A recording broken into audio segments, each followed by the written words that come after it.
gonna take that control. I'm just be playing my role.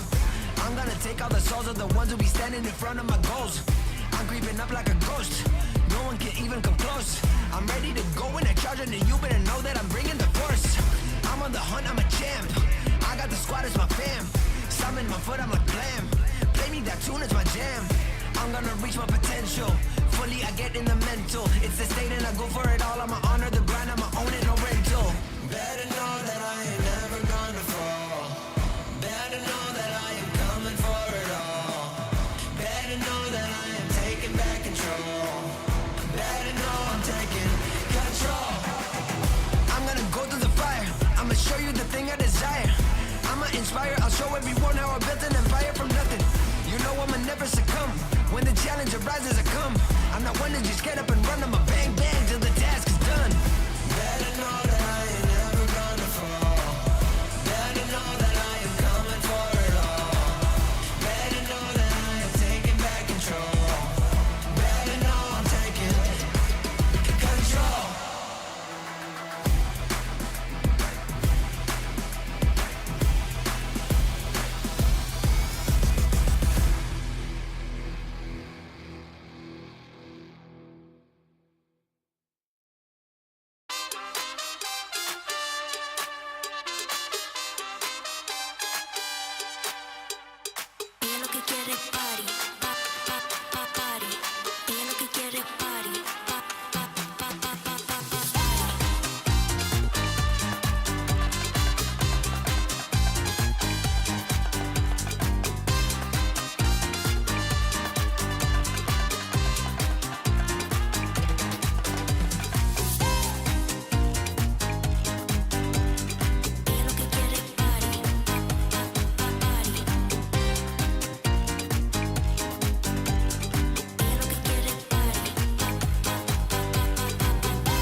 One,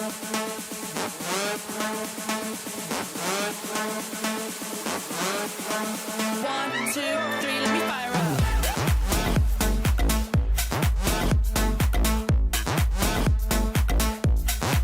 Let me fire up.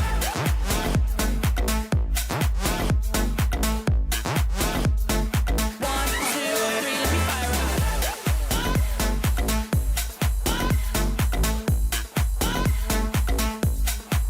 Let me fire up.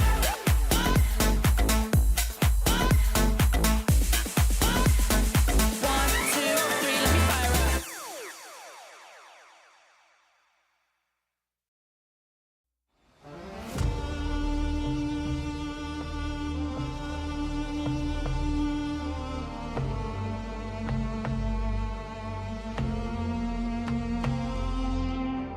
You're the core of all my craving, the chord that I just resonate with. I'd rather die than let it fade out.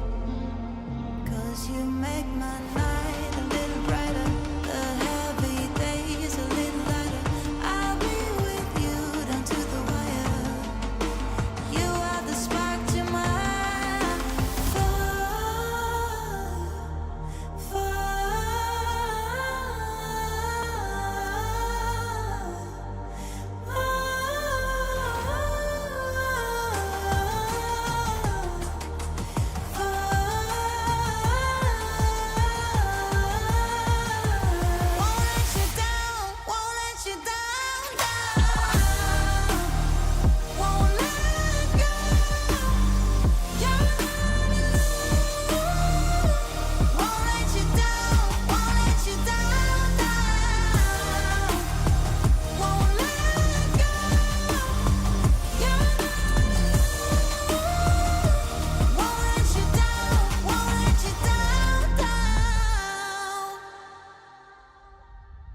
It cuts deep when you're gone, and I can't sleep 'cause my head song is keeping me awake, keeping me awake. You make my night a little brighter, the heavy days a little lighter. I'll be with you down to the wire. You are the spark to my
nothing in this world that's stopping me. Ain't nothing in this world that's stopping me. My Rari outruns your Odyssey. My Rari outruns your Odyssey. I'm balling, they pay me attention.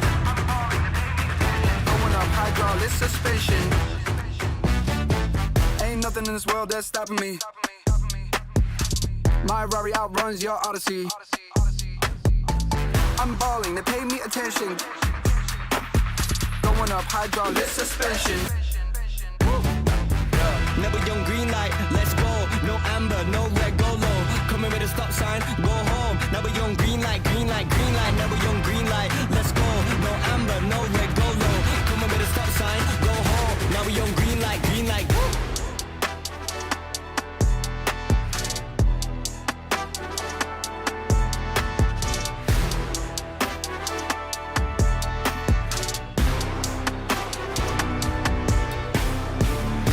In this world that's stopping me.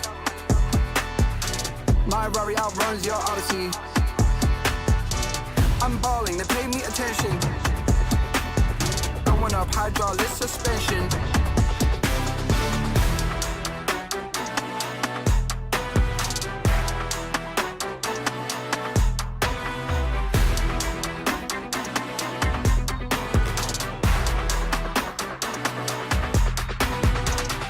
Nothing in this world that's stopping me. My Rari outruns your Odyssey. I broke it off cause I'm not settling. I got a gift for the lip on the trick out of me. Ain't nothing in this world that's stopping me. My Rari outruns your Odyssey. I'm balling, they pay me attention. Going up hydraulic suspension. Never young green light, let's go. No amber, no red, go low. Coming with a stop sign, go home. Never young green light, green light, green light. Never young green light, let's go. No amber, no red, go low. Coming with a stop sign, go home.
my new swag on, I'm dripping. If you wanna chill with a hot boy, come my way for a minute. Come my way for a minute. Step clean any day, won't see man slipping. Well, you might slip on a drip, man. Tip up the sauce and spill it. Tip up the sauce and spill it. Best cut chop, cause the clock's still ticking. Just check the way man stepped. Know that I dropped it different. Know that I clocked it in it. Know that I got this in it. No, you can't stop this winning. I came for the top spot in it. Came for the top spot in it. Came for the top spot. Soon I'ma get right there. I'ma step right there. Got a bot. Came right there in a drop top. Try whether you like it or not stop. Non-stop. Yo, if you wanna get this poppin', you better get to shopping. I came in a different drop this time, and they thought it was the same one, they didn't clock it. Oh well, it's nothing, they call me a dripperholic. Just watch how I'm dripping on it. Please just don't be slipping on it. Oh well, it's nothing, they call me a dripperholic. Stepped out with my new swag on, I'm dripping. If you wanna chill with a hot boy, come my way. Good morning and good afternoon to everybody and all MLBB fans out there who are looking to watch what is going on with ENC, a highly anticipated tournament that we've been talking about on major broadcasts over multiple titles about this day, where countries are finally going to battle it out here in the Mobile Legends division. My name is Gideon. Of course, we've got Mirko here. We're doing the East Asia qualifiers, and I know that for a lot of you, you're going to be looking for your own different regions. We're going to be covering many different broadcasts here today. So, Mirko, what are some expectations? Because honestly, even me coming into this, I'm like, oh man, I don't know what I'm going to see here. I think at this point, Gideon, especially considering we've been through MSC, we've been through at EWC where the meta is just so crazy. Even our own MPLs where the meta has continued to be crazy. Surprises you have in MPL Malaysia, but in MPL Indonesia, God, we've been seeing some crazy picks, man. And crazy is a way to put it very lightly. So at this point, I think it's better for all of us, casters included, viewers included, to have zero expectations and just let the waves of ENC bring us to our destination. And of course, our destination is who is going to get those qualification slots here for ENC. Now, we're starting off with East Asia. We only have 3 teams for East Asia. The qualifiers is going to require a double elimination bracket. Then non-qualification matches are a best of 3, while qualification matches are a best of 5. So, for East Asia specifically, and keep in mind that there are multiple qualifiers going on at the same time throughout today, so please stick to the stream. Now, we are only catching the most exciting parts of these tournaments. Here in the tournament bracket, we have the Republic of Korea, Japan, and as well as Hong Kong, China. Now, we're already at the grand finals, as the Republic of Korea have already taken a 2-0 victory against Japan, and in the lower bracket finals, Hong Kong from China has taken down Japan in a 2-0 fashion. Now, keep in mind, there's actually, before this, one more section where Korea has actually beaten Hong Kong, China 2-1, putting them in the lower bracket finals in the first place. So, technically, Korea would be, by air quotes, would be the strongest out of this group. It's crazy to see because I felt like it was just a few days ago where we actually saw the real lineup come in for Republic of Korea. Hey, Mike Goat's in there, technical director of BTR, now head coach of Republic of Korea, Panda. He's been through it all. I think the experience that he's brought to the table really helped some of these newer players, Gaon, So, Parker, Claire, and Gares, to all really pop off, right? When you have a draft advantage, when you have that macro advantage, Gideon, it really plays a big part, especially considering how new some of these players might be to the competitive scene, right? They might have been, well, they might be veterans, honestly. Who knows, right? Playing in Korea for the longest time, playing in Hong Kong, China for the longest time. But just having that boost in the draft in the current patch is a massive advantage to bring out. So let's take a look at Hong Kong, China's team roster now, right? They got Wolf, not the Wolf you're thinking about. Not that guy, not Mr. Parating Handa. Kinson, Hinjai, Long, and Moon. Interesting that, knowing that China in the MLBB space already has a couple of teams, you would have imagined that they would have fielded a roster that was going to be competitive overall. But maybe they already have, and maybe the real question is, how strong is the Republic of Korea in this particular bout to be able to not only, beat a Chinese team, but also take down a Japanese team, 2 regions that we've already seen have competed in an international before, whether through wildcards or even the main stage. So really, your goat over there, he's putting in the elbow grease for the Republic of Korea. I mean, to be expected. That's my technical director right there, my boy.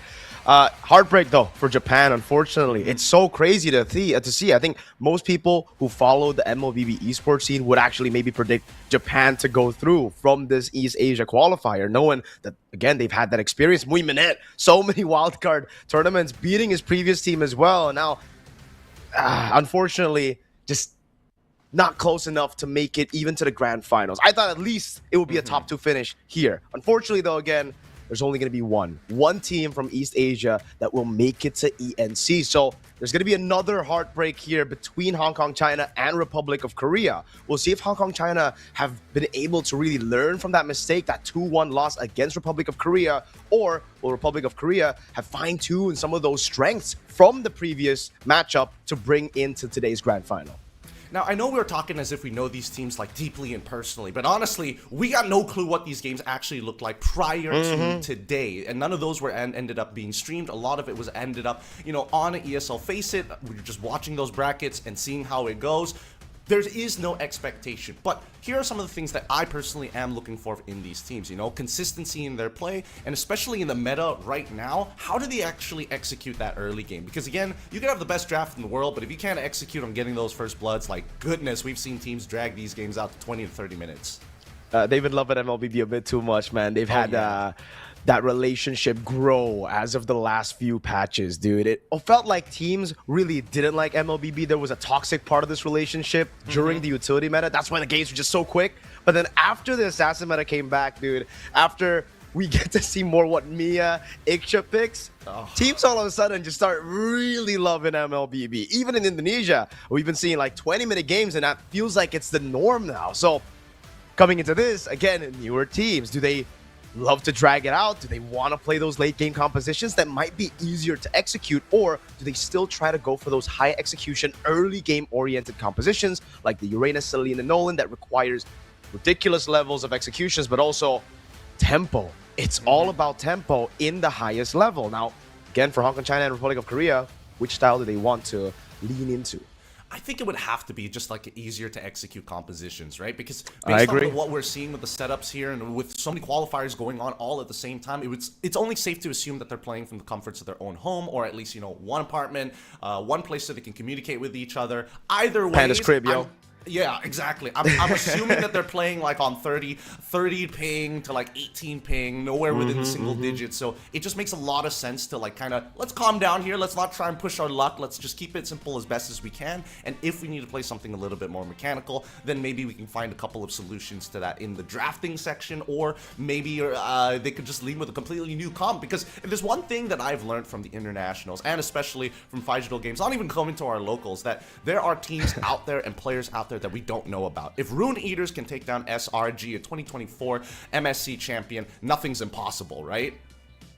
10 minutes too. That game was ridiculous. They just snowballed out of control with a crazy early game draft. So again, right, we talk about easy to execute compositions or high execution early game compositions, and that's why teams like Rune Eaters, technically nobody's in the scene, were able to beat SRG, MSC 2024 champions, with an early game comp that relied on tempo, that relied on them to execute some of those crazy plans. I think here, there might be a chance for us to see some of that, especially from Republic of Korea, knowing that Panda has that experience, has brought, I think, a lot of players to the international scene, and they continue on. But for now, I believe we're going to have to take a break for a bit before we get into our first game of the day.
me canta canciones y tengo un coro.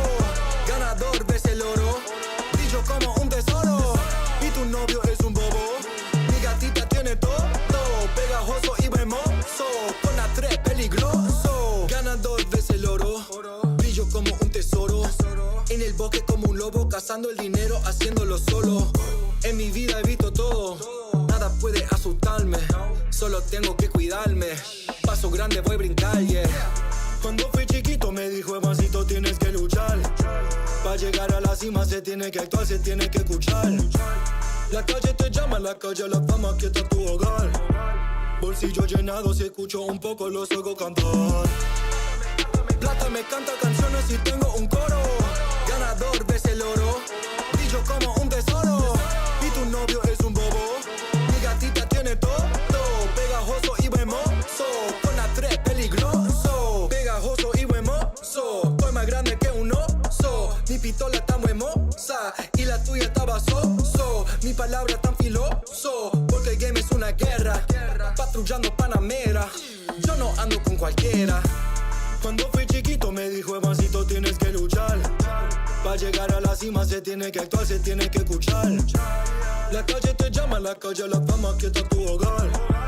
Bolsillo llenado, si escucho un poco los oigo cantar. Yeah, plata me canta canciones y tengo un coro. Ganador ves el oro, brillo como un tesoro.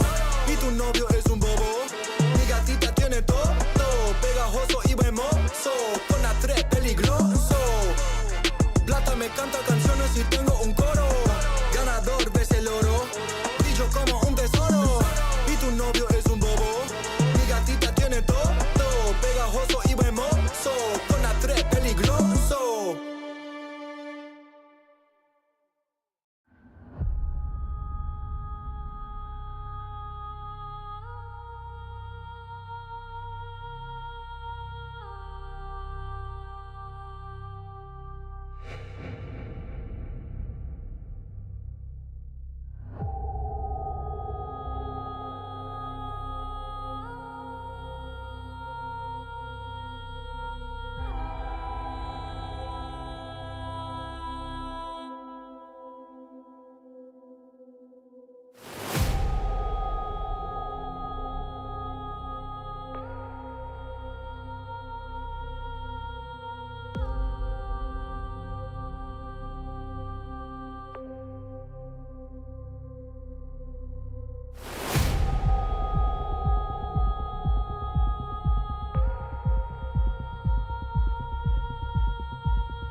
of that good stuff. Give me some of that fancy pants. Give me some of that high life. I want something that will make me dance. Give me some of that good stuff. Give me some of that fancy pants. Give me some of the high life. I want something that will make me dance.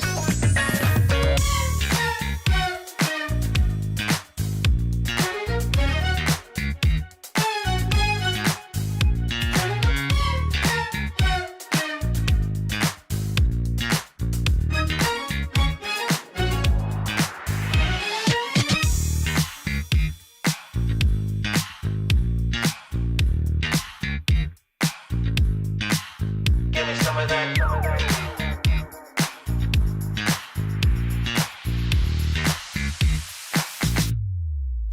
Give me some of that good stuff.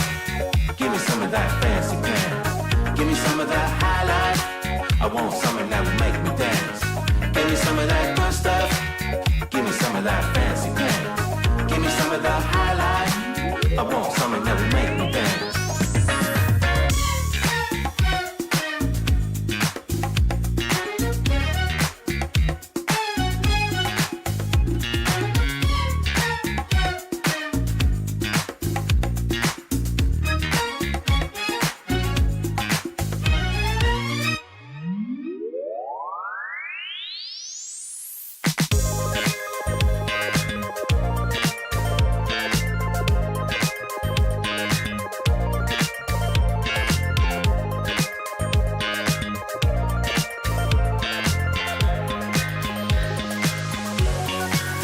Give me some of that good stuff. Give me some of that fancy pants. Give me some of that high life. I want something that will make me dance. Give me some of that good stuff. Give me some of that fancy pants. Give me some of the high life. I want something that will make me dance.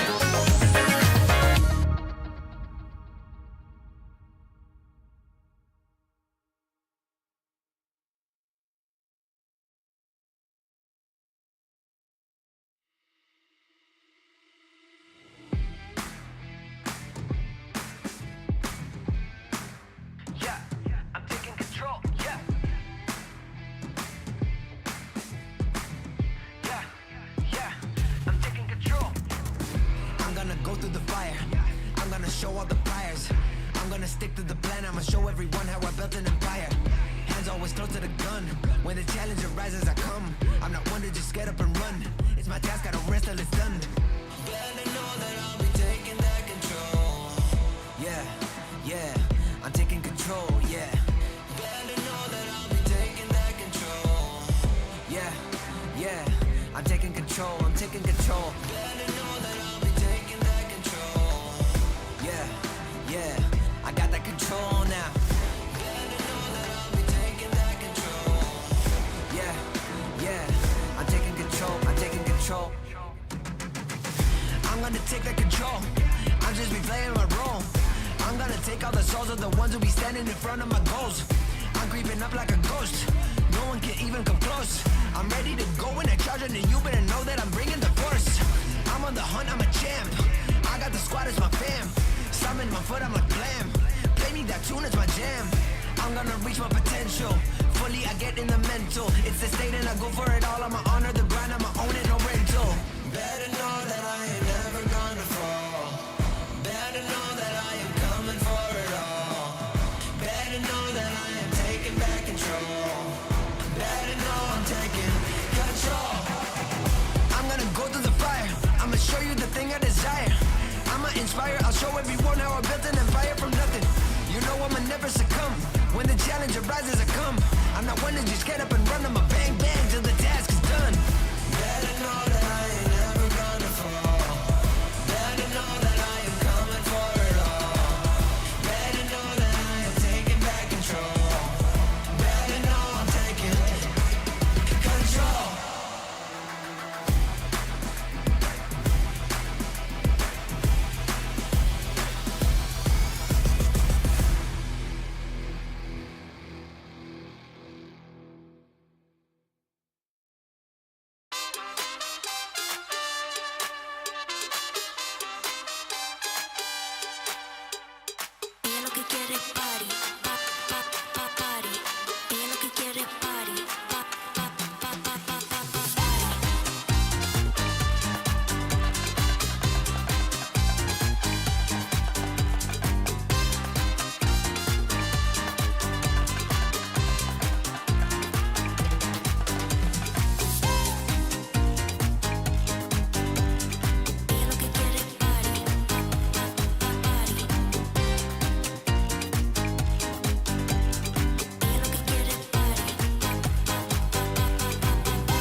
toe, I blow minds, a show, stop a hit, the flow in no time. It's so crowded, give them some more. Here we go, I'm a jaw dropper.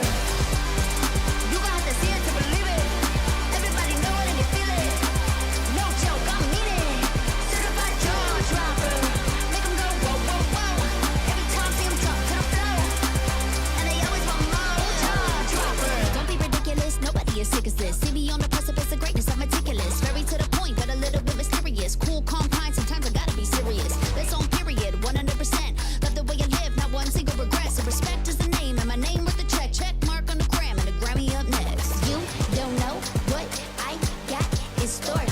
From head to toe, I blow minds, a show, stop a hit, the flow in no time. It's so crowded, give them some more. Here we go, I'm a jaw dropper. You got to see it to believe it. Everybody know it and you feel it. No joke, I mean it. Certified jaw dropper. Make 'em go whoa, whoa, whoa. Every time see 'em drop to the floor. And they always want more. Jaw dropper. You got to see it to believe it. Everybody know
And we are back after that break for the ENC East Asia qualifiers. It's still me, Mirko, back here with Gideon to bring you guys this grand finals again for Hong Kong, China, up against the Republic of Korea. Both of them have done their ping test. They've done their practices. Now we're about to actually jump into draft straight up. You can see the current match down below. It is 0-0. Gideon, expectations. Now I'll ask you.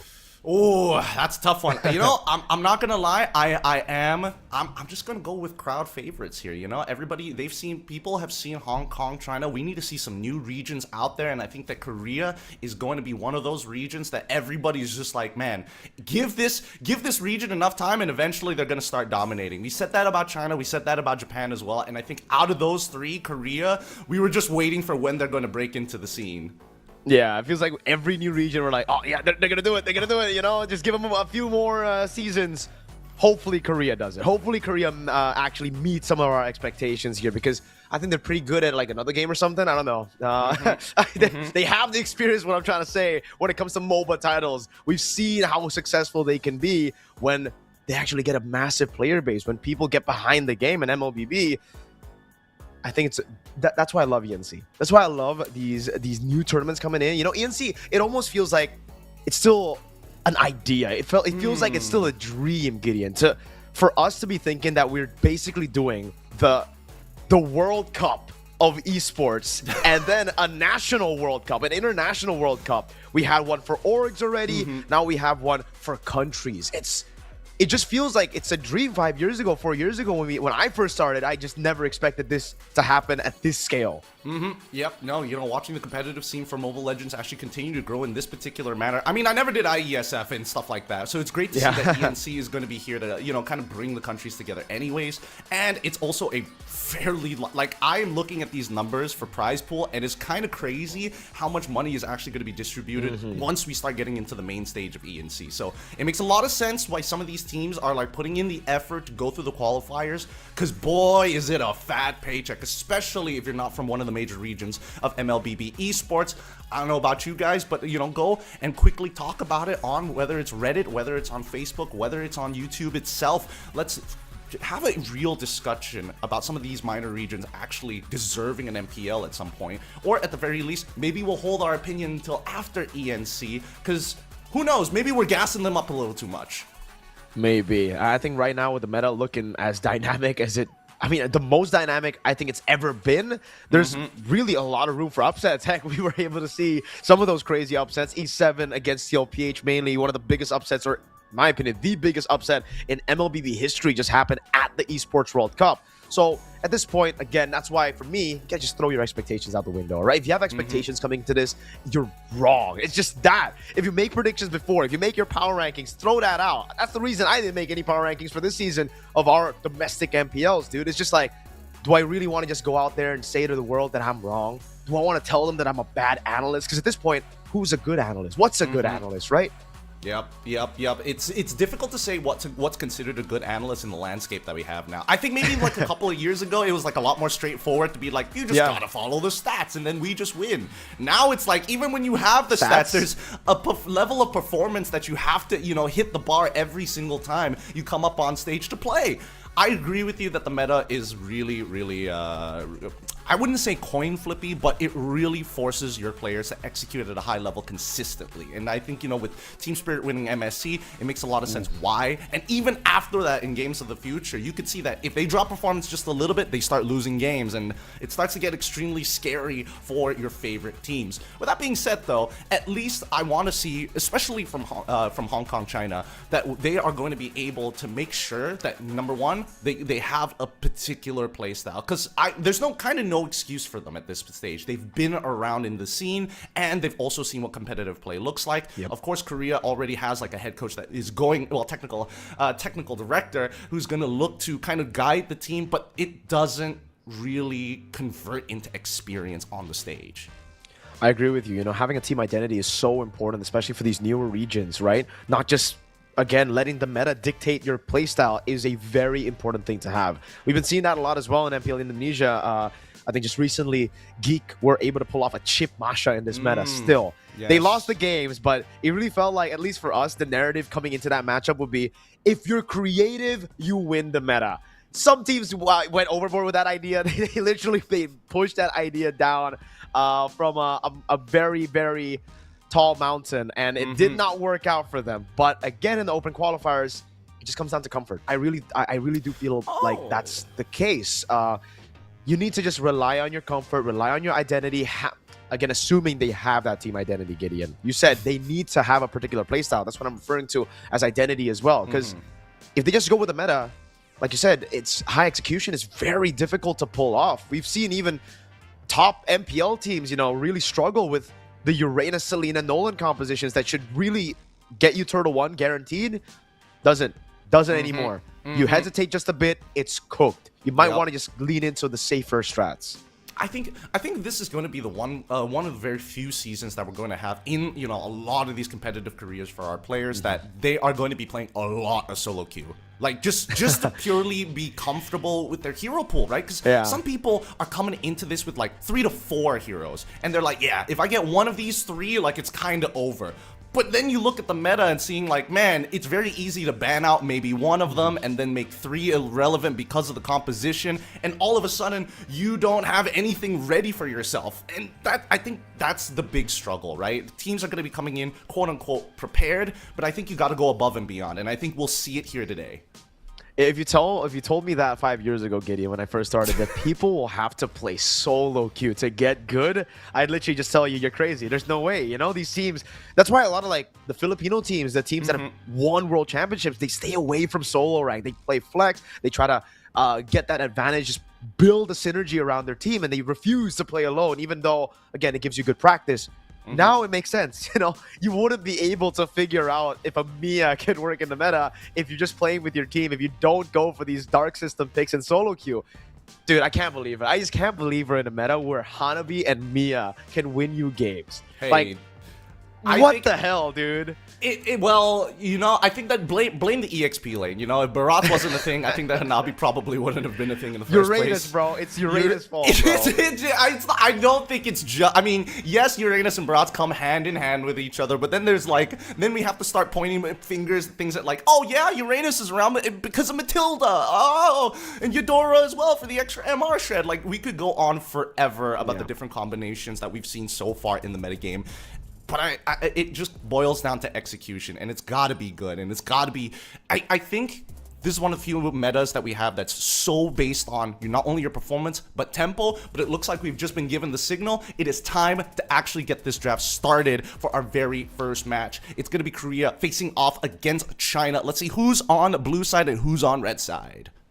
Ooh, Republic of Korea on blue side, Hong Kong, China on red. Here we go. Do we get to see a little bit more of, what we've seen in our own domestic MPLs? Is still prio bans on Barath, Uranus, Hirara, Marcel, Atlas. Atlas still very heavily prioritized in the banning phase, even as first pick, which is kind of strange. We've seen a lot of teams, try to leave that open, but maybe it's because they want to get a Barath with a Uranus ban next. See, here's the thing. The big opener that every region is trying to figure out is whether or not should we open up with the Barats, or do we start leaning into playing just Melissa straight off the bat, right? And I think that, unfortunately, both have its goods and bads. There's pros and cons every single time we get into these types of drafting phases, because if Uranus is still open, then obviously the Barats is going to be a little harder or a little bit lower in that priority. We've seen even opening up with the Uranus can be a general solution because it forces either your EXP laner to be a sandbag, or at the bare minimum something that's team fight oriented. Freya, thank God, this hero is something else. Yeah, so will be banned out, man. Freya has been prioritized a lot. I mean, it was what 100% win rate, I think, in MSC for a while as well. It just dominates everywhere, dude. Because one, very hard to know where he's going, and I think where she's going, and it's similar to the Paquito right now. The Paquito has also been very high priority target in the bans, in the drafts in general. Something that can even, I'd say, deal with the Melissa. In MSC, it was actually way more prioritized over the Melissa. As we get into the later stages of the patch, then we start to see more prio on Melissa. But even then, a lot of times we just don't even see the Melissa. I think the Phygital Games Grand Finals showed us that Onyx and BTR really just did not like the Melissa. They didn't want to play through the Melissa. They wanted to play through more of these macro-centric playstyles with the Varia and the Mathilda. So again, plenty of playstyles to think about right now. They ban out the Hirara here, actually. Hong Kong, China, the Fanny gets taken out as well. And that means all of it that we just mentioned, Barats, Uranus, the Paquito are up for grabs. And, you know, Gideon, Paquito, we've seen it more in the jungle in Indonesia. Well, even in Malaysia, we've seen it a lot show up in the jungle. And here's my big worry. My big worry is that gold laners don't know how to play the fighters, so it has to go into the jungle. And I don't know between the Republic of Korea and Hong Kong, China right now, but at the very bare minimum, they have enough information to say about each other that Hirara and as well as Fanny needs to get banned out, which I'm all for. I am all for that. Let's see whether or not the Paquito gets banned out here or whether there's a bigger priority. I think let's not forget that they are on the red side. Paquito gets banned out, and right now it just seems very clear that either we've seen I've seen three different openings. It's either they go straight away into the Melissa, straight away into the Uranus, or straight away into a Barats of some sort, trying to set up for blue 2 and 3. But so far they go for the Melissa. Belleric still open, should be pretty straightforward. Wonder if they want to go for the Belleric and the Eudora, try to pick up the Barats for red 3, or if they want to go a different route, right? Because like when the Melissa gets opened up like this, usually you want to just secure a Claude pick straight up. You don't want to really wait for red 3 because that's where Republic of Korea could really start to force that error, force some of those picks. They go for the Uranus and the Belleric. Okay. Trying to deal with that Barats early, but this opens up an Esmeralda to get tempo over the Uranus, and it kind of forces them to pick that Claude in red 3 or pick up a jungler and leave that counter to the Melissa to be banned out in the second phase. Yeah. There's some deep relationships with some of these heroes, right? If Militia shows up, your general counters, yes, as per mentioned, is going to be Claude in this particular case, because unfortunately, you need sort of an EXP laner or maybe even your mid laner to have the range to blow her up before anybody gets to her, or at the very least zone her out from these fights. Artillery Mages generally is going to be that answer. And I think that, yeah, right now, Republic of Korea are trying to make the decision right now. It's like, are we playing for the lane or are we playing for tempo? Are we playing for the general pickoffs? That's what they're trying to figure out. Because if it's Esmeralda, then it's for the lane and generally for peel. If it's Barats, it's also peel, but also provides a very powerful tool during the neutral takes. Yeah, it's free pickoffs as well. That's why they go straight for the Nolan. If they went for the Esmeralda, I thought maybe it would probably be a Harley pickup, but they go for... Oh, wait a second. Yo, this looks like a troll pick. It looks like they're just hovering, but I just want to say, I've been encountering a lot of Natalia jungles in ranked, and they've been very annoying. Not going to lie, especially when you're on a Nolan, when you're on a Hirara, someone that really requires those skills. The silence is such a deadly tool. So I wouldn't take this out of, the realm of possibility just yet, especially considering we've been seeing a lot of Mias, Eudoras, and Hanabis, dude. I don't think there's any pick that we can say right now for sure that is just not in the meta, but they go for the Brody, it seems. This has also been, I think, a very, very weirdly prioritized pick in the first phase in Indo, dude. Because I don't really think it deserves... Yeah. It's been first phase in Indonesia, and I don't agree. I don't really like to see it in the first phase. I like it as a counter. I like it as a last pick type of deal, but we've been seeing it here, red 3, a lot of times, even in Indo, and I just... Maybe the scrims have just been looking that way. The Brody versus Melissa, from what I've heard, is a skill matchup. If you have a really good Brody, you'll be able to win against the Melissa, but the reason you pick it up is because of pressure. When you win lane on the Brody, you just snowball out of control, and I get that. I guess with the Belleric here, locked in for them, they feel it's safe enough, right? Because they have Uranus Belleric to just stand up front, tank up everything for the Brody. Yep. I'm all for it. I'm all for it. And before this, we had a different opinion about the Melissa into Brody matchup. And I think now that we've seen the meta kind of solidify itself in certain areas, that it makes a little bit more sense. With just a little bit of help, you can really tip the scales in the Brody's favor, or even in the Melissa's favor. It's very volatile at this point of time. Now we go to the second half of the batting phase. We see the Matilda from the side of China, and Korea gets rid of the Harley, which I'm all for. They want to minimize the overall scaling from China's side, and getting rid of the Matilda means that damage is going to stick around. These Enchanter supports have shown up a lot more often, particularly Matilda. You know, some of the others haven't shown show its reliability. I think that the Rafa has always been part of this conversation after everything that Aurora has done. Thank you, Midnight. But Now, in the second half, we're going to have to make sure that we can, get rid of some of these bigger follow-ups. And I think mages would have been the go-to for both of these teams, and especially for, like, Hong Kong, China, right? Like, they've got power in Red 4. Had they just gone for the mid laners at this stage, Republic of Korea would have been pinched. Yeah, I actually thought the Rafaela would actually show up for Hong Kong, China there for Red 4, right? Like, they ban out the Mathilda, and then they get the Rafaela, knowing again that the Barats, Melissa, and Nolan has been picked up. Usually, you just go for pickoffs there. So if you do end up getting the Belleric, say, in those pickoffs, insta respawn, bring him back with the Rafaela. The others should be able to pull it through. They have crazy sustain. The Ling gets banned out. I believe that's more of respect. They probably know from maybe some of the scrims from Hong Kong, China, or maybe from previous outings here that they are comfortable on the Ling. Now with no Harley, no Ling, they go for the Novaria. I am a fan of this right here. Melissa struggles against the Novaria, and I think it's pretty similar to the Nolan. The Nolan also will have a tough time really trying to find the Novaria. You have to get past all the turrets. That's one. If you win the early game, if you lose out, bro, we just saw this yesterday, even in Indonesia. This composition with Novaria just steamrolled everybody, but they go for the Selena, it seems. So still trying to go for that speed around those neutral objectives. Selena, Nolan, can they blitz through the neutral objective is the question.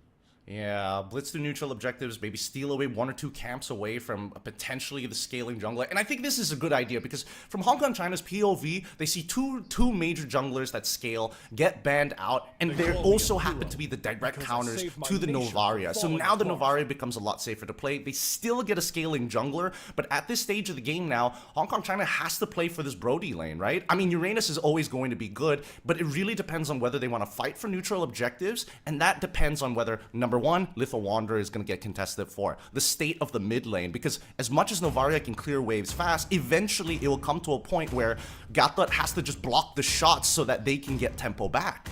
That'll be the big question right now, man. We've seen so much. One thing's for sure, Hong Kong, China's got so much vision in their lineup. My goodness. Wolf on the Eastern Shin with a Mountain Shocker, Insta Vision. That'll give Novaria easy access to land these Astral Echoes. And with these bigger hitboxes, Uranus, Belleric, dude, the amount of pressure they have on the map is quite ridiculous. But it's all if everything goes to plan in the early game. Republic of Korea, they have a lineup that can stagger that early game composition for Hong Kong, China, stop that snowball from happening from the Brody, and they could actually be the ones to dictate the pace of the game with the Selena and the Nolan, with a very safe Melissa in the back that should be pretty safe. It really comes down to how clear lanes against Kingston. But here we go. Game number 1 into the Land of Dawn.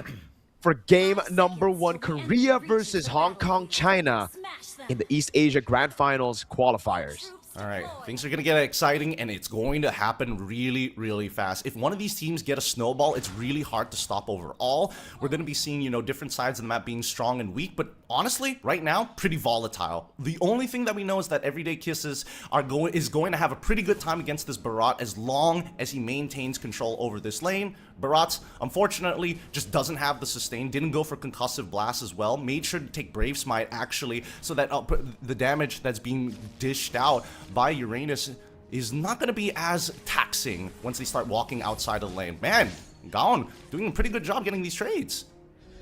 I think just the Panda thing, dude. He knows how to utilize Selena players, man. For some reason, it's always him with the Selena Abyssal Arrow. Doesn't land. Close to landing Moon Love You. That would have probably baited out the Revitalize. Iyun putting that pressure down on Wolf, as we mentioned. With the mid-prio, there's always something that you have to be careful about, right? You gotta help your Yisun Chin to get everything in the jungle. And so far, so good. Gara is up top as well, not really getting bullied as we expected against the Uranus. He's playing it so well. The safe game up top on the Barats, and this is where it gets tough for the Uranus to control that XP crab. Yeah, we don't see exactly what emblem sets they're actually running. Not sure if Everyday Kids is going for Tenacity, the traditional ones, or something like Wilderness Blessing for the extra movement speed. But now First Blood might be achieved, regenerate through with the help of Revitalize. Moon is able to survive this. GZG's Wolf, his very own Wolf, is trying to get First Blood. Can't seem to find it as the Revitalize returned from Leon is too much to handle, so finds First Blood. The Gatot catch-up passive. Maybe it's because we just haven't been seeing too many Gatot catches, but a lot of people have been miscalculating against the Gatot, diving him even under turret. This time it was in the enemy jungle. I think for Wolf, he just felt like he blew too many resources. He needed to get something back, but it actually turned around, and it's a kill over to Soul with the Revitalize already spent on Moon Love You. So it's just tough for them to now control the neutral objective. It also gives Soul to go back into the purple buff, some time to, big chomp into Moon Love You, into the Fracture. They get the AoE stun, but Everyday Kiss is still able to get away. It's just Moon Love You with the lack of Revitalize to go down. Clean and decisive from Team Korea. They've done a good job around this neutral objective, but they've lost their major team fight tools. And now I think they're just playing for level 4s, right? Wait until Leon is able to hit level 4, then you have access to AOG to contest these neutral objectives, and you can actually give Hong Kong China first position over it. But since they've given up the space, more than likely they're going to rush it down and blitz it. And there's Turtle for the hands of Team Korea. So, task number 1 done. That is mission success for Team Korea. They need to get that neutral objective early. They need to now start rotating into that Brody lane. But they're waiting in the bush, something that they've done really well over the course of the last few minutes. A stun, a taunt coming down with the Abyssal Arrow. That's a Wrath of Dry to lock him down. Ian still has the AOG, but he gets taken out before he can even use it. Unfortunate there. Wolf finally able to get a kill on board. A little unlucky there, but unfortunately for Claire, taking a pretty bad trade against Kinson at this stage of the game. Now, he's got one hell of a freeze, a perfect freeze, in a matter of fact, right underneath his turret. I'm not sure if he wants to keep this up, especially against a Melissa, and because a majority of his teammates are actually on the top side of the map, but we'll find out in just a little bit, because it's going to take 68 seconds until the turtle actually spawns. For now, Kingston, he's kind of setting himself up to get dove underneath the turret. Does look like they're just going to go for it. AOG still available as well, but Kinson, wow, actually outtrades Claire despite everybody rotating down below. I think it was just a missed Abyssal Arrow that gave him the opportunity to walk up. Good deny by Garez. And it's back to the slow game. Guangzhou Gaming, of Wolf from Guangzhou Gaming, experience here is going to be very, very good for him. You know, utilizing that experience, trying to take it away. And again, rotating into the top side to take this Barats out of play every single time. This time, before the neutral objective even spawns in, the killing spree proc for Wolf, and the XP Crab given an Everyday Kiss. Alright, Garrus is going to lose a little bit of stacks here, which is a little sad because there's 20 seconds until the next turtle actually spawns. And as you can see, the Team Korea already has first position over it. For the next 12 seconds, I don't know whether they want to hold on to this position, but at the very least, since they know for a fact that Yushin Shin was last seen topside, they take the purple buff. They know exactly how this is going to start playing out based on jungle pathing. And now it's about zoning their opponents. They're going to try and rush this down, and they've got plenty of damage to do so. Second turtle into the hands of Team Korea. No retribution needed. See, hey, Korea are playing better than some MPL teams. I'll just give you that. AOG to the back. Hinson is able to flicker out. They know how to punish after getting vision on the map. We really thought it was going to be Hong Kong, China with the advantage on vision. But so far, it's actually just been Korea utilizing those fast clearing picks that they got, the Selena and the Nolan, to take camps away. So again, squeeze every little advantage out from Hong Kong, China's composition. Wolf, every time he shows up on the map, he's always going to be punished. No tempo given for free. They're making sure that at least whenever something happens in their lanes, they're converting it into something bigger. And I think right now, Hong Kong, they're making sure that, yes, they've got a bit of tempo, but I gotta say that the defense coming in from Kinson has been great. He's been denying a lot of opportunities from Team Korea. I would imagine that Team Korea should have dove him a couple of times, but Claire just isn't strong enough. And I think if they drag out this laning phase, that's the whole purpose, just to scale for the later half of the game. Neutral objective takes, though. At least we're seeing that Nolan and Barats are working together on the opposite side. They've decided to divide and conquer. This is the point of the game where, like you said, it's just all about giving space to Claire. You don't really need to get the kill on the Brody. That's just a bonus at this point of the game. For the most part, you just want to give Claire space to farm. Don't let the Brody bully you and continue to do this. Get that mid-prio. Rotate over. So with a jump as well with the Fracture coming down. And the Abyssal Arrow. Time to perfection. Great Wrath on the drive, but Kinson hesitates to jump in for the kiss. That Corrosion Strike. Kinson hesitating, and that gives Soul space to get out, space to go back into the jungle after the steal on the purple buff that makes it even more difficult for Wolf to scale up now. Yeah, it's gonna make it harder. And now the dive finally connects. A perfect combination. AOG, Abyssal Arrow, and Claire for the assist at the very end. Now with tier 1 already destroyed, the composition is about to come online. They can take neutral objectives no problem, but eventually it's really just built around making sure that Muddles is going to get untouched, right? You throw Muddles out, you hit a turret, it hurts your opponents, that's a bonus. Whenever you're doing neutral objectives, same exact thing. Take that mid wave, walk up, everyday kiss, throw Muddles at him, start auto-attacking the turtle, and you get free harassment. But they also control the tempo. So if Hong Kong decide to get a little extra feisty for this turtle, they can just back away and reset. And with the Melissa, they can poke for days as well. Oh, great miss. Oh, with the chomp as well. Big chomp down with the flicker. Finds Kinston behind Moon. Love you. My God, they are clean. Korea playing one hell of a game of MLBB.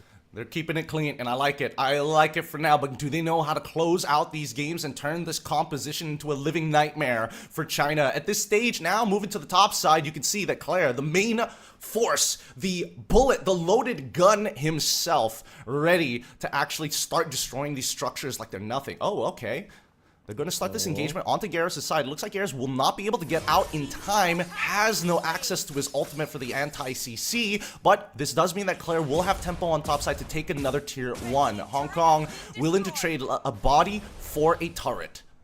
He's got to pay for his sins, bro. I mean, that was just 30 right there, right? The Detonus welcome into the flicker, right past Moon Love You into Kinston. Again, a big part of what we were talking about in the drafts would be Kinston should be safe behind these tanky boys up front. Not if Garrus got the mechanics to pull off the barrage like that, though. So he dies, it's okay, but nothing is given for free. Good Star Shatter over on Claire. They're able to pop that tier 1 up top, and this gives them even more room to play with. Something that Selena does extremely well in the games that she's doing well on, or has more pressure on turrets on, is the fact that they can just put these traps deeper in the enemy jungle. So it reveals them, it gives them, the rest of the team, even more pressure, even more space to farm, and this is just double good. Triple good, maybe, for Mr. Claire. He's already going in. That's a mountain shot going to land out. So even on the turret, finding the kill spree. Gowan trying to go for the trade now right now as the AOG doesn't land. Wolf, sneaky little invade to find the pick, but nothing again is given for free. It's Claire who's able to trade a tier 2 down below for a non-shutdown kill on So. And at the very least, they made sure that they defended their mid lanes and did not trade a turret, but on top side, at least, at the bare minimum, China is able to get something back and turn it into something else. Good conversion so far. They turned a 3K lead, 3K deficit technically for China, to now boiling it over a 1K 500, right? They're not too far behind, and both junglers are about to hit level 15 after their next full clears. Conceal's already out. Everyday Kiss is able to take the damage for the time being. He has nothing to worry about, but now, without his Purify, and more importantly, while Garrus does still have the Detonus welcome, he could be a potential target. For sure. So it comes down to the poke now. For Korea, Abyssal Arrow doesn't land, but these Muddles have just been doing so much damage. Pushing them back. No Purify on Everyday Kiss means that it's going to be actually free for Garrus to go even for the frontliners. Moon Love You taking a big chunk of that damage. Garrus again with the flicker in forward, trying to go for the Detonus welcome. Unable to find the right target now. The Revitalize coming down with the AOG. So it's Wolf away, but Kinston is able to find Gowan in the back now. Melvin gun picked up, and Kinston is massive in the fight. Going for the shots now over on Ian. That's a jump in and a triple for Kinston. Claire pops in the go away just in time to relieve off some pressure for both him and So. But Hong Kong, China, with a team fight, are back in the lead in this game. That was a tough one. That was a tough team fight to win. They had to split their forces up, and honestly, it really boils down to positions of power, right? And Korea was just a little... they were fighting in a position where they had to split their attention. Had they just played it a little bit further back, closer to where the Lord Pit actually was, then they would have plenty more space to kind of direct their opponents and herd them like sheep. But unfortunately, they're not the shepherds this time around. China now going to take the tempo and turn this around from what was a deficit in the mid game as we come into the late game, is now converting into something bigger. They're taking the structures they weren't able to take in the early stages of the game to even out this score. Now they have a 1.2k lead against Korea, but they're not pushing them all the way to their inhibitors. It's just tier 1s. With this comp, Hong Kong, China, it almost seemed like that early window to get that snowball was going to be gone. But they slammed the door at the window. They broke it again. They found another opening. And now Kinson, 0-2-0, back to a 3-2-0. This is just prime position. Ian, up at the top. They're going to go in right for the Dryad. Locking him down as well. Kinson's looking for the flag. I don't know about this. Garrus can't get in range of the Detonus welcome. So it's just poke from everywhere. All the angles. Hong Kong, China, utilizing that as distraction, so that the mini waves in the bottom lane can take a free tier 2 as now they look for the siege. Good Star Shatter on Gaon. As again, they go onto the mid lane. Oh, wait a second. The missile arrow landed. They're now dead to this welcome. Gets a chomp down on Okimoji. Hong Kong, China. They were caught lacking in the positioning game. And now they have to lose their mage. At least they still get the tier 2 up top. So it's not over. They're still able to get some good trades. No shutdown. So I still think it's a Hong Kong, China win. Okimoji, he's probably thinking to himself, like, I wish I took Purify. I was so bad that I have Purify in moments like that. But it happens. It does happen in the middle, and especially within the chaos of battle. Let's quickly look at the items to see, oh my goodness, all right, Garrus just trying not to die every single encounter. Chastised Pauldron on top of having the Guardian Helm. 3 items already complete here by Claire, looking for Winds of Nature completed as well. On the opposite end, Moonlove making sure that he has a Chastised Pauldron, Dom Ice, but also make sure that he also has Blade Armor, just to make sure that, I don't know, the extra armor here, considering that it's going to deal with like a DHS, I would have preferred if he leaned more into an anti-cuirass if he wants to protect himself specifically from the burst. But I think in the overall long-term fight of it all, since Claire doesn't have the Malefic gun, it's still worthwhile. Yeah, these Star Shatters are still going to really hurt, man. Claire went for the Wind of Nature. That means he's still going to be very vulnerable to those Star Shatter shots. And even for Garrus, I mean, they have a little bit of defenses, man, but it's not enough to keep them at bay. God, look at that Astral Echo now with the torn apart memory as well from Kinson earlier. Basically takes them off the map as Hong Kong, China use that poke advantage to reclaim position on the map. That top lane's good, though, at least.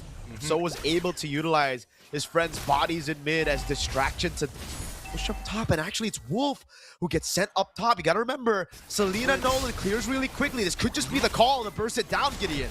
Yep, they're going to start the blitz immediately. Detonus Welcome's going to connect and be repositioned to try and punish this, but unfortunately they're a little too tanky and they're able to power through with the help of Revitalize. AOG tries to disengage, but unfortunately not enough as Wolf is able to take the Lord. Kinson takes Leon, and now it's the chase. Winds of Nature already out. Claire unfortunately drops the ult really, really late into the fight. Punished, but loses out on the flicker, but doesn't trade their lives. So they still, 1 Lord, 4 Leon, and overall, Hong Kong have taken control of everything.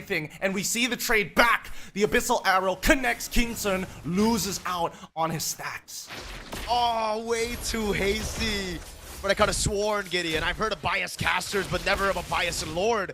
2 Lord knockups onto So and Claire, I believe, in that skirmish, giving Wolf the opening he needed to just go for the free retry. He didn't even need to try on that retribution. 1 level advantage for So. Didn't matter. Completely free. But yeah, way too hasty from Kinson, man. Could've just waited. Oh, what? They just opened it up. Big chop. Wolf gets caught, and it's a free kill. Gaon. 2 shutdowns onto the 2 marksmen of Hong Kong, China. Man, they gotta be more patient. They can't be opening up. They got all the vision in the world, but they're not using it, Gideon. I mean, they believe that they're not going to get punished. Like, Wolf probably was walking up thinking like, yeah, I got Traceless, I just got to react to it. But unfortunately, you can't be prepared for every single scenario. And not to mention that Baratz is really scary if you don't have the Purify. The Detonus Welcome is always going to connect, especially considering that Garrus has been playing a phenomenal EXP Baratz by far. As we see soon, he will be able to take the purple buff and steal that away for himself. So his influence across the map is still going to be maintained. This is where we start to really say that tagline of the new patch, man. Loving MLB, beat both teams. Really enjoying it so far, man, to a point where they're just opening up randomly as well. Kinson and Wolf. Okay, you know what? Kinson, Wolf, and Okimoji. They gotta start swapping places with Everyday Kiss and Moon Love You. They all have almost more deaths than the frontliners here. Wolf, oh, with a flying mountain shocker, dodge away from Claire. Is able to survive right now with the help of the Revitalize, but Wolf gets a big shot and finds the kill. Now it's the kite back with the rest of the team as Wolf jumps in forward, getting kill spree proc as Ian gets out just barely. Gallon has already recalled. The torn apart memory, not enough to take anyone down, but it's enough to push them away from this tier 2 for them to siege it down. The pokes, it's just too good here. So far, these Star Shatters have been doing a lot of work in this game to get some permanent damage onto Team Korea, forcing them to actually go for these recalls every single time, and it's breaking up the battle lines, right? The AoE is good. Even Gaon, despite Garrus, you can tell he can take the damage, no problem, but Gaon, he can't. He lost half his HPs now into the fracture. Moon might be in some trouble here, but with the Revitalize, they stay healthy. The front lines are fighting each other. Wrath the Dryad's already out, but here comes Yi Shin to pick up the kill onto Lyun. So far, so good for Hong Kong. The damage is just way too diverse for them to itemize at this point for. They really gotta wait for a little bit longer for them to actually be able to handle those all-ins from Hong Kong, China. I think it's also just because of that scaling, dude. The Star Shatters are really starting to melt these tanks. Wolf as well. They have double marksman composition. Without Ian, it's just not possible for them to just walk up. Moon, love you.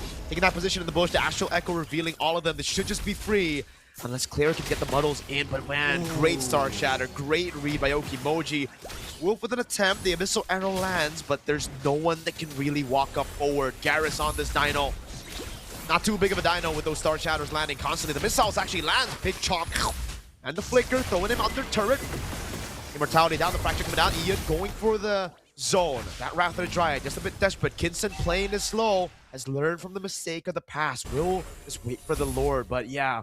I think for Hong Kong, China, again, every time they get the Lord, they just keep on overextending just a bit. This gives Korea a man advantage for the defense. Yeah, I love the fact that Team China right now, that they're willing to greed out. They're willing to like reach a little bit further. Yes, they're getting punished, of course, but that's more due to just how decisive Korea is playing on the defense and on whether or not we're going to guarantee kill this guy and make sure we zone out the rest. We don't even mind trading 1-for-1 in those particular cases.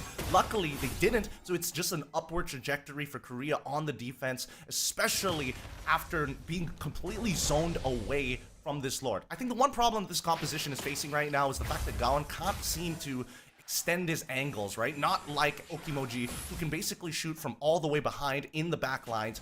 Unfortunately for Gaon, he doesn't necessarily want to do that. He needs to show a little bit of presence from multiple angles so it starts breaking up the formation of Team China. Because so far, that's what Team China is doing right now. They just open up the map front to back, and all of a sudden, even Kinson sometimes is trying to pull the attention away to make sure that the front to back is never fully aligned. And I think Okimoji, if he's able to find those, shots again through these frontliners, it'll be very big. I mean, look at his items, dude. He's on the way to a Holy Crystal last item. Oh, God. There's no magic defense for Claire, so it wouldn't even be crazy to say that I think he can one-shot Claire if he gets the Holy Crystal, dude. Claire's got to be very careful. This is a greedy build, not even going for Rose Gold Meteor. I don't think he'll get one shot. I think he'll lose at least. Oh, I don't want to say 7/8. I think I think he's out of the fight. That's for sure. If he gets shot, he's gonna be quite out of the fight. He can still heal back up with his Trinity, but that's assuming that he has like max stacks all the way from the beginning to the end of the fight. And Moji, again, seems to have his heat-seeking missiles directed to Su. This is unfair, man. I thought that was supposed to be a skill shot. Oh, Claire, you gotta be careful, buddy. These are auto-target skills. They're just that skill shot is a deception. It's not. You gotta be careful, especially with the Astral Echo. All right, when there's no Astral Echo, all right, it's actually a skill shot. But there you go. More members revealed. Not in range. Claire just staying out of bounds here. He goes for the lane in the bottom lane. Solid stuff for Wolf. They're just trying to fight for control over the far lane. Claire doing a good job at playing these dodgeball, Star Shatter. Oh, big chomp. It's only onto the frontliner now. It's only onto Everyday Kiss. That's okay with it. Onto the Consecration, is able to escape. Claire free hitting in the back line with the muddles as well. Just shredding down these frontliners. Now in turn by memory, we'll be able to take Garrus down as the AOG doesn't land. And Kinson is able to space himself in the back. A big Wishing Lantern prop on the Star Shatter is now Wolf. Jumps in again, goes for the arrow strike, finds the kills, he tracelesses forward. The shot of the Star Shatter doesn't land, but Hong Kong, China have the game in their eyes. They're looking for the end game scenario right now. It's up to Claire and Su to make it work, and Claire can only do so much. Star Shatter doesn't connect. Inhibitor finally falls. Muddles is doing a little bit of work, but eventually she's going to run out of targets to actually auto-attack. The Meteor connects as well as the Shatter, force the winds of nature, and they clear the wave just in time. Korea gets to see another day, forcing Hong Kong back, but they should be able to take the Lord here for Team China. And I love the decision from Hong Kong, China. They didn't go straight for the Lord. They knew that they had time to get the base turret at least to try to put some more pressure, maybe bait some of those resources, right? A battle spell, something out from Claire or from Seoul before they got the Lord. Now they have an evolved Lord at 21 minutes. That's usually a death sentence. Kinson and Wolf, Okimoji, these three backliners have scaled fantastically in the game from what looked to be a bad early game. And they have 3 waves to push Gideon. It doesn't really seem like Korea will have the space necessary to stagger these waves from coming in all together. Yeah, it's man. If it all comes in, if it all syncs up, that would be the most ideal situation for Team China. For now, Moji is going to start the work here. Going to put some damage onto Garrus, forcing out the Detona's Welcome early on. They still have waves that's being delayed on that top side. It doesn't collapse at exactly the same time, and Hong Kong may have just missed their opportunity. They've got one more chance here with the next waves already spawned and about to push in, but it looks like they're not even going to bother. Wolf got picked off up top alone, down. Really going ban for ban on those skill shots. An Abyssal Arrow landing on a Yi Sun Shin when they have Evolved Lord. Korea's really making this difficult for Hong Kong. China, folks, this is just game 1 of a possible 5-game series in the grand finals of this East Asia qualifiers for ENC. And we see just exactly how much it means for both these countries to try to make it to the ENC main stage. Wind of Nature again for Claire. It was a sell earlier for the Immortality. And now it's back to level playing field because Hong Kong China weren't able to get a far lane, a side base turret earlier. It was just the mid that's still very easy to deal with now for Korea. Yep, and they got a bit of a push on the bottom side of the map here. I don't know, we've seen many different facets of this game, but we're also seeing the many different facets of these teams. Some people are stepping up at weird times in the middle of these fights, and it makes all the difference, because so far, as you see a lot of these 5v5s, it's a lot of pushing and pulling, right? Nobody really wants to commit until they see the mistake or opportunity. Mainly just a window to punish their opponents, and they might have found it, forcing Kingston to actually use his Winds of Nature early on. Good fracture by So, forcing out resources. That is big resource spend right there. Kinson did well in not flickering there. That could have been an easy flicker bait. Decides to go for Wind of Nature, has the composure to save some of those resources, man. Even in the position like this, 23 minutes in. Wave up top looks good. They've dealt with it because they got pressure from Kinson using the Wind of Nature early. Now I think for Garrus, it's all about him saving the Detona's Welcome. He can't really be using it early anymore against Moon Love You, against Everyday Kiss. These guys can take that beating, can take that one-shot potential. Oh my god, Trace us away from the taunt. The arrow lands on Kinson. He buys the Immortality, so he swaps out the Wind of Nature. Wave up top is good again for Korea. They're going to go away for the missiles over on Everyday Kiss. Detona's Welcome again saved by Garrus. They bait out the Consecration. Ian in the front again. Lord taking a half HP as the mid wave gets pushed out by Kinson and the boys. Garrus the flicker out. He's soloed Immortality, not even popped. He uses the Detona's Welcome. Defensively, the taunt lands on Claire, but no one was there to follow it up. There you go. Claire's out of the fight with a Star Shatter, and it's back to Hong Kong China with a hold over the Lord as the Abyssal Arrow lands, and it baits out the Purify out from Everyday Kiss. Wolf will be able to get that Retribution down. A bait from So, the Wrath of the Triad lands, and that was Claire with the muddles on the back. Garrus, no Detona's Welcome. Korea will have to defend from an Evolved Lord again.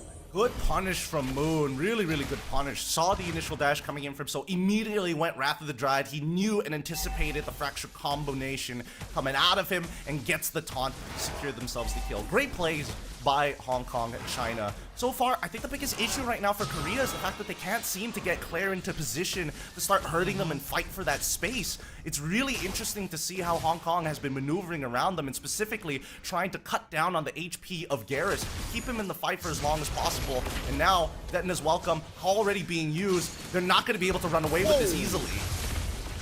Kinson with the Thorn of Our Memory there. Immortality Buyer as well. They're able to get Moon Love You going! In the back finds the shutdown! And now it looks possible again. Hong Kong China playing with the Star Shadow, landing on Claire again with the muddles onto the frontliners. He's melting them down with a taunt land. And Wolf's right there. The go away finally used up. Now the Star Shatter taking the Immortality down as that's going to be Okimoji with the Astral Echo again. Down, unable to survive through that thunder. Oh god, it's game 1 to Hong Kong China. Ooh, man, what a game number 1 to kind of set the tone of what East Asia is all about. It is It is interesting to see this particular play style, right? Again, it feels like boxing. Both sides feels like that they are taking turns, taking swings at each other. It's about how good you can defensively play. It's great to see that Gaon's number 7 in Korea on this Selena, and it makes so much sense. The fact that he has snuck so many arrows onto Kinson is impressive, considering how many bodies they have to somehow weave the arrow through. I gotta say though, fantastic from both these teams in their first game of the grand finals here. Yes, Gaon really threaded the needle a couple of those times, man. Actually dealt the most damage as a Selena, a very impressive feat. But when it comes to the late game, it's just the diversity of damage coming in from Hong Kong, China that was able to deal with the frontliners better. Wolf, Kinson on physical damage. They have those endless battles as well. Some more true damage. Kinson with the range and the killer instinct to flicker in a lot of those times to bait out those resources. But at the end of the day, it's Okimoji too, man. Those shots, those Star Shatters landing crucial moments, the Lightning Truncheon proc that was able to get Gaon down, dude. GG. GG for our game number 1. It's 26 minutes. I think that's the norm at this point, seeing how competitive the game is. But damn, that was a good first game for this grand finals. It really is. It really is. It really goes to show that they've kind of understood the basics of the way that these team fights need to go, but they also understand like the little intricacies here. Oh, Detna's welcome is down. We got to run him down at this point, right? Making sure that they utilize the Uranus alongside specifically with the Star Shatters. Make sure that you have like dangerous damage at all stages of the game. With that being said, though, that's just game number 1. We're going to go on a short break, and when we come back, it's more ENC MLBB action.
craving, the chord that I just resonate with.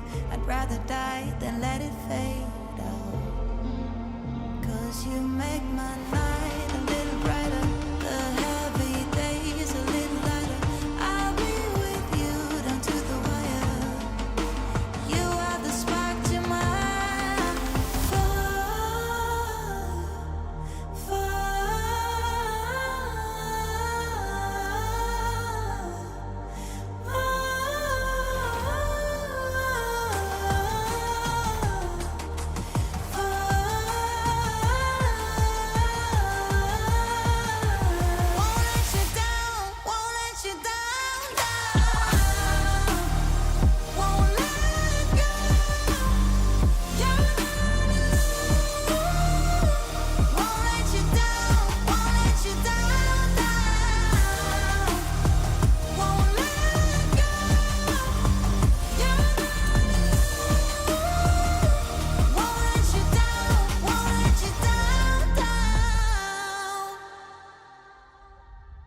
It cuts deep when you're gone, and I can't sleep 'cause my head song is keeping me awake, keeping me awake. You make my night a little brighter, the heavy days a little lighter. I'll be with you down to the wire. You are the spark to my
back, everybody. The second game is about to begin in this best of 5 grand finals for the qualification spot for ENC. Team Korea, unfortunately, taking a pretty uncomfortable loss there. There's definitely moments in that game where they thought they could win the team fights, and they absolutely had the resources to do so. Fortunately, the experience and also some of the plays that we've seen from Hong Kong, China have been exquisite, but it doesn't come without its punishments, and that's what we're going to be talking about here. The punishments that happen and the greed that happened in this game needs to be adapted for game number 2. Like Korea, they're thinking about this. They're like, all right, their conversions are a little greedy. We need to be having a composition that punishes that.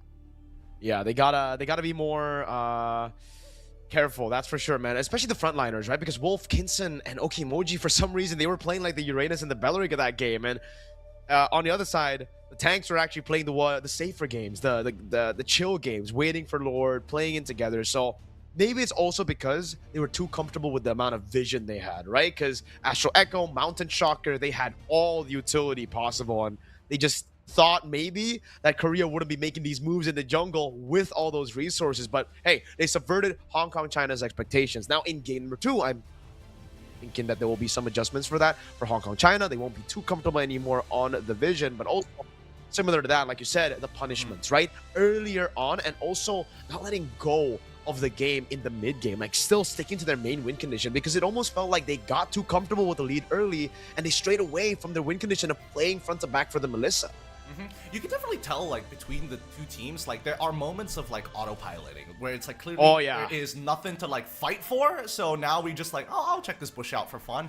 And we've seen both sides getting slapped around because of that. I think, you know, they got to clean that up. And I like the fact that both teams are able and capable of recognizing, hey, this is something that we can do. This is the moment we need to start locking in and fighting for, but there needs to be purpose behind everything, and both teams have shown it. The draft is ready. Let's jump right into it. Let's see which side they've decided to take on, because it looks like it's going to be Team Hong Kong China on blue side against Team Korea on the red side.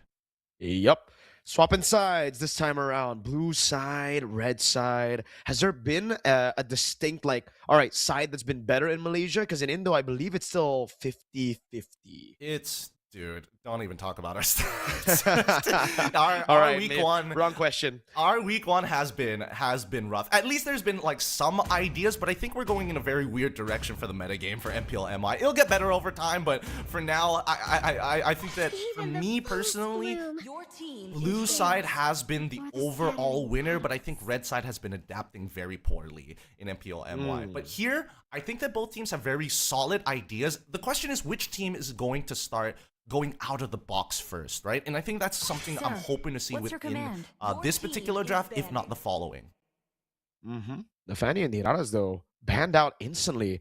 The Fanny I understand on red side, but the Hirara on blue side is something that's kind of weird.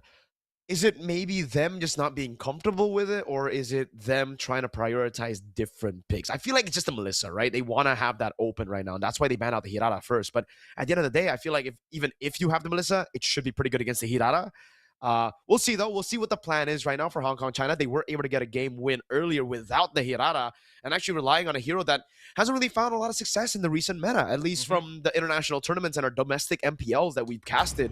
So, hey, sticking to the identity was the narrative that we brought in before the game started, and it definitely looked like that was what Hong Kong China were leaning on. Playing front to back, having the solid frontliners up front, banning out the Freya on blue side again. It really just seems like it's the replay of game one, just on different sides in the bans. Yeah, what are we doing here? Like, these are all abusable picks for blue side. Even the Marcel! Yeah, I don't... Like, for red side, it makes a little bit more sense, right? It's like, okay, we don't want to give you these first picks anyways. But, like, Marcel is one of those, like, man, some teams are a little 50-50 on it, because it's either you have perfect chemistry and Marcel is a must-pick, must-ban, or you've got, like, 80% chemistry and you're like, man, that 20% has costed us games. Let's just ban it out. All right.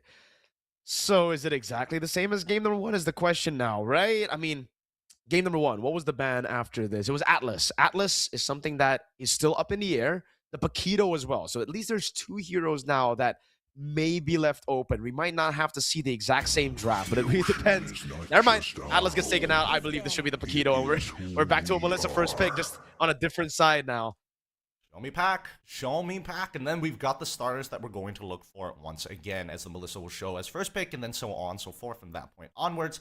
Generally speaking, though, I don't know whether this is like an admission of guilt from a China side. It's either like we either don't know how to play Hirara, or there is like another pick that's just too good to give up in the Melissa for Claire to say, you know what, I don't think this is something that we want to do. Or maybe it's we want to deny it off of him, because Kinson did a great job on Brody. Imagine if he had Melissa. A punch for a punch. Well, we don't need to imagine. It seems it's just going to be picked up straight for Hong Kong China, unless they subvert our expectations. But there's no way. It really feels like Melissa's just that good in the meta currently. Yes, it did lose. It did lose, but it came through. Oh, the loss was a tough one. He was able to defend for so long. That's the reason they stayed in for. Moon, love you. Are we really gonna do the Belleric opener? Wow. I mean, if it is, then it's a Melissa and. Did they just go Melissa Uranus then for Korea? I think that might be the case. Yeah, I think it's supposed to be Uranus in that case. Wouldn't make They're sense thinking about otherwise. this one. I mean, it makes a lot of sense, right? Because again, this is for the sake of draft order, or maybe for the final two picks at the very end here, because it's just the leading pick, right? So now Belleric is their leading pick. Come on, let's keep it standard here. You don't need to show exactly what your support is just yet.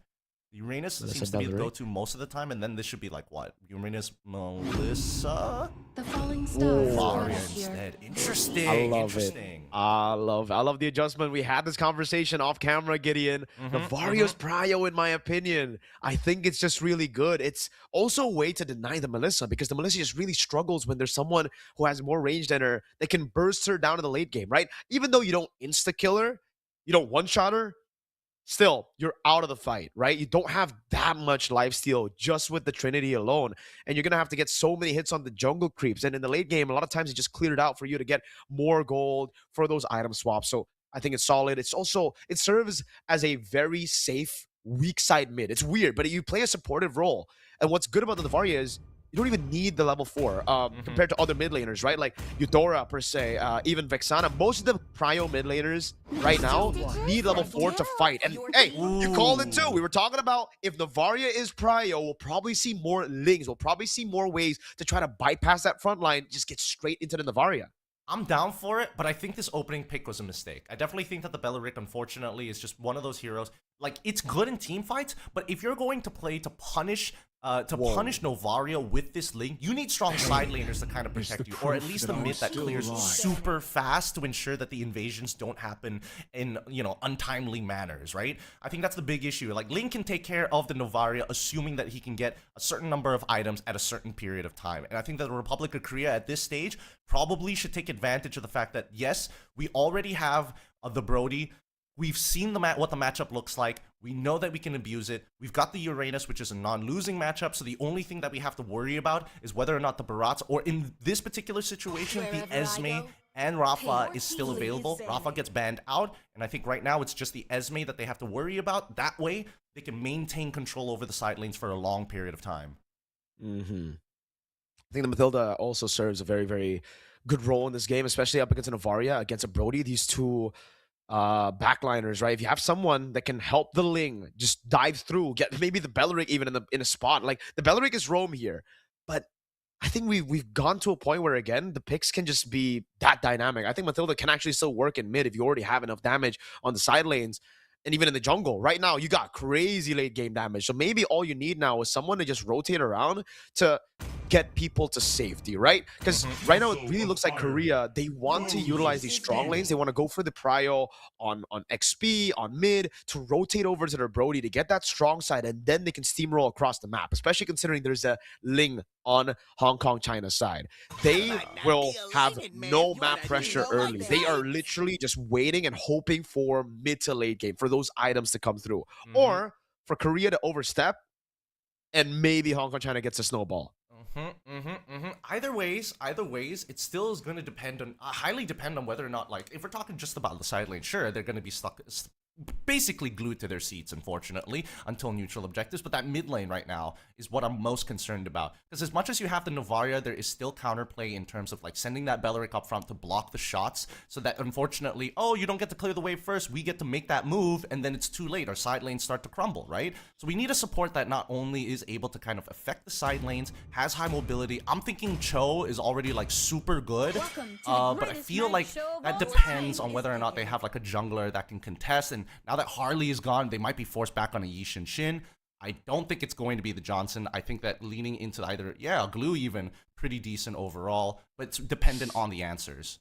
Yeah, I like the Matilda a bit better, man. The Glue against the Melissa is a very tough pick to pull off. You can't get past the go away, so it's so awkward. Once you go for the slam, pass, you get thrown back. Everybody just needs to corral over and play together with Kinson this game. Whoa, that's even crazier, brother. No way. That is a no way right there. Gold and XP have been filled up. We've seen gold even in Indonesia, but jungle just sounds like a bit. It sounds like a troll pick. Don't even think it's a bit of a troll pick. Just go for fast clear in mid with the Cho. It's also very good against the Ling. So there you go. That's the idea for Republic of Korea. They want to get tempo literally everywhere, dude. Mid with Novaria and Cho, Uranus up top, and then you have the Brody in the goal lane with now, I think, a Harley, right? It really seems like they need someone to just execute these dudes early on with these winning lanes. It's either that or they go for Nolan and they clear the neutral objective quick. Which would I prefer, actually? I think I'm leaning more into Nolan at this particular point of time because, again, it fits the characteristics, right? at the end of the day of what Republic of Korea want to do. The Zushin, very, very smart. I like this a lot. It really punishes that front line just in case they overstep their boundaries. It forces the interactions to be very short and very, very quick. If it's any longer, they get the punish. And now we also get to see the Esme to try and fight for the EXP link priority, now that Baratz has already been banned out. And then now Hayabusa, because Harley gets banned out. You need somebody that cleans these guys up. And unfortunately, something that has a little bit more early game would be ideal. That fits the bill, you know. I didn't see the Harley get banned out there, but yes, Hayabusa, someone else that has been rising, I guess, in popularity, especially in GOTF recently, right? We've been seeing a lot of those games, and this really reminds me of that Rune Eaters game where they were able to stomp through. It was just all about tempo, and then the Hayabusa getting all the kills, maybe a possible Sky Piercer over the Brody. It gets locked in, and wait, has there been a swap in players? Oh yeah, I believe Parker so. coming in, right? Parker, yeah. So literally, is not in the lineup anymore. It's Parker. Interesting. All right. So maybe this is something we probably should have brought up a little bit earlier, but we just noticed it. His hero pool might have been different. Maybe he performs better on these assassins rather than the scaling style of junglers anyways. I would have liked to see the Nolan. That would have, you know, accelerated this game a lot faster, but we can't forget the Hayabusa at level 4 is just as dangerous, if not more dangerous, especially when he has access to Warcry, one of the few assassins that doesn't mind utilizing it in the early stages of the game to get extra damage. And looks like Ling is running with the Warcry as well, rather than the killing spree. He knows his job. Go in, bait spells, get out. If you can clean up, that's great, but leave Kinson to do the rest of the work. Hey, it's a dynamic meta. We're seeing new picks again, just debut picks all around. This time it's the Ling and the Hayabusa with the Esmeralda and Cho, obviously. Well, technically even the Juicin, right? We're seeing so many more picks come through, and I agree with you. I think for Hong Kong, China, it's great. They needed a bit more utility in the mid lane, as they already have these carries in the side lane and in jungle. Ladies and gentlemen, welcome to game number 2. Will it be Hong Kong, China with match point, or will Korea this time with Parker in the lineup equalize 1-1? Let's find out as we jump right into this. First things first, where is the jungles going to start? As assassin junglers, there's only 2 things you're really thinking about. Number 1, are we going to contest for Litho Wanderer? And number 2, are we full clearing or are we partial clearing? And it looks like it's going to be full clears from both sides as they start on their green camps and immediately go over to their purple buff, which again, both of these junglers are purple buff dependent. Unfortunately for Link, a lot more so than Hayabusa. Oh, thank God Lund didn't steal that away. That I would have been so tilted for Wolf. Yeah, luckily not purple buff. Luckily didn't red tree early. Good decision there by Wolf. A lot of times, especially when you're playing a safe jungle, you just want to full clear and you red tree early to get that lead in clear. Parker also didn't use the retribution early. He waited for the lethal wanderer, and with the help of Gaon, basically secures it with the Star Shatter. And look, again, weak side mid lane. It's very weird, but it's just super safe for Gaon. There's no way anyone can go for the poke, and now Claire. Ooh. Taking a trade. Kinson's got to be very careful in this lane. He was on the Brody. You should know exactly what Claire is able to do here on the Brody. You don't go for the trades on the Melissa level 1 to 2, especially the new Melissa. Back then, you can still go for these trades because you have Inspire, but whoa, Flicker early. Good respect from Everyday Kiss. Didn't want to risk that quad shadow landing from Parker. Yeah, I definitely, it's one of those moments where it's just like, man, Everyday Kiss should have known Little Wanderer was taken. He was on this side of the map and he had purple buff, so he should have expected him on that top side and maybe saved his Flicker. But at the very least, there was an all-in moment there for Claire, but he had to back off knowing that the rest of his team is communicating that Moon here, Moon love you, and Wolf were already pathing down to this bottom side. So he misses out on that important opportunity to start dominating this lane. And Parker, he's still trying. He's trying to go for these big intercepts in the middle of the rotations. Doesn't look like the Juice and Bellary combo is getting them all that mid prio. Okimoji got really chalked. My lord, a Star Shatter. And now the Echo lands. Big poke as well. Parker's going to go in with a Shadow kill. Over on Everyday Kiss. Good revitalize to keep them at bay. Wolf now jumps into the quad Shadow behind, but he's able to get away. That is distraction. Ian getting taken out. That's the showdown. First blood to Hong Kong, China. Parker. So look at the angle. The Crimson Beacon not ready just yet. He's already used up.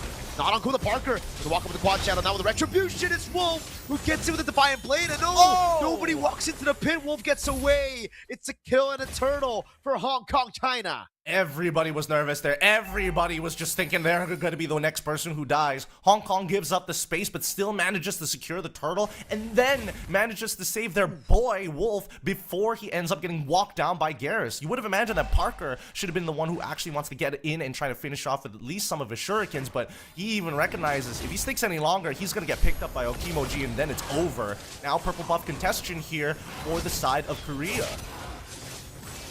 Buff still alive. Ian's not level 4 just yet, though. I don't know about this. Way the Dragon finally gets up. He gets away the Dragon, locking him down every day. Kiss there for the Wrath of the Giant. Stops the initiation. The Shadow Kill still comes through to get a pick off, but it's 1-for-1 now as Garrus gets covered. Attempts the blade. And the blades from Wolf are clean. 4 blades into a double. It's going to be EXP trades, but now here comes Claire. One of our memories is going to come out as well. Not going to be enough, even with the Star Shatter not connecting. Revitalize does get used very early on. So, something to keep in mind. That's 65 seconds worth of not going to heal back up and my teammates for a little bit of time.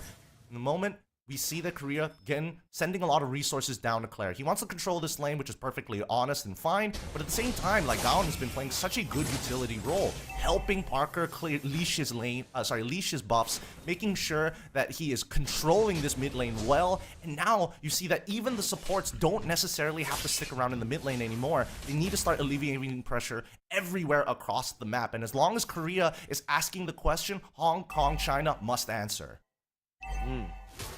Wolf is just scaling really well. We were talking about a possible snowball for Hong Kong, China. They seem like they do have the scaling for the late game initially with the Ling and the Melissa. Ian, play the Dragon, locking him down. Okimoji still has a Crimson Beacon, is able to get away. The Wrath of the Giant locks Parker down. Now we get the Turtle spotting in the game as well, giving us a little bit. Oh, Wolf gets outplayed. The Shadow Kill came in time, and it dodges the Tempest of Blade for Parker. Well played. Korea with the mechanics, and now they go straight to the purple buff and the turtle simultaneously. All right, there you go. That's how you shut down a snowball from happening. They get the kill onto Wolf, they get the kill onto Moon as well. That's exactly what they were looking for, and now they even the score 3-3, and they are the ones who are developing the gold lead on the Hong Kong, China. And at this stage of the game, we're seeing that Claire now has been unlocked with the quick lane swap, and Garrus is able to maintain tempo down on that bot side. Tier 1 as a huge convergence. What are you gonna do? Go away from me? All right, that's fine. I'm gonna pop the concentration, and now, arguably, he can still be annoying underneath that turret. Yeah, no way for Melissa to 1v1 a Uranus this early on in the game. Oh, Wolf really struggling now with the purple buff, dude. Oh, Ian! GQ knowing the way to Dragon into the Shadow Kill. Good RNG saves him. Oh, but the Star Shatter lands on the turret. Gaon, great shot. RNG? Nah, they take fate by the hands. They don't need a random number generator to show that they are good. And Korea, so far, this early to mid game has been looking great for them, but it's that transition. We've seen trying to do this in game at number 1. They get that early lead, and then unfortunately, it starts to fall off towards the latter half. Now, we're going to see whether or not Korea is able to maintain this pressure, because in this current metagame, if you maintain that pressure, you're going to be able to develop an even fatter lead. Tempest of Blade's already being used. Lone unable to set this up, but it does mean that Wolf can't just walk around and take any fights that he wants. He doesn't have his iframes anymore, but Lun did have to use his flicker, did also have to use the Way of the Dragon. Yeah. Retribution. Oh, I think Parker, yeah, stole it away there with his Retribution. Wolf, unfortunately, unable to get the purple for a second time this game.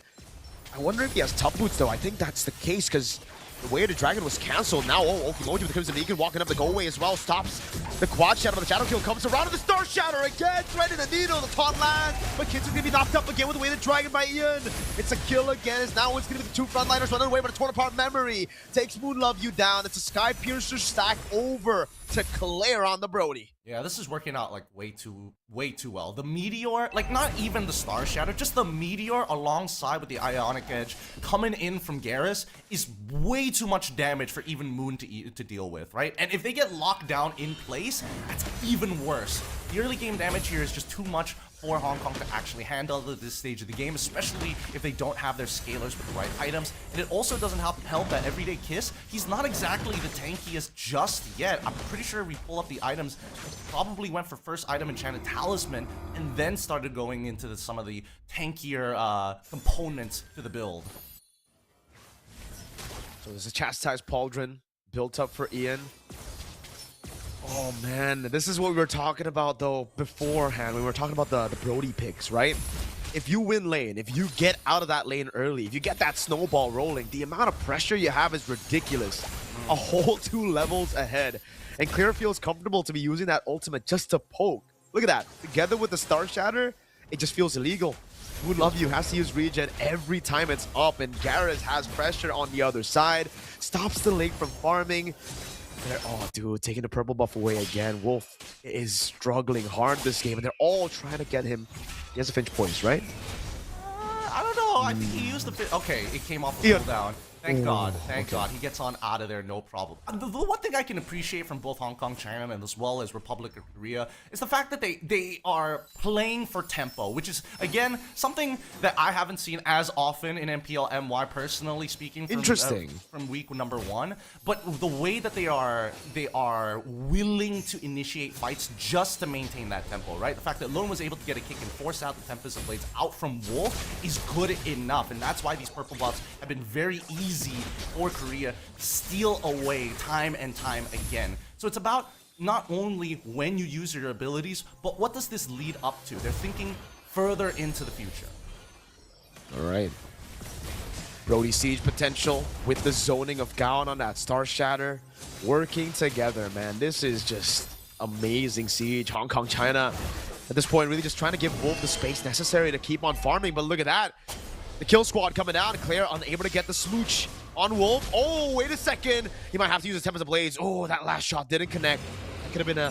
Oh, wait. Ian in the back finds the angle. Luckily for Wolf, he's able to get out of the Jeet Kune Do. So, yeah. Would love to see the items. I think he has tough boots. There's no way he's able to get out of these Jeet Kune Dos like that if it wasn't for tough boots. Yep, for sure it's got to be tough boots. I would have imagined that, you know, Lun would have been buffering the way to the dragon as soon as possible, but it ended up getting canceled out by the Tempest of Blades anyway. So either or, it's still a big win, because without the Tempest of Blades, Wolf has no safe way to get in and out of fights, right? You can hope that your Divine Swords are going to be enough, but like really it boils down to your Finch Poise, which has a pretty decently long cooldown after you hop off of the wall, and your Tempest of Blades, which is kind of your intermediary ability to dodge stuff. Oh, Way of the Dragon connects onto Ling once again. Tempest of Blades doesn't get called in time. Doesn't have it. Unfortunately, the Oki Shadow Kill onto the backline catches Kinson, and now this is starting to boil over for Hong Kong, China, because nobody can stop Garrus from zoning up the rest of their teammates, and now Wolf, isolated from the rest of the team. Republic of Korea is going to start walking up to the inhibitor turrets. I think it might be the end angle here. 13 seconds on Kinson. Gaon's still there as well with the Star Shatters here. Claire over the damage instead of these turrets. The Lord charging in the mid lane. They're going to go for the base turret up top first. It's going to be the far lane. Way the Dragon locking them down now as Claire tries to go for the turret, and he does. That's a corrosion strike to go for the Smoochie, to go for the stun. Oh, Ian gets past the wall. Survives, and it's another kill over to Claire. Not the end they were looking for, but they got the far lane, which is equally as good, or maybe even better, to secure that win here. 10-5, 6,000 gold lead. Ling with no purple buff since, what, the 5th minute of the game. This is going to get more and more difficult for Hong Kong, China to come back from. All of this is because of the early game, right? Had Hong Kong, China used a bit of their mid pressure early on, try and invade and try to steal away camps from Parker, maybe this wouldn't have been so difficult, right? Because unfortunately for Novaria, she doesn't necessarily have the cooldowns to kind of keep this up until we start getting past like level 8 plus the Enchanted Talisman. Then it's just the constant rain of meteor showers, the constant star shatters coming through against their opponents. At this stage, they don't have the tempo to do so. And worse yet, the big game changers, like if Moon maybe had a flicker, there's an opportunity to try and get these turnaround fights, but because he's running Revitalized, it has to be a traditional front to back. It's kind of all on Wolf and Okimoji to try and find punishes. Oh, a few more shots. Sort of memory coming out. Oh my god! Oh, so low. Kinson gets caught with the Star Shatter too, and it takes him out of the fight. Now the siege again. It's just so much pressure from this combo. The endless battle finally for Wolf. So he's scaling, he's farming. Can he escape from this, Parker? Watch Shadow. Oh, he cancels the recall. Wolf is in a bad spot. Gao now with a rotation as well. The Tempest of Blades used up. Can he get in out of time? The stun from Claire. And the kill over to Parker. Oh no, 20 seconds from the Lord spawn. And they lose Wolf again. like it couldn't get from bad to worse. From bad to worse. Now they're just going to keep on sieging them until Kingdom Come.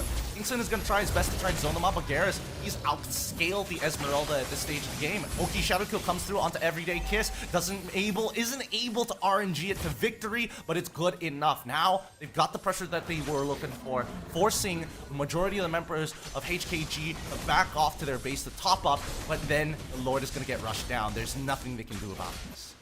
No Sky Piercer for Korea, but it don't even matter. That snowball, that lead has just gone too big for Hong Kong, China to deal with it, at least outside of their base. They are confined to their base right now. They have to play under those turrets. They have to play for Kinson. Again, for Wolf, it's just impossible even after the scaling because he just doesn't have the resources, no mana, or sorry, energy for these skirmishes, dude. Oh, God, he's still stuck at 3 items. That is a big 1k gold lead between the junglers, and you can see the Parker BOD being built up. So there is a Sky Piercer. It just... Okay, how many stacks does he have? Probably, what, 3 maybe? Probably 3. Usually after that first kill, they get the Sky Piercer, if we're going based on that theory. But either or, it's either 3 or 4 at this stage of the game. And worst part yet is that the one person who's supposed to frontline for the team barely has, like, 3rd item. Immediately wait, the dragon. It comes and connects. The Oki Shadow Kid kills the backline as well and also picks up Moon on the way out. That's 2 members already down. Tempest of Blades is going to come out to look for a trade onto Parker's side, but Parker plays it perfectly. Dodges all the abilities. Finch points to try and get him back, but he doesn't have enough energy.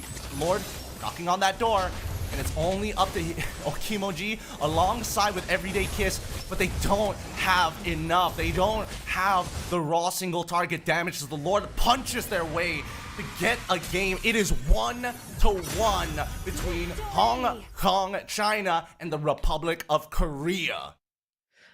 Last time they met, it was 2-1, a win for Korea. This time, it plays out exactly the same way. It's 1-1, but it's a best of 5 this time around. So we have a chance to go all 5 games. It does seem like Korea, they've done a really good job, Republic of Korea, at adapting, at learning from game number 1 of what to go for, right? Didn't rush into the Melissa pick. Rather, they went for the Navaria that ends up paying dividends so much over to the team because it's also that enlarged hitbox that gives the team so much more to play with, right? For Parker, it's way easier to land those shadow kills and the quad shadows. Even the RNG doesn't even feel like an RNG anymore because you have to get so far away from your teammates for the shadow kill to actually dissipate just for one guy, for it to just be landing on the tanks. Then Claire as well, getting those shots, AoE on the Brody, those skill 1s into the torn apart memories, way easier to land. With the Melfic gun, are you kidding me? The range got even like, I mean, you already got such a massive advantage on the range of the Melfic gun. You pick it up early on the Brody, unlike, say, the Melissa the Claudes, right? That end up getting it 4th item after the Swift Trinity. It's the 2nd item for Brody. Maybe after the Sky Piercer. Sometimes even before the Sky Piercer to pick up the Melfic gun so they can just get the turrets down. And that really just played into this game so much. Ian, though, I think if I were to choose an MVP, it would be him, man. He constantly had those Ji Kundos, landing it on crucial targets, forcing Wolf to go for tough boots, not able to deal with the damage from Parker, from Claire, doesn't even have the cooldown to try to make the plays in the side lanes or those solo plays anymore. And maybe that's why we don't see the Ling. Even though it can be a good pick against the Navaria, you just literally have no way to play in the early game if your purple buff gets taken out. It's so one-dimensional until you get your items, or even if you get your purple buff. And that's why I think that this isn't a testament to the proficiency of both Ian and as well as Gaon at controlling that controlling the mid, right? Because technically, in these types of cases, you would have expected Okimoji and Everyday Kisses to be able to kind of maintain that control, block the shot and immediately keep your eyes out for Ian. As long as level 1, they don't get the trade specifically on to Okimoji and still has a healthy life total, they should have been able to instantly invade in the early stages. The only way that this Ling was going to be able to play the game is that if their side laners who have pressure are able to join on the invade to try and get something back. But they never found those moments thanks to the mid trio. And really well done coming in from Korea's side, but they only evened up the score 1-1. And this was an adaptation to the draft. Yes, technically they kind of like swapped a couple of the heroes and the type of composition they wanted to play. But at the end of it all, at least they had the hero pool to say, hey, even if we don't have a jungler, we technically have something that fits the build. So it's all about these small details now. So is it really Novari our first pick? We'll see in game number 3 as we go for a very short break.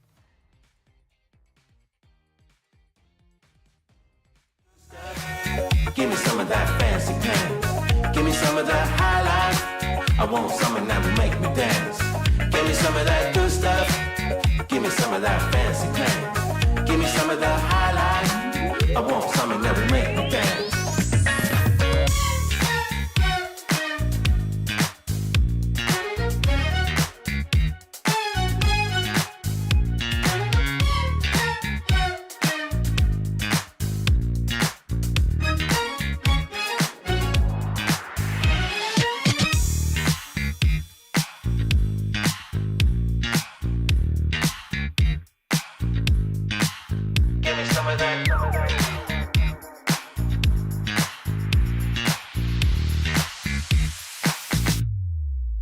Give me some of that good stuff.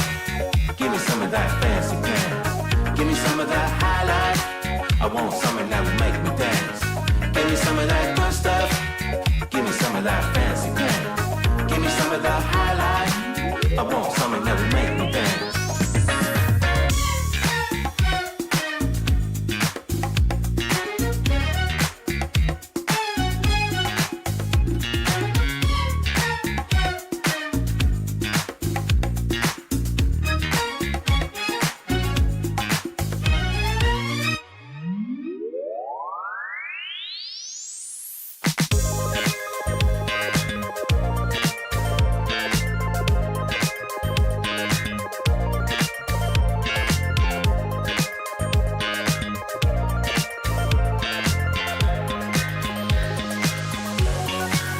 Give me some of that good stuff. Give me some of that fancy pants. Give me some of that highlight. I want something that will make me dance. Give me some of that good stuff. Give me some of that fancy pants. Give me some of the highlight. I want something that will make me dance.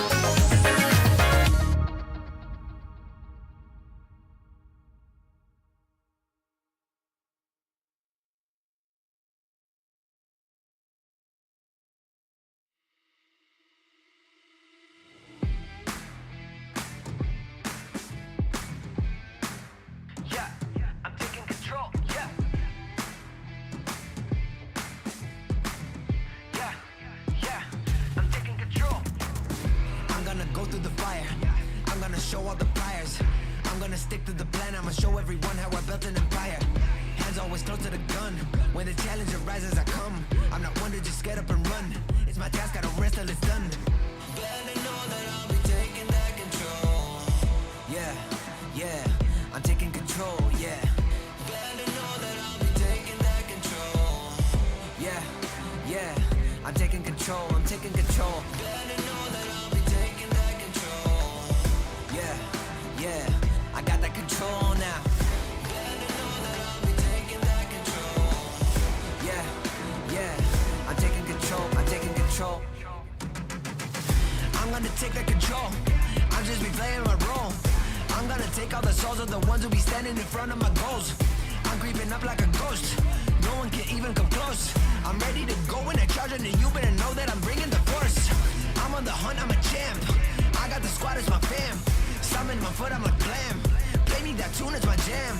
I'm gonna reach my potential. Fully, I get in the mental. It's the state and I go for it all. I'ma honor the grind, I'ma own it, no rental.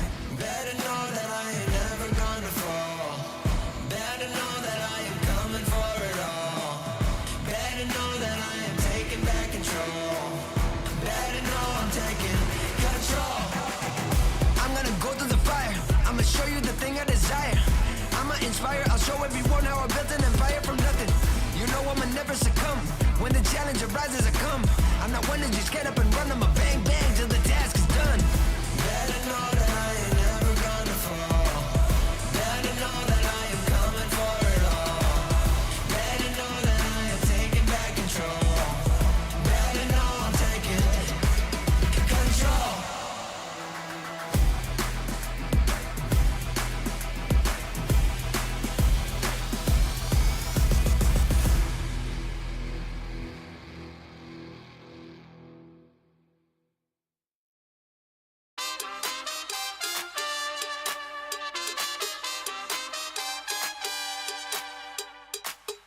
quiere party, party.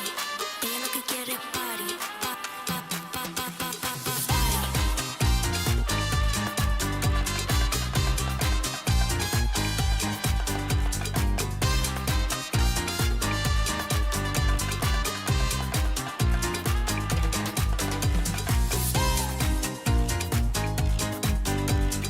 Ella lo que quiere party.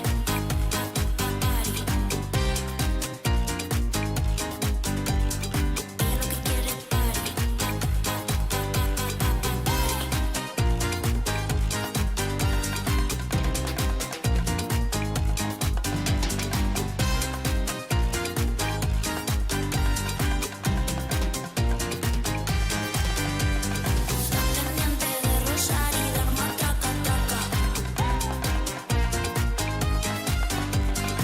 Entonces, ¿qué está esperando? Ven y ataca, ataca.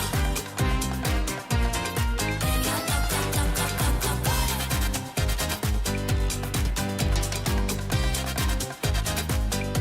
Taca, taca, taca, party.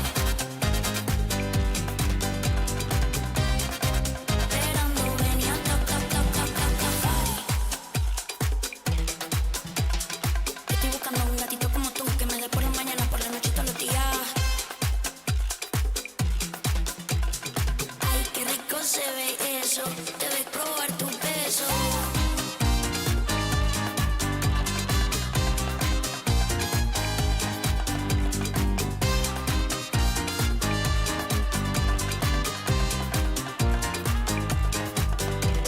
Está pendiente de rozar y dar más traca, traca.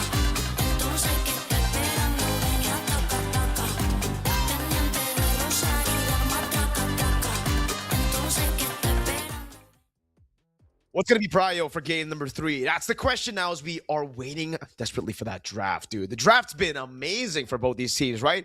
Novaria picked up after we saw the Melissa in game 1. Then we saw the adjustment of the Novaria first pick on red side. That's kind of crazy with the Uranus taking the Barats out of play and forcing a Ling out. That clearly, I think, shows why it's not meta in the current MLBB environment, brother man.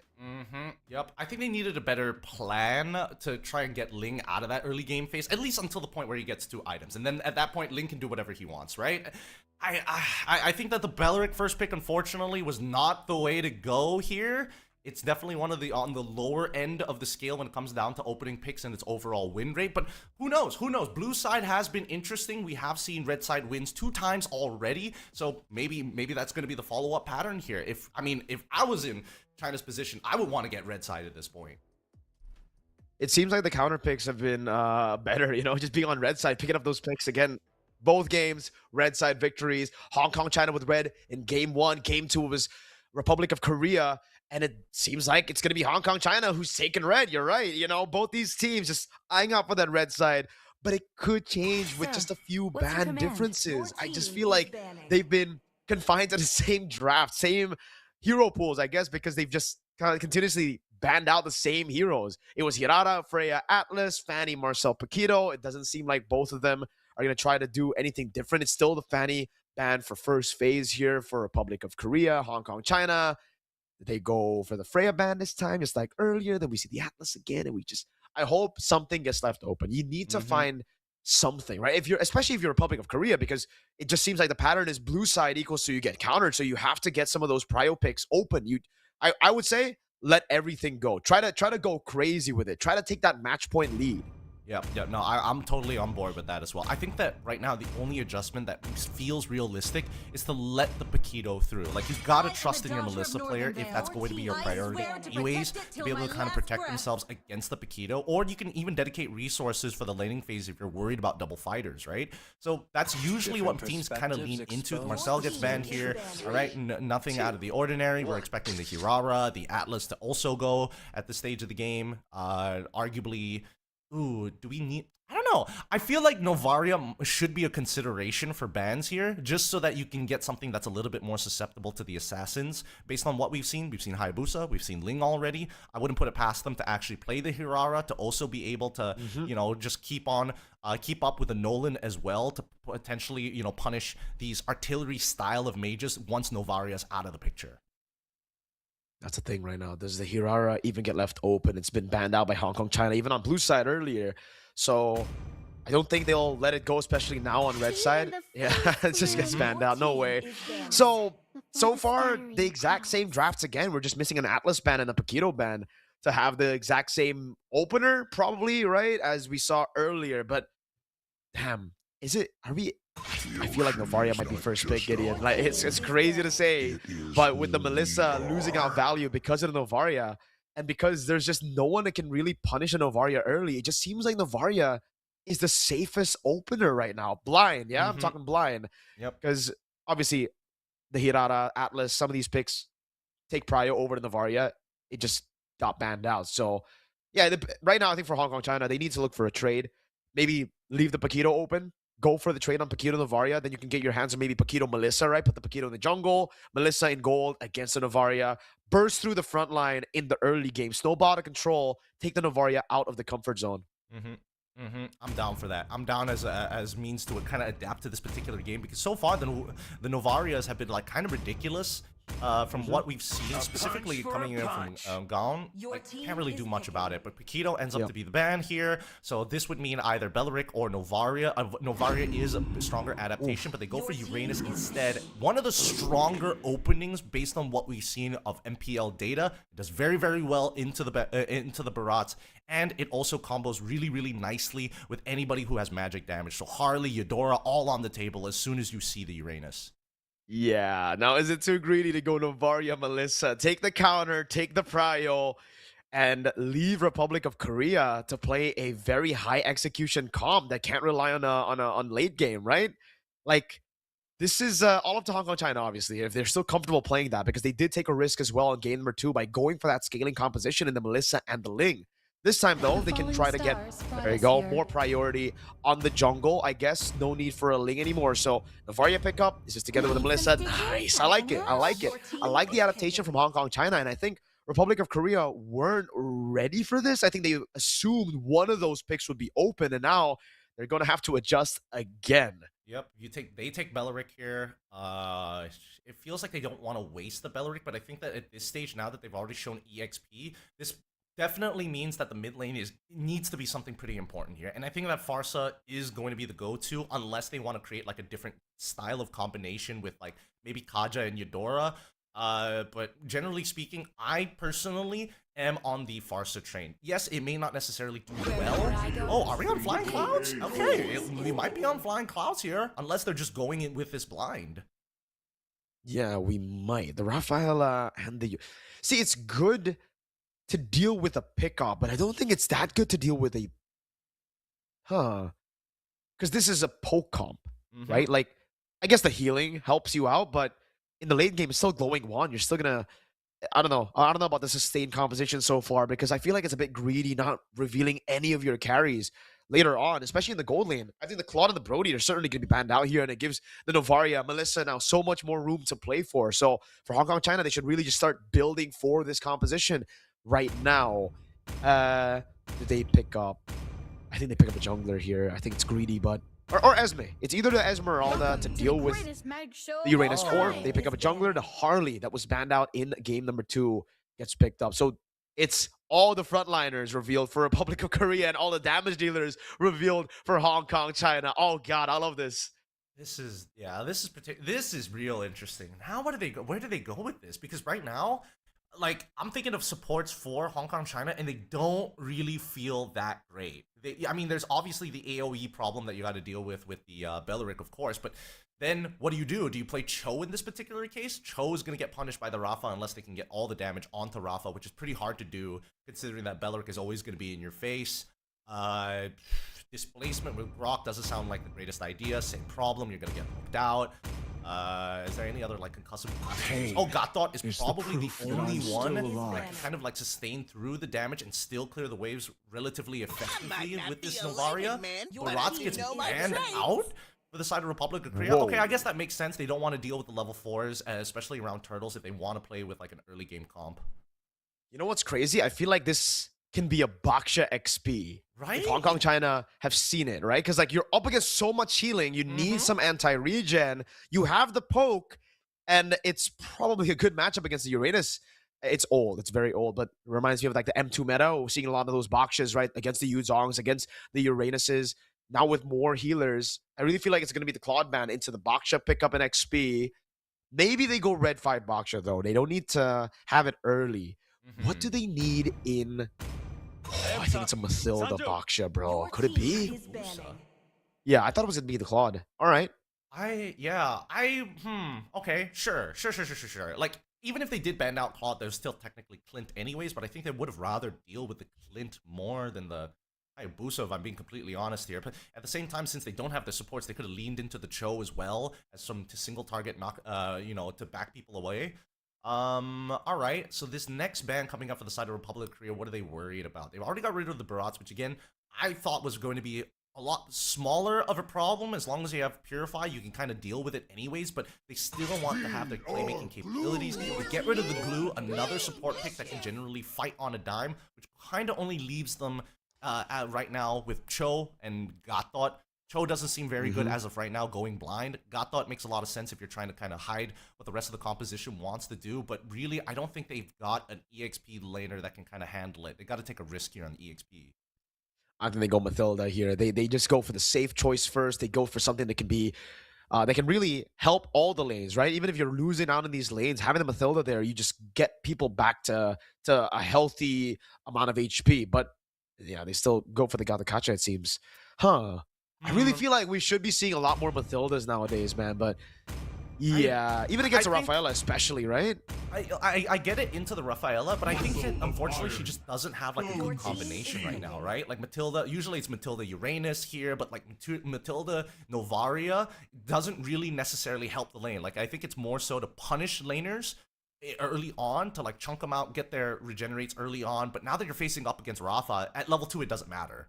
So I think that this is probably their safest bet, I suppose, but I don't think there's an EXP laner that's going to save them. Maybe Terizla is the only like kind of early game engager that they have, and to lock them down long enough for Novaria to get shots off potentially. Could be. We were talking about the Terizla off camera. It was, I think, for us, pretty good. I think it can work. They go for the Moskov and the Suyo. I think it's a risky choice here against the Harley and the Novaria to go for the Suyo. No magic damage reduction anymore, but I guess they are trying to find ways to compensate for that with the Rafaela's healing and maybe revitalize Belleric. Depends again. We've been seeing a lot of those revitalized Bellerics. But here we go. The moment of truth. Is it a Baksha or whoa. Yuzong would be crazy there. Like, I don't know. Yuzong would usually mean that you want to go for neutral objectives. The Harley doesn't really suit that playstyle. This one is a bit weird as well. The Dairoth, because once you go in, it doesn't really. You're kind of stuck. You need to win that fight, and doesn't it look like Hong Kong China have a composition that really wants to go in? It feels more pokey, but hey. I guess we'll see. It seems like that's going to be the lock for Hong Kong China. Dairoth. For everyday kiss. Oh. I mean, he better be nasty with this Dairoth. Like, he has to win the lane especially hard. He has to control the top side quadrant of the map. And even during team fights, like, there's a lot of things that are not going for him. Number one, it sucks against when you have to deal with the Belleric. Like, the Wrath of the Dryads is always going to be a problem. You have to somehow be in the middle of the fight and stick on your targets, even though there's Rafa on the opposite side, constantly slowing you, constantly giving movement speed to the rest of the team, and a Moskov to knock you away. Like, he's probably going to get ganked a bajillion times, if I'm being real. All right, man. We're going to get into this game very, very soon, but don't you worry. Stay patient. Be patient with us, all right? We've seen some of these picks come through. I mean, at least we get another unique pick here, Gideon, right? That's another debut pick in the Dairoth. We've seen it in Indo as well. It was actually a win for them, but that was with a Paquito in the jungle, not a Harley. And so I really don't see the synergy right now, at least in the start of the game, right? Because it's the Novaria with the Harley doing magic damage. Even the Gattacacha really doing magic damage for the most part. And you have physical damage shred. So it looks to me like just a pick to win out lane. So yeah, exactly as you said, I think it's all about winning that lane. But even then, I don't think it's that big of a winning lane against the Uranus. It's more so a confirmed winning lane against Esmeralda, but we'll see how it plays out here as we get into game number 3. Now, a guaranteed match point for either Hong Kong, China, or Korea. Parker on the Suyo. Whoa. Taking a very aggressive route this time. This is great adaptation. Super great adaptation. They recognized in the past 2 games, Novaria doesn't take her first shot until later on after Harley has hit his level 2, only to help with the buff. So they know that he's going to be on that purple side. So they're going to steal all these small camps on the side lanes, and they don't know. HKG, unfortunately, they don't know that this is happening right now, that Parker is stealing away some important camps. This is big. No level 4. That's confirmed right now by taking 2 camps, dude. Oh my lord. Wolf, oh, he walks up. He's like, where the heck did my camps go? He checks both, and both are gone. Oh my god, Parker. Dirty pathing here, but I mean, anything to get an advantage, man. 2 green camp advantage. He doesn't take the lizard, so if Hong Kong, China can find mid-prio, maybe they get it. Doesn't look like they can, though. The Rafaela and the Belleric doing so much, and Wolf has to go. Whoa. Everyday kiss. We know you're comfortable on the die rod, but damn, that's a flicker burnt out very early, brother man. This is when I'm screaming from my jungle. Why aren't you here conveniently?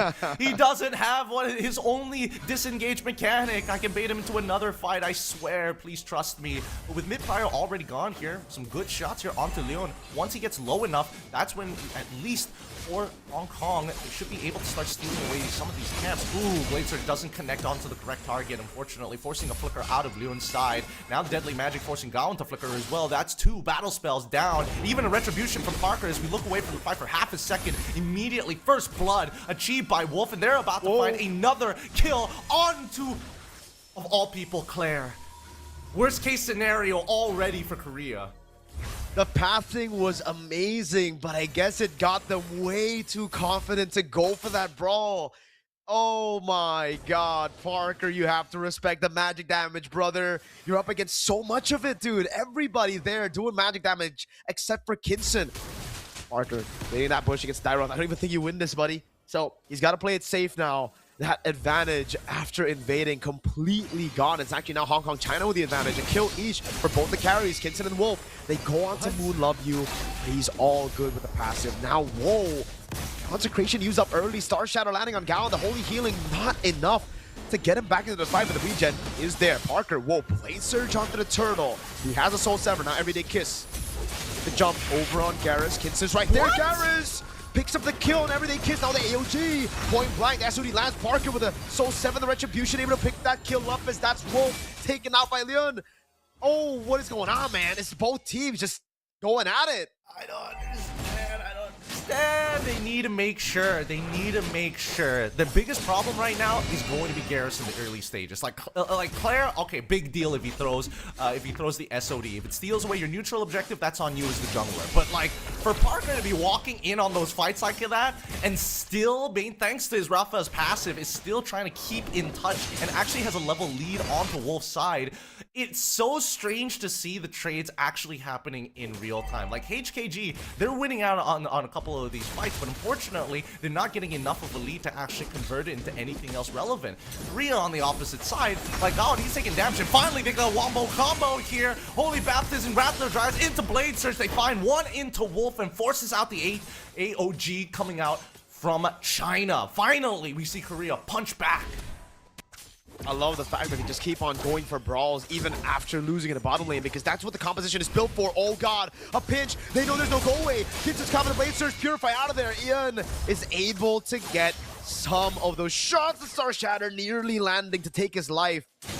But man, non-stop action for Korea. Again with this composition, they needed to go in for early action. They want to go for brawls, and for Hong Kong, China, they got way too greedy with the early lead they got, right? The early lead they got doesn't mean that their composition suddenly changes to an early game brawl comp. It still heavily relies on Kinson, Wolf, and Okimoji to scale up.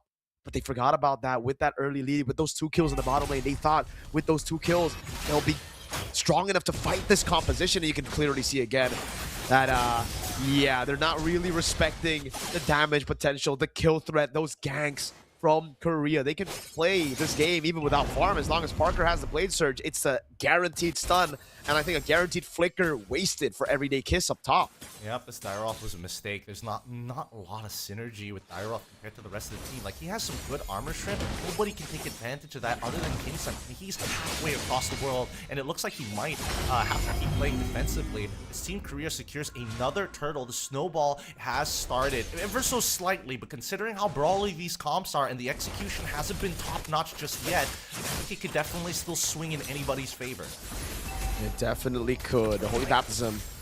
Yeah. All right. So it's just control. Oh, good steal by Okimoji, dude. So at least they get something back, and they still have the scaling, so it's not all over just yet. They lost out on some of those early win cons to try to stay even. They could have done that, but it's okay. 1,000 gold lead is still not the end of the road for Hong Kong, China, right? They can still scale up as long as it doesn't really start getting too crazy. I think if the snowball is lower than 3K, it's still manageable for Hong Kong, China.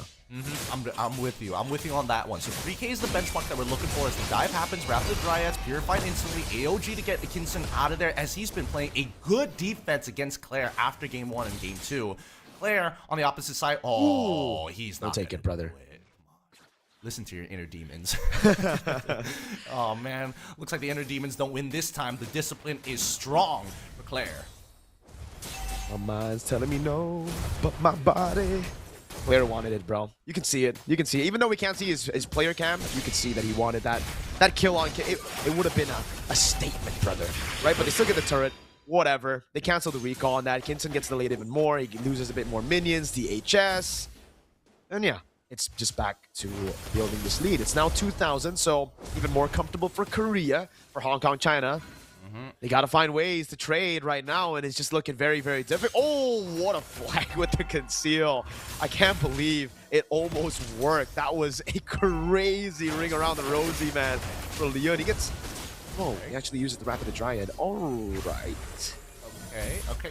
I will give it. I will say that Team Korea this time around, in Game 3, they're not holding their ults back. They are very generous using their ults. Like, Eun, and especially Gaon, has been using the Wrath of the Dryads. I mean, Wrath of the Dryads more conservatively, but that Holy Baptism, willy-nilly sometimes. They just throw it out in hopes that something happens here. Okay, Garrus in some trouble as now they're on top of Parker. Yo, maybe in some trouble forcing out the Revitalize coming in from Moonlove to buy the time that they were looking for. The Deadly Magic onto Garrus' side. He's going to be able to use the concentration to heal back up to full. Atkinson and open up some space here. He has to go away from me, but doesn't want to use it just yet. SOD does connect, and so far the contestation for the turtle, it's been 50-50. Both sides, trench warfare, they've set the battle lines. They've baited so many abilities as well with Garrus and Holy Healing. Oh my god, that damage from Kinson onto the Moskov. Let's see it. Soul Sever ready. Queller in the Retribution secures it now with the Wrath of the Dryad landing on 4. Massive combo. The Sky Piercer stacks going crazy as that's Parker with a triple. Looking for the Maniac now. He jumps in. Oh, the Soul Sever didn't land. Now he tries to charge the Queller. Lands it. Not enough damage. Got with the walk-up Maniac for Parker in game number 3. Now with the Queller landing. He wants the Savage. He can't get it. Okimoji will go walk back to base, but what a highlight by Parker on the Suyo. Huge play coming in from Parker as well. Now he's got a dedicated Snowball and a War Axe already complete, so he can take quick trades, walk away, go to one of his neutral camps, clear it up, go back to full, and get back into that fight. Unfortunately for Kinson, just wasn't 100% sure about the cooldowns of Parker. Definitely shouldn't be walking up there. Honestly, probably would have still died underneath the turret, even if he tried to run away. At this stage of the game, you can't be making mistakes like those. And unfortunately, for the rest of the team from China, Eun finds a major Wrath of the Dryads. And this is why I prefer Wrath of the Dryads with Flicker rather than Revitalize.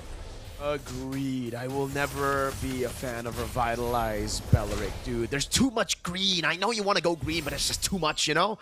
Like, calm down, bro. It's okay. You have reactability already, even without the Revitalize. Just having that engage tool so big, and there you have it again, the Wrath of the Dryad right on cue as well. Massive damage, get some zone for tier 2.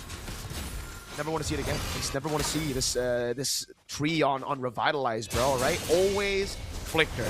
Please. Because Revitalize does nothing to you when you're falling further and further behind in that game. It helps when you're ahead, sure, but it helps maintain the lead rather than win these coin flip style of fights. And so far for China, unfortunately, they don't have enough of a lead to do much. 6k difference here between Korea as well as China. And Claire looks like the DHS is already bought. I'm pretty sure that's the end of his Trinity at this stage, if not second. But considering that he's level 11, I would assume that he's only on a second item, right? No.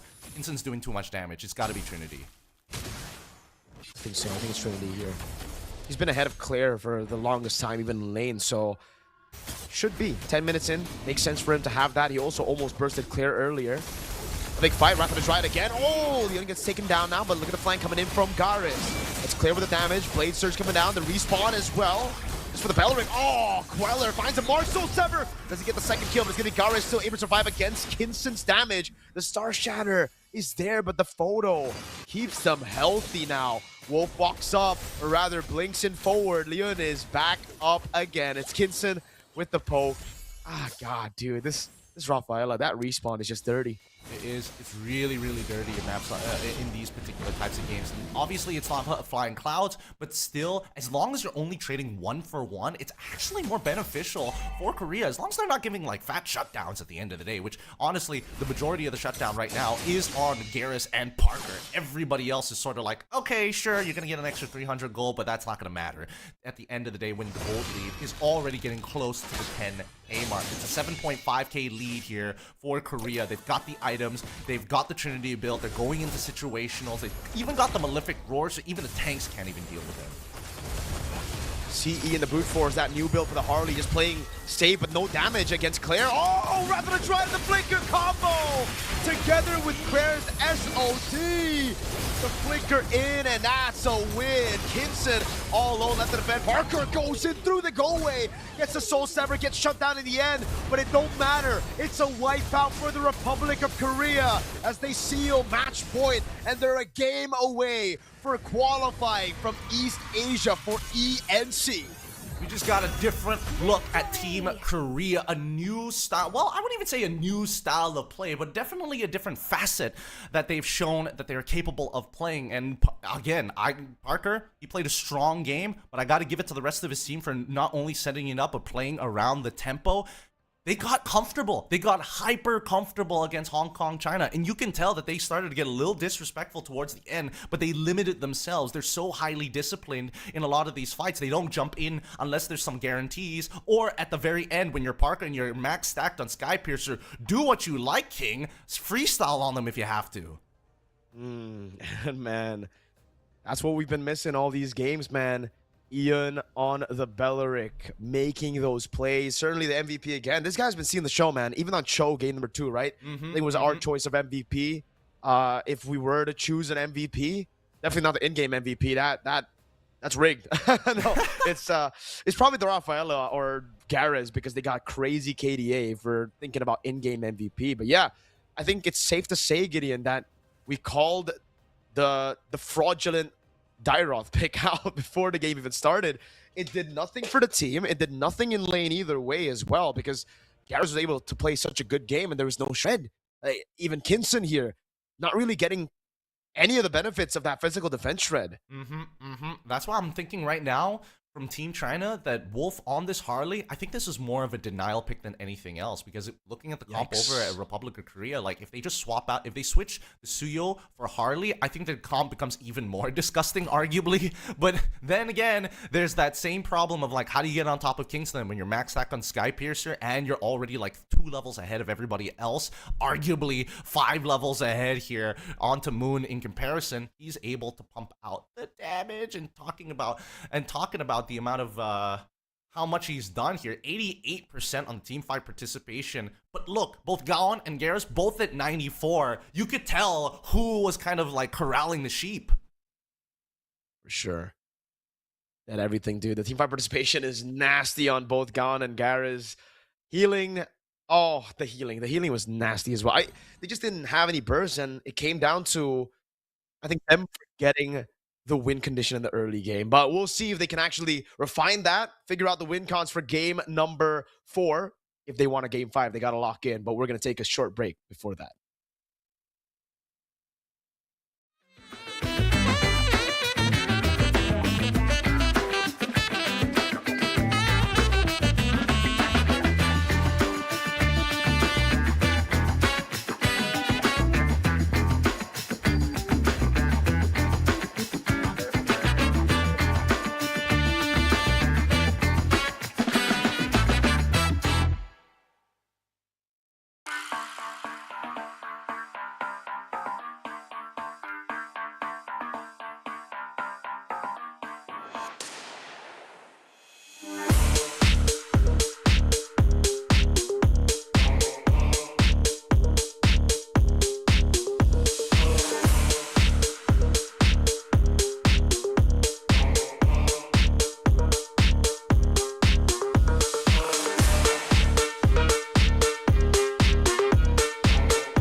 Yeah, plata me canta canciones y tengo un coro. Ganador ves el oro, brillo como un tesoro. Y tu novio es un bobo, mi gatita tiene todo, pegajoso y hermoso, con la 3 peligroso. Ganador ves el oro, brillo como un tesoro. En el bosque como un lobo, cazando el dinero, haciéndolo solo. En mi vida evito todo, nada puede asustarme, solo tengo que cuidarme. Paso grande voy a brincar, yeah. Cuando fui chiquito me dijo, Evancito, tienes que luchar. Para llegar a la cima se tiene que actuar, se tiene que escuchar. La calle te llama, la calle la fama, aquí está tu hogar. Bolsillo llenado, si escucho un poco los oigo cantar. Plata me canta canciones y tengo un coro. Ganador ves el oro, brillo como un tesoro. Y tu novio es un bobo, mi gatita tiene todo, pegajoso y hermoso, con la 3 peligroso. Pegajoso y hermoso, soy más grande que un oso. Mi pistola está muy hermosa y la tuya estaba soso. Mi palabra tan filoso, porque el game es una guerra. Patrullando Panamera, yo no ando con cualquiera. Cuando fui chiquito me dijo, Evancito, tienes que luchar. Para llegar a la cima se tiene que actuar, se tiene que escuchar. La calle te llama, la calle la fama, aquí está tu hogar. Bolsillo llenado, si escucho un poco los oigo cantar. Yeah, plata me canta canciones y tengo un coro. Ganador ves el oro, brillo como un tesoro. Y tu novio es un bobo, mi gatita tiene todo, pegajoso y hermoso, con la 3 peligroso. Plata me canta canciones y tengo un coro. Ganador ves el oro, brillo como un tesoro. Y tu novio es un bobo, mi gatita tiene todo, pegajoso y hermoso, con la 3 peligroso.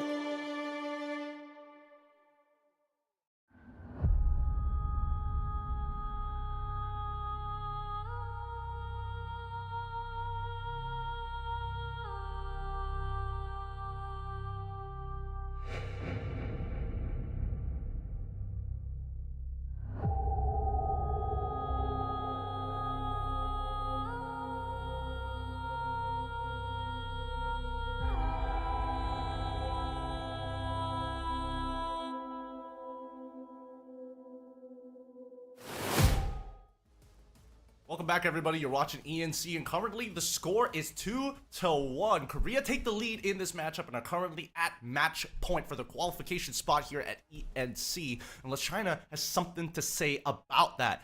Red side has been very, very good. Let's jump right into the draft and talk about adaptations to the potential of what this game could be, as we see that Team Korea is going to be on the red side. Once again, it looks like China has decided, you know what? We're sticking to blue. We got to fix this problem. It's back to blue. Korea were able to break that deadlock of not getting wins on blue. Finally getting it done by picking up Uranus first pick, very unorthodox. I mean, if we look at the first 2 games, right, then the Varia Prio just seemed to be getting these guys victories. But now that it's not on auto win anymore, I think it'll create a lot of confusion for Hong Kong China, especially now that they're back on blue side. What do they even prioritize? Do they try to copy the Republic of Korea's draft earlier by going for Uranus, or do they still stick to their main identity, right? Did they go back to the double marksman from game number 1 that actually got them their only win so far? And hey, if we're talking patterns, so far, this is exactly the way Republic of Korea were able to beat Hong Kong China the first time around in the upper brackets of the qualifiers. But see, now it's a best of 5. That 2-1 don't matter. If these are championship rounds, these are grand final rounds that you're playing in Hong Kong China, if they truly want to make it to ENC, they have to lock in. They have to show that they deserve to make it all the way to that main stage. Marcel ban, it seems like for 4 games in a row, though, Gideon, we're going to see this exact same heroes ban. Paquito and Atlas are the 2 bans that we need to complete the big 6. I mean, is this a cardinal sin at this point? Like, I mean, especially on blue side, like, come on. You gotta make red side ban it out there. It's such good picks. Like, I get if you ban one of them, like, okay, sure, you ban Hira, you purposely leave up the Freya for later down the line, right? And then, unfortunately for Republic of Korea, they're going to have to come up with a comp that deals specifically to that Freya, so that means you can actually set up another win scenario on the opposite side of the map if necessary. But last 3 seconds here, let's see, it's gonna be the Paquito, all right, and now Atlas on the opposite end. Okay, that should be it, man. Unless, I don't know, I guess it's too easy to execute. That's why they think they need to ban these heroes out from the pool. Even Atlas. Well, I mean, on red side, it makes more sense to be banning Atlas, right? I feel like, especially for Hong Kong, China, these 3 bans should be on red instead of blue for a lot of these, choices for Hong Kong, China. I gotta question it. Here we go, Republic of Korea. It will be the big 6 banned out again. We're back to the same old picks, and we're just gonna go on the rotations of the same picks again. So again, Uranus first pick, Belleric first pick. We've seen those. We've even seen Melissa, but I think the Melissa has been countered a couple of times already, so you may not want to pick it up here. We can see the Brody Red 3 as well for Republic of Korea. They're in a tough spot, not going to lie. I don't even know what they need to prioritize right now. Hong Kong, China. I think they just take the Uranus. Keep it simple. Take the Uranus on your side, and then you may not necessarily get the Novaria, but at this stage, unless you're trying to go for Novaria first pick and then save the Uranus, you're going to have to give up on one of the priority options in one of these big lanes. And so far, the weakest opening that we've seen is the Belleric. So I would hope that Hong Kong, China avoids that at this point of time. They go for the Uranus, one of the stronger openers that we've seen so far between the teams. This should be Novaria +1 on the opposite end. All right. Yeah, I don't think they'll go for the greedy move, the Novaria Melissa. I think we saw that earlier, and that's why, yeah. I think one of them would suffice. I think the Novaria takes Prio over the Melissa. There you go. And then they go for Belleric. There you go. Novaria and the Belleric. Red 3 should be Melissa, right? Because Hong Kong, China are technically countered by it already, by the Novaria. But, God, this is tough now. They're put in a tough spot. Coach Panda, that experience is really helping Republic of Korea out. That's why they just go for the Rafaela. They try to go for that sustained comp that Republic of Korea did so well with, but without a Belleric, Gideon. That's the thing. They take it away, and Ian on the Belleric. That's definitely a flicker. That's definitely crazy plays that he's looking for already. Yeah, and fortunately, going for the single target, it might be a little difficult, especially with Wrath of the Dryads, as a means to kind of cancel the second half of Cho's Way of the Dragon. Unless they've got like a different pick, maybe even like a Badang. Not the worst. It has some degree of sustain, but mainly as a natural setter. And his early game damage is actually pretty relevant. Glue, even better. One step ahead of me, in a matter of fact, as a means to kind of punish this Belleric, and also as a means to be able to consistently fight pre-level 4. Okay. So the Glue gets... This should just be an instant Melissa, dude. Don't really think they should think about it too much either, right? Because the Glue also, you're talking about it, it's very, very bad against the Melissa. You pop the go away, and it's just insta anti-mount for the Glue. There you go. They hover on the Melissa. This should be the pick. They ban out the Brody that has won over the Melissa so many times. But this time, maybe they even take away the Claude, right? Kinson earlier was countered by the Moskov. So maybe Korea bans both. Oh, not both, but like maybe they ban Moscow over the Claude, because technically the Claude is still more difficult to utilize over the Moskov. Well, it really comes down to their options, to the options that are available. I think it's kind of on the onus of the Republic of Korea to actually ban out some of the bigger picks. I think Brody for sure, but then the +1 can kind of be anything. If you get rid of the Claude, then it's Clint that's going to show up. If you get rid of the Clint, then it could just still be the Moskov even. So now they're attacking the jungle instead to make sure that, sure, you have a strong mid trio and a strong side on EXP, but the bottom half of the map, we got to make sure that your jungler isn't able to participate in these fights. Okay. So what choice do they go for now? Both jungles haven't been picked up, but Republic of Korea, the reason they're banning it out is because they have red 4, right? So they can snatch the only other jungler available. So Hong Kong, China's got to be very careful if they actually want to start banning out junglers. They're going to be the ones that are punished more than Korea here, especially considering I think we've seen just way more picks from Parker. In the 2 games that he's played 2 picks. It's and 2 very different play styles on those picks. The Hayabusa and then the Suyo. The Esmeralda gets banned out. I think there's still a lot of heroes in the XP lane. As long as Republic of Korea don't go for the Dairoth, I think they're good. Let's see. I think they should get rid of Brody at least, right? If they don't want to get rid of the Claude Moskov, they ban Harley instead. Brody feels like a hero that you just need to deal with here. Unless they're...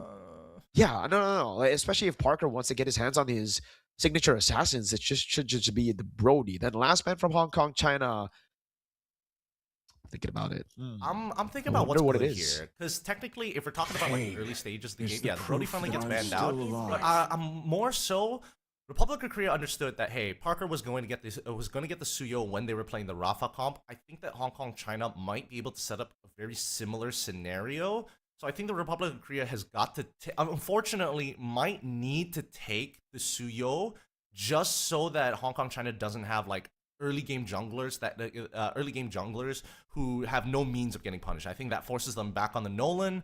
That forces them back onto maybe even a Hayabusa. Actually, it wouldn't matter at that stage. They all have early game at that point. So really, it's just, what are they setting up for? That's a good question. I guess we'll have to find out here. I still think for Hong Kong China, they should get the Claude pickup. It's good against the Novaria as well, right? When you're fully stacked in the team fight, it's going to be very hard to land those skill shots onto a Claude. Crazy mobility. You have the blink as well to get past the Melissa. You do well in lane. It's just, the question is Kinson comfortable on the Claude? Because both teams haven't really shown the Claude. It's even Moskov that Claire went for earlier to beat the Melissa instead of the Claude that we usually see. We see the Choban in case Republic of Korea wanted to flex the Belleric. I guess, Hong Kong, China are still seeing the Belleric pick as a flex into XP. We've seen that a couple of times as well.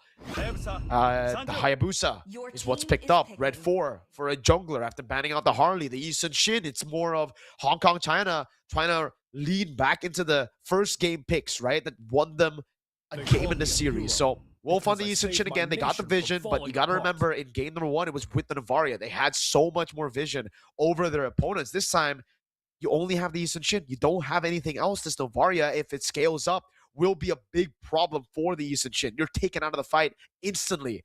And now to wrap the draft up, it should just be a Claude. But I have a feeling they're going to go Moskov here for Kinson. Maybe again, because the Claude's just more difficult to pull off, dude. They're taking their time, though. So, this might just be Kinson out of comfort. Yeah, they rely on pure comfort is what I think this is, right? The Irithel, we haven't seen it in a long time. Yeah, we haven't seen it in a hot second here, but it's not the greatest matchup in the world, unfortunately. And now, on the opposite end, what's it going to be for EXP? They're looking for something like, they basically admitted that, like, okay, Uranus is going to win this lane no matter what, so what do we really need? We need team fight tools. We need to be able to kind of keep that pressure up. They could go for the Barats still if they really wanted to, but I like the idea of like, you know what? We don't necessarily have to play the Barats, right? Instead of going for one guy, what if we go for all of them? And I think that Sora, not a bad option overall, especially since he's able to take Concussive Blast, has some low cooldowns, able to trade out pretty heavily against the Uranus without getting punished too badly, but most importantly, he can keep up with the Uranus.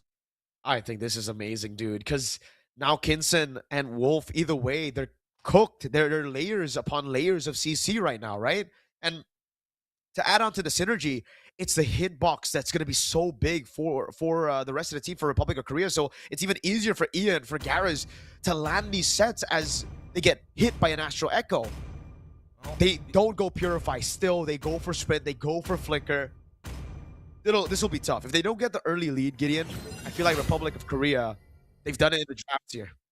Yeah, oof. Oh, I mean, I'm looking at these comps one last time, and I'm thinking, like, the only out that I can see happening is early to mid-game between Uranus and Glue. They got to make, like, a lot of things occur within the matchup itself. And I think that's going to be, like, something that we have to keep an eye out, because on the opposite end, Novaria's job is pretty simple, but you can hit as many shots as you want, but if Glue is blocking them, specifically with his little globules, he takes no damage from it, which is kind of bull, but hey, you know, spaghetti code, it happens. We'll see if Hong Kong China has the execution to pull this one off, or if Korea takes the entire series. It can be a repeat of what happened in the upper brackets of the qualifiers earlier on in the round. Here we go. Possibly the final game of this grand finals for the qualifying spot, the only one for East Asia. Wolf, Yun won. Wait a second. I just realized there's a substitution in XP. Interesting. Wasn't 100% sure about that or whether I was just seeing things, but looks like it is going to be a substitution here for the side of Hong Kong China's team. Now, early game, as expected, you're seeing the fast clears happen. They figured out that Parker is already on that purple buff side, starting with a partial clear, not a full clear on this bottom end. On the opposite side for Team China, we see that Yi Shin is starting on green camp, immediately moving over to purple. So they're going to end up on opposite sides of the map. And I'm actually down for this, right? Because it feels like they just need a little bit of help to get Garrus out of this lane, and then they basically win neutral objectives, assuming that Hong Kong can't take first position. Okay, so at least Gao's gonna play it safe in the mid lane. To be expected, the Lizard will be taken away by Wolf. Here you go. At least on the Eastern Shin, you do clear really, really fast, right? So you can rotate around with the help of the Glue and the Rafaela Prio in the mid lane to steal camps away. Right now, Parker is actually struggling to get level 4. Not going to be able to get it. Kinson in the bottom lane actually winning up against the Melissa, which is surprising. And they go for the guy straight up. Now Wolf unable to get the last shot, but they bait out the flicker. That's massive in the mid lane. Now it's Parker who finally gets level 4. The Star Shatter doesn't land. And this will be an XP advantage for Wolf as he clears out the entire bot side jungle that he hasn't even touched yet.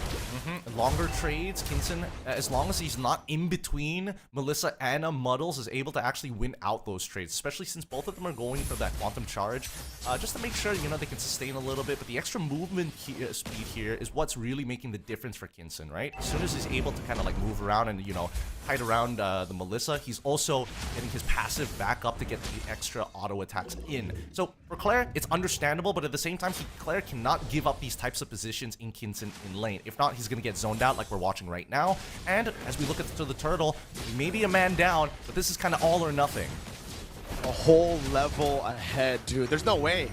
Wolf just gets it for free with a Mountain Shocker as well. They knew where the Hayabusa was. It's now up to Kinson to know where he's at. Parker, can he land the Quad Shadow? No, he can't. Heavy Crossbow. Kinson winning in the matchup against Claire and really able to stay safe. Wow. Flicker, by the way, is the choice. He swapped that out late into the drafts from Sprint. And I think it is the better choice over the Sprint against these setters, right? I still think the Purify was something that they definitely had to think about, but man, wait a second. Wolf is really abusing Parker's, you know, wasted rotations to punish. He's going to be 2 levels ahead if he gets this. Garrus walking up. The Retribution coming out.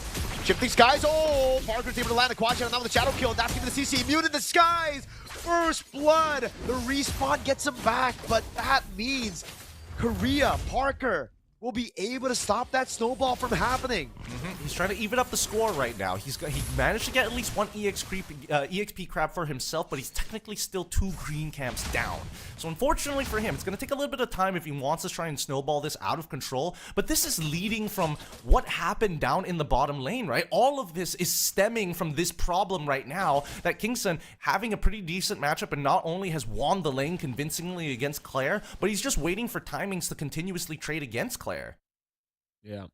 We definitely see how comfortable Kinson is on the Irithel here, winning it out against the Melissa. Now they try to go for it. Parker, so they're Rapid Dry, able to lock people down. That's with the Astro Echo, and now the Shadow Kill with Claire. Popping the Muddles, finding the kill, and all of a sudden that lead is looking not as juicy anymore for Hong Kong China. They're trying to force out these engages, trying to force out these advantages in the early game, and it's just not working out. I think with the initial lead, they should just try to play chill and rely on neutral objectives, Gideon. They're getting way too hasty.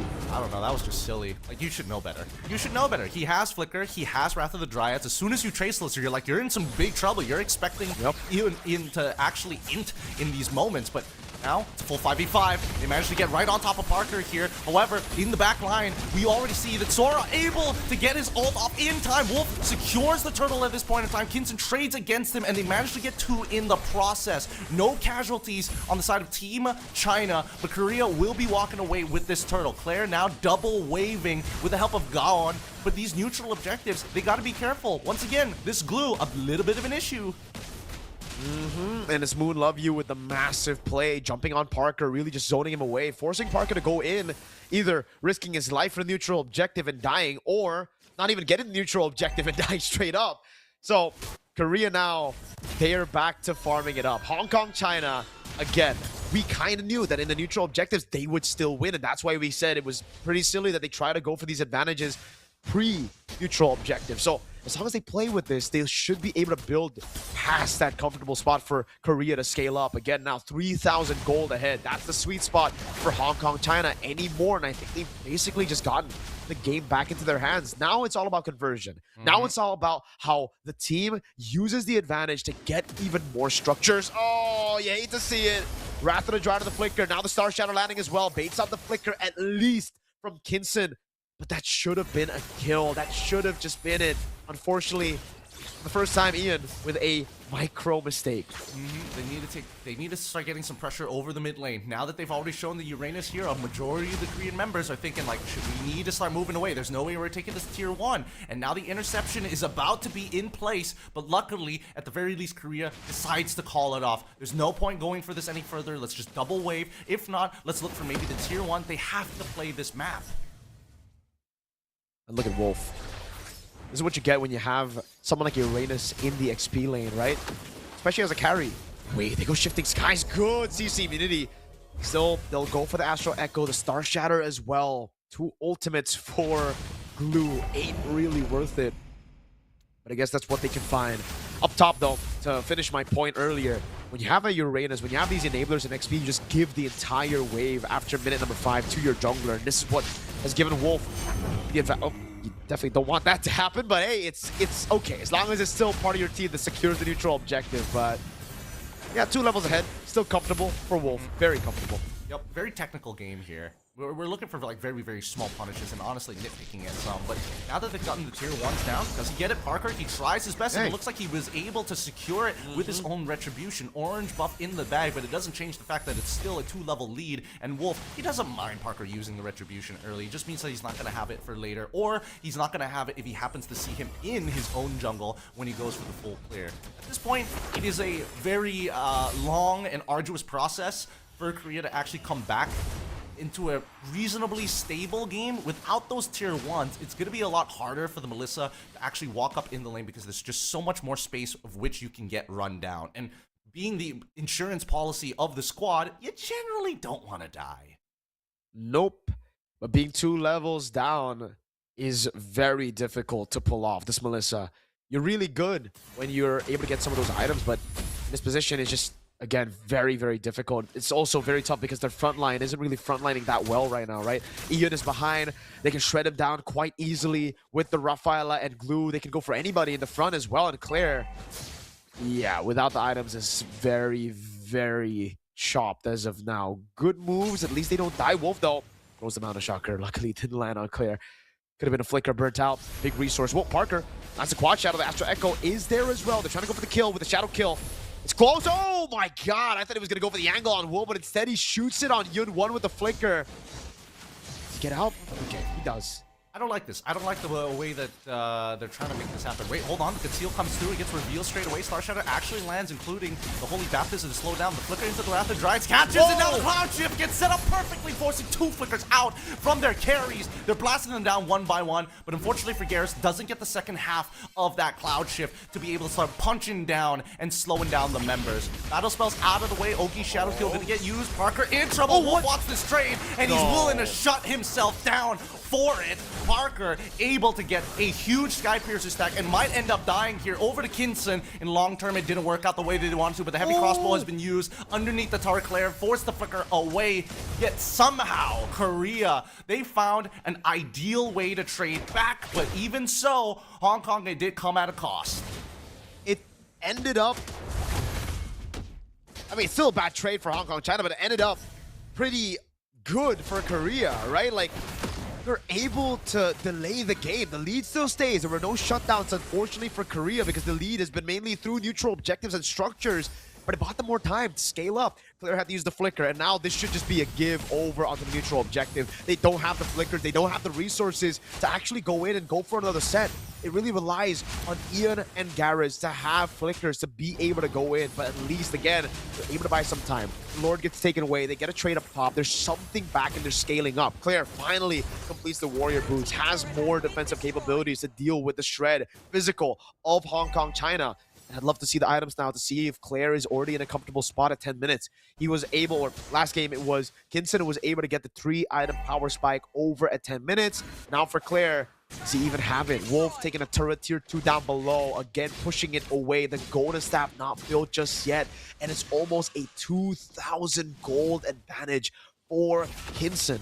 He has it with an nature. Yunwan zoning them away as well. They're gonna have to give this tier 1 with 2 marksmen, Gideon. These turrets are gonna start falling so easily. I think the game is done once Kinson gets the Haas Claw, right? Because the problem now is just sustaining. Sustaining through the constant like attacks coming in from Gaon, and arguably the chip damage that comes from Claire when he throws muddles out, and you so happen to be caught at the edge of it. Now the Lightning Truncheon is out, so it really emphasizes the point that Kinson needs to sustain. But I think that Hong Kong China now recognizes that they have the better position. Cloud Shift already out here. There's trying to get out, flickers away. Rather than Dryad connects onto all 4. Quad Shadow in. Ogi Shadow Kill hoping for a kill. Wolf able to kill Iyun at this stage of the game, and Kinson able to power through. Luckily, RNG in his favor. Hero plays for Korea. A Star Shatter landed, but unfortunately not enough to take Kinson down. Again, though, the lead stays at 6,000 just because there is no bounty on anybody. They go on Yunwan. He's good. He still has the flicker. There's no way for them to deal enough damage to take him down just yet. But at least Parker is able to get his purple buff again this time around. Man, it's just hero plays time and time again. From Garrus, from Ian, Flicker, and the Wrath of the Dryad. Hong Kong, China, they need to be very careful. The Astral Echo, it really deceives you, man. Like, you're not expecting those sets to land flush. Even when you're barely out of range, you still get hit because of the hitbox, and it's so scary with the front to back comp with 2 marksmen. Yeah, no, it's especially difficult, especially. Oh, outshift once again. Now that it's already out, is there anything to fight over on the map? And it looks like really it's just for the waves and some little bit of tempo. Wait, hold on. All right, Holy Baptism out. Ian taking way too much damage. Wrath of the Dryad is out, and now Yun can start peeling. Kinson, he's looking for a backline access here. He's thinking about the heavy crossbow, but he's also scared that maybe Garrus could stop him at this stage. Now that Ian is gone, they had an opportunity, but they didn't know where Parker is. And now that they figured it out, Kinson, he's waiting for somebody to make a mistake, especially Gaon. If he just walks a little bit further up. Now they dance once again. Whoa. Goes in onto Parker of all people. It's okay. It's good. It's able to bait out the Quad Shadow. 10 seconds for the Lord. There should be another free one here. Unless... Yeah, I don't think so. I don't think Korea will try to go for the contest. They do have the setting tools, but they should also be aware that the flickers are up on the side of Hong Kong, China. They should be aware that they have a Novaria and a Melissa. If this front to back gets broken through Hong Kong, China, looking for those angles, again, with no turrets, it's much easier now for Hong Kong, China to be able to flank. So, playing it safe, playing around the Novaria and Melissa, just defending, I think, is the better decision to make. It's not an Evolve Lord just yet, right? You can actually still keep all your base turrets alive here. Yes, there are 2 marksmen, but you have great clear with the Melissa and Novaria. I think right now it's about the engagement tools, right? They keep using Cloud Shift on Garrus every single time as a means to kind of start the fight, just to make sure, you know, battle spells get caught off. I really think that Ewan should just chill for just a little bit, flicker Wrath of the Dryads, and let Garrus go into that lightning form. I think they need an opportunity, because it really comes down to, can you get some backline damage to kind of separate them rather than trying to make the big sets? With so many flickers, it's kind of impossible at this stage, so they kind of need to burn it out first. So first engagement, Thunder Form into the Wrath of Dryad, flicker trades, and then second engagement, that's when Garrus should be looking to go for a flicker Cloud Shift. Melted gun completed for Kinson. Oh! Just as we say, the shifting skies now. Coming in from Garrus, Astral Echo, Lay Parker. Caught in the bad spot now. Wolf gonna go in with a Mountain Shock, a Retribution as well. Picking up the kill as he goes on a killing spree. Ian finally able to get the Wrath of the Dryad. That's gonna be Immortality by for Kinson. Buy and sell is legit. It's on point, but he still dies before the Immortality came through. They got good clear, but if they got killed before the Lord comes into the base, it's GG. They still are able to clear out the wave in the bottom lane. Now wave in the mid lane as Claire is going to be respawning back in 10 seconds as Ian is right there. Waves coming in, and it will be Game 5 in our East Asia Grand Final qualifier. And they push it back against Team Korea. They're not discouraged. They're just looking for another opportunity, and they managed to find it in this pocket pick. Kinsun coming out big time, finding the snipe onto Claire. It really has been an interesting battle between both of these gold lanes. Like, it has been very interesting to watch them, not only in the lanes, but the team fights, because, God, you can definitely tell that both Kinsun and Claire are looking at each other despite 4 other members running around. What happened up top? Claire, why was he so far out? How did he get picked off? One shot, basically, by Kinsun. Hey, it's a signature pick. It wasn't the best matchups. It wasn't a meta pick. It's just a pocket pick that they brought out in game 4 when everything was on the line, and it worked out for Kinsun. Back again to their identity. The double marksman seems to be their most comfortable strat getting. And I think at this point in game number 5, Korea might also have to go back to comfort instead of playing this Navaria Melissa. Now we've seen it twice. Once from the hands of Hong Kong, China. The second time here in the hands of Republic of Korea. Navaria Melissa failing again, despite it being such a big prio pick in the meta. Both, my lord.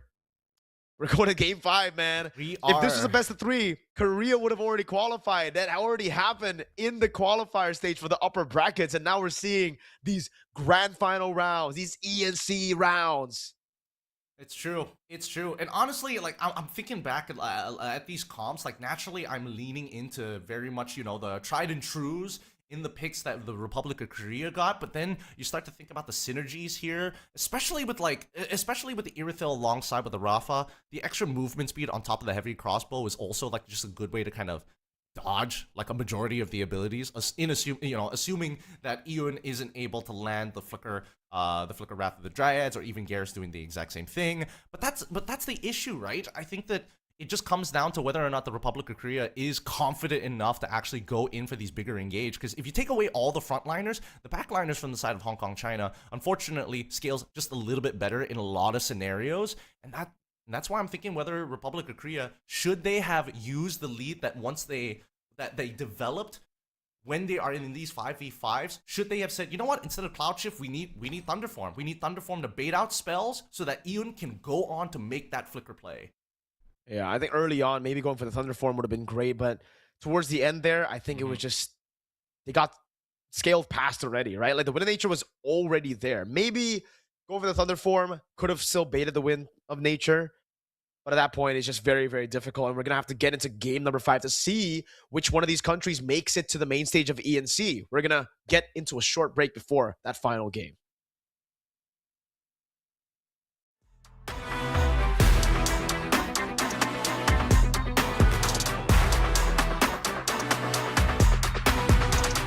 Nothing in this world that's stopping me. My Rari outruns your Odyssey. I broke it off cause I'm not settling. I got a gift for the lip, I'm a check at me. Ain't nothing in this world that's stopping me. My Rari outruns your Odyssey. I'm balling, they pay me attention. Going up hydraulic suspension. Never young green light, let's go. No amber, no red, go low. Coming with a stop sign, go home. Never young green light, green light, green light. Never young green light, let's go. No amber, no red, go low. Coming with a stop sign, go home.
out with my new swag on, I'm dripping.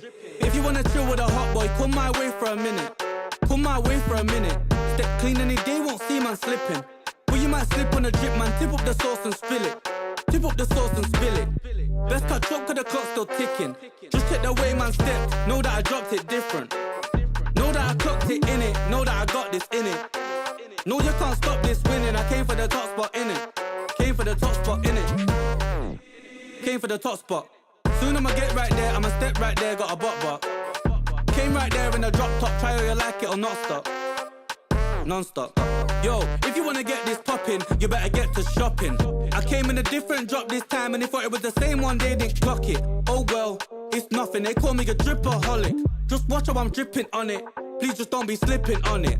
Oh well, it's nothing. They call me a dripaholic. Stepped out with my new swag on, I'm dripping. If you wanna chill with a hot boy, come my way for a minute. Come my way for a minute. Step clean any day, won't see man slipping. But you might slip on a drip, man. Tip up the sauce and spill it. Tip up the sauce and spill it. Best cut chop, cause the clock's still ticking. Just check the way man stepped. Know that I dropped it different. Know that I clocked it in it. Know that I got this in it. No, you can't stop this winning. I came for the top spot in it. Came for the top spot in it. Stepped out with my new swag on, I'm dripping. If you wanna chill with a hot boy, come my way for a minute. Come my way for a minute. Step clean any day, won't see man slipping. But you might slip on the drip, man. Tip up the sauce and spill it. Tip up the sauce and spill it.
time, yeah. We on the way, we back in your city, we back. I gotta get to it, in fact. No, never no time to relax. I'm packing the stacks, you packing your bags. Okay, I step on the field, it's a rap. They cannot keep up with the laps. No way. I put their record in a pass, you know it's a fact. Confirming the stats. Game time, game time, game time. They got to step on a landmine. Dialed in like a landline. Don't let them talk, I don't pay them on. Walked in with the mindset. Money line, that's a big bet. Top 10, I'm a prospect. Turn a problem to a profit.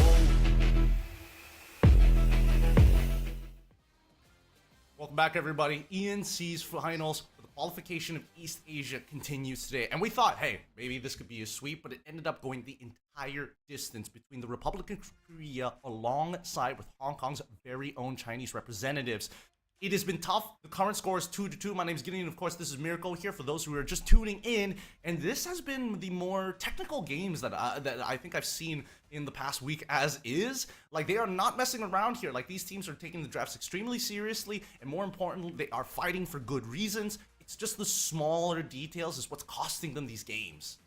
It's also about understanding their strengths, right? For Hong Kong, China especially, right? Because for Korea, it really feels like they're still playing the meta game. They're taking away these prio picks, still picking the Belleric, the Navaria, the Melissa. But we're seeing way more unique picks coming in from Hong Kong, China, as in unorthodox, the Yi Sun Shin, the Irithel pickup as well, leading back to comfort as we get into these championship rounds. Game 4, Game 5, it's been a hell of a run so far in game number 4. Again, if we just look at that 2-1, it's the exact same story as what happened in the upper brackets.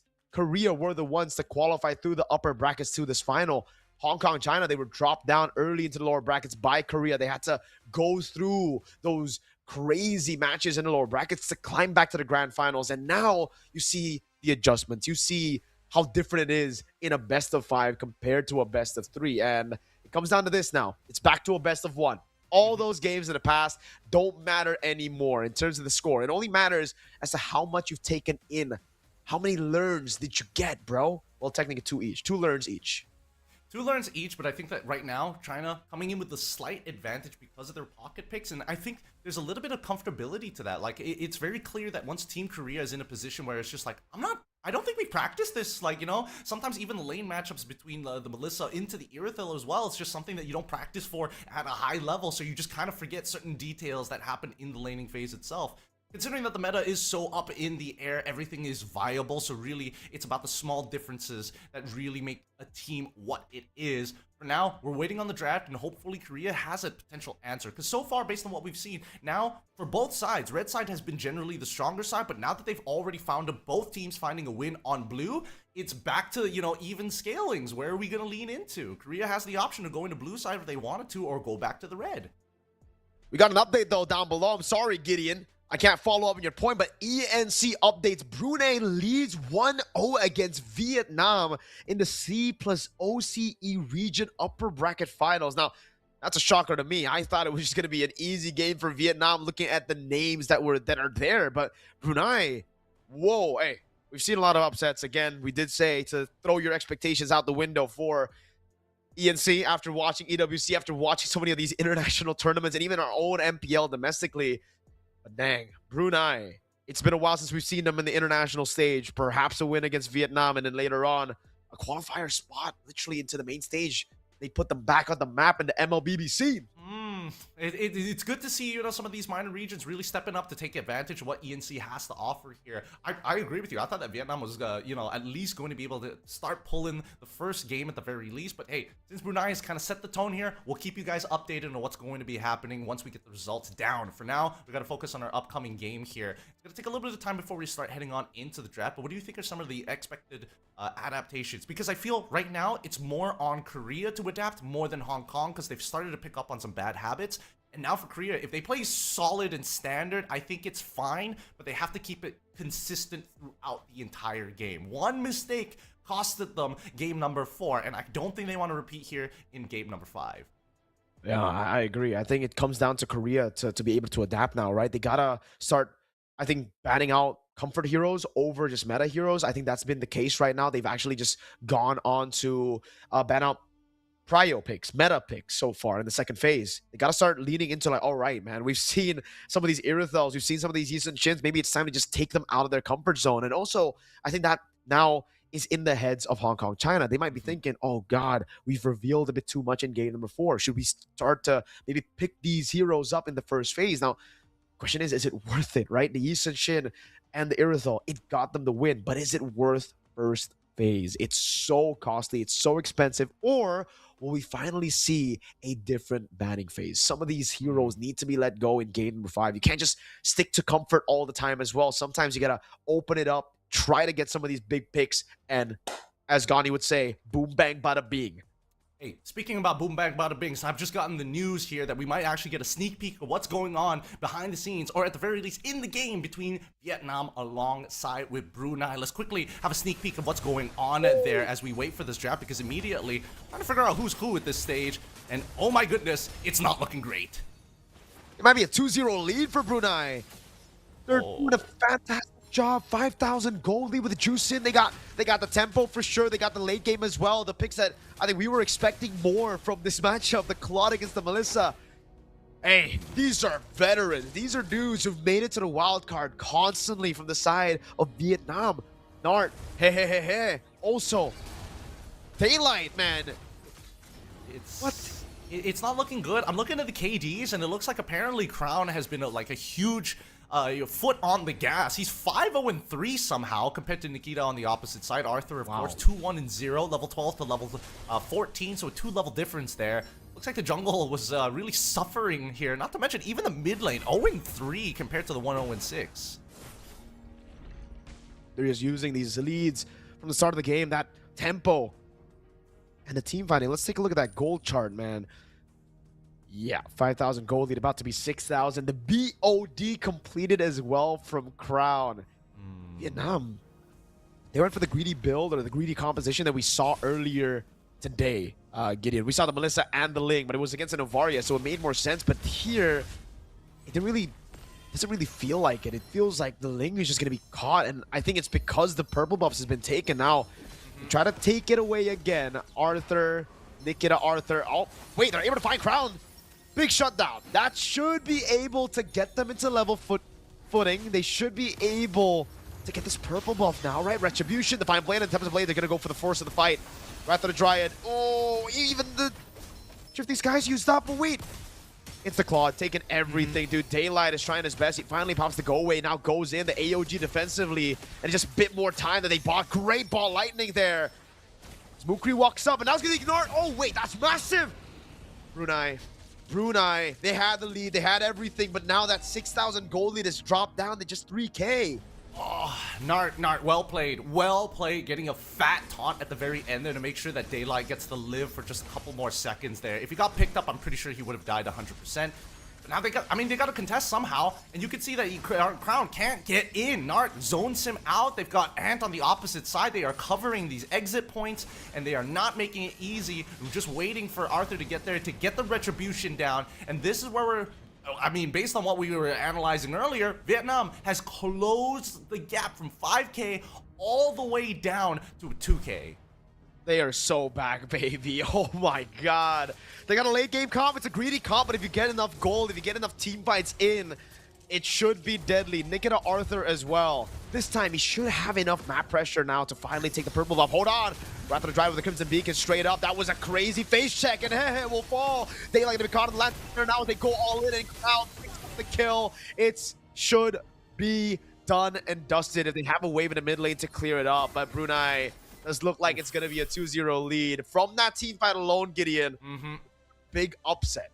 Yeah, it looks like it's going to turn that way. We don't know the end result, but hopefully they're going to give their best. Let's jump on into our match at hand. Here's the draft. It's going to be Hong Kong, China facing up against the Republic of Korea in our final match here to see who makes it on into ENC. It looks like China has been given over first pick on blue side compared to the Republic of Korea, who have opted to go for red. The red side was more successful for the first few games, but I think after Republic of Korea broke that deadlock, we started seeing more adjustments as well from Hong Kong, China on blue side. Didn't really force some of those picks to come through, and now we were expecting some differences in the bans. It doesn't look like Hong Kong, China want that. It seems like Hong Kong, China want to keep it at the same level. They want to have those comfort picks open. They want to take as many prio meta picks away from Republic of Korea. So the Freya, the Paquito, the Atlases, and even the Hiraras should be taken out again from Hong Kong, China. Now for Republic of Korea, they still ban out the Fanny. They ban out the Marcel here, right?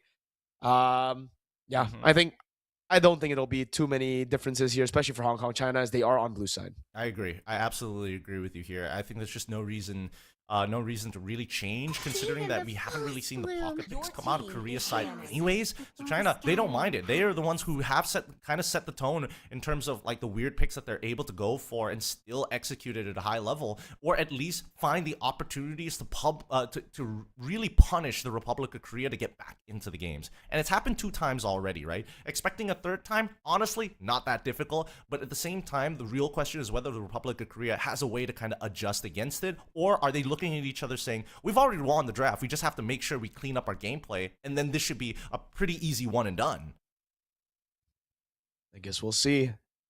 Again, whenever we come into the banning phase, it just feels like there's not much to talk about because they just keep on going for the same bans, especially in Game 5. That's the Fanny. The Hirata was banned earlier. Now we're just waiting for the Paquito and the Atlas to finally see what's prioritized. At least from game number 4, it feels like Hong Kong, China should go for the same approach, at least for first pick. It's a good blind Uranus, right? But after that, that's where we should see some adjustments, because if you leave those 2 jungle and gold comfort picks for the second phase again, I think Republic of Korea are just going to be happy banning it out instead of leaving it open again. That's the Paquito. The Atlas should come through. And again, the big dilemma is just, should they pick Yi Sun Shin and Irithel early, or do they go for the same route? Oh, tough calls. Really, really tough calls. Personally, I think there's even an argument to let the Atlas through at this stage so you can kind of change up what the mid lane can go for, right? You go for something like a Valentina, then you actually have like a legitimate trade to have. Oh, Uranus, finally! We get something different! Oh my god! We finally get something different! No. No, please, dear God. Why? Why not go for Barats as your first pick at this point? It's fine. They still get the Rafa. It doesn't matter what map it's on. Like, China is willing to whip it out at any point in time. I guess the Rafaela technically counters the Barats, but the Atlas is still available, and they can still keep the Barats for later for Red 3, right? They can just go for Atlas Valentina right now, or maybe just straight up Atlas Melissa, right? There's already a Rafaela there. I think it's going to be mid lane. I mean, so far it's been mid lane for Okimoji. If you force the Rafaela to go roam, I think they're just basically going to be too squishy, and you can actually take control over the early game. But they go for the double CC instead. They go for the Atlas Barrage. There you go. They're not expecting this Rafaela to go into roam. It's going to be a mid lane. They're assuming the Rafaela is going to go. And to answer our questions, they go for the Yi Sun Shin early. Not with the Irithel, though. They still stick to a little bit of the meta. So Rafaela and the Beleric with the Yi Sun Shin here, and this should just be the Melissa pickup for Republic of Korea. Great drafting from the Republic of Korea, because at this point it puts China in a really awkward spot. It's like, now your Refa as a blind pick was supposed to be your more flexible option, whether it goes into the mid, whether it goes into the support, either or would have been fine. But they would have to either give up on their support option in Beleric or their EXP option, and it looks like China just said, you know what? We're just going to give up on our EXP option. We're going to have to save that for later. And Republic of Korea don't even go for the Melissa. They're going to start banning it this time by giving Claire his comfort hero. And these should all be marksmen at this point, right? Wow, yeah. Damn, they're really trying to go for the early game. But we do have some information. Brunei able to close it out with a comeback score of 7-18. 2-0 in that grand final against Vietnam. Nice. That means Brunei, they're going to be punching in their slot to head on into the main event of ENC itself. Big congratulations to Brunei. It has been a very long time coming to see them back on an international stage, but they've done it before, and they're going to keep on doing it again. I like the scene being competitive. And now it's back to this early game. So far, it's been the case, Gideon. It's been whoever wins the early game ends up just stomping through. I don't know. Maybe having just that failsafe would have been a bit better. No, the Brody gets picked up here, and they ban out the Esmeralda. So they're taking away all of the picks. They can actually still deal with the Barats. I like it. But still, we have to see where this Beleric goes. The reason Beleric is so good in the meta is because of that flex potential, and you can still put it against the Barats if you need somebody to just take that chomp in. I think the unfortunate part of it is that, yes, it is flexible, but at the same time, it's just, I don't know. It's useful for the neutral objectives, and you have access to the flicker, which is always nice, but then you're going to come into the problem of like wave clear. So that begs the question whether or not, if he goes into the EXP, and we're assuming, because we haven't seen Rafa go into the support position for China, that is going to be their mid laner, they're still going to need something that can actually, you know, eventually clear those waves. I'm thinking about even marksmen. It's still going to be a bit of a struggle once we get past level 15. Sorry, the 15-minute mark, not level 15. Mm-hmm. And now it's the Harley that gets banned out. I'm wondering now if they're taking so long because they're thinking about the Irithyll ban, right? Mm-hmm. Something that definitely should come up right now, something that they have to think about because it was deadly. I mean, the Brody shouldn't have those problems, but we thought the Melissa wouldn't have those problems either against the Irithyll. I think it was just comfort that got them the win in the matchup. So Let's go. they do. I like it. I like the respect. They needed to give a little bit more of that respect. So it's back to normal. Now I think the Melissa still is a great pick. It's good against the Atlas, against the Barats as well. Just poke them down before the fight. It's only a question mark when you go up against the Brody because Claire and Kinson both have done better when they've gotten their hands on the Brody. Even if they don't do better in lane, they do better in these team fights. So let's see. The Nolan gets banned out. So at least now it will also be Parker limited. But I think it'll just be a signature Hayabusa to come out again. Yeah, I think it's going to be Hayabusa again. Unless they want to get really wild. Suyo? if Korea wants to get really, really wild, they go like... I mean, I want to say Suyo, but at the same time, like, Beleric is always going to be a problem. What about Martis here? Ooh. I don't know. It's like super dangerous because again, it kind of fulfills the goals that both Atlas and Barats already want to do by themselves. It's just now that you're like heavily dedicated to the early game, and knowing how Korea's been drafting, they generally want to have a nice even spread across the board. They go for the Suyo. Oh, red for Suyo and the Brody with the Atlas and the Barats. This is an early game composition. They want the early game, and it's the Alice that, is a pretty, still very good hero up against Barats, even against the Atlas. And against the Brody especially, by the way. Will it grant immortality? What do they ended up with? I think the Melissa just works. The Claude is also okay, but I think the Melissa should guarantee a safe lane in gold over the Claude. I think no matter, like, even if they go for Moskov, it's not the worst thing in the world. No matter what they're playing, it's going to be a general tough matchup. You could get Melissa for the sake of the lane as well, but you need a Trinity Builder, unfortunately. You kind of don't have a choice in that matter. With a Trinity Builder, you'll be able to get through these tanks a lot easier, and more so, force the tanks to, unfortunately, diversify their build. Bruno as an answer. Okay. All right, sure. It's going to be a lot easier for the tanks to actually itemize at this point, but we need diversity from the side of the Republic of Korea. They need their magic damage. Unfortunately, I don't know. There's not too many good picks. Like, I want to say Farsa, but at the same time, it's like they've got easy ways to cancel out the Feathered Airstrike. No way. If we're going crazy, might as well go all the way. Nana is being hovered over. Find a way. They go for the safe Vexana. It makes sense, but a part of me just really wanted to see something crazier, man. Then the Bruno, right? Because the Bruno is the craziest pick so far out of all these picks. We've seen the Suyo, we've seen the Brody, the Yisun Shin as well. The Alice and the Bruno with the Vexana. Those are the unique heroes in game number 5. Now, can these heroes be the difference maker in game 5? It's now or never. It's back to a best of 1. None of the previous games will matter this game. You're going to have to do it. Lock in, forget, reset. The winner makes it to the main stage of ENC. They better get their passports ready. Because both of these teams, they are going to have to take a very long journey if they qualify for ENC right now. And the laning phase is kind of everything. It really is kind of everything. I think that this Vexana pick is so good. So very good. Deals with the tanks. If you happen to catch the Rafaela, what is she gonna do, right? And not to mention that it also, at this stage of the game with Atlas available, Bruno unfortunately had to take Purify instead of Flicker. But quick updates for those of you who are wondering about the Brunei versus Vietnam situation. It's a 2-0 victory for Brunei as they punch their tickets to ENC. I'm just getting prepared right now, brothers. Yo!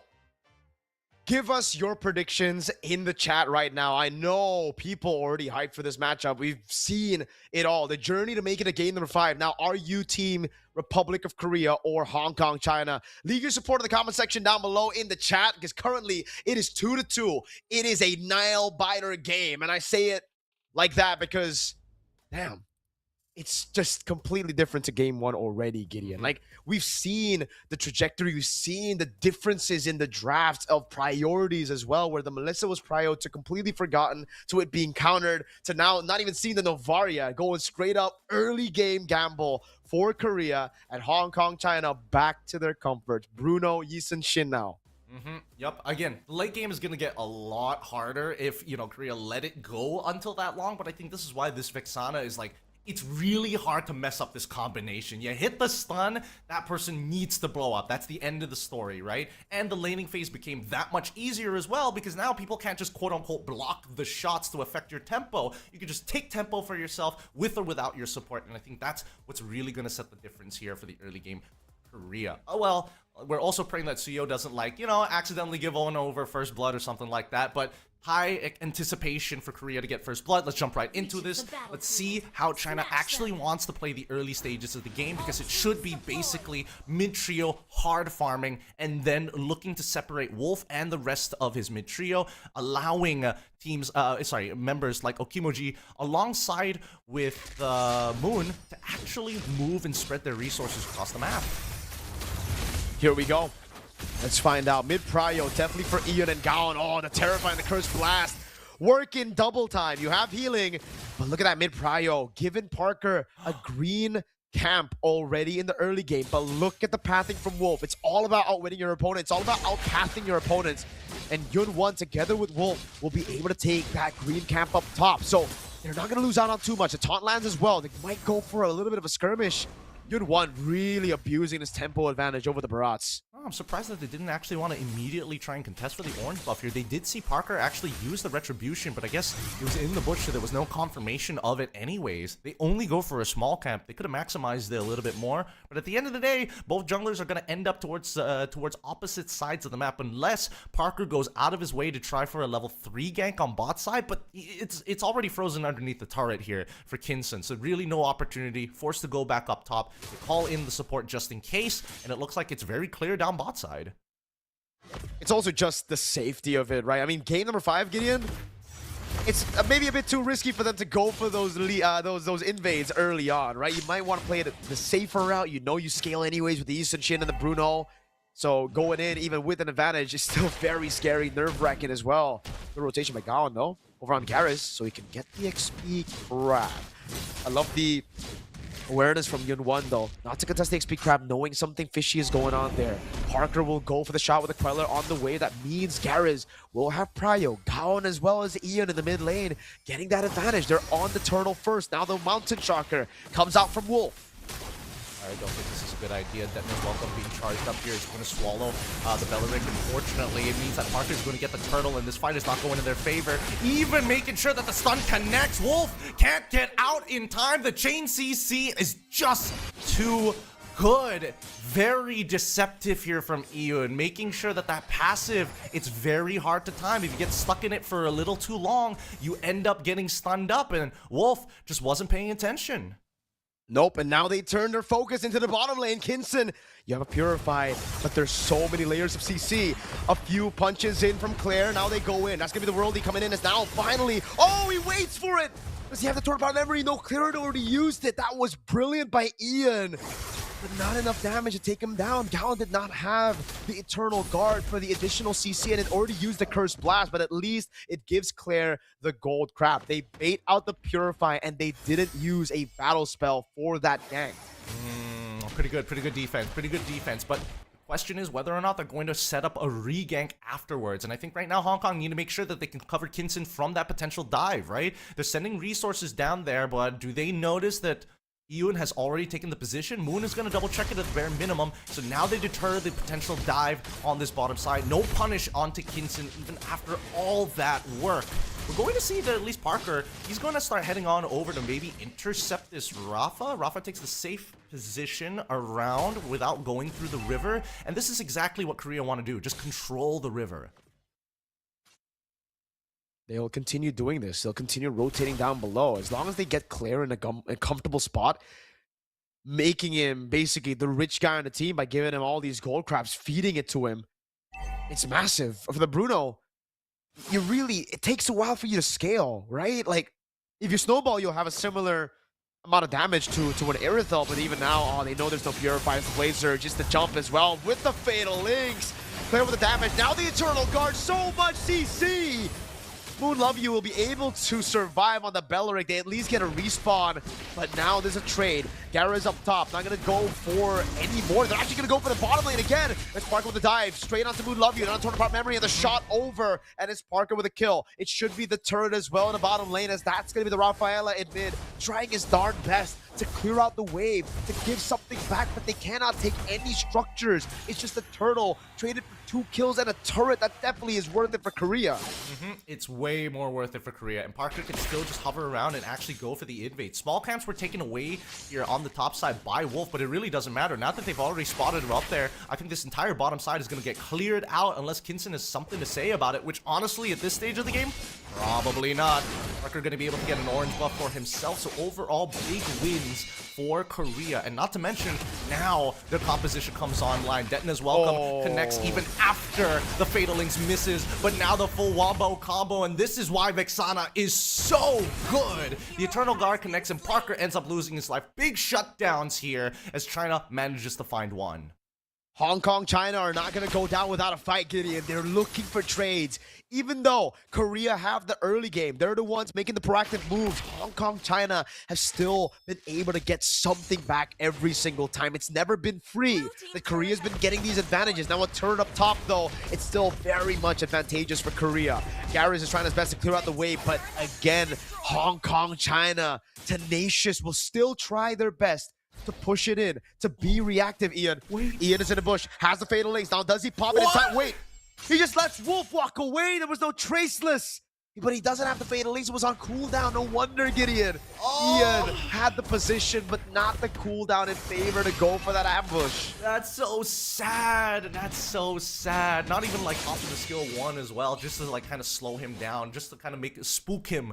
But I think even then, maybe the perfect match was also on cooldown. Hard to tell, hard to tell. Detna's welcome does connect. We're going to see the turtle spawn here real quick. It's now thrown. Ruin is going to connect onto 4 members into the Wrath of Dryad. It's good. It finds 2 Purify. 1 Purify at the very minimum. The second one comes out fast, but it's too late. Claire with the torn apart memories with the help of the Blade Surge here from Parker. They're going to cut him down. Wolf's trying to go in right now. Gowan providing the peel. Flicker out already. For Ian earlier. Sorry, it was a flicker forward to get that Fatal Links. And now it's a free turtle. There's no way around it. Hong Kong, China won't be able to deal with this turtle. And now you get to see again why the Brody has been prioritized so much. As of late, it's the pressure you have. Claire's doing 1 billion damage. Blade Surge, Terrify, Chain CC, Eternal Guard not ready. Claire's going to try to get some more hits for the torn apart memory, but he'll save it. Would love to see the items right now. Does Claire have a Sky Piercer is the question, or do they try to give Parker the Sky Piercer earlier, right? Because if it's on Claire and he has stacks on the Sky Piercer, man, is it double. I did not expect that. That's ridiculous. That is ridiculous levels of greed. Those are biblical levels of greed. But hey, in a make it or break it moment, I guess you gotta go for it. If you're leading this much, Gideon, might as well double down.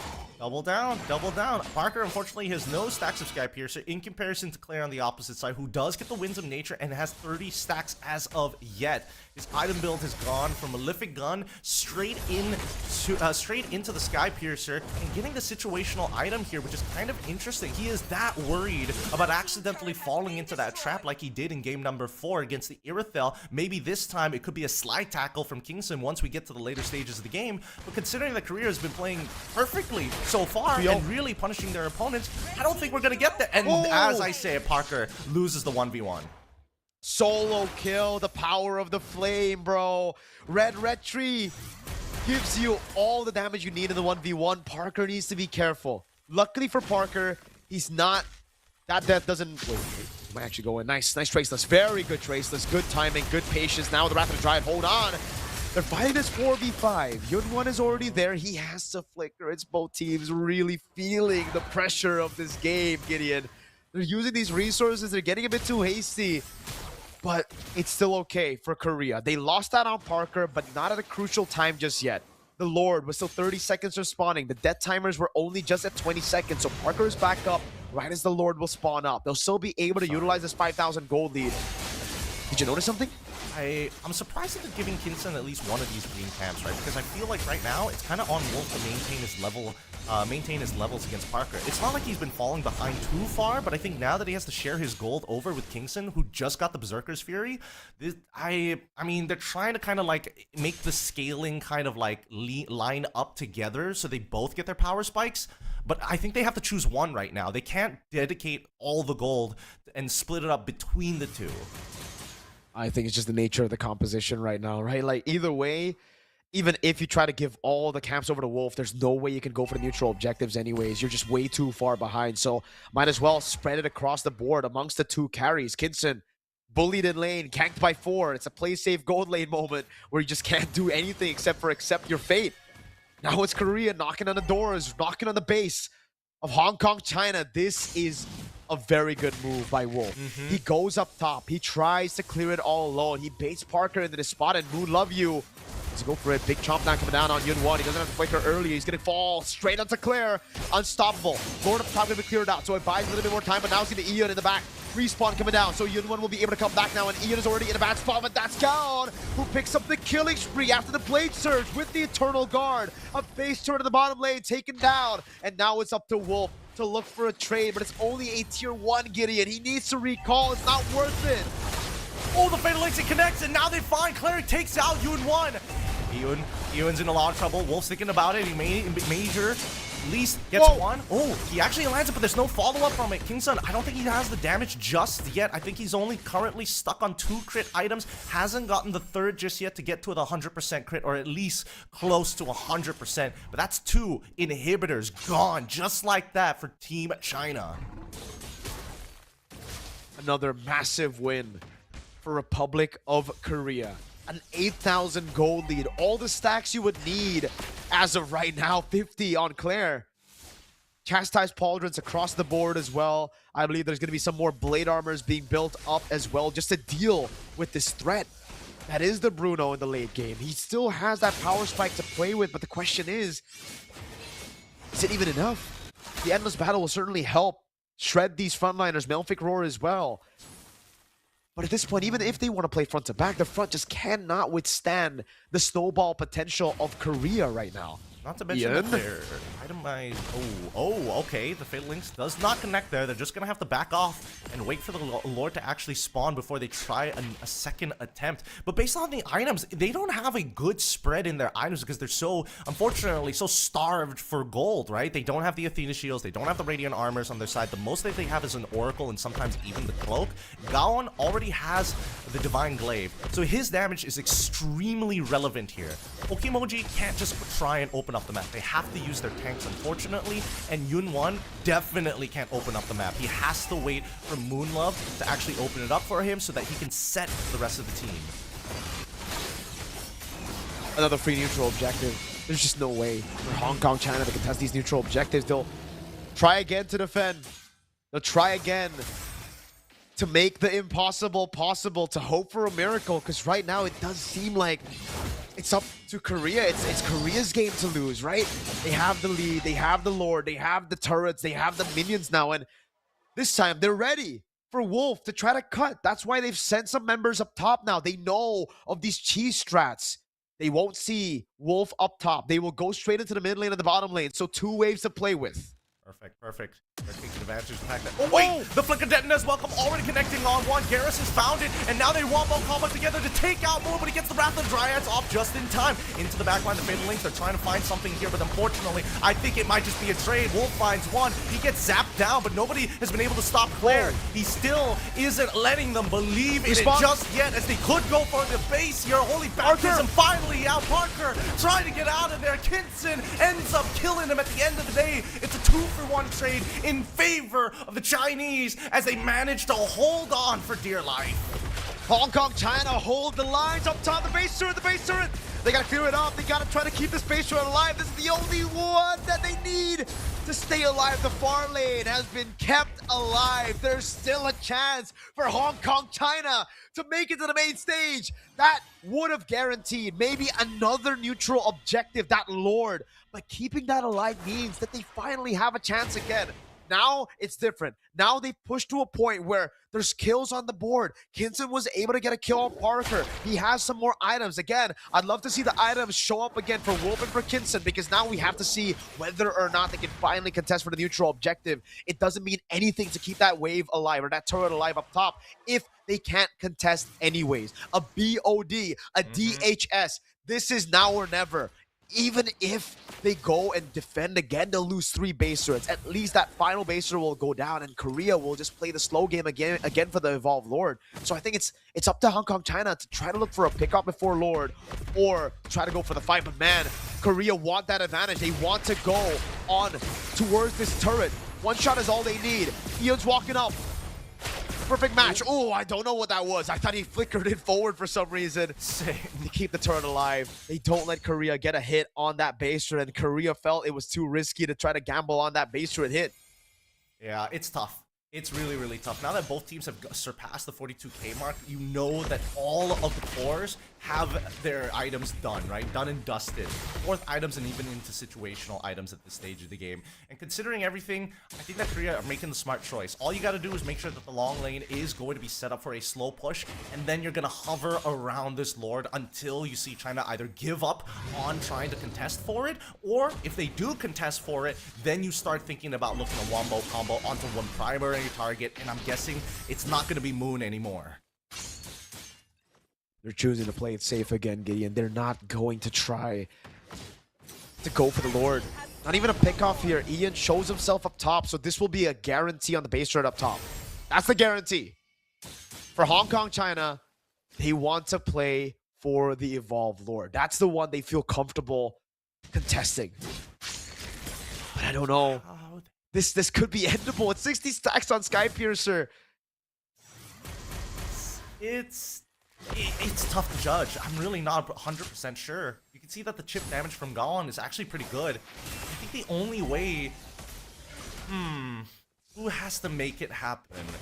They gotta... Wait, hold on. The Fatal Links into the Holy Baptism actually cancel out the follow-up, but it's too late. Wolf is already dead, and I think that should be GG, but they do get the respawn up just in time. The passive connects when you needed it the most, and now the final push.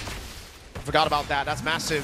They still aren't able to get Wolf up there. Corner part memory baited out. No, Yun1 falls in the bottom lane there. Into the Lord. Now Moon love you with walk up. Wolf able to find a mountain shotgun. Now the rather to drive, but it's still the damage coming down from Parker, taking the Bruno down. Now it's just up to Wolf. The base is open. Korea make their names known. Qualifying to the main stage of ENC with a 5-game banger up against Hong Kong China. Congratulations to Team Korea. The Republic of Korea is happy to see this performance. All of them putting a good show, and not to mention they fought so hard this game. Claire was making sure he was making no mistakes this time round. Yunwan wants to engage. I'm gonna torn apart memories and make sure that he goes down. And Eun, you gotta give it to him. These are some really sick engages, but it also helps when Gaon and Eun have great chemistry to make sure these wombo combos are effective. GG, well played. My lord, man. It's unfortunate. They needed the respawn to be on one of the frontliners to try to tank up that damage, but unfortunately it was used up. And you can't really blame him, right? I mean, without Easton Shin, it's as good as GG as well. Wolf, he tried to play a risky game by staying up top there. He was way too far out, though, and they caught him.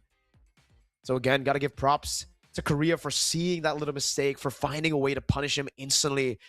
I think it was just the nature of Wolf throughout this series. You know, a lot of times he's been up front with Yi and Shin, very comfortable on the trace list, relying on the mechanics to get past these CC abilities to lock him down. But the one time that they needed him to outplay, he wasn't able to. Oh, God. It's just, what could have been if they contested the Lord? Maybe, right? Like, at that point, they should have maybe just tried 50-50, a gamble. It's really tough to say, right? Because it is. No matter what, you're always going to be at a disadvantage. The question is, like, do you want to try to attempt to win while still having a pretty high percentage of actually losing the fight and losing the entire game? Or we decide, let's drag this out. They have to come to us anyways, and we're just going to have to try and fight it out. Because it's kind of the only 2 points of contact against the Republic of Korea. Either they gather around the Lord, or they're going to gather around when they're at your base with the Lord. Either or, it was still a great game to watch. We got to see many different facets of Hong Kong, China, alongside with the playstyle of the Republic of Korea. Very honestly, it kind of arguably in the MOBA space between the two regions, they still are fitting like an inarguable MOBA stereotype. They like to be a little chaotic, a little bit more creative, but there's still a high level of discipline between both these Asian teams. But I think it becomes very clear that it's more methodical from Korea in comparison to China. GG's again. It's heartbreak. It's the thrill and the agony of competition. But here we go. The updated tournament brackets for our East Asia qualifiers. In the grand finals, it seems to be a repeat for Republic of Korea. They were the ones to send Hong Kong, China down to fight in the lower brackets. Hong Kong, China through the depths of the lower bracket. They improved. They learned. They got that experience. But unfortunately, it's still not enough for them. They'll have to suffer this defeat. They'll have to accept and swallow this tough pill. But the better team won today. Republic of Korea stuck through their guts in the early game, doing a fantastic job. And this is the roster that did it. It was Gaon, So, Parker, Claire, and Gares. Obviously, you got to also mention Ian on the roamers. A fantastic performances on the Belleric, on the Cho, and even in that last game, Atlas for Korea. Just great stuff. Just great stuff. Very high hopes for this region. And I'm really curious because, again, it's such a competitive landscape so far, and trying to enter into MLBB of all things is a pretty big step for the East Asian community. And it's great to see that, you know, there is more diversification with more regions coming in here. Hopefully, I don't know, maybe we get to see them later down the line, maybe in the future. So she also wishes to save Hirara.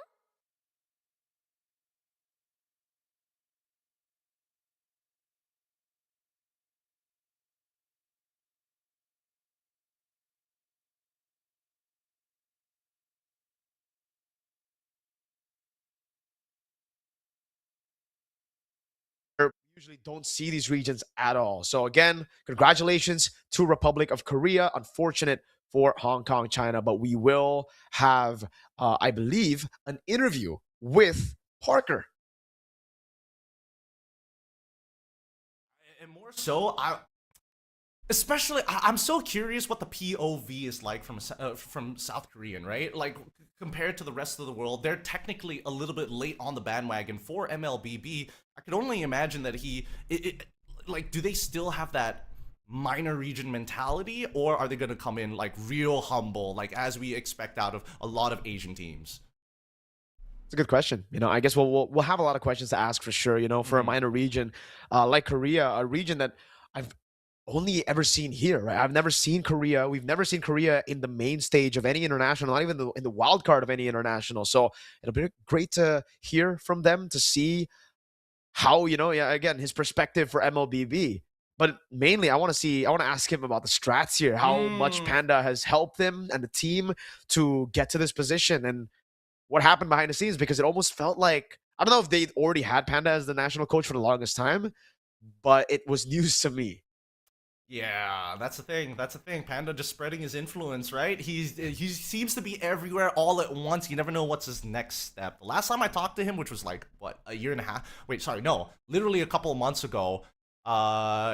8 months ago, if I remember correctly, he happened to be in MPL MY, and he was in the middle of talking about, like, he's doing some writing, you know, he's trying to like publish a book at some point about esports. But let's take a quick look and a sneak peek of the previous matchup that was happening at the same time.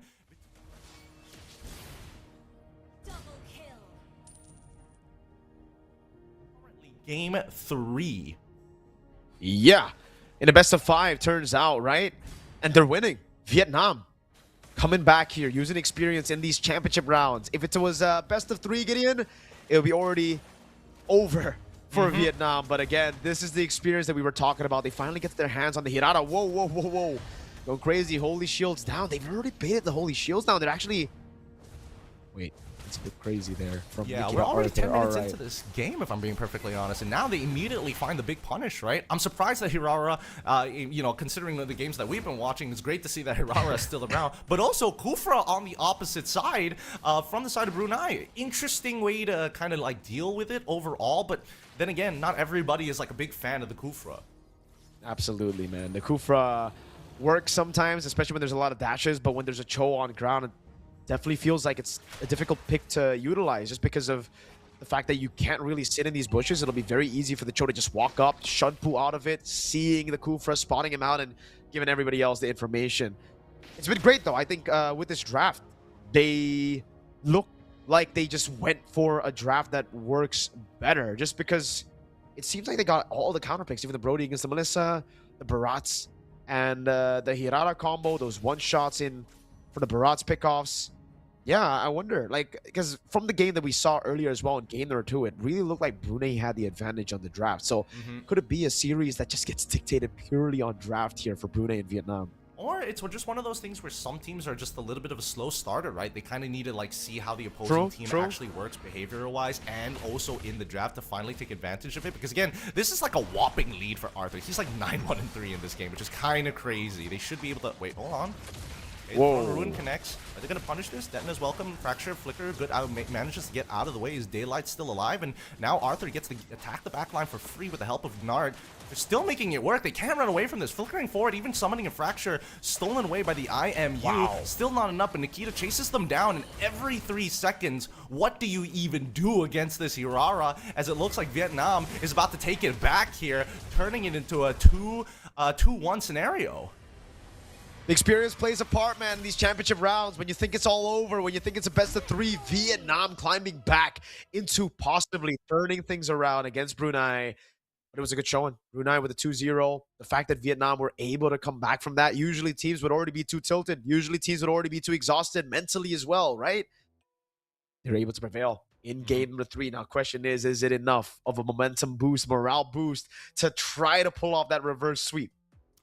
Oh, that's all we can hope of, all that we can dream of at this stage. But then again, they are playing through one of the harder qualifiers. It's Oceania plus Southeast Asia. So again, a lot of like veteran teams and players are going to be like mixed and matched together to see whether or not it's going to be enough. Now, it's going to be a long day with plenty of qualifiers to go through, and there's still plenty of upper brackets and grand finals that we got to go through as well. I'm so excited for some of these matches, man. Like our next match, Timor-Leste.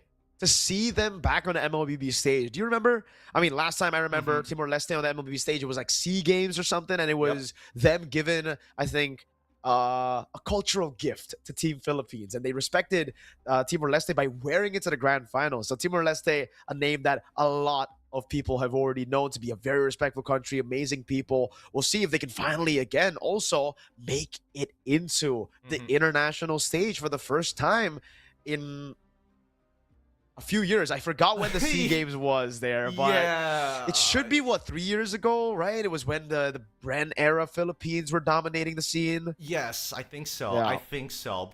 Then again, it's Timor-Leste will have to face off either Vietnam or Brunei in that lower brackets. But now it is time for the interview. We have the one and only Parker on the opposite side. Please welcome everybody. Oh wait, I can't hear you. Wait a sec. Give you some time to Yeah. maybe. Can you hear us now? Is it good? Yeah, I can hear you. All right. Hello, Parker. Yo, nice to finally meet you, man. Nice to see that face behind the Hayabusas, the Suyos. Oh, thank First you, man. question is, how you feeling, dude? You made it Bro, I'm to feeling ENC so main great. stage. Like the game went to 6 games. You know, like it's been so exhausting, but the draft pick of Coach Pandey was really good, and we get the win. Speaking of Coach Panda, you know, we know Coach Panda for the many teams that he's coached, on the many different accolades as well of what he's done. What was it like working with him, especially since this I would assume, is it safe to assume that this is their first international attempt here at ENC?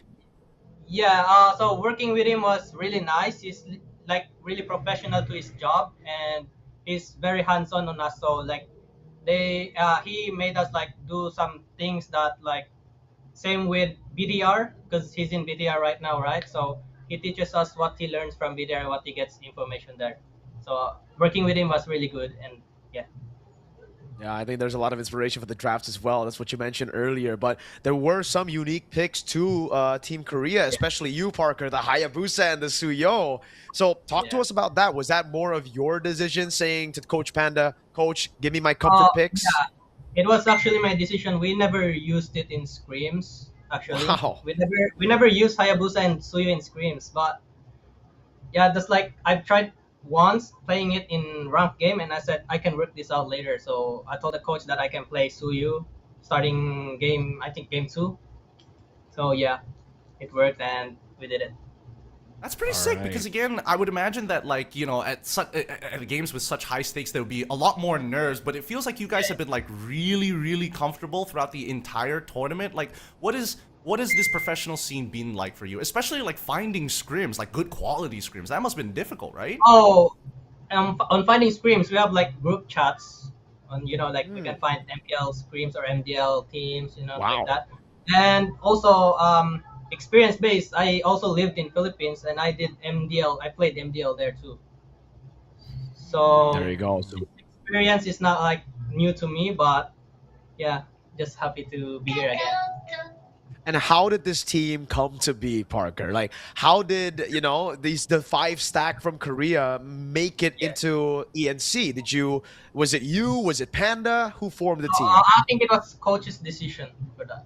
Yeah. So how did he find them? Do you know? Was it a scouting? Was there a qualifier, a separate one for Korea? Actually, I was late in the roster. Like I wasn't part of the roster at first, but I like contacted one of Coach Panda's assistant coach in RSG, which is my friend. And I told him that like, can I like try out on the team ENC roster? So yeah, I got into the team. So I really don't know how they started it, actually. All right. So, I mean, I have a follow-up question to the draft and to that. We saw So in game number 1 play, right? The jungle substitute. Then you came in game number 2. Was that more on was that more on you, your decision, saying, "Coach, put me in," or was it Coach Panda? Was it the team? Actually, like we already talked about it last night that Sue will be playing the first game. So let's see how and he said, let's see how it goes, and you can get in the game 2 if like we need you or something like that. Interesting. So what in preparation for ENC specifically, right? Did you guys have like the information about like what was going on? Because you guys knocked China down into the lower brackets before actually meeting them again. So was it all based on that one series, or was there like way more planning? Yeah, that was our best playing there. We didn't even know that like they're this good. I actually thought that Japan is better than them. So I was really shocked that like they get to play us like until game, the maximum game of like the series. So yeah. I didn't even know that there's players in Hong Kong, Yeah, for sure. Tough competitors, man. They made you sweat for sure. But now I think for me, the last question, how's MLBB in Korea, right? Like, is it growing? Is it good? Yeah, I think it's growing right now, especially we get into the ENC. So like, I like hope the sponsors will come, make MLBB scene more bigger here. Also the MCT, if you know the MCT, East Asia MCT, they're also starting it. Last year they just started it. We also won it last year. So there you go. So growing, and I think this August, or like next month, another MCT is starting. So I think it's growing and getting better. So last message, Parker, to all the Koreans watching, all the fans who have supported you through this journey, and now that you made it, what is your message? Oh, my message to the fans is like, I thank you very much for supporting us, and to those who doubt us, see you again. Thank you so much, Parker. There you have it from Team Korea. Parker, it's been an amazing time. Thank you so much for your time. Thank you, sir. See you guys. See you, Parker. Thank you.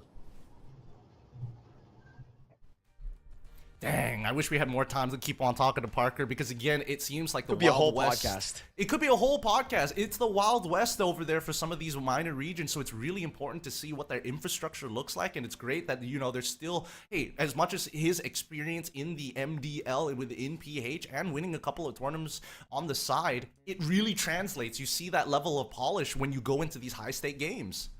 Absolutely. We're still going to be waiting for this, by the way.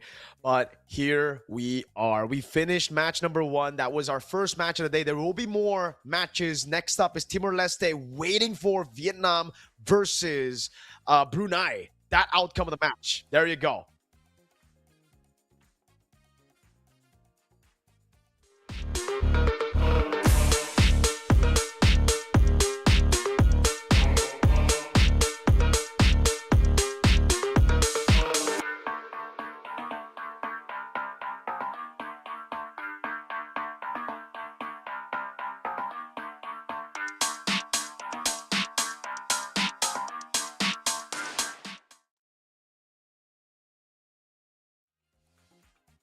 all good.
Me canta canciones y tengo un coro. Ganador ves el oro. Brillo como un tesoro. Y tu novio es un bobo. Mi gatita tiene todo. Pegajoso y hermoso. Con la 3 peligroso. Ganador ves el oro. Brillo como un tesoro. En el bosque como un lobo. Cazando el dinero, haciéndolo solo. En mi vida evito todo. Nada puede asustarme. Solo tengo que cuidarme. Paso grande, voy a brincar, yeah. Cuando fui chiquito me dijo, Evancito, tienes que luchar. Para llegar a la cima se tiene que actuar, se tiene que escuchar. La calle te llama, la calle, la fama, aquí está tu hogar. Bolsillo llenado, si escucho un poco los oigo cantar. Plata me canta canciones y tengo un coro. Ganador ves el oro. Brillo como un tesoro. Y tu novio es un bobo. Mi gatita tiene todo. Pegajoso y hermoso. Con la 3 peligroso. Pegajoso y hermoso. Soy más grande que un oso. Mi pistola está muy hermosa. Y la tuya estaba so. Mi palabra tan filoso. Porque el game es una guerra. Patrullando Panamera. Yo no ando con cualquiera. Cuando fui chiquito me dijo, Evancito, tienes que luchar. Pa' llegar a la cima se tiene que actuar, se tiene que escuchar. La calle te llama, la calle la fama que está tu hogar. Bolsillo llenado, si escucho un poco los oigo cantar. Yeah, plata me canta canciones y tengo un coro. Ganador ves el oro, brillo como un tesoro. Y tu novio es un bobo, mi gatita tiene todo. Pegajoso y hermoso, con la 3 peligroso. Plata me canta canciones y tengo un coro. Ganador ves el oro, brillo como un tesoro. Y tu novio es un bobo, mi gatita tiene todo. Pegajoso y hermoso, con la 3 peligroso.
some of that good stuff.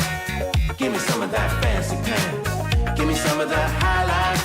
I want something that will make me dance. Give me some of that good stuff.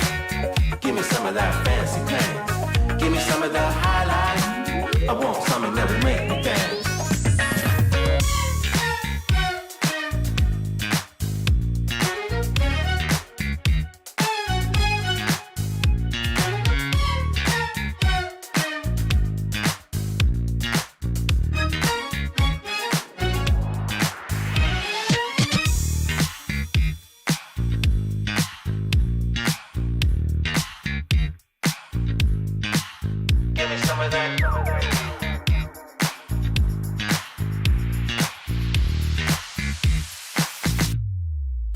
Give me some of that good stuff. Give me some of that fancy pants. Give me some of that high life. I want something that will make me dance. Give me some of that good stuff. Give me some of that fancy pants. Give me some of that high life. I want something that will make me dance.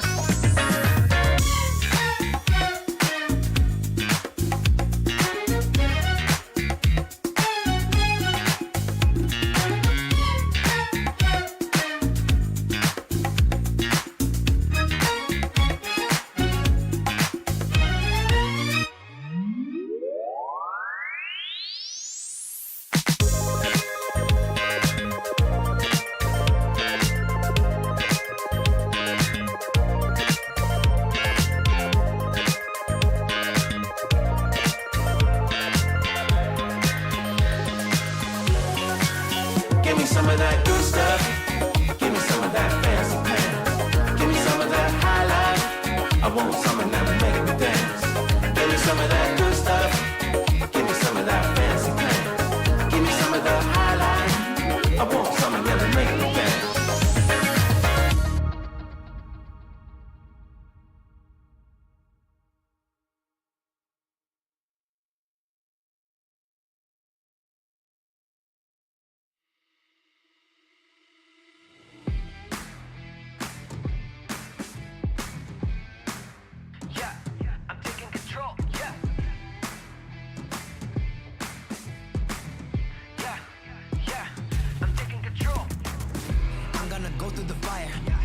Show all the pliers. I'm gonna stick to the plan. I'ma show everyone how I built an empire. Hands always close to the gun. When the challenge arises, I come. I'm not one to just get up and run. It's my task, I don't rest till it's done. Better know that I'll be taking that control. Yeah, yeah, I'm taking control, yeah. Better know that I'll be taking that control. Yeah, yeah, I'm taking control, I'm taking control. Better know that I'll be taking that control. Yeah, yeah, I got that control now. Better know that I'll be taking that control. Yeah, yeah, I'm taking control, I'm taking control. I'm gonna take that control. I'm just replaying my role. I'm gonna take all the souls of the ones who be standing in front of my goals. I'm creeping up like a ghost. No one can even come close. I'm ready to go in a charge, and you better know that I'm bringing the force. I'm on the hunt, I'm a champ. I got the squad as my fam. Summon my foot, I'm like blam. Play me that tune, it's my jam. I'm gonna reach my potential. Fully, I get in the mental. It's the state and I go for it all. I'ma honor the grind, I'ma own it, no rental. Better know that I ain't never gonna fall. Better know that I am coming for it all. Better know that I am taking back control. Better know I'm taking control. I'm gonna go through the fire. I'ma show you the thing I desire. I'ma inspire, I'll show everyone how I built an empire from nothing. You know I'ma never succumb. When the challenge arises, I come. I'm not one to just get up and run. I'ma bang bang till the task is done. Better know that I ain't never gonna fall. Better know that I am coming for it all. Better know that I am taking back control. Better know I'm taking control.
historical from head to toe. I blow minds, a show, stop a hit, the flow in no time. It's so crowded, give them some more. Here we go, I'm a jaw dropper. You got to see it to believe it. Everybody know it and they feel it. No joke, I mean it. Certified jaw dropper. Make 'em go whoa, whoa, whoa. Every time see 'em drop to the floor. And they always want more. Jaw dropper. You got to see it to believe it. Everybody know it and they feel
car of all my craving, the chord that I just resonate with.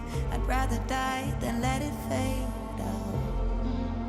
'Cause you make my night a little brighter, the heavy days a little lighter. I'll be with you down to the wire. You are the spark to my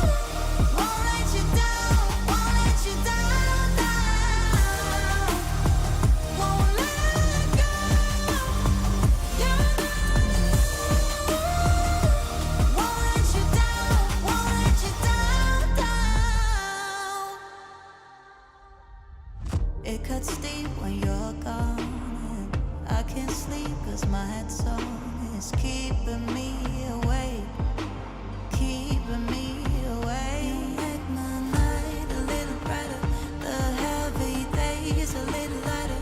I'll be with you down to the wire. You are the spark to my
in this world that's stopping me. Ain't nothing in this world that's stopping me. My Rari outruns your Odyssey. My Rari outruns your Odyssey.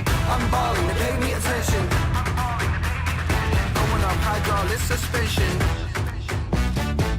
Ain't nothing in this world that's stopping me. My Rari outruns your Odyssey.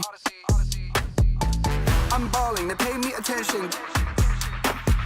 Going up hydraulic suspension. Never young green light, let's go. No amber, no red, go low. Coming with a stop sign, go home. Never young green light, green light, green light. Never young green light, let's go. No amber, no red, go low. Coming with a stop sign, go home. Now we young green light, green light. Woo!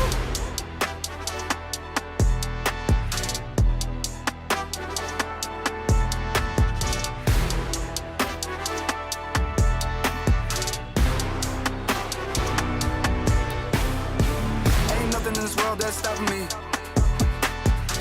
My Rari outruns your Odyssey. I'm balling, they pay me attention. Throwing up hydraulic suspension.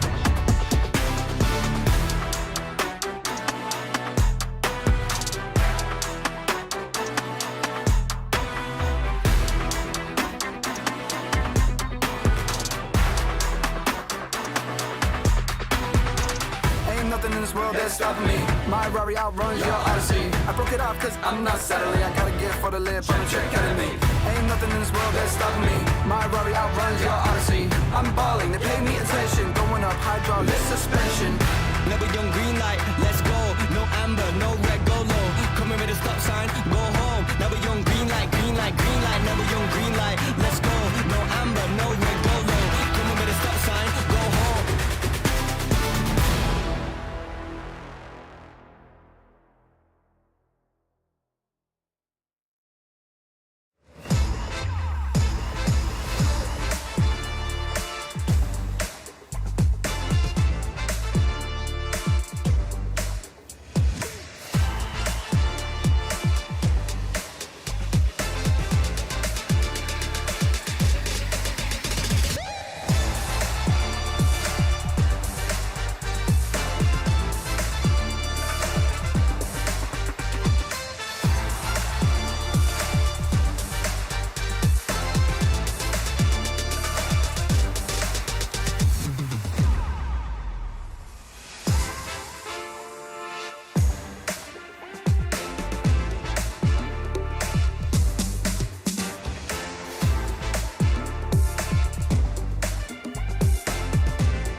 With my new swag on, I'm dripping. If you wanna chill with a hot boy, come my way for a minute. Come my way for a minute. Step clean any day, won't see man slipping. But you might might slip on a drip, man. Tip up the sauce and spill it. Tip up the sauce and spill it. Best cut chop, cause the clock's still ticking. Just check the way man stepped. Know that I dropped it different. Know that I clocked it in it. Know that I got this in it. No, you can't stop this winning. I came for the top spot in it. Came for the top spot in it. Came for the top spot. Soon I'ma get right there. I'ma step right there. Got a butt. Came right there in a drop top. Try how you like it or not stop. Non-stop. Yo, if you wanna get this poppin', you better get to shopping. I came in a different drop this time, and they thought it was the same one, they didn't clock it. Oh well, it's nothing, they call me a dripaholic. Just watch how I'm dripping on it. Please just don't be slipping on it. Oh well, it's nothing, they call me a dripaholic. Stepped out with my new swag on, I'm dripping. If you wanna chill with a hot boy, come my way for a minute. Come my way for a minute. Step clean and they won't see man slipping. But you might slip on a drip, man, tip up the sauce and spill it. Tip up the sauce and spill it. Best cut chop, cause the clock's still ticking. Just check the way man stepped. Know that I dropped it different. Know that I clocked it in it. Know that I got this in it. No, you can't stop this winning. I came for the top spot in it. Came for the top spot in it. Stepped out with my new swag on, I'm dripping. If you wanna chill with a hot boy, come my way for a minute. Come my way for a minute. Step clean and they won't see man slipping. But you might slip on a drip, man. Tip up the sauce and spill it. Tip up the sauce and spill it.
time, yeah. We on the way, we back in your city, we back.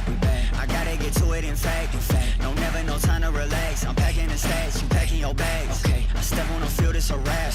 They cannot keep up with the laps. No way. I put their record in a pass, you know it's a fact. Confirming the stats. Game time, game time, game time. They about to step on a landmine. Dialed in like a landline. Don't let them talk, I don't pay them on. Walked in with the mindset. Money line, that's a big bet. Top 10, I'm a prospect. Turn a problem to a profit. Top 10, I'm a prospect. Turn a problem to a... We on the way.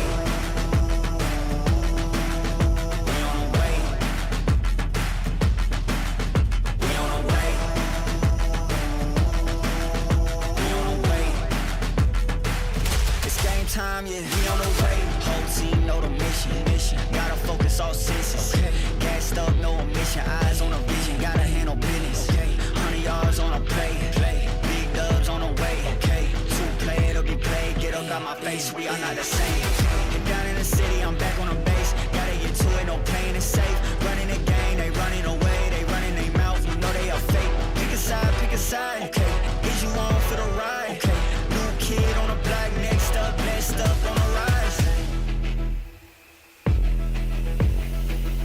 New kid on the block, next up, blessed up.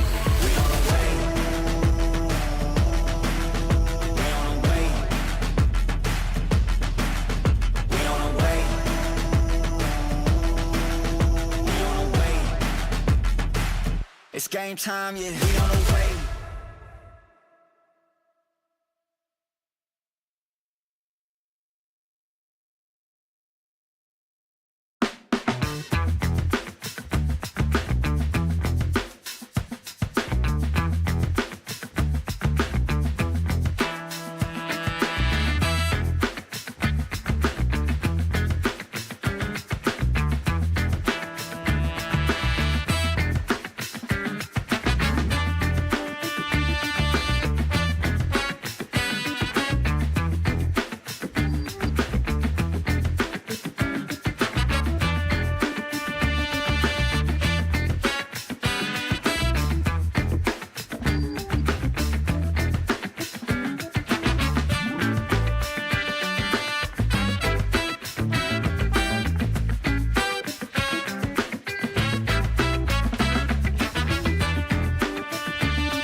me canta canciones y tengo un coro.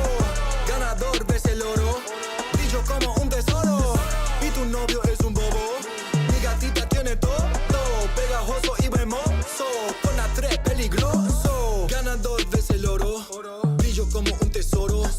En el bosque como un lobo, cazando el dinero, haciéndolo solo. En mi vida he visto todo, nada puede asustarme, solo tengo que cuidarme. Paso grande voy a brincar, yeah. Cuando fui chiquito me dijo, Evancito, tienes que luchar. Para llegar a la cima se tiene que actuar, se tiene que escuchar. La calle te llama, la calle, la fama, que está tu hogar.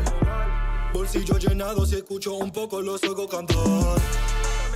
Plata me canta canciones y tengo un coro. Ganador ves el oro, brillo como un tesoro. Y tu novio es un bobo, mi gatita tiene todo, pegajoso y hermoso, con la 3 peligroso. Pegajoso y hermoso, estoy más grande que un oso. Mi pistola está muy hermosa y la tuya estaba so. Mi palabra tan filoso, porque el game es una guerra. Patrullando Panamera, yo no ando con cualquiera. Cuando fui chiquito me dijo, Evancito, tienes que luchar. Para llegar a la cima se tiene que actuar, se tiene que escuchar. La calle te llama, la calle, la fama, que está tu hogar. Bolsillo llenado, si escucho un poco los oigo cantar. Yeah, plata me canta canciones y tengo un coro. Ganador ves el oro, brillo como un tesoro. Y tu novio es un bobo, mi gatita tiene todo, pegajoso y hermoso, con la 3 peligroso. Plata me canta canciones y tengo un coro. Ganador ves el oro, brillo como un tesoro. Y tu novio es un bobo, mi gatita tiene todo, pegajoso y hermoso, con la 3 peligroso.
me some of that good stuff. Give me some of that fancy pants. Give me some of that high life.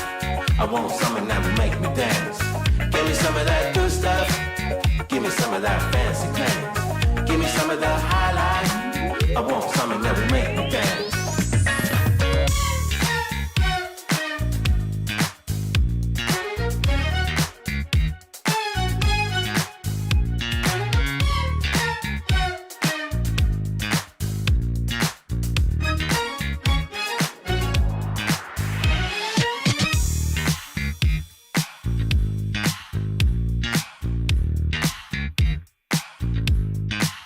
Give me some of that.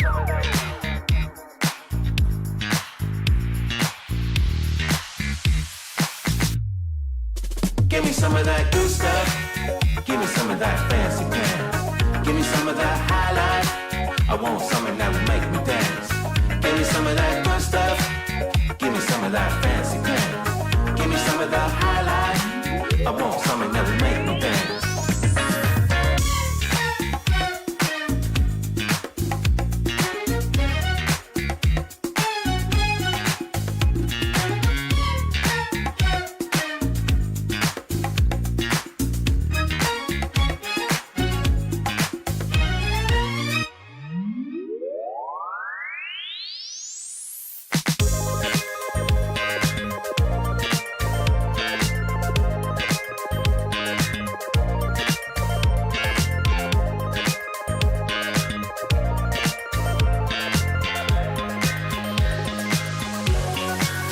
Give me some of that good stuff. Give me some of that fancy pants. Give me some of that high life. I want something that will make me dance. Give me some of that good stuff. Give me some of that fancy pants. Give me some of that high life. I want something that will make me dance.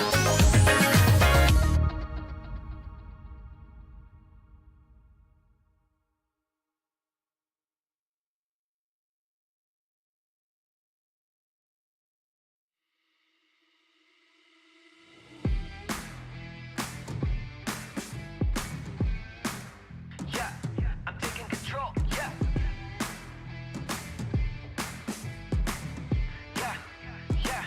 I'm taking control. I'm gonna go through the fire. I'm gonna show all the priors. I'm gonna stick to the plan. I'ma show everyone how I built an empire. Hands always close to the gun. When the challenge arises, I come. I'm not one to just get up and run. It's my task, I don't rest till it's done. Better know that I'll be taking that control. Yeah, I'm taking control, yeah.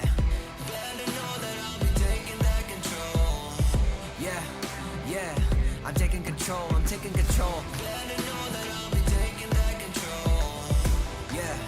Yeah, I got that control now. Better know that I'll be taking that control. Yeah, I'm taking control, I'm taking control. I'm gonna take that control. I'll just be playing my role. I'm gonna take all the souls of the ones who be standing in front of my goals. I'm creeping up like a ghost. No one can even come close. I'm ready to go in a charge, and you better know that I'm bringing the force. I'm on the hunt, I'm a champ. I got the squad, it's my fam. Summon my foot, I'm like blam. Play me that tune, it's my jam. I'm gonna reach my potential. Fully, I get in the mental. It's the state and I go for it all. I'ma honor the grind, I'ma own it, no rental. Better know that I ain't never gonna fall. Better know that I am coming for it all. Better know that I am taking back control. Better know I'm taking control. I'm gonna go through the fire. I'ma show you the thing I desire. I'ma inspire, I'll show everyone how I built an empire from nothing. You know I'ma never succumb. When the challenge arises, I come. I'm not one to just get up and run. I'ma bang bang till the task is done.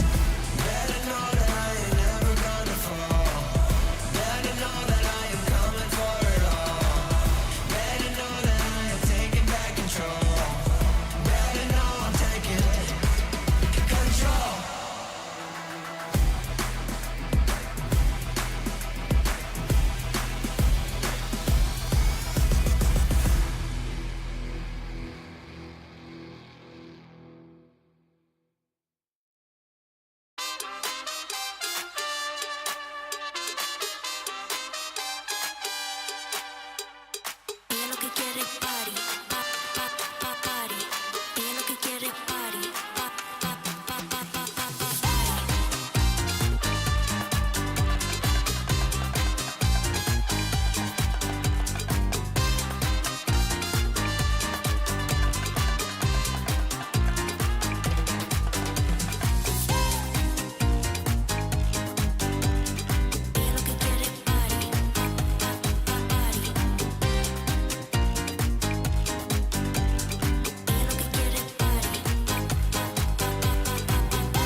from head to toe. I blow, mine's a show. Stop a hit, the flow in no time. It's so crowded, give them some more. Here we go, I'm a jaw dropper. You got to see it to believe it. Everybody know it and they feel it.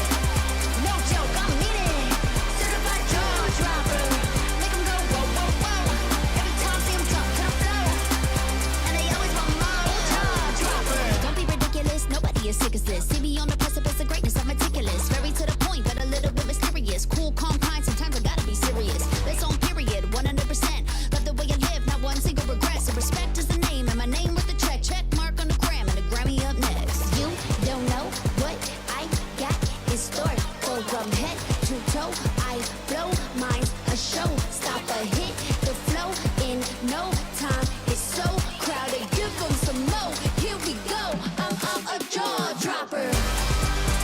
You got to see it to believe it. Everybody know it and they feel it. No joke, I mean it. Certified jaw dropper. Make 'em go whoa, whoa, whoa. Every time see 'em drop to the floor. And they always want more. Jaw dropper. You got to see it to believe it. Everybody know it and they feel it. No joke, I mean it. Certified jaw dropper. Make 'em go whoa, whoa, whoa. Every time see 'em drop to the floor.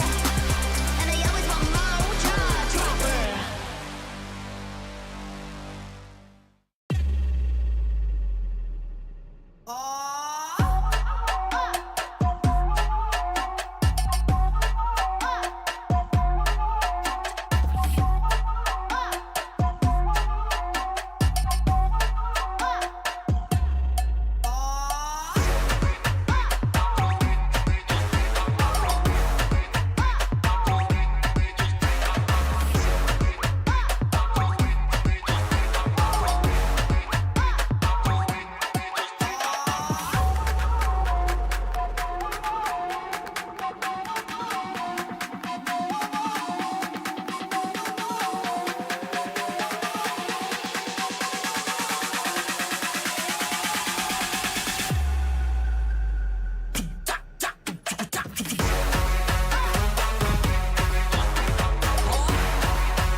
Just let your body breathe.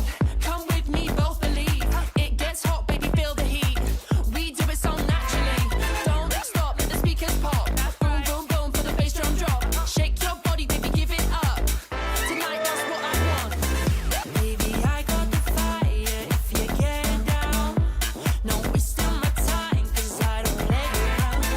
See me burning it up, I'm getting hot now. I'm lighting it up.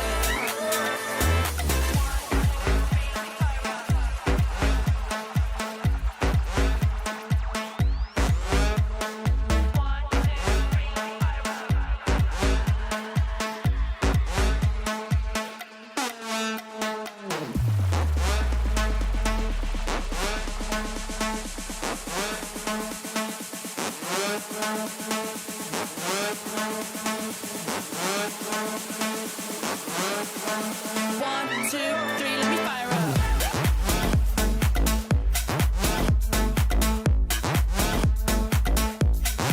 Let me fire up.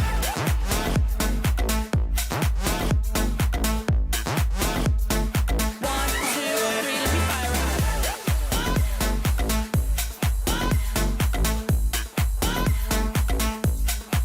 Let me fire up.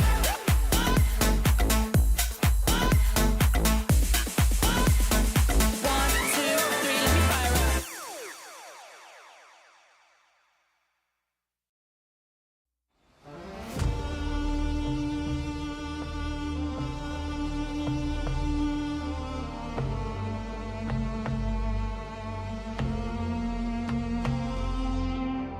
You're the core of all my craving, the chord that I just resonate with.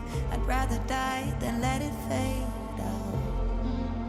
'Cause you make my night a little brighter, the heavy days a little lighter. I'll be with you down to the wire.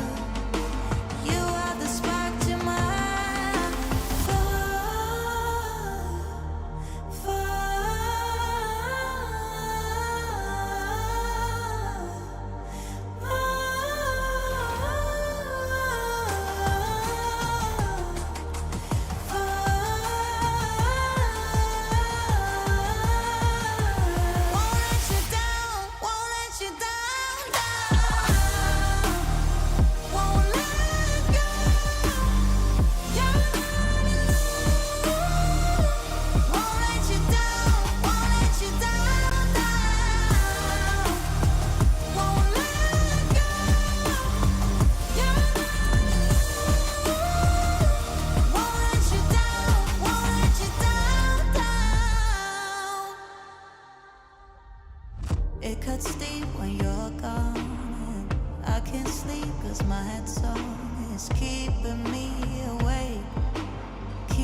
world that's stopping me. Ain't nothing in this world that's stopping me. My Rari outruns your Odyssey. My Rari outruns your Odyssey. I'm balling, they pay me attention.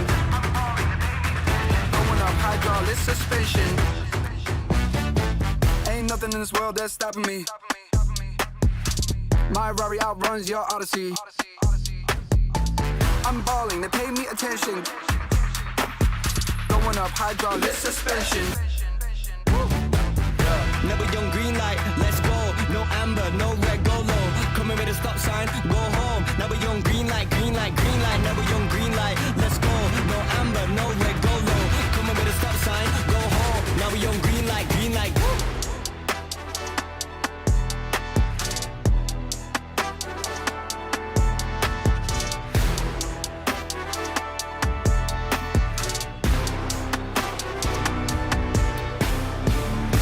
In this world that's stopping me. My Rari outruns your Odyssey. I'm balling, they pay me attention. Going up hydraulic suspension.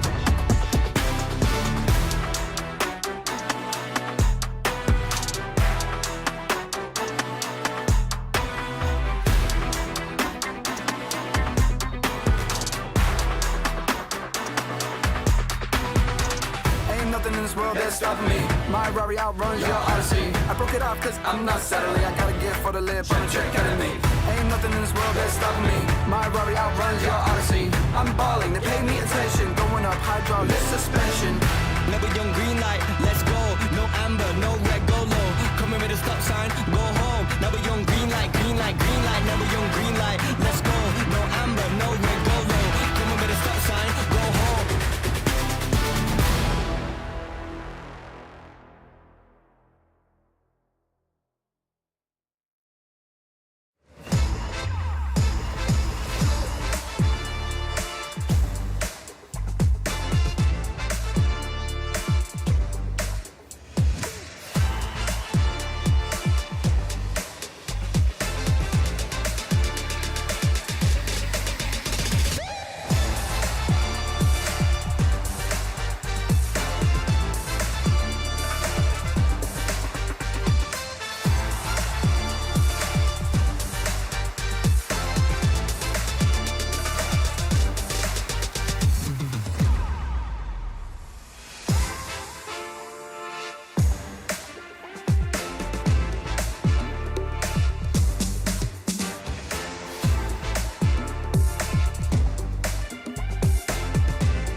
With my new swag on, I'm dripping.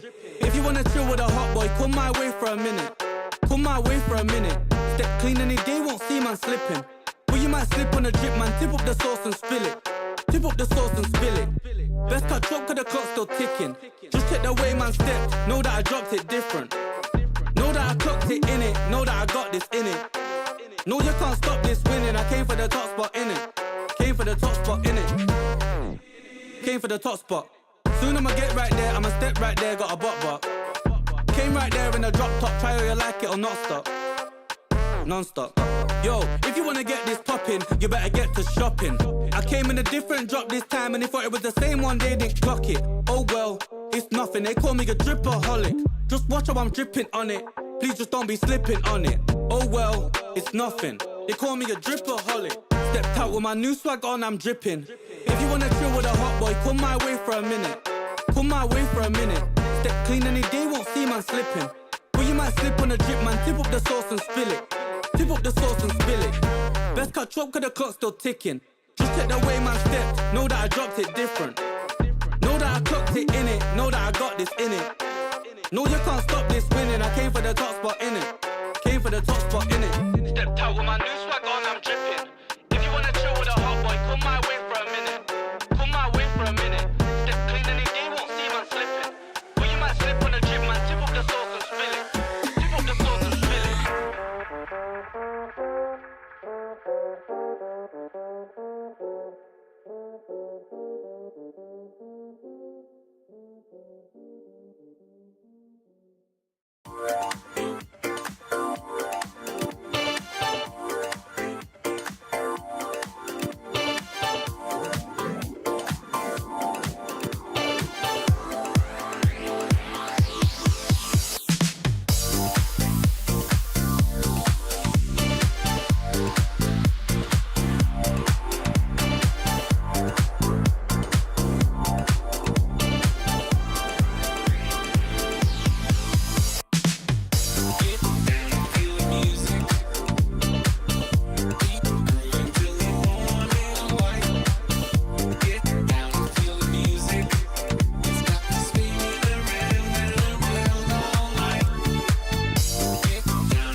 Welcome back, ladies and gentlemen. We got done with Esports World Cup, but now it's the Esports Nation Cup 2026. This is the first edition. Multiple regions are here to prove they are the best. But before we go even to the main stage, right now we got to see who's actually the best from each region to move on through. Welcome, my name is Afel. Alongside with me is Mirko. And Mirko, you already casted the previous series for the grand finals of Hong Kong, China going up against Republic of Korea. And personally for me, even I was pretty impressed. The drafts looked good. The game looked pretty good.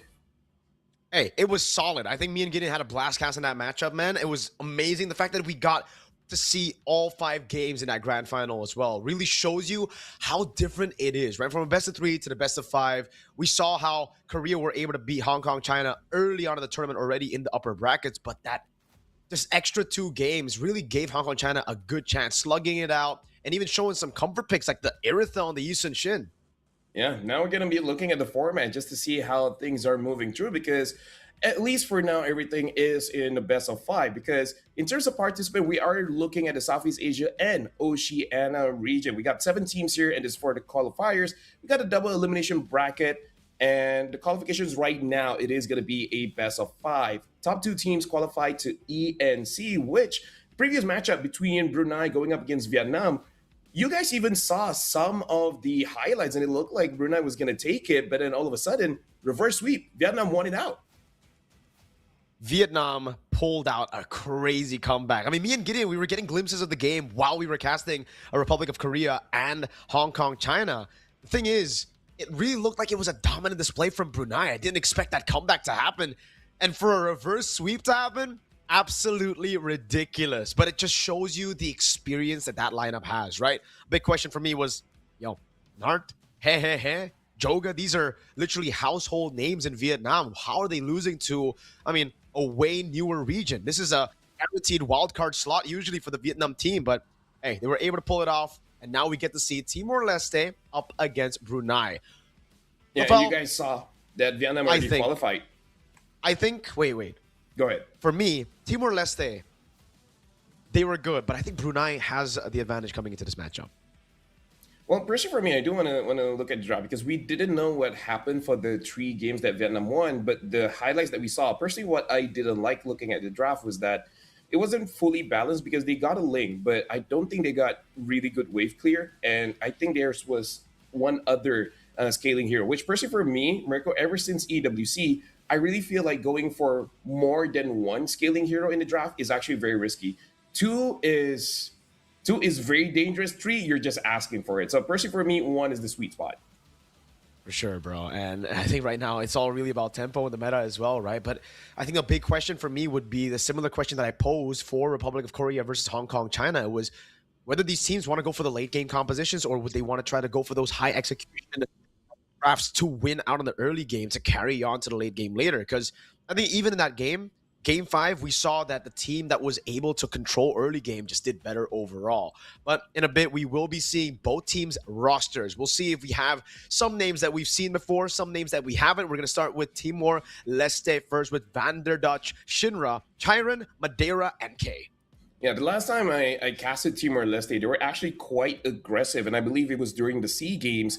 And during that time, they did feel, I would say, only slightly disappointed, but more happy with their performance because even though they didn't get very far, they were able to make some of the more mature regions sweat. So I'm really hoping that their early aggression really translates here. In terms of the heroes that they can use, I'm actually not entirely sure because right now, in terms of speed, I feel like if you really want to go fast, you got to go for something like the Selena. But the Selena really depends on the mid. Either you're good at it or you're trash.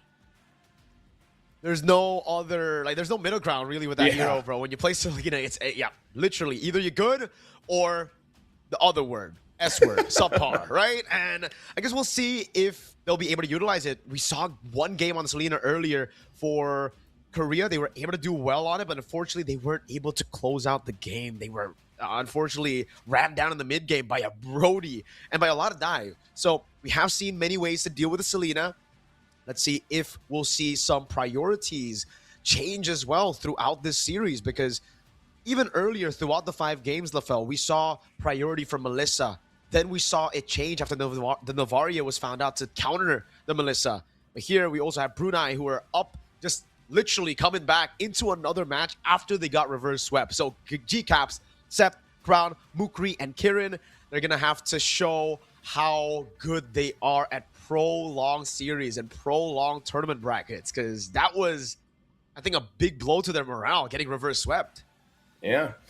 In the clip that we saw, in the highlight that we saw, Crown was using the Nolan and he looked amazing on it, but we also see some of the mistakes where they took a fight where it wasn't really favorable for them, and that almost cost them that game number 2. Eventually they did win out, but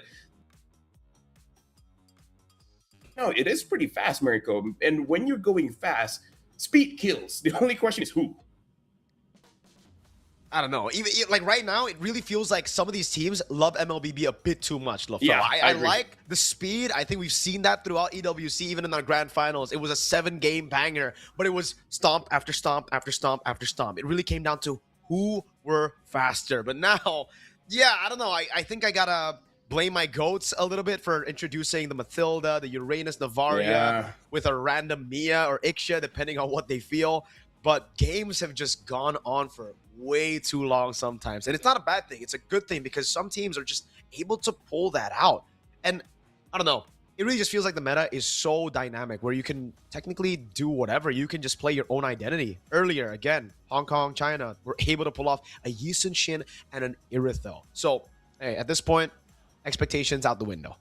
Yeah, and here also we have an update for South Asia. Pakistan going up against Nepal, where Pakistan was able to win that out. Again, it's only the first game. We'll see how that progresses. And honestly, Mirko, you know, I remember you were talking about Natalia. Although you were fighting against Natalia jungle, I fought against some Natalia roam, and I was using the Marcel. And I was like, level 1, I don't care. I can freeze you and stuff. And I'm like, wait, why did I die in one combo? Like you forget that Natalia actually does quite a lot of damage, even as a roam. So I really feel like some pocket picks, it's not something that we can laugh at. Like, it legit can work.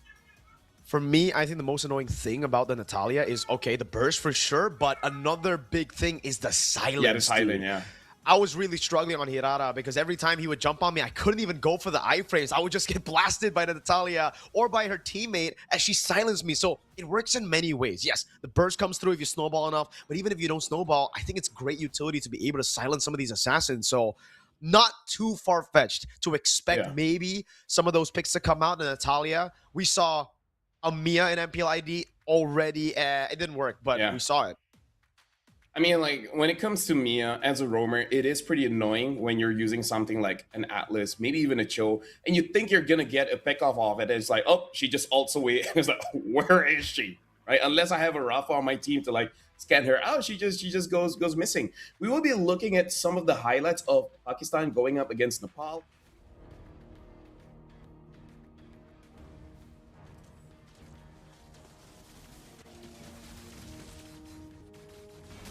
And looking at Nepal, looks like they are skirmishing quite heavily here in the gold lane.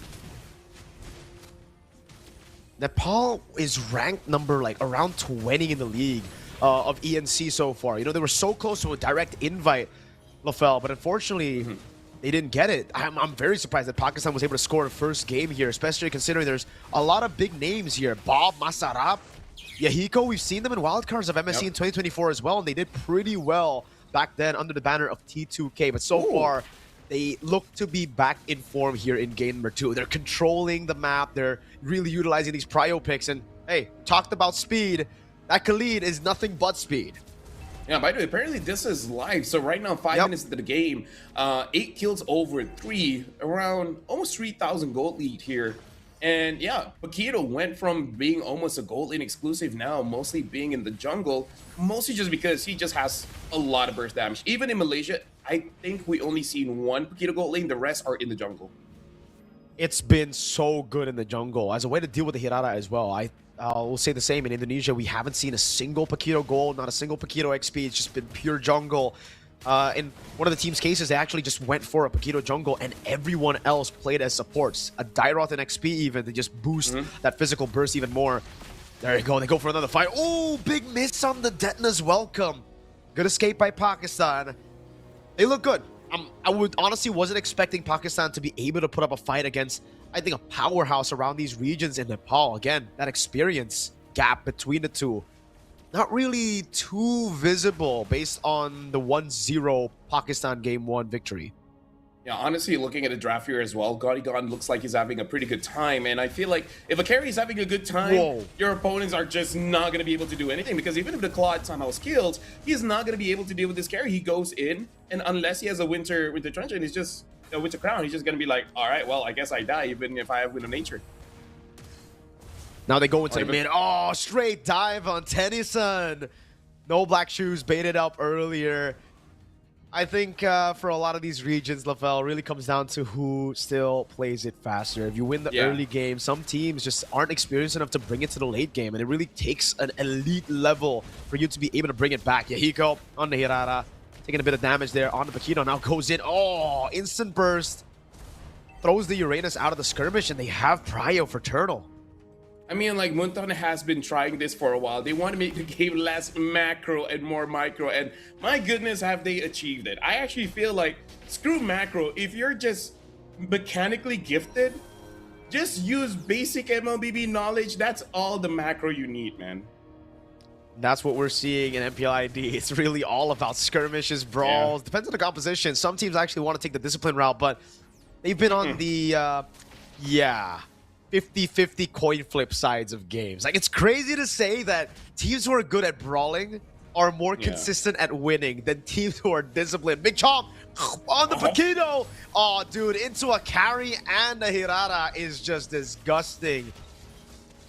And right now, he's trying to open up for his team, but he's not going to be able to do that if Gonigon is included into the fight. Right now, Nepal 8 minutes in, they're moving as a team, pressuring mid, honestly just making sure that no one from Pakistan is able to move forward. I mean, sure, Zelda gets some farm, but do they really care? Like, as long as just bring Gonigon everywhere, try to accelerate the game, don't love MLBB that much, try to end the game by 14 minutes, and then you're good. You still have more games to play today. Gonna go for the dive up top, man. Great immobilization, straight into the burst down. Even through Uranus, it's the carry shredding together with the Hirara. Luck. I don't know if that was pure luck or just luck, because he got away, man, from that tier 2, and now they're just taking this game away from Pakistan. It doesn't really feel like it's even comebackable at this point with the carry scaled up, with the Hirara getting all the stacks of Skypiercer. I mean, like, here's the thing. The best way for Pakistan to actually turn this game around is to kill carry before carry kills them. And I don't see that happening, man. Like, when you do have that Barats with you, it makes it very difficult for anyone to catch. And despite Hirara being an amazing dancer, she also has an immobilize. So if Yahiko is like really on it, the moment you see someone comes in, stuns him. Bobby with this Valentina has Terrify as well. I really don't see how they're going to get Gonigon. And because of that, I just feel like Nepal already has this in the bag. They already got their win condition here. Look at that. Gonigon just getting some free hits on, and there's no way for this Paquito to even walk up, dude. Daddy Cyber not able to do much damage here, even with the Lilia. Usually it's just a good pick overall to deal with the Barats, but not in this case. Masarap's just been cool with it, playing in the back, safe, then looking for that big Detonus welcome with a flicker. Hey, I mean, sometimes this Barats from Masarap has actually also been kind of like an ambush dude. He just waits in the bush, waits for a moment, finds Daddy Cyber, and then locks him down. So, again, Pakistan not able to utilize the poke that they would want from their own composition. By the way, I think you need to say his name correctly. It's more like Masarap? Masarap. There's a question mark. My bad, Yeah, there's bro. a question mark. Like, my bad. Masarap? What is, you know what? Whatever. Right now, Jay is just trying to open up the map. He does have the flicker, so he can surprise with that rapid dryad. But we'll see whether he's able to actually do it. But either way, right now, looks like the match that we're about to see. Oh, hold on, luck goes in. Jay gets caught. They rapid dryad, purify. Whoa. Okay, it's all good. All right, it's all good. It's all right. Everything is done. Everything is done. Sorry, even I was surprised a bit, Mirko. It's a bit loud in my ear. Maybe I should tone it down. Oh, I need to lower the volume. But either ways, we're jumping into the pick and ban here. It looks like Brunei is going to be the first pick here. Timor-Leste is second. And I was talking about the Selena immediately banned out. You got to do it at this point, man. The Selena, yes, it's a gamble. There's no other way to put it. It's a gamble. It's a big risk to take. But if there is a good Selena on the other side, it's more like an investment than a gamble. It's more like a confirmed early game win for you. So Brunei, they know something we don't. Timor-Leste, they probably have been able to get some wins on that Selena, playing through tempo, being the faster team. The Hirara gets banned out though. So Timor-Leste has been really paying attention to the Vietnam-Brunei game. Brunei was able to really take control of the games with their Hirara. Yeah, and honestly, like Selena, I would say is kind of blessed right now because there's a lot of good combinations alongside with the Selena. Something that SRG does is use that Kufra, but there are the heroes that make it easier, stuff like the Cho and such. So, and now batting out the Paquito as well. And I'm actually liking first pick ban out the Paquito just because. Yep.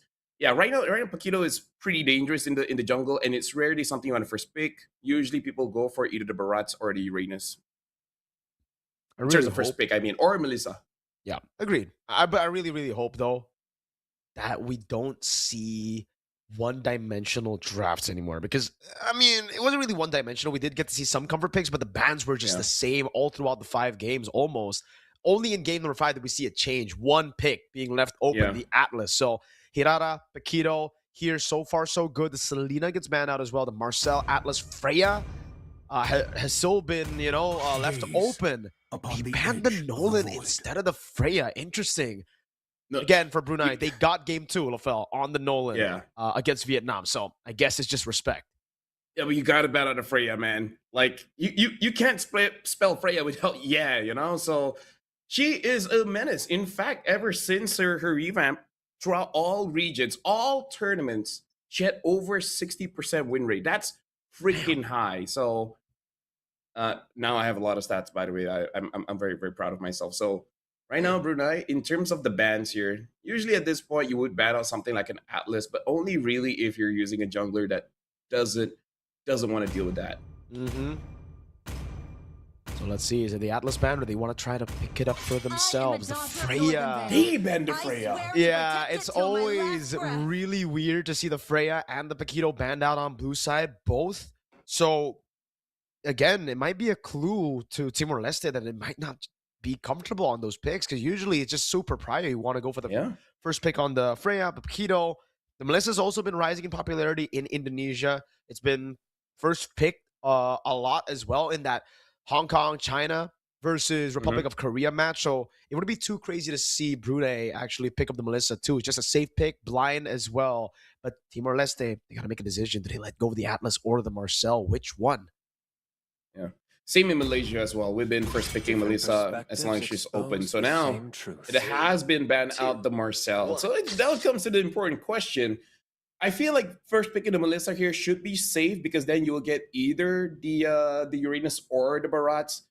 I personally hate going up against Uranus, so that's my personal pick. But it depends on the players. I just hate the concept of Uranus, bro. I hate Uranus. It's just such a anti-MLBB game pick, dude. You're literally just standing there trying to soak in as much damage as possible. The Valentina gets first picked here. I like this. Usually when the Atlas and the Beleric are both open, you just go for the Valentina, make the opponent choose Atlas or Beleric, and you get a free ultimate plus whatever else is open, right? So for Timor-Leste now, they might actually have to stay away from either the Atlas or Beleric unless they feel like they'll have enough to actually, or enough power on their roamer to pull off an Atlas, even though there's a Valentina on the other side. I think another good pick would be the Melissa. Another safe choice right there. Yeah, I haven't seen any Harleys here so far, but yeah, I feel like the safest one should be Melissa Uranus. But if they know Brunei will use a traditional marksman in the goal lane, is the proof that I'm still this alive. is quite an early Brody here alongside with the Beleric. Interesting. Oh, yeah, I know the Brody's good, dude, but I don't know about it first pick. That's kind of wild. It really depends, man. I've had conversations with Zephyr as well, just talking about the Brody versus Melissa lane, because in my experience, it's always just been the Melissa doing well against the Brody. But in certain situations, whenever the Brody is picked up, especially in ENC, it's been the Brody who's walked out with a win in lane. I think a lot of the Melissas are playing it too aggressive, Lafel. I think that's the main problem right now, because on a Melissa, you should just be playing weak side with Flicker. It's not the old Inspire Melissa that can really bully the lane. Yeah. Sora seems like it's going to be the choice with the Atlas. There you go. The Valen Atlas taking away the Beleric ult. Oh, we're going to have 3 layers of ultimates, dude. Shifting Skies, Fatal Links, and the Wrath of the Dryad. This is a bad Brody game on paper. Yeah, right now this really makes sense, first picking that Valentina, allowing them to pick up the Sora, which, by the way, let me just give you like a meta update, something that I'm like very iffy on. There is a lot of pull yourself to get a Melissa in MPLMY, but they're not using Flicker. They're using Purify. For what? What hero? Multiple players, not just one. Oh. Yeah. And judging by my tone, I think you know that I'm not exactly with it. I'm like, okay, sure, you're respecting the Barats, but also like, nation from falling apart. The Barats never get close to you anyways, but whatever, right? So now we see the jungler for Timor-Leste picking up this Yi Sun Shin. I guess it's okay, considering that Brody doesn't really need to scale up, especially if you just keep on focusing on his lane, because I've been hearing in scrims, a lot of Brody has been winning out against that Melissa, but I think I agree with you. Most of these Melissa players are just playing it aggressively, or they're respecting Barat too much, picks up the Purify instead of the Flicker, which I don't know. Personally, for me, I'm not feeling it. Come on, Yeah. Dexter. The It's our Claude gets banned showtime. out. Interesting choice. I thought the Brody would actually be able to bully him, but I guess it's just too safe with the fighter emblem even against the Brody. Yeah, I think this is a very risky choice, by the way. The Yisun Shin pick. We did see it earlier in the previous ENC qualifier East Asia Grand Finals, but LaFell, this Yisun Shin into triple CC is wild, right? You have traceless. It's good if it's just one CC. Maybe it's still okay if there's two, but three, you're gonna have to be locked in, dude. That traceless needs to be clean, and also you need to rely on your boys to really peel for you. Yeah, and I don't know if they really can do it, man. Like, I feel like the Claude ban was less for Brody and more for Yisun Shin, because anyone that can chase a Yisun Shin, the Yisun Shin hates that. You know, his single target, if he's AoE, then fine, he can do something about it. So I agree with you.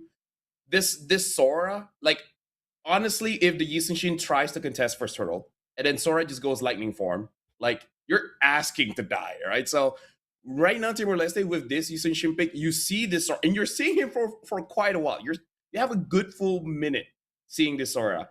I want them to play the first two turtles correctly. Don't give this Sora early kills. Born by thy wish. They banned the juice in, so it's the focus on mid lane versus the focus on gold lane.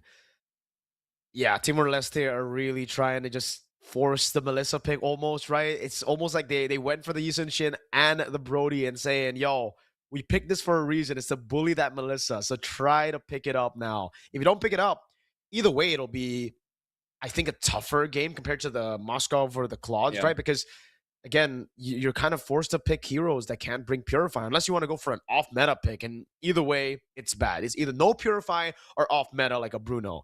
Both haven't really done too well. We have seen, though, Clint maybe as an answer to the Brody. Pretty good lane. It's 50-50. But they will just go and lock in the Uranus first.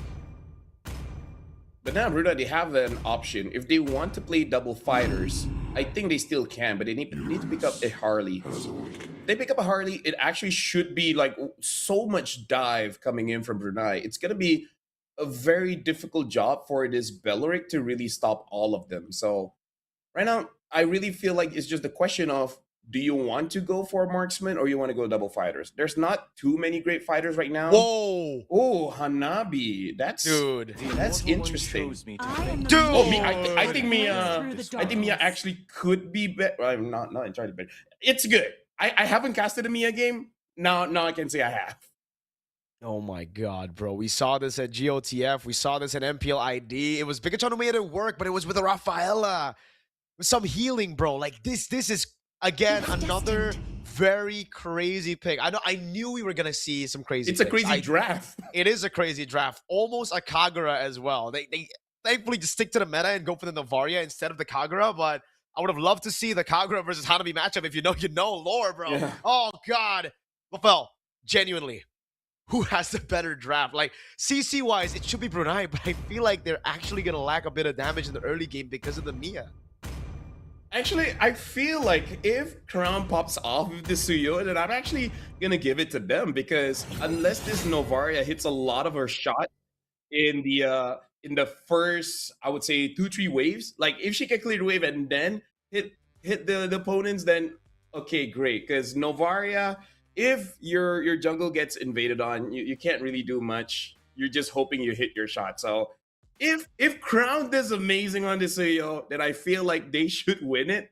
But if it's terrible, then Timor-Leste, man.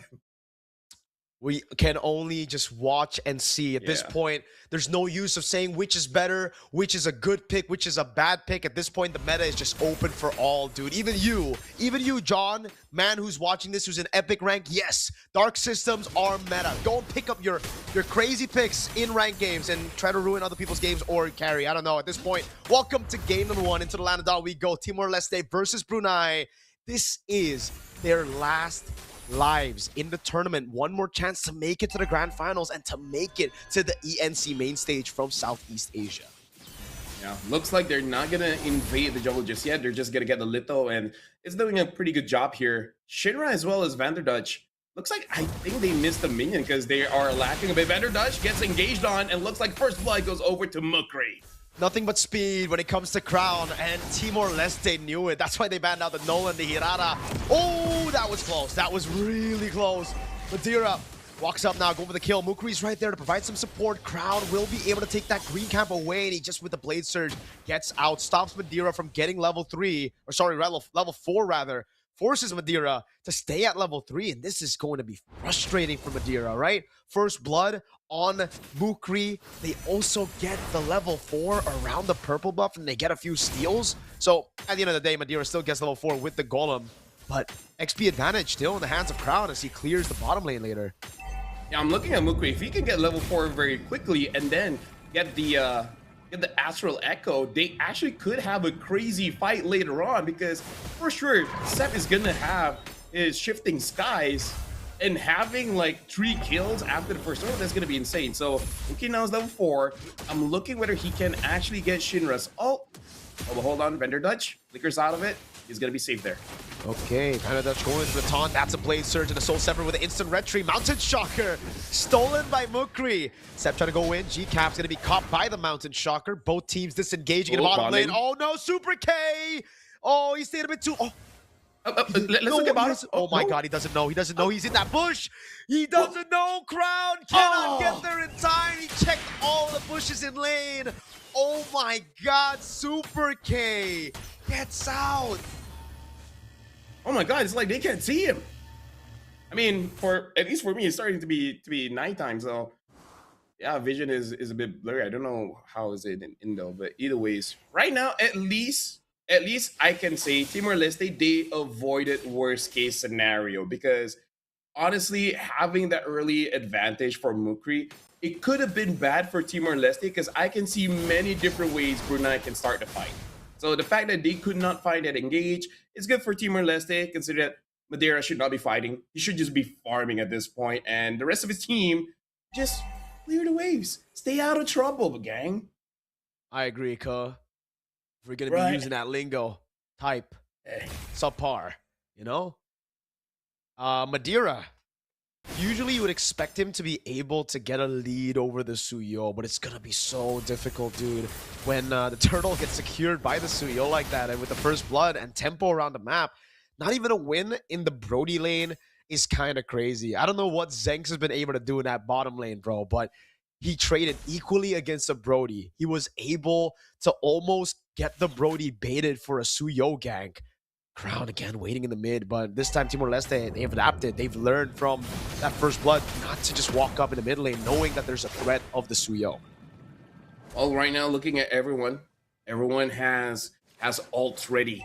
So this second turtle, if Timor-Leste wants to fight it, they can. Astral Echo hits onto tree, set Mukri as well as G-Caps.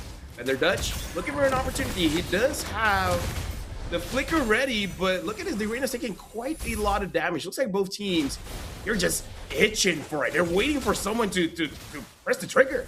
They're just trying to bait out as many abilities as possible right now. The Sky Piercer picked up for Crown, so this is a big moment. They've already baited the Consecration of the Astral Echo. Now Vander Dutch walking up. Oh, 3-man Shifting Skies into the lockdown alley, goes up into the air, and that's going to be Madeira with the steal. How did he find out with the retry? Now the Fatal Links into Mukri. Mountain Shock gonna full in all from Mukri, but it will be traded back as Super K gets on the board. It's a big double and a 4-1 trade in favor of Timor-Leste. Hold on, thanks. Able to get in the bush, Madeira.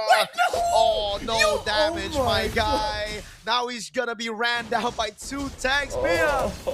Time gang. Okay, time gang. Flickers. Save.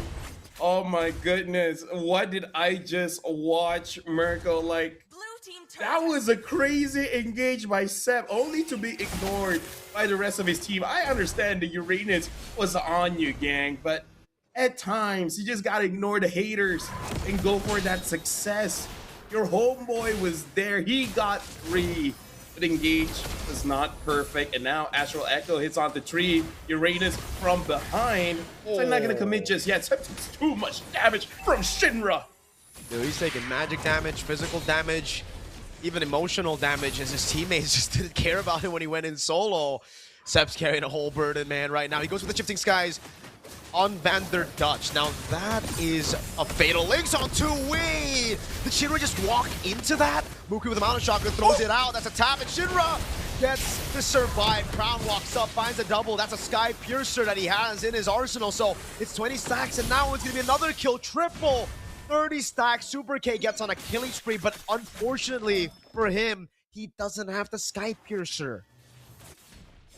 Well, you know, c'est la vie. But that was a good team fight coming in from Brunei. But also, that was a mistake coming in from Timor-Leste. I think they were just underestimating just because they were able to win out big in the previous turtle fights. So they're like, they don't have enough damage. We should be fine, we should be cool. But then the damage coming in from Crown, from Mukri, like just the control is enough to be like, oh wait, we can't get out, this is in trouble. Oh, it's Sep able to pull someone in. Vanderdush catching onto Astral Echo onto multiple members of Brunei. He's trying to run away. Mukri is there. Vanderdush is all alone. Fiddle is hit onto one. Finds Shinra. Shinra is frozen right there. Still not dead just yet, though. Sep finally gets that kill. Shut down. Vanderdush gets crowned. That's a lot of Sky Piercer just being denied. And now Centurion goes forward to Mukri. Mukri has nowhere left to go. This Uranus can finally get the kill. Right now, Timor-Leste are back in the board. I had to refresh my screen for a bit. I don't know if this is a MOBA or a Battle Royale. Another fight in the mid lane. Oh my god, Zeng's almost taken down. Now the shifting skies up in the air. Uranus gets a marksman, but Sep gets two.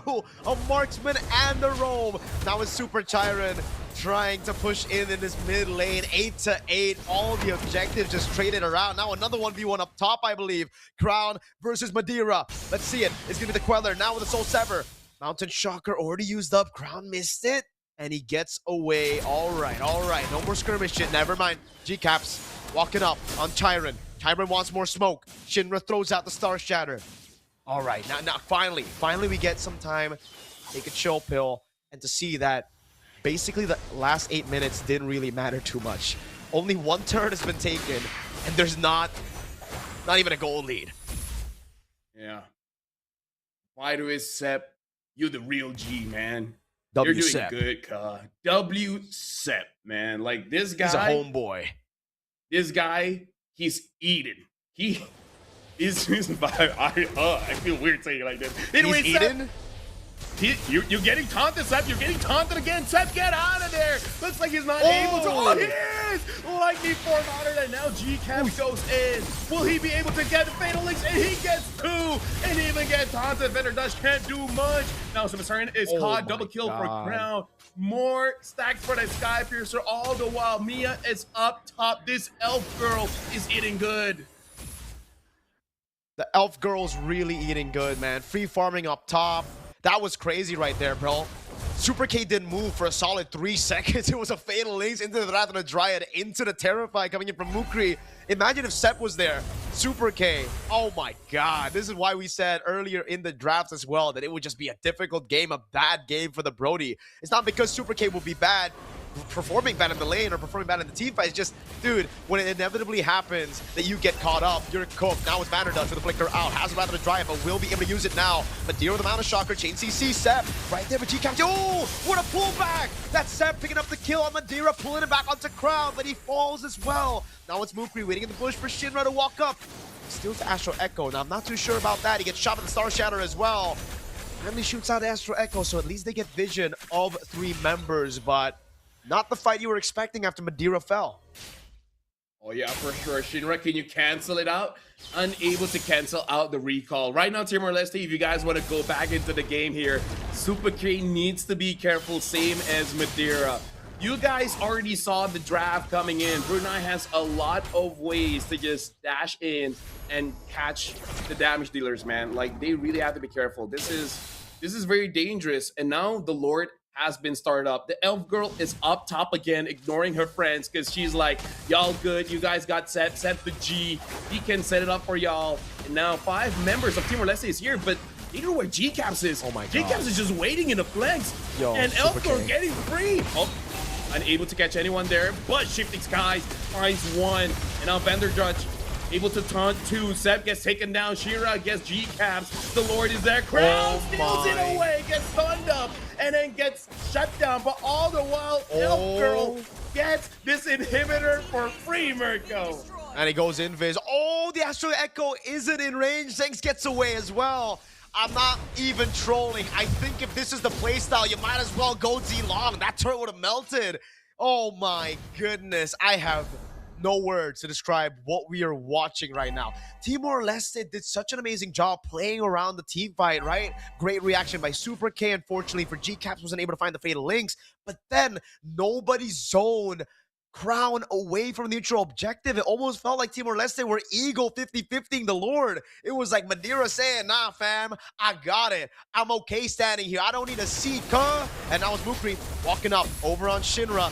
Throughout the wave, they'll be able to do so. The Lord up top is massive right now, and if they don't deal with that, it's going to crash in. They are splitting their attention apart into the bottom lane and the mid lane. I'm not too sure how good of an idea this is because you're going to lose out on every single turret in mid and bot. Because they sent somebody up top, it's scattered, dude. They're going to lose out so much more than they should. Oh yeah, for sure, fam. I was worried if they just completely ignored the Lord. Now Timor-Leste, they are able to protect the mid here, but still a lot of permanent damage. And yet, I'm actually surprised. Looking at the goal lead, it's only about 1,000. I felt like it should be more. I'm guessing Brunei does not steal away the camp, so yeah. You know, you're right. C'est la vie. Goal leads don't matter. Who needs money?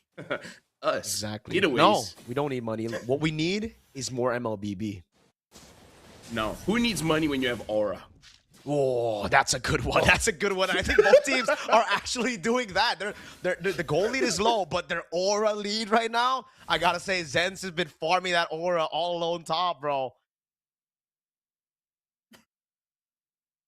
This is an amazing game, by the way.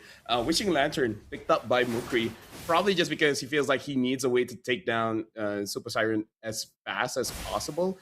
Looking at the items for Mia, she should be pretty good, but honestly, with her not joining the fight much, I actually felt like it would have been okay if she just went for the Malefic Gun first. Because, you know, the chances of her getting caught is pretty low when she's not around, you know? Mm-hmm. I feel you for real, man. Crown right now, building towards, is that an immortality? I believe it's an immortality, right? Okay, Vander Dutch. He's all alone. He's getting all in. No fatal. Oh, flicker out of the Wrath of the Draw. Oh, good Star Shatter as well. The wave up top is good, though. Brunei really making use of this macro advantage, and you can really see how Vietnam struggled or why they struggled against Brunei, man. They're so good at brawling. It's so awkward, but it's so good in this meta. Super Tyrant walking up, trying to get vision. There's no way they steal this, man. Madeira was so far away from this Lord. Crown with the stun. Blade Surge over. Oh, dude, the meltdown. Mukri. What? That's such a... Oh, Madeira! Able to get the traces now, but it's the fatal links. You can trace this out from one, but not from two. It's Crown. With the pickup now as Zanks goes into the back line. Oh, my goodness. He flickers in, and the Wind of Nature's right there, and he's able to dish out enough damage to take him down. But Super K's right there with the damage as well. Gets another. Double. Gonna go for the triple and bounce back. Oh, my God, Super K! Nope, not enough. The glowing wand burns him down. Now they're trying to brute force it. You gotta wait for the minions, buddies. Up top, they got the minions. I think they should be able to secure it unless Tyrant 1v3s. Well, their HP is actually pretty low, but with the Lord, they should be able to do it here. Looks like Brunei is going to be able to secure game number one. G-Caps is just tanking the crystal. Congratulations to Brunei winning the first game of this match. Victory! Congratulations indeed. What a chaotic game. That's the only way to put it. That was as chaotic as you would expect MLBB in this patch to be. 14 minutes, 46 seconds, 16-15, no gold lead.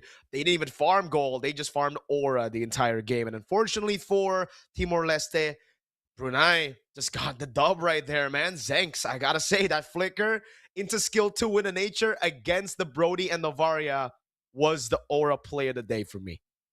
Yeah. I think even he's surprised that he almost got one shot at by Shinra, but he's like, I got it, fam. I'm number 13, Brunei, Mia. I know the streets. I know what's gonna happen. I'm good, right? And honestly, Timor-Leste, I feel like going into the next game, they gotta protect their home. They gotta protect their turf. They can't just be letting Brunei get their turrets for free, right? They can get it, sure, but you gotta pay up. You got to pay up. Mookie, though, 40% damage in this one. He's doing quite a lot of heavy lifting here.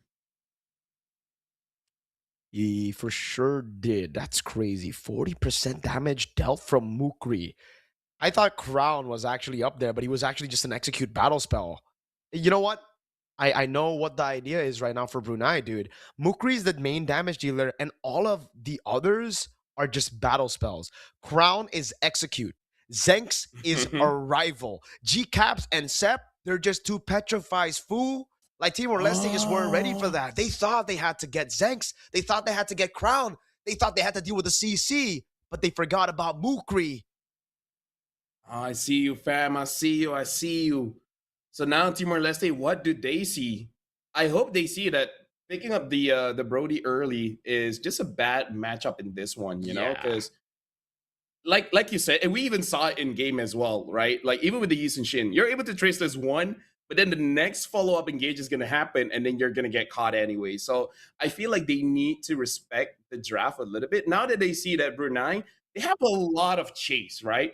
This is something that you're like, okay, Brody is one of my best heroes, but being number one Brody of Timor-Leste should have given you enough games to be like, I don't like this guy, I don't like that guy, this guy can screw off. So maybe if you don't see those people, then you pick it up. You gotta be a bit more vocal with the picks, right? You want the Brody, so maybe you can have some of your players, some of your boys to ban out the Atlas, ban out the Valentina, ban out the Belleric. So we'll find out if they actually make that improvement in game number 2, but we're gonna get into a very short break before that.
With my new swag on, I'm dripping. If you wanna chill with a hot boy, come my way for a minute. Come my way for a minute. Step clean any day, won't see man slipping. But you might slip on a drip, man. Tip up the sauce and spill it. Tip up the sauce and spill it. Best cut drop, cause the clock's still ticking. Just check the way man stepped. Know that I dropped it different. Know that I clocked it in it. Know that I got this in it.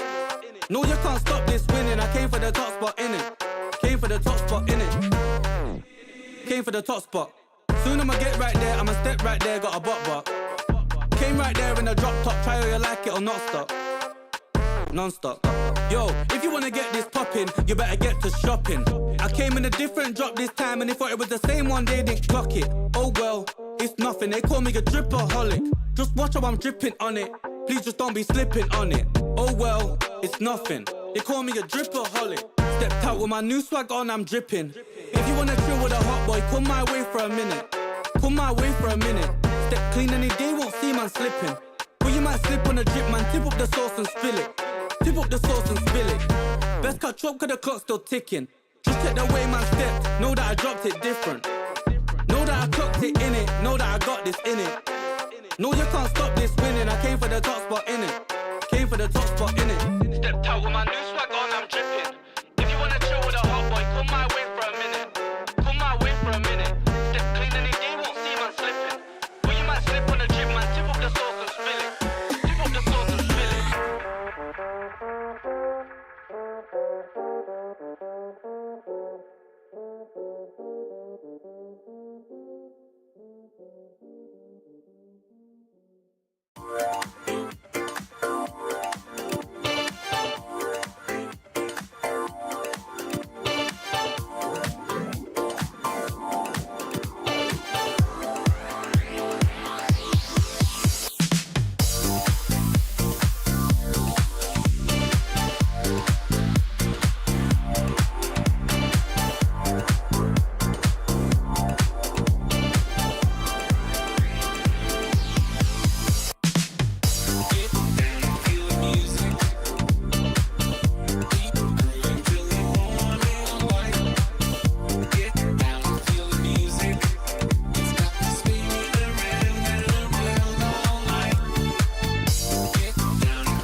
time, yeah. We on the way, we back in your city, we back.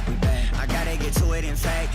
No, never no time to relax. I'm packing the stats, you packing your bags. Okay, I step on the field, it's a rap.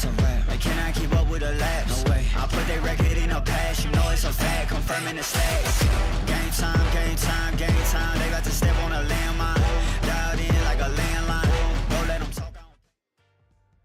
Hey, welcome back, everyone. Teddy, say meow. Oh, yeah. What's up? It's me, Lapel, as well as Mirko. My cat decided to disturb me while I pray, so now I gotta show off on stream. Hey, W right there. What's her name? His name? Teddy. Teddy. There you go. W Teddy, man. Teddy, we would love to have Teddy cast the entire game sometimes, I feel. You know, maybe ENC can get a separate little camera for Teddy next time, but... Bro, what a game. After that, I honestly don't know what to expect. We saw a Mia win, but not in a traditional way, like it was just split push Mia all around. It didn't really feel like he was even in any of the team fights at last, except for the final one where he flickered in forward. I feel like because he wasn't involved, he's like, I gotta do this.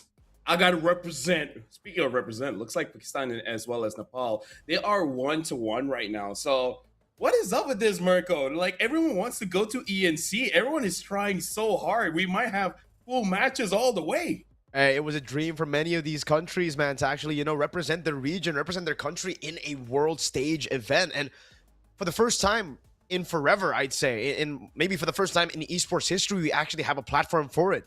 ENC is here. It's something that we've all dreamed of. It's something that we always had in the back of our minds saying, you know, what if we had like our own version of the World Cup, like the Esports World Cup, but for countries instead of orgs. Brunei and TLS, right now, it's their turn to see who makes it next, right? Vietnam already qualified, making it to the grand finals. Now it's one of them. Brunei coming off of a 3-2 reverse sweep, upper brackets.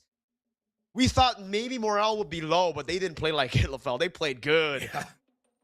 I mean, like, talk about a time for ENC to be introduced when the meta is like this, right? It's not rigid, right? It's like whatever your playstyle is, you know, I feel like it's only the late game teams is gonna suffer. But other than that, right? You wanna play Novar, you wanna play Brody, Mia, like everything is quite open here. So teams with creativity actually have a very good spot in the current meta. But Brunei going up against CLS, you can even see my cat in the background just chilling. The only thing that TLS really needs to respect is like, I can understand when your turrets are getting stolen by Dilong, by, you know, sometimes Haya, Ling, Sun, sometimes Fanny, Moskov. But Mia is quite rare. Yeah. Quite rare. It is quite rare to think that we would have maybe seen a Hanabi instead of a Mia as well, because they hovered over it. Was also kind of crazy. But hey, either way, the Dark System picks have been working out, man. From the Eudora to the Mia to the Hanabi.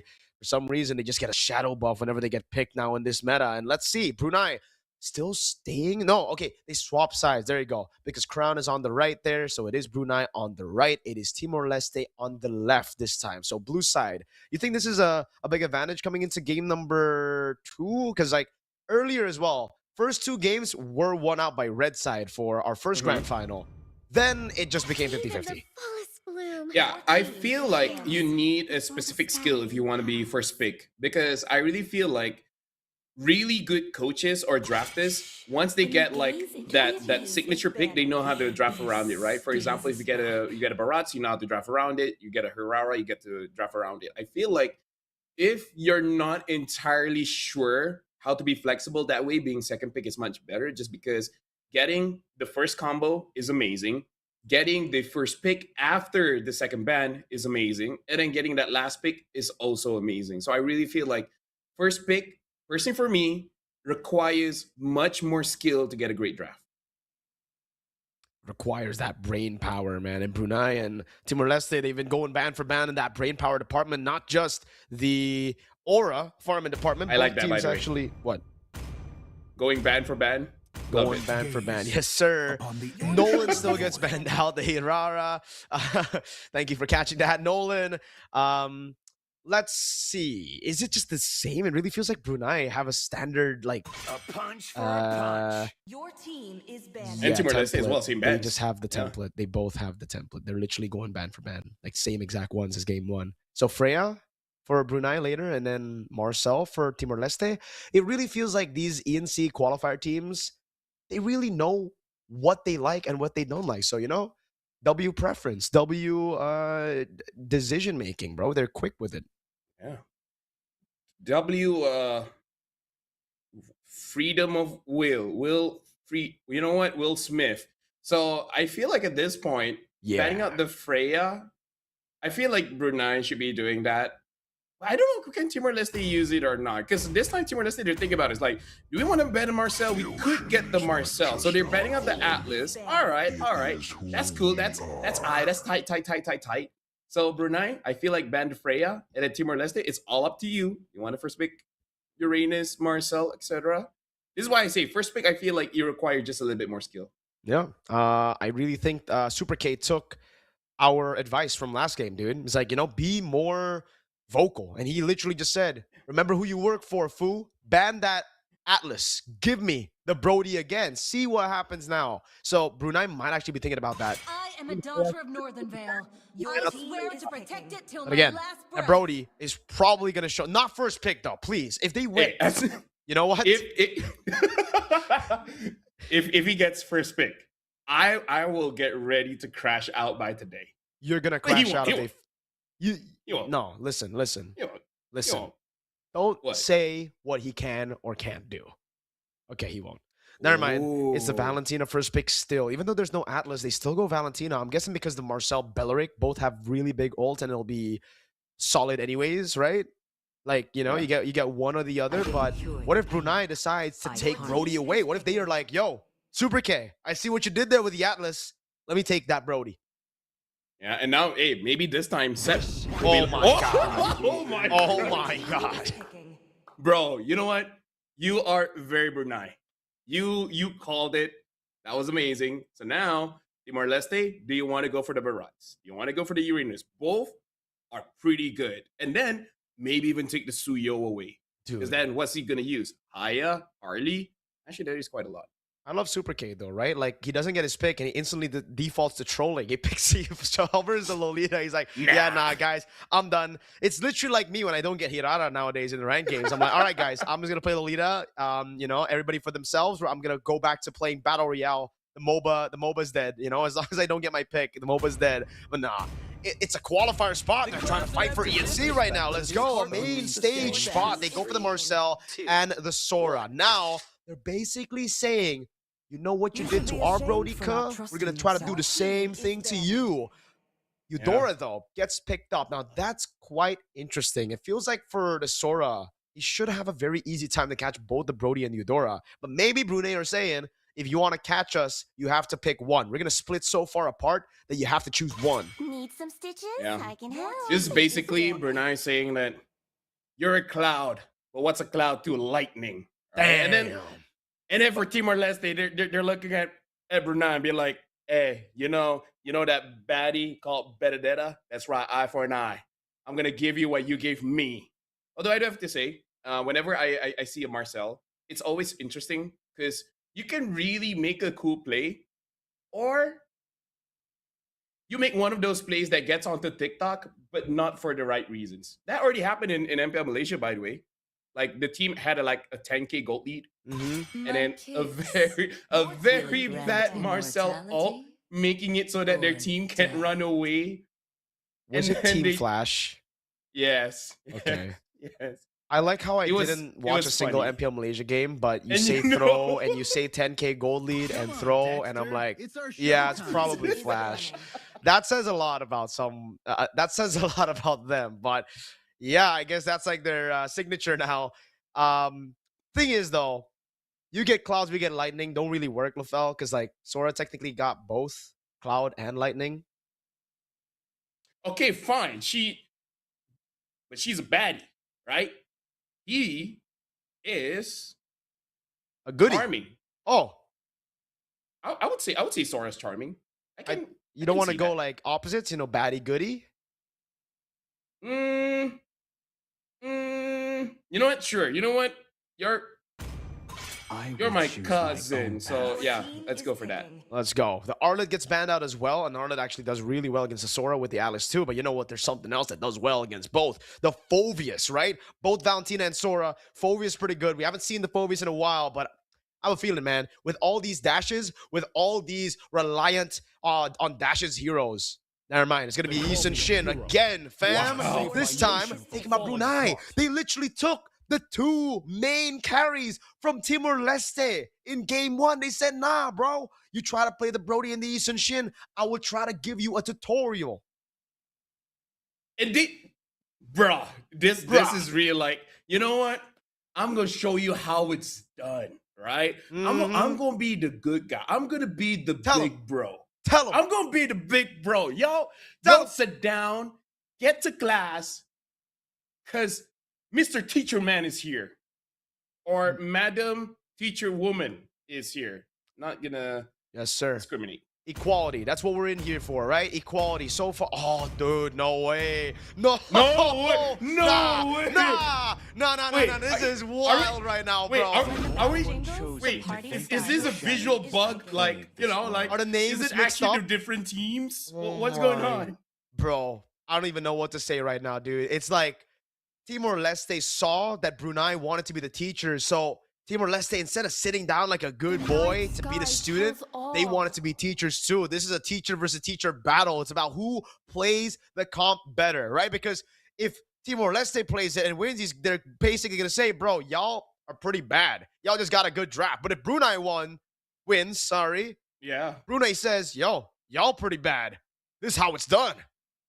Or Timor-Leste is like, if you can't beat them, join them, right? Hey, they got a Maybe. pretty good draft. How about we just follow? And then imagine how funny it would be if Super K also never joins the fight. Oh my god. He just finishes the entire way.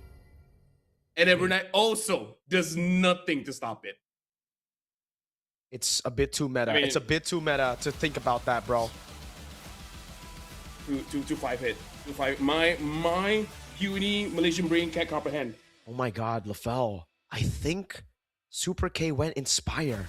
Sinks went Yeah. Flicker. So that's the difference right there. The difference in He wants to win the priority. lane. One tries to escape, right? One tries to flicker and get an aura farm moment. The other just wants to be quick. Hey, some people want to be quick, some people don't. Looks like Super K, he wants that. He wants that speed. He wants to be known. He wants us to scream his name. Mm-hmm. Super K. Super K. That's a preview. I'm so glad that Vietnam didn't get thrown down into the lower brackets because, you know, they're veteran players, but also it's hard to really hype up. yeah. Anyways, Although I that's have a to game say- too. Yeah, if you want to say Super K, you have to be very specific on the K. Anyways, right now, G-Caps as well as Mokri, they're clearing the wave. All good, fam. Mokri level 2. Shinra and Vanderdutch not being all that aggressive just yet. Yeah, that's fair. Marcel, you know that the Belric and Eudora can actually do so much damage if you just walk up and you get taunted. Ground though, whoa, level 2 gang, that is unfair, my guy. Super K did not get that treatment earlier. He had to stay in the lane. 1v1 against this Mia. This is already a no. Oh my god, this is the punishment. Look at the Suyo, Madeira. On. Oh my god, Grand Theft Orange. Shout out to you. Anyways, right now, Vanderdutch, he's just there, checking the scenery out, taking some pictures, be like, I see a good tree. Now my Instagram peeps will see the good tree. And now, everywhere looks like all is good. All is good. Some things are taken, and some things will be noticed later on. Which now Crown is noticed. He's like, oh gosh darn it. I'm sure that's what he says. Gosh darn it. Yeah, I'm sure that's what he said when he didn't see his orange, like, oh, In English or in their own language? Aduhai dini. Is that what they is No, that? gosh. Is not that Malayu? Yeah, Brunei uses Bahasa as well. Oh, dude, I didn't know that, man. That's the more And you know Timor-Leste right is there. close to Indo. So, Yeah, you know. Timor-Leste was yes. Yeah, I know. I know history. Yeah. Yeah. Historically, yes, but Hey, now I they're didn't part know- of hey, Asia. That's true. More fun, dude. ASEAN. This is just dirty. Timor-Leste, Super K. Oh, this is truly Super K. Look at the bottom lane. They're all just ganking Super K. Yeah, okay. I just rest in peace, brother. I mean, this is the moment where, you know, your team will probably just be like, play safe, gold, or if there was a live chat, people will just try to blame the Mia. But dude, what was he supposed to do? Like, seriously. Yeah, he already used his Inspire. Guys, come on. All right? His battle spell is down. That's what Zeng tells him. It's like, hey, battle spell down. You should gank. All right, how many? Exactly. All right, so they come down. Oh, Mokri gets frozen in time and then gets taken down by Madeira. And now G-Caps is there. He's like, And Super K is all just like, bro, that's worth it right there. A turtle and a kill from my boy Madeira. Easy peasy, folks. Now, it's all about building. Oh, Zan's getting ganked. Oh, goes for the smooch. On the turret, the Queller lands as well. Turtle memory. Oh, Super K is going to be careful. Gets hit by the turret once. He shoves in the wave. Zang's going to stay in lane now, and that actually might give Shinra an opportunity to get the Thunder's Wrath down. Hold on. Vanderdush with a walk up. Now Shinra. Oh, Thunder's Wrath, another try. It's still Shinra able to pick up the kill onto the Brody. Now it's Crown with the rotation onto Vanderdush. He's going to go down. Crown picks up the kill. Back to 2 for 2 on the board. I feel like that was just a little bit too personal because like Super K is like 4 men ganked me. I don't see 4 men ganking Zeng's. And they're like, we're coming down. They come down, and then I feel like they dove a little bit too hard, right? Zeng's already used the flicker, you know, he expanded his battle spell. I feel like, all right, that should be good enough. But, you know, sometimes greed is good. Sometimes greed is not so good. Depends, you know, like. That's what Gandhi said. Probably. Really? Okay, okay. I don't remember Gandhi saying that. I think that's a different historical figure, bro. Maybe not even a historical figure at all. Maybe it's just, oh, Vanderdush. Oh, Super K already ulted. Yeah, all right, and then Zengs gets caught. Golden Hour gets 2. Everyone is there. Zengs gets kicked again. And now, where's this builder gonna go? Even flickering forward, trying to get this 3. Drink gets taken down, but Lightning strikes once, and they got 3. Crown is there, trying to secure a kill. And then Sep goes back, tries to get Super Saiyan. Everything is good. So far, it's just 2 people get taken down. Well, 3 people.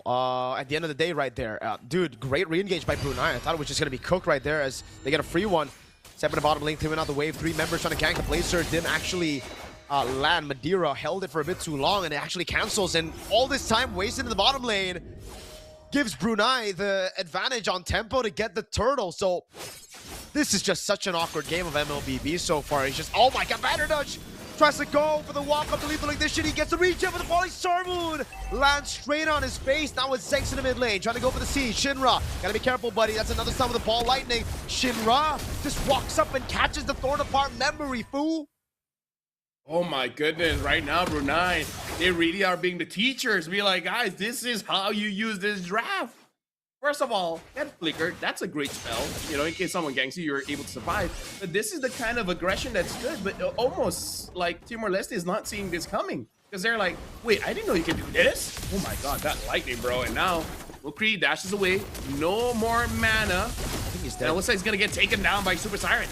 Oh god, Super Siren is going to go down. Oh no, play safe, gold lane. He has his ult, so it's okay. Up top, it's a 1v1 now. Crown holding the wave against Madeira. Both of the junglers are now XP laners, taking control of it. Oh my god, almost a solo kill on Madeira up top. He has to use everything to get away, and I think this is going to be a free turret. Wait, this Esmeralda's shoving in mid. They're completely losing the plot, man.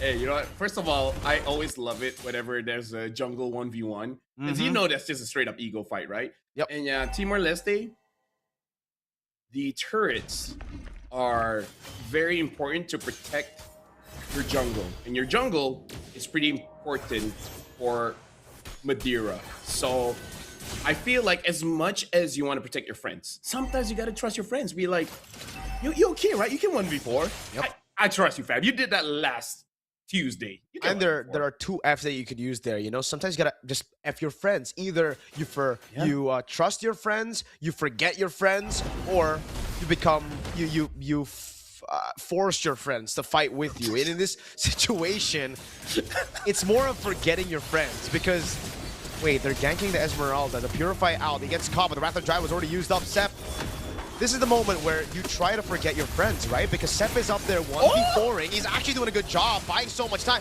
He survives! Sep is... Oh my god! A flicker from Siren. But again, this is where you forget your friends. You leave him dead up top, and you get a tier 2 and say it was worth it, fam. Dude, this is why I'm an analyst. I already know the comms. I mean, like, you did that last week. You can 1v4, right? Sep, come on, Sep. Come on. It's the last game, bro. 1v4. Yeah, and he did that, and then now they can do it. By the way, Mia is pushing up top, so right now the prophecy, Mirko, is proving itself to be true. Oh, what prophecy? Vanderdush, hold on, shift these guys. Oh, the combo with the Blade Surge as well. You shouldn't talk about prophecies, man. Right as you do, it's TLS coming back, finding a play with the conceal. It's Super Chiron now, punching down on the ground. Zengs was the only survivor in that skirmish. Crown recalled, so Mukri and G-Caps had to just take that sacrificial death. And right now, it looks like they're gonna get the bottom turret here. Crown gets founded out. Okay, at least he gets his buff. I actually thought the Marcel caught it. And now, look at the Esmeralda. Esmeralda chasing after the CEO. Girls, this is what you need to do. If you found a guy you like, chase after him. But give him some space, like what Sepp is doing. You show you're interested, and then you back off. That's a strategy right there, you know? Sometimes you just gotta get these life lessons from casters who cast MOBB. Look at this. But sometimes when you try to, you know, chase, then people just gank you in an alley. Sepp, feeling it. Oh my god, never mind. It's all planned. Sepp is just better right there. He just goes up against 4. The whole team this time didn't forget their friends. Went in together with Sepp. Marco, the lesson here is that even if you like a girl and you chase, you don't have to chase too hard. Ooh. You know, sometimes, you know, main tali-tali. You know, you pull her and you let her go. Like that was trying too hard. Guys, don't try too hard. Yeah. Well, that was in Malay, folks. In English, it's play the tug of war. Oh, what's Mukri with the lightning on Madeira? That means, now what's the story behind that, right? So Mukri, when you commit and you just blurt everything out, you'll get the dude. Yep. Hey, Madeira's down, right? Exactly. So he didn't really have a choice, but sometimes you just be like that. It do be just like that sometimes. Like, it's all that. And, you know, so for Sepp, he's going to get a chastised pauldron. I think he's done chasing. His chasing days are over. Now, it's time to end it, bro. Maybe that chase worked earlier. They got together, and sometimes it don't work out. So. Well, G-Caps right now, all alone, gets terrified. And now even forcing out the flicker from Shinra. Don't know if that's fully necessary or not. Oh, hold on. Super Saiyan has to go to the side. Lord marches in. Oh! And even flickers forward. G-Caps gets free. And from the side.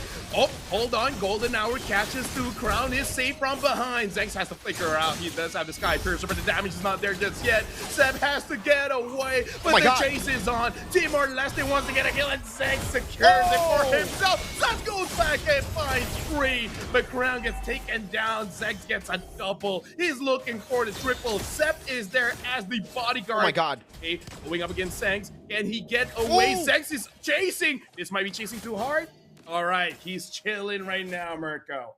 Be like Zanks. He knows when to go back, when to chase even further. Now he goes for the orange buff. He doesn't lock himself into one. He finds the targets as they walk into him. Look at this. He sees Super K. Now he doesn't. Boom! Super K straight into his demise. Another stack on the Sky Piercer. Now I believe it's 40 or 30 stacks on that Sky Piercer. Zanks is an absolute beast on the Brody, really showing how it's supposed to be done on the Brody right now. Super K was not able to see that coming. Now in the bottom lane, they go for the siege onto the baser. They go again, but we're on Madeira, who's gonna go for the clear. It's again the Wrath of the Dryad locking him down and into the burst. Oh my god. Zanks with the unstoppable. That means that's 50 stacks on the Sky Piercer, bruh.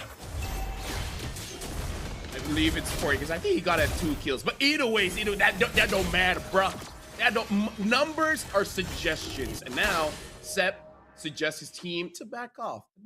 30 seconds, the Lord's coming. By that time, if Timor-Leste wants to fight, come in here, bro. We know how to fight around the Lord. And looking at the items here, look at the damage being dished out. Right now, Crown having that Hunt Strike. Beautiful penetration. BOD, straight up muscles, right? Just raw damage. And an endless battle. You battle endlessly. There you go.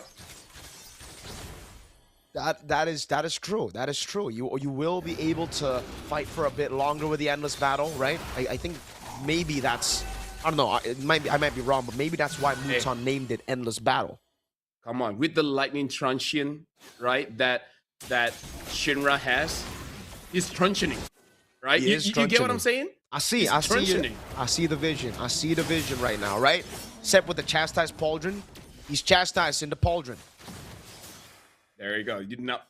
Now you're on it. Now you're a librarian, right? So with the difference of gold that Brunei has right now, with the kill difference, is really not that much. But the dangerous thing about Brunei is that they have different, what do you call this? Damage profiles.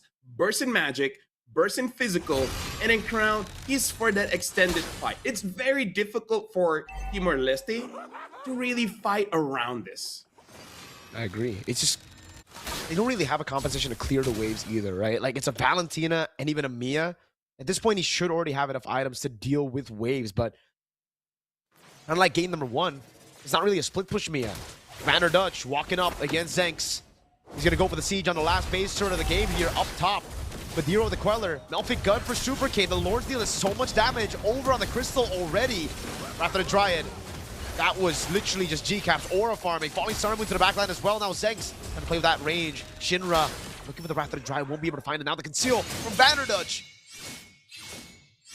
Well, right now, I do have to say, Timor-Leste, it's going to be very difficult for them to really play this game because 14 minutes in and you don't have your inhibitors anymore. And in terms of scaling, Brunei is going to scale much harder considering that Zenks has 50 stacks of Skypiercer. That's already pretty nasty. Crown is still scaling up. And Timor-Leste, I really feel like going into the next game, they got to know what to prioritize, Mirko, because even in that situation just now, multiple members were protecting the inhibitors. And that's important, sure, but the Lord was already on your Crystal. It ain't gonna matter for you to protect that if the game is over, right? For Siren, find Sep. And it looks like Timor-Leste, they might be waiting for some kind of gank. But will we see a 1v1 here between Madeira as well as Crown? Maybe you can try. Madeira gets away. Okay. It's just playing it safe again. They're trying to scale here for Super K. Would love to see the items right now to see exactly how much they've scaled, how much, if Super K is even ready, that's the question, to go for the skirmish. What build he went for as well, right? Is it the crit build? It is. Oh, it is crit build. Yeah, earlier was it attack speed? Because usually we see attack speed. Okay, maybe he just went for the wrong build here, but we'll see. Against these frontliners. Oh, Mukri! Able to find the massive play. Now it's the golden hour as Zenks is able to pick up the Marcel. It's another pickoff here as that's a shutdown for Crown and they're going to go straight for the base now with Super K with a fly. Oh, he's able to buy so much time, but in the end it's Zenks with the wind of nature to pick up the triple, and it's a wipeout against Timor-Leste. Brunei 2-0 up. It's match point and a game away to secure a grand final rematch against Vietnam. Congratulations to Brunei. It's not over just yet. It is a best of 5. But starting off with 2-0 must feel great. If you get reverse sweep, that must feel awful. So let's hope that does not happen. That already happened once today, Mirko. Brunei, they gotta lock in. And looking at how they play, especially Mukri on this Eudora. Screw the KDA. His damage, bro, that's shocking. That is shocking for sure, man. And this time, Mr. Teacher Man Brunei were able to do it. LaFell, they chose the same heroes, at least the carries here. And Timor-Leste tried to replicate the success that Brunei had with the Suyo and the Mia, but they just weren't able to do it. Unfortunately for them, it is Brunei who have beaten them on both these compositions. So Timor-Leste, they might have to look for a different angle, a different approach to game number 3, or they might suffer the same fate here. 11-17, it is just unfortunate as we saw the siege towards the end. Yeah, not enough damage at all from Super K, even with the Berserker's Fury. Yeah, the true damage wasn't enough to get through the Wind of Nature. We'll see exactly how much damage they dealt very, very soon. I think for me, they just can't get past Sep, dude. And oh god, right as I say that, number 1 most damage is actually Sep as well on the Esmeralda. Yeah, I mean, like, he's been doing quite a good job to interact with the opponents. And Super K only doing 44,000. It's less than I thought, but I'm more worried looking at everyone else's damage. It's barely there, despite Sep always being in their face, right? I feel like because you always have a tanky hero in front of you, I would assume you would do a lot of damage, unless the damage against the shield is just not calculated in the system, and that's why. But still, yeah, right now for Timor-Leste, I feel like they just haven't gotten the right idea just yet of what kind of play they should really do. Because even Super K, like, I'm not a gold laner, I don't play Mia, so I'm honestly, like, this is a genuine question. I do not know what's the best build for her. Either the Demon Hut Sword or the Berserker Fury route, right? So I'm not entirely sure whether his build is right or not.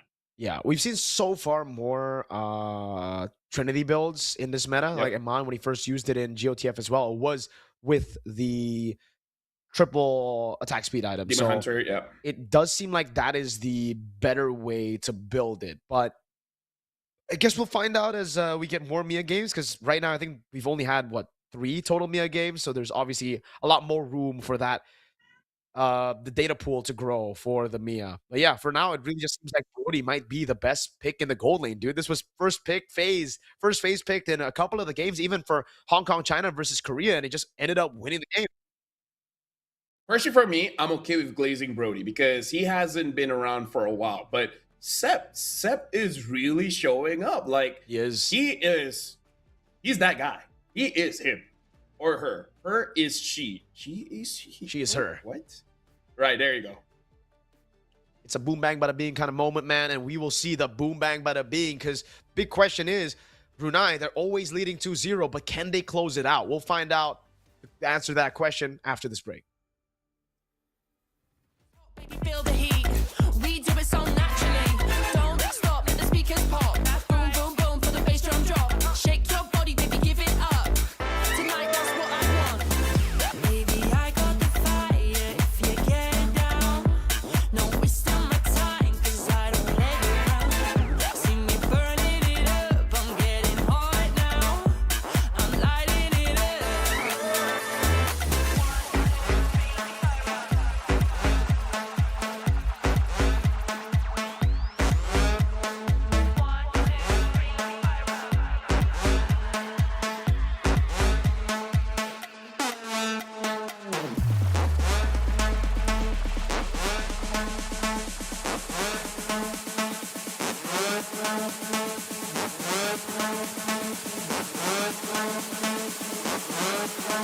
One, two, three, let me fire up.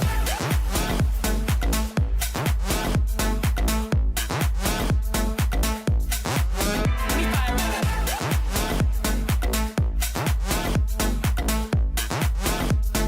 One, two, three, let me fire up.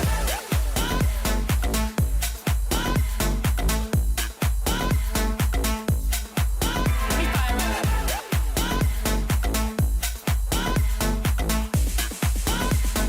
One, two, three, let me fire up.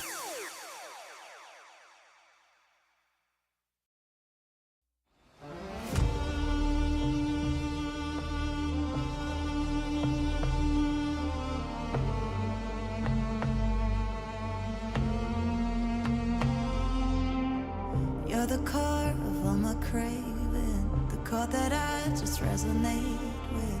I'd rather die than let it fade out. 'Cause you make my night a little brighter, the heavy days a little lighter. I'll be with you down to the wire. You are the spark to my fire.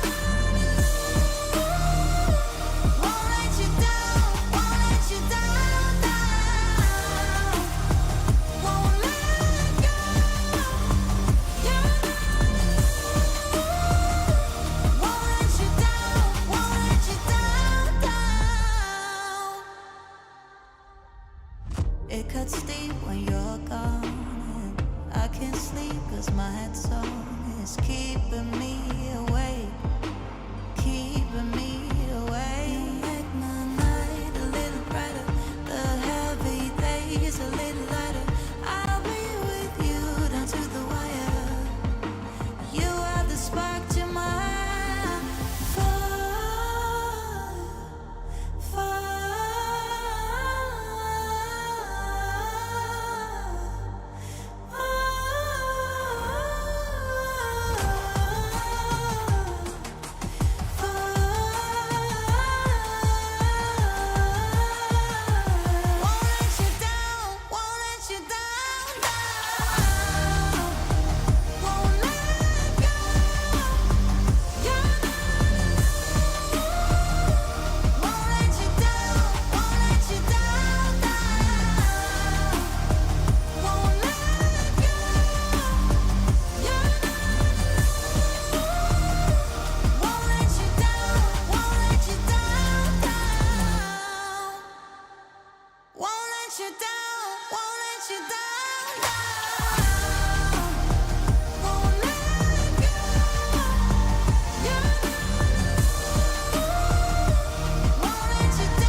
The road to ENC continues as right now we are still in the best of 5. Brunei going up against Timor-Leste, where for now, Brunei is looking amazing. They already have a 2-0, but they were reverse swept earlier against Vietnam. They're hoping not to have that happen with Timor-Leste. My name is Phil. Alongside me is Mirko. So far, the game has been pretty fun.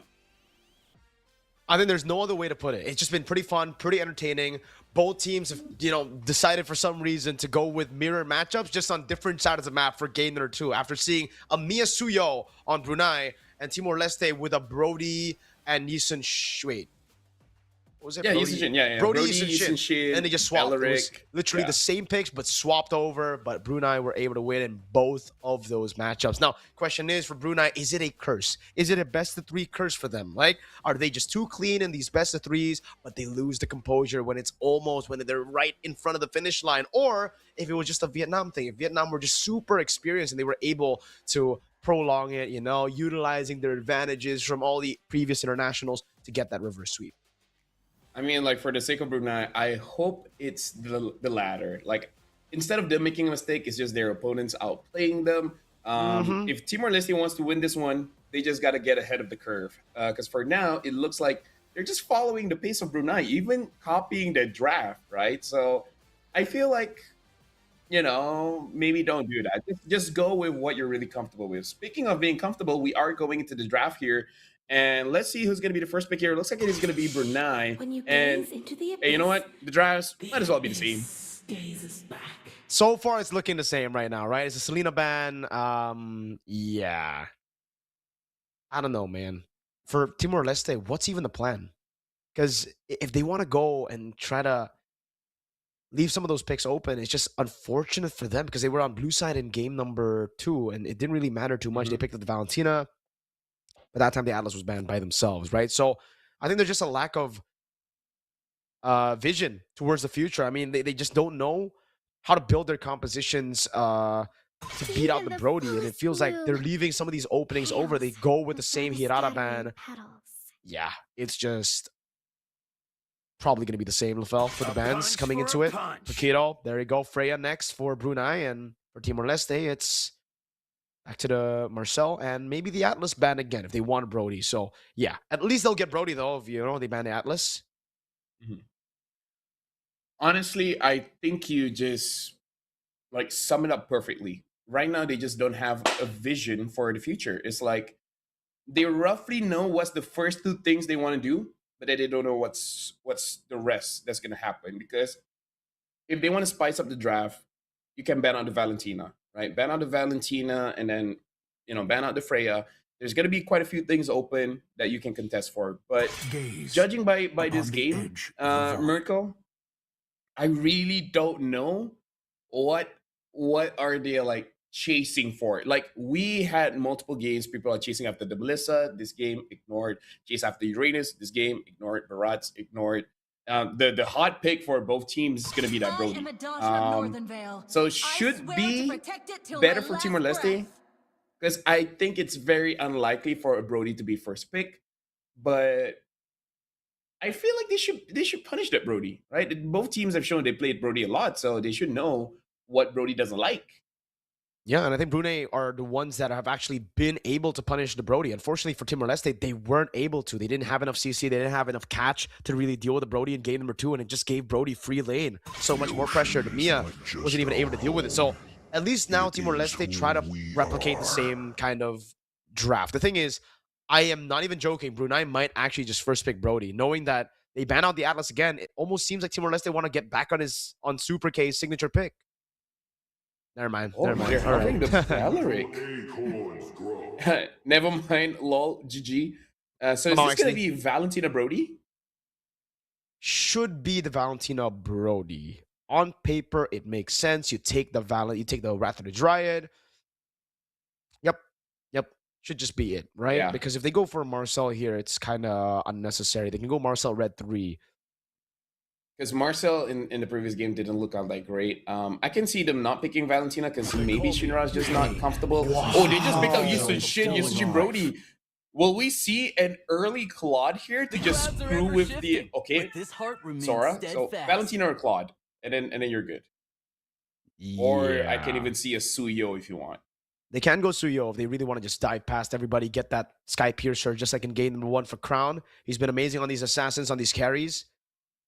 Yeah, the Claude would be a safe pick against the Brody, but they go Eudora. They don't even go for the gold or the jungle. They think the Eudora is going to be able to stop the Eastern Shin at the start of the game, you know, getting the Prio over lane as well. These are two squishy targets, to be fair, so it makes a lot of sense for the Eudora. You can just burst any of these two down. Yeah. And here's the thing. I think they were talking amongst themselves, right? Like Mukri is talking to Seb, like, hey, Seb, do you want me to pick up the Valentina so you don't get countered? And he's like, I think we don't have to overthink it. It's fine. Pick up Eudora. It's okay. We have double lightning, right? Especially after that second game. I have a feeling Mukri is like, yo, Eudora. It's pretty tight. That's a lot of damage. I like a lot of damage. So now I feel like they're just riding the momentum here, Mirko. And then at least now the glue pick is new, and glue is generally good, especially seeing that I don't think Brunei is going to counter this glue so much. Nope, doesn't look like that. Is going to be the case, you know, having the glue. Come on, Dexter. I think there you go. They banned out the Claude, something that we were expecting earlier. This is not a bad game for Melissa, though. I know it's not really the best of matchups if you go head-to-head against the Brody, but if you play it well, it's amazing against the glue. The glue won't be able to even go for the mount on anybody, so just, you know, keep your mind on the Melissa. Maybe it might show up here. The Barats still gets banned out as they have already locked into Sora and the Belleric. So no more flex into the XP, no more Uranus probability over there. Timor-Leste, another gold lane like a Moskov. If they want to take away, you know, these, if they want to replicate what they did in game number 1 by forcing out one of these flicker gold laners. In game number 1, it was a Mia, so technically flicker, but with a built-in purify. You're very Timor-Leste right now. You're calling the draft here. The Uranus gets banned as well. You're very Timor-Leste. If a Phobius would be great, but we haven't seen the Phobius. So I'm just gonna say tanky XPs, the Terizla, the Alice, like all of those would be pretty good. Because at this point, I feel like just get protection, right? Let Madeira deal as much damage as it can. Same as Super K. And then here's the crazy thing, Mirko. Just trust me on this one. Okay. Clear the lanes. Don't let the opponent just takes it for free. You know, crazy idea, but protect your lanes. That's something you have to think about. That is a crazy idea, man. But maybe just forget your friends. Remember, F your friends, forget your friends, man. Maybe the third time it'll work out. You know, technically for Sep, it's worked out all the time. And he's literally been forgotten a couple of times on the Sora, on the Esmeralda. They go for the Juicin. So I'm expecting just burst right now. The Melissa, again, still makes sense. They want to go Ling? Really? Ling? It's crazy. It's crazy that they actually... Wow. And the Clint. They are looking for lane advantage. And for the Ling to capitalize on lane advantage. They want to get noticed, Mirko. They want TikTok to know their clips. They want to see this Ling fly, getting 4 swords, and dancing and mucking about. This is Brunei say, we got this in the bag, so we're gonna make it flashy. Or the start of the reverse sweep. It's either or. Brunei have shown that they do have the tendency to, you know, get overconfident. We've seen it a couple of times. Well, literally by a couple, I mean once, but it was literally right before this. Let's see. Timor-Leste with a final pick. What is going to XP? Is it just the Esmeralda? No, they go for the Lapu on Super Chiron. He's had enough of the Uranuses, of the Esmeraldas. He wants to make some plays. And it seems like for Timor-Leste, this is their last stand. No holds barred. They're going straight for comfort. No more Mr. Nice Timor-Leste. I mean, like, you know what they always say? If you're really struggling, just take a Filipino. So they pick up the Lapu. That should, in theory, work out if he does well. Because I really feel like Lapu is kind of like a Cho, kind of like a Zushin. Even if they're not in the meta, they are kind of in the meta. Because they can do things. He does damage, he can absorb damage, and he has 2 swords, and sometimes he has 1 big sword. What else do you really need from a hero? Not much. That's all you need, you know? Big swords, big items, get the lead early, crack the crystal. It's a very simple game as long as you know, actually break the crystal. But some people decide to hit the minions or go for kills when they can hit the crystal. So, you know, it's really up to the players if they want to make it difficult or easy. But this time, it's elimination they're fighting for, right? Whoever loses this, there's no more lives. And for Timor-Leste, it is now or never. It is match point for Brunei as they try to make it back to a rematch against the team, Vietnam, who put them down in the reverse sweep fashion, Phil. I mean, like, here's the thing, Mirko. Some people are actually addicted to cortisol. Like, they like feeling stress. Ooh. Because not everyone can be like Tom Holland, right? He's living life on the easy mode. Some people, they are like bait. They were born in the darkness. So when they're having a good time, they're uncomfortable. So they just sometimes have to make it hard for themselves. Because no one is going to help them. I see the vision, and honestly, especially considering, you know, I can relate with that. You know, my goats always make it difficult for themselves. Exactly. There you go. Maybe that's the reason they're champions. Yeah. They had a difficult time growing up, and they want to keep it that way. Right? Now, freezing the wave here. I like it. That's masculinity. That's what I always say to like my neighbors. Yeah. And they're like, why are you here? I'm like, you're right, I should go. It's okay. Sometimes, you know, invasion of someone's privacy can be cool. You know, sometimes they're like, you know, why are you here? You say, I don't know, but they're like, I like it though. You know, I enjoy your company. But right now, it does feel like Timor-Leste, they haven't really been able to utilize the mid control to do that, Lafel, to do what you just did. Invade Brunei's privacy. You know, with the Ling, you need to try to bully him in his own jungle. You can't let him farm up for free. Well, Crown is about to hit level 4 here. The turtle is going to be there. It looks like Brunei, they might actually want to try to fight this one. Mukri already dishing quite a bit of damage onto Shinra. And Timor-Leste, they are trying their best to like freeze this wave. But I'm not even entirely sure whether it's 100% effective or not. I mean, I guess Mukri is not level 3, so I guess it has been working out quite well. But, you know, because of that, they're not really disturbing the link. So it's kind of like, I'm okay with this. You guys are having a hard time, but I'm pretty good.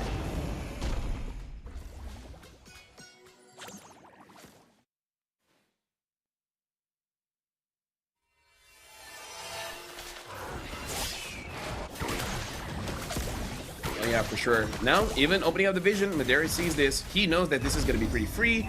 Now, what else is going to happen? Because with the Yisun Shin, I feel like your farm is fast enough that if your mid is already winning, you can actually force some fights out. But that really depends whether Shinra as well as Vanderdarts, it's feeling like it. Like, do you guys feel like you want to fight?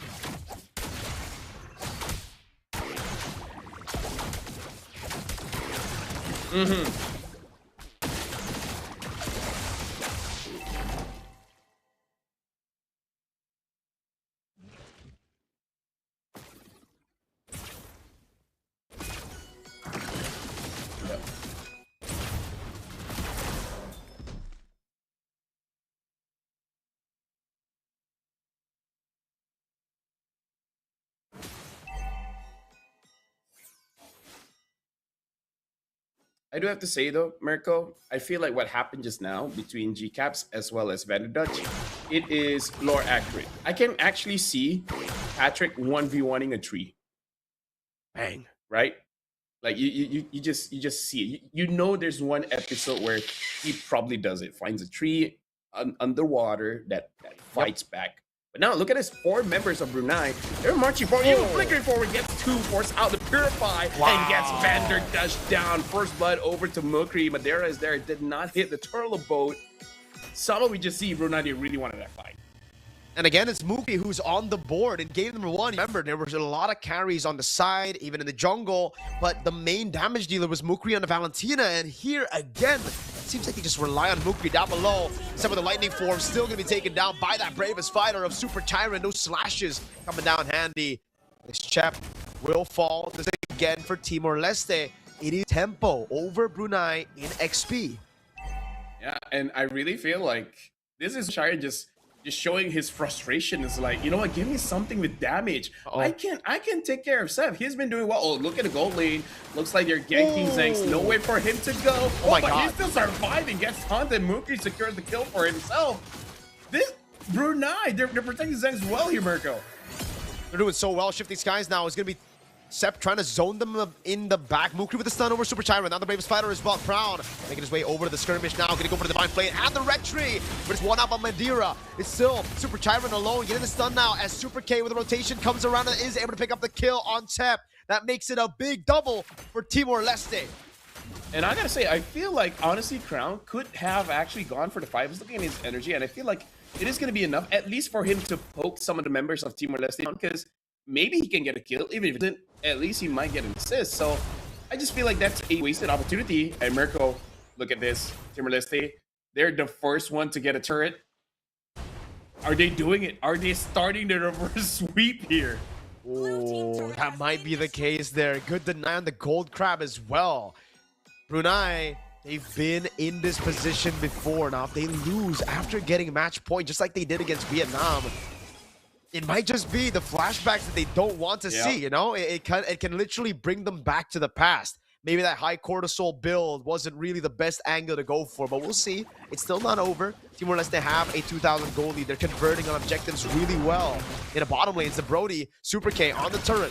A mount down at the GCap, bringing him back into Shinra now with the Lantern Flare as well, but GCap still holding on to the Wrath of the Dryad, pops it in, but a tournament of memory takes him down. A big killing spree as Super Chiron uses the Bravest Fighter to zone, and Crown can only just clear up top, looking for a trade on that tier 1.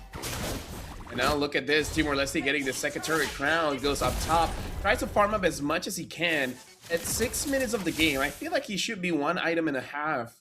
The question is, what is going to be the first item? It usually is the Berserker Fury, but based on today, you know, some people might get creative. How creative can you get, though? Okay, it is Berserker. Okay. Yeah, second should be the Haas Claw, so it's the classic Ling build. Hunter Strike into the War Axe, also classic for Madeira, and no Sky Piercer. Super K actually going to go for the Malefic Gun first.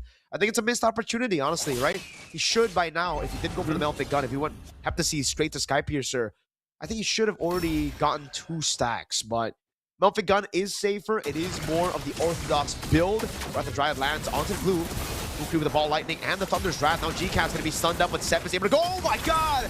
Going into the backline. Super K taking low. Defiant Blade from Crown. Able to go for 2 kills. That's a big double now as he goes for more plays on Madeira.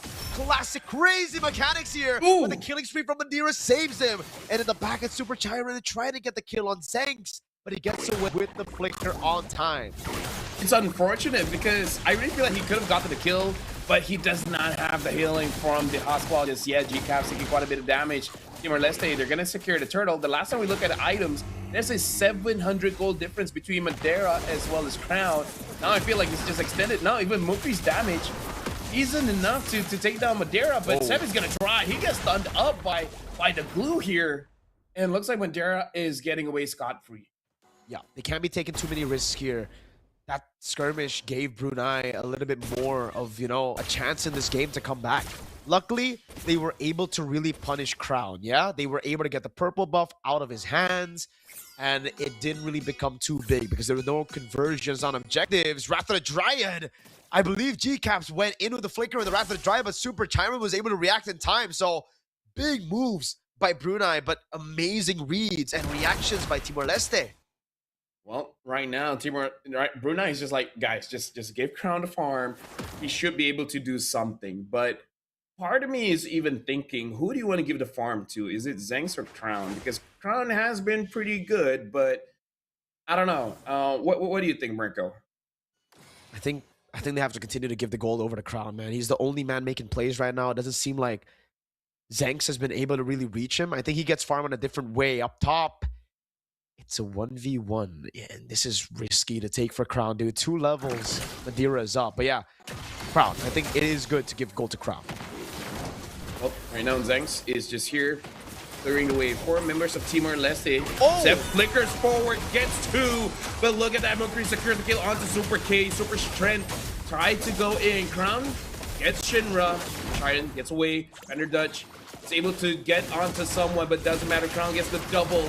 and it's just waiting for his own demise. Zhang secures a kill onto Vanderdutch all the while. Madeira, I think he should be able to secure the purple buff here. So I don't think it's worth your friends, but you know what? That's your friend. It's on them. It's not on you, Madeira. That is so true, but it's also kind of the reason why the Ling is still something that's very underrated, a pick that's very underrated in the meta, right? Like, yes, you don't have too much map pressure in the early game, but once you get items, you can go up top, bait out the enemy jungler to go up, and then you regroup with your friends a lot faster. So you get the mana advantage just from the mobility that you have over an enemy jungler. That's exactly what happened. Not Madeira's fault. Honestly, Timor-Leste should have been aware of that 4v5 possibility. And honestly, even if it wasn't 4v5, it would be bad. Flicker, rather than try and peel. Oh, again it's Sam! Finding the chip these guys, amount of shock lands, but again, Sam in the front just able to get everybody in a good spot, and that was Crown with the cleanup. He's looking for the jump on Super K, Defiant Blade, able to lock him down. Now it's just with the basic attacks. Tempest of Blades ready. Now it's the last hit for a double and a wipeout for Brunei against Timor-Leste. I feel like Timor-Leste, they were not ready for that Mukri burst, man, because they went in guns blazing, and then Mukri just brought the thunder down. And then, like, look at their HP melt. I think even they're like, yo, that's not part of the plan, guys. Like, what was that damage? Again, even if Madeira made it to the bottom lane, the fight started with Super K getting caught off position, so it wouldn't have been too big of, you know, a difference. That's why we keep on saying when the Brody gets picked up early, it's so difficult, because it basically gives the opportunity to the opponents, this case Brunei, to get CC. Someone that can dive, someone that can lock is Brody. And it doesn't matter how good you are, unless, I guess, you're Kelra, right? They can dodge the Wrath of the Drive constantly. Oh, the stun comes around. Now they go for the jump, and it's going to be the Tempest of Blaze from Crown. Still saving it, and he uses it to get back of Dutch. Out of it, oh my god! The Defiant Blaze from Crown! A double under the base. It's A-OK. Perfect mechanics. G-Cap trying to go for the taunt. Zen X with the chase as well. A flicker out by Chiron is now. It'll be the Holy Shield in mid-drop. Well, now Zhangxi does have that Sky Piercer. Doesn't seem like Brunei can end the game now. Oh, but they're able to proc out that Holy Shield early. So now the Lord is going to be able to deal a significant amount of damage. And Zhang's Super Chiron jumps in, able to sustain just enough to survive the shots coming in from Zhang's. I was worried there because he just got that Sky Piercer. You don't want to give an early one to him. And now it's all about the defense. With a composition like this, you have double marks, but yes, you can play to the late game. But I feel like Brunei's composition scales better. With the Ling, with the Clint, Eudora is just an extra way to burst these guys down. And even the tanky boys are going to really feel the damage of the Thunder's Wrath just because of the magic defense reduction that they have. And the fact that Crown can't even be slain, dude. Vanderdutch on the glue. If he mounts, Tempest of Blades comes around, and now it's G-Caps, who has his conceal taken out. He has the immortality though, so it's A-OK even when he dies early. Shinra, this is a risky move. They're trying to get away. G-Caps is going for the chase. Zanx is doing so much damage, and it's Crown who's lingering. Oh! Sam again with the shifting skies. Now with the Wrath of the Drive comboing it again. His guess gonna be Super K. Who gets taken out? The Bravest Spider in the back is now. It's a jump. Knock up onto Vanderdutch. The rest of the team following it through. He's, oh my god, if I am playing under turret! Crown is godlike on Ling. And right now, this is the big difference of, yes, you have two scalers, but the difference is, Brunei, they can get the target they want. Timor-Leste can say the same, and now able to take down Zhang Sinra. Good defense there, but looks like they still have to trade their upper turret. But with everything that's been happening in this game, I feel like Timor-Leste just has to be happy with that, because at least the game isn't over just yet. Oh, not fast enough. No. The Brunei, they've literally turned the gold lead around. It was Timor-Leste for the better part of this game. I think more than half, 9 minutes in, where it was Timor-Leste who was leading. It was Timor-Leste who had the lead. It was Timor-Leste who had the map control. It was Timor-Leste with the purple buff steals on Crown, not letting him play. But after a few more minutes of Brunei using the macro game, that mobility of the Ling to get the mana advantages, and Sep with the eye on Super K, always has turned it around completely, and now they go for possibly the last Lord of the game. Well, right now, Madeira does see vision around everyone. G-Caps just waiting for his opportunity. Same as Mukri. just to get a very big team fight. Timor-Leste Madeira, now even the turtle boat is gone, so they are losing one avenue of stun. And I feel like they're happy with this. They just want to see where Madeira as well as Super K is, so that Crown knows where the target is gonna be. And now he even gets his purple buff. This is all good for Brunei. Even Madeira is out of the fight. Wait, is he not gonna address the? Okay, now he is. All good. G-Caps. Wait, they even reset this. This isn't really the best start to the Lord fight, but then it's gonna be the famous spider coming down. Retribution still good for Crown. Oh my god, that damage again. It's always so off-putting now as Crown is able to jump into the back line. That Super K would have been an agent, but the Temper of the Blades comes in the end to get him a double kill. And now he goes on the Blades. Madeira's zoned away. Shinra's trying to get the knock-up. Mukri falls to the glue, but Zanx is able to get the kill in the end. It's 3 for 1 and the Lord to Brunei. It's always so funny to see the glue jumping onto someone, and I was thinking, Crown, don't hit him, and it's like, yeah, I don't care. I need my kid here. So kills Mukri. He's like, you know, Mukri, it's fine. You're never gonna get the MVP anyways. And now Lord marching on top, 21 kills to 8. Look at the damage from Zanx. They have everything, man. They have the Lord, they have waves. Super K is gonna be back up with Vanderdush, so at least Timor-Leste will be able to defend with 5. But Brunei has done such a good job. They don't rush into the siege. They don't push up top. They wait for these waves to build up. Now there's going to be another wave that stops the Lord up top, which means they can set up for another 3-wave push with mid and bot. But I think it's mismanaged. I think they're not in the right position. Timor-Leste is able to just walk up on the Lord, taking it at half HP, so might not be the end. G-Caps with the conceal already now on Vanderduch. The Lord's still available. Sep also has the flicker with the shifting skies, so it's still possible to go for the set, but in the end, it is Timor-Leste who still are able to defend. A bit of a wasted opportunity, but now looks like they're going to try again. Sep able to get one, but dodge it out. Now it's just Vanderduch. Vanderduch in the front. Zanx gets a kill there. Tempa's on blade, gets Haunted 3. Legendary double kill for Ground. And now the Lapu tries his very best to clear the minions, gets taken down. Triple kill. Brunei moves on to ENC. We got a full 5 games for our first grand finals of the ENC 26 qualification day. But in our second grand final run, or our second qualifier of the grand finals rather, in the lower bracket final of the Southeast Asian bracket, it is Brunei who are able to show how much better they are here with a 3-0 in this best of 5 over Timor-Leste, outclassing them throughout the 3 games, even picking up the same picks that Timor-Leste had in the Eastern shit in the Brody in game number 2 and still being able to beat them out with it. 14-1-4, a statement from Crowd as he makes it to ENC. And part of the reason why he did so well in this game is because no one can really stop him once he gets going. I mean, like, they could have tried to invade the jungle, making it so that they can't farm up, but they didn't do that. They were focused on making sure that Mukri doesn't get his minions, allowing Crown to free farm.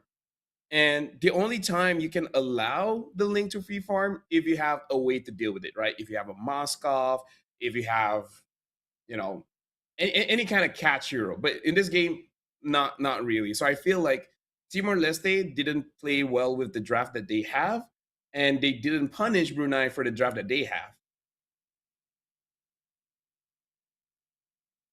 So it really is just about, like, not understanding how to play around the drafts here, which I believe even the coaches are being vocal about how some of the teams that are not performing well, they just don't understand win conditions and they don't know how to shut it down. So now it's how Brunei get themselves ready for a rematch against Vietnam, right? Like, both of them have qualified, yes, but in that grand final, it still matters a lot coming into ENC to have that in the back of your mind, in the back of your thoughts. I'm thinking, all right, we came from Southeast Asian qualifiers as the best, right? So Timor-Leste, yes, it was a valiant attempt. They did an amazing job. They tried their best. Brunei, this was just all around a great draft set as well with the sets. Amazing, able to find Super K so many times, and it's not really enough from Super Chiron, though he did get Timor-Leste the lead early with those XP lane advantages that he got, man. Like, he was gapping Sep in terms of taking the XP crab, in terms of getting the better trades as well. And something to consider as well, maybe during the during ENC, patch changes happens, and then it's gonna be good for Brunei. Because I've even seen some of the patches. I don't know whether it's gonna go through or not. Because Mirko, you know how strong the Uranus is right now, how strong the Paquito is right now, how strong the Melissa is right now, right? So I heard Hayabusa is gonna get nerfed. So we'll see how the patch really turns out, because it can really shift things around. Everything can still change, right? Who knows? Before ENC starts, maybe there's another patch, LaFell, that comes in and changes everything. So the teams who qualified will have to readapt all over again, just like EWC. It just seems like that's the pattern. You know what? I wouldn't be too pissed off about that. I want to see the Z-Long, but I also want to see the bracket, the updated one. Yep, we're going to see here after this 3-0 victory. First of all, let's look at the roster here, because I found a funny comment. Sometimes people ask, like, who is the roster? Someone said, why is Brunei's roster? I don't know how to answer that. But hey, Brunei has qualified to ENC 2026 alongside Vietnam. They just went all the way in the upper bracket finals, and now both of them qualified to ENC. Congratulations to both these teams, man. Vietnam, again, with the experience advantage, were able to reverse sweep Brunei. But in the best of three, at least Brunei can say, we're the better team. GCAP, Sep, Crown, Mukri, and Kirin. Fantastic job all throughout this series. 3-0. There can never be a score better than that in the best of five. They adjusted. And I think what's most impressive, LaFell, is they reset so quickly. After getting reverse swept, usually teams would just be a shell of their former selves, right? A ghost. But it wasn't like that. Crown, especially, still locked in and played exactly how he played against Vietnam. Yep, and Zenks as well. Either way, that's Mirko. My name is Afel. We do have more ENC games. I'm sure you guys, even in the comments, like, when is this game going to start? Well, just keep on watching. But for now, we're going for a break. The next one, we'll see what's up for the road to ENC.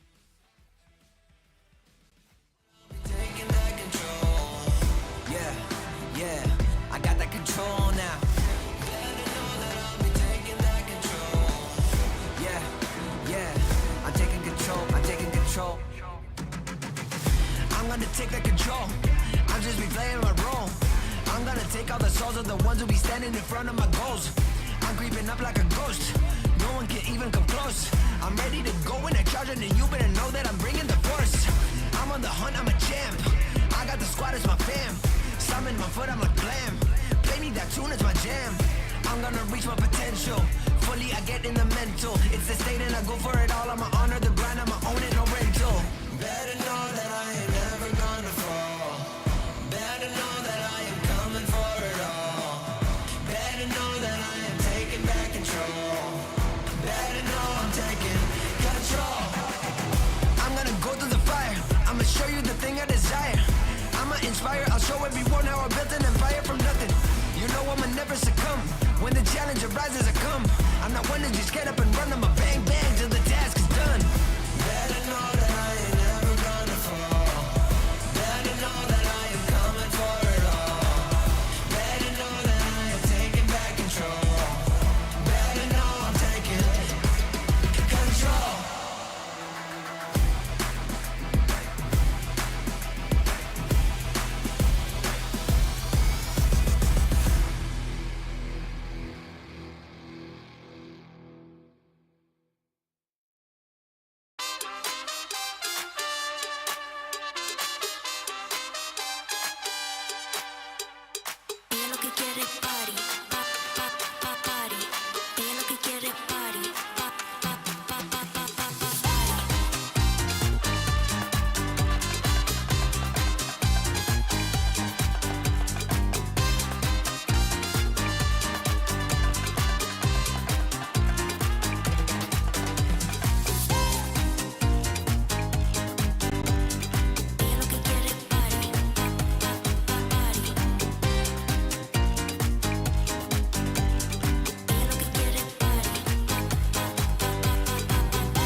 Mhm.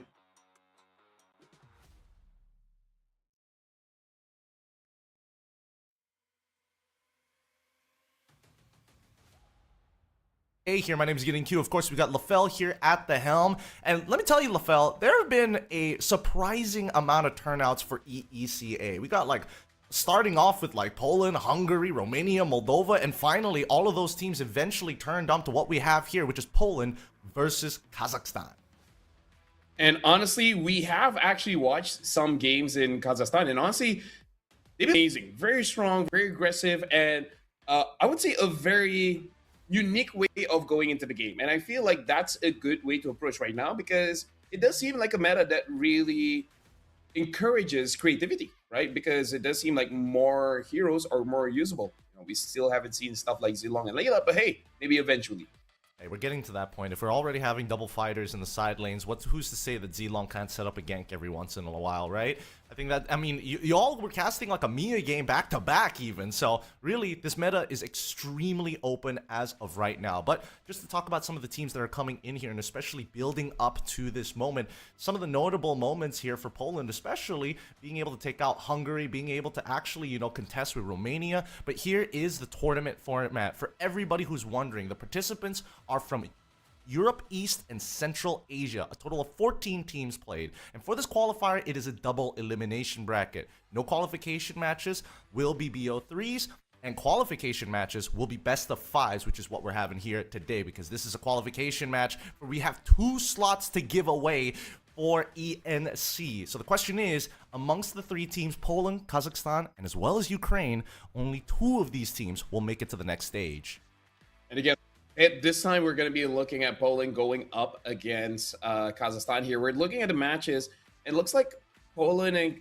Wait, they have already started. Poland already has 1 point off of Kazakhstan, while in the lower brackets here, we see that Ukraine is just waiting for either Poland or Kazakhstan. Over here, we do have 2 teams going to qualify. So whoever wins this match immediately qualifies. Whoever loses will have to go up against Ukraine to get that chance to qualify to ENC. It's definitely one of those things that we're going to have to keep out for, especially since, again, we're looking at the Polish team. It's Mako, Kuru, Silva, Nandayo, Pagu, of course, and Kusen. I mean, Pagu being one of the more notable names here, having played under Aurora during MSC as well as Digital Games, now representing here for Poland as part of the team, just to make sure that giving them the insight that they need. But at the same time, I'm wondering, because they've kind of crushed it throughout the brackets, like maybe it's not just up to Pagu. Maybe the rest of this team has some real hitters.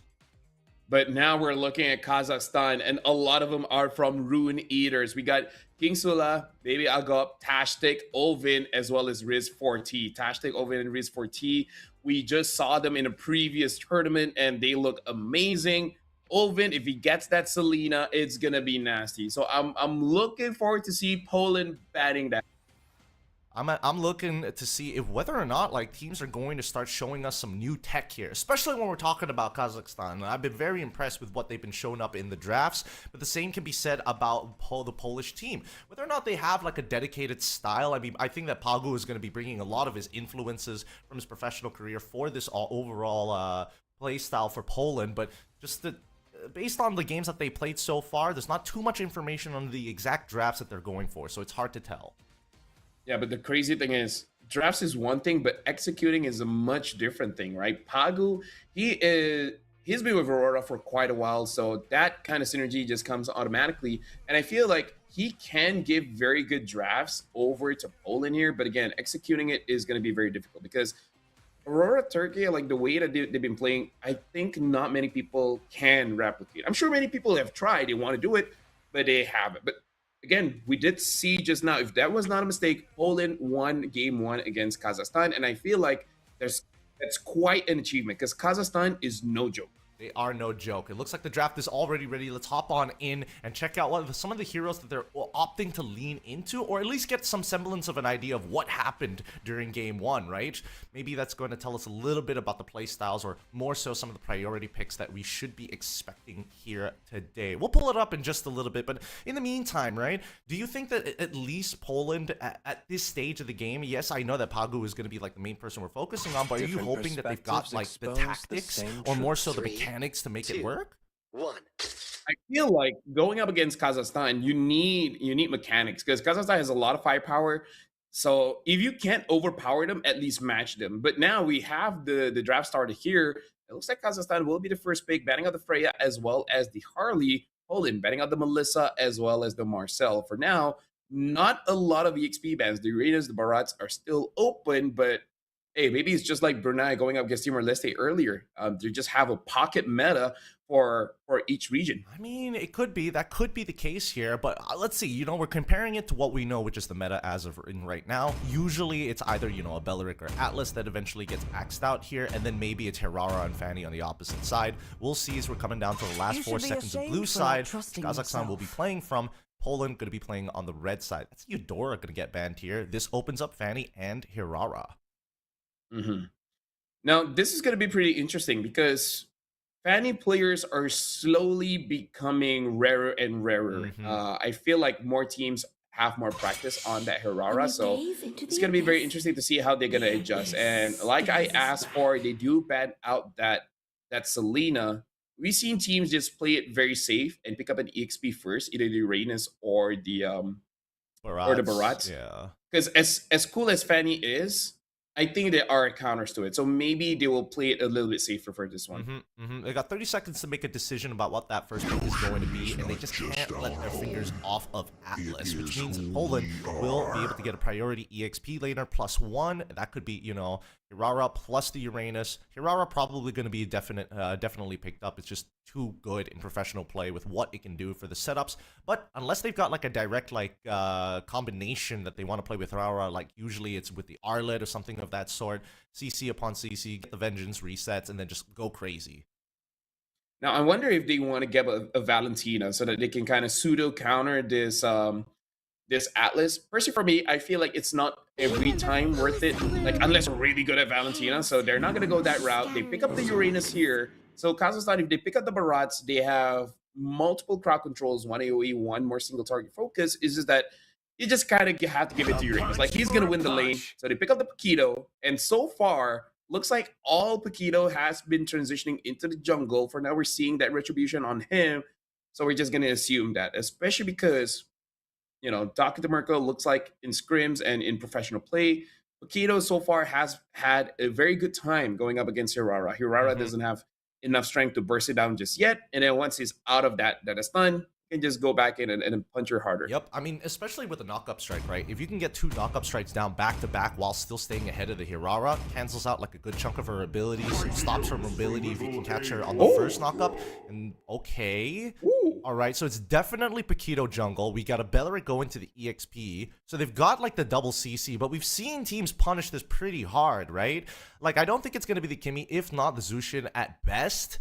But this is I feel like Zushin is pretty good actually, right? Because you already have two guys being in front, and they have a lot of HP, especially that Belleric. And considering was it like what 4 or 5 months ago, the revamp for her damage, like the more HP the guy has, the more damage that slam does.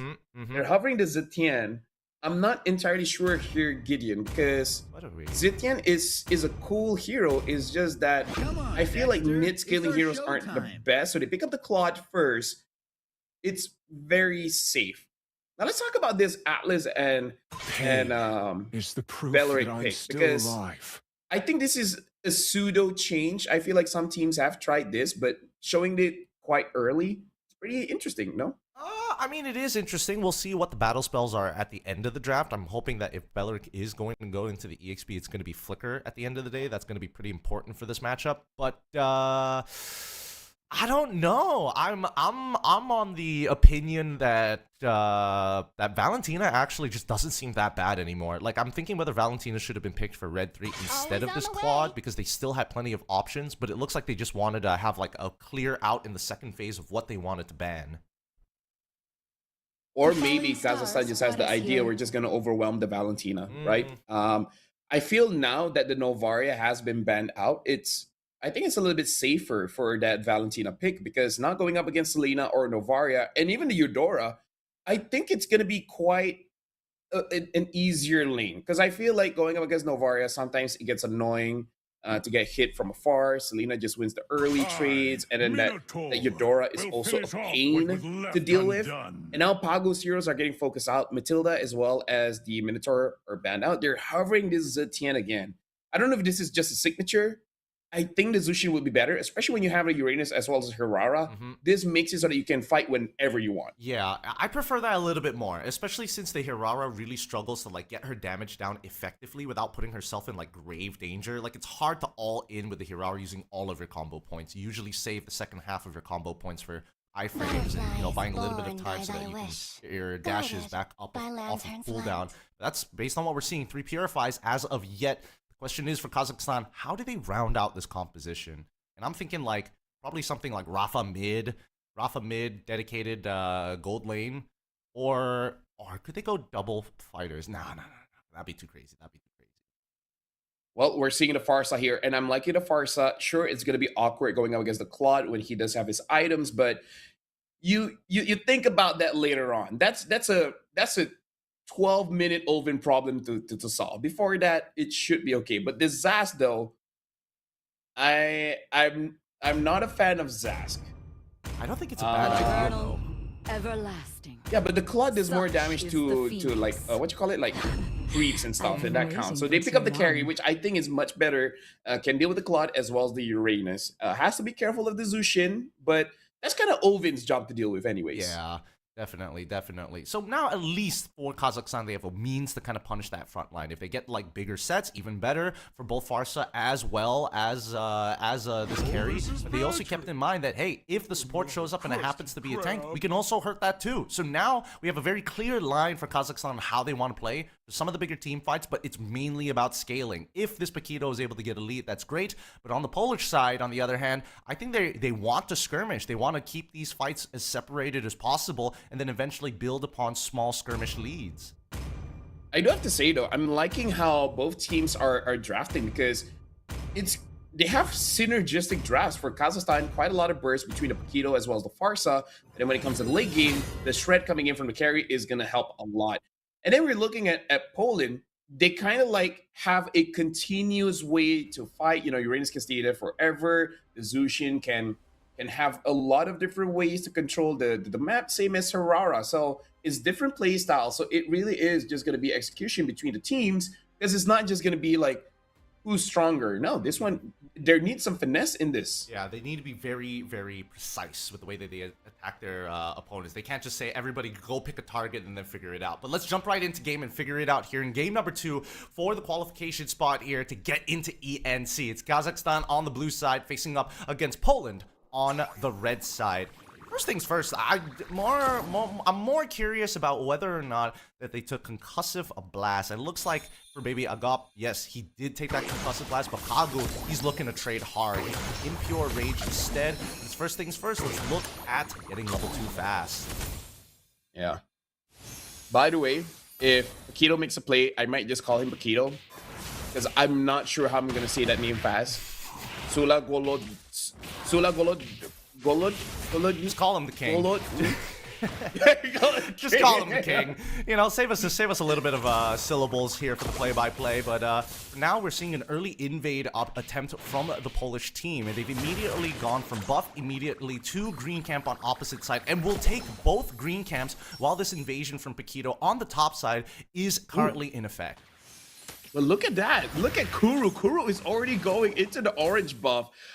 Maybe Agab is doing a good job trying to deter Maku away. So because of that, I don't think Kuru got the buff, because if he did, that would be pretty sad.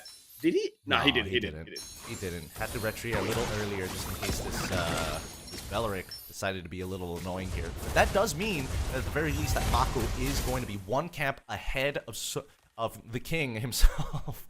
God damn it. It's not as easy as I thought it was. I was so confident there to say his name. Either ways, Polish squad now taking their time here. First attempt on towards Zushin, forcing the flicker out, but it does mean that Tasik has an easy flicker forward. They catch one, they find first blood. Pagu, too late to respond. Yeah, but now we can see Maku is on the way. The turtle is going to spawn here. It looks like Kazakhstan, they're just going to clear the mid first, so they have a lot of priority. Silver Nandayo is coming though, but I don't think they have the position to really contest for this one. Pagu taking quite a lot of damage, and now with the feather airstrike forces Pagu to use the flicker. Maybe Agop even stopping them. And looks like the king is able to get the turtle. The fight continues as they're able to get the Paquito. Beautiful backpass secures the kill. And now even taunting him. Baby Agop secures the kill on the Maku. Both of the junglers are taken down, but Silver Nandayo is still healthy, pulling Baby Agop here, but Pagu secures the kill. This was the major problem. We were talking about the lineup from Kazakhstan. Like, yes, they've got some big wombo combos, but as soon as all of the cooldowns have been thrown out, the only person who can basically fight forever is going to be Reese 4T, right? The King Sula, unfortunately, can only go in and out. He is playing a kill spree Paquito, so he doesn't necessarily want to hang around for too long, especially since he has camps to clear. At the end of the day, his level is going to be directly tied to his retribution. The higher your level, the higher chance you're going to be able to secure the neutral objectives. One thing I do have to say though, Gideon, this is an interesting observation I'm making. It looks like most junglers now are actually going for the bloody retribution for that extra damage. So I think that's just a interesting thing to observe, because I feel like a lot of the tank jungle meta, people have gotten used to the ice retribution, but now after using damages, they're like, actually no, maybe we can just maybe we can just have just a little bit more damage. I'll be real with you, it's so good. The ice retribution, oh, hold on. Link's already in combination with the feathered airstrike. Maku tries to disengage, but is a little too late to respond to this. He might end up losing another green camp over it, and it looks like King Sula is able to find it again. Both green camps this time taken back to even up the score. Yeah. As you were saying about the retribution, it's nasty. It's real nasty, especially if you get the bloody retribution on the right target. Sorry, red retribution on the right targets, right? Especially in these 1v1s, it's kind of impossible for Maku to 1v1 the Paquito. Like, naturally his base damage is higher, but at the same time, with that red retribution, like, you don't deal enough. Like, nowhere close to enough. Well, right now, feather airstrike used, but Kuisan goes in, disrupts Olvin. Olvin has canceled it out, but so is able to get the Harara double kill for the Paquito. And now Pagu couldn't do anything. Hashtag is gonna slow down Pagu. Pagu is free for the taking. Ovin secures the kill. Even though Kuisan was able to disrupt just a little bit for the fight, damage wasn't enough to really take down Kazakhstan.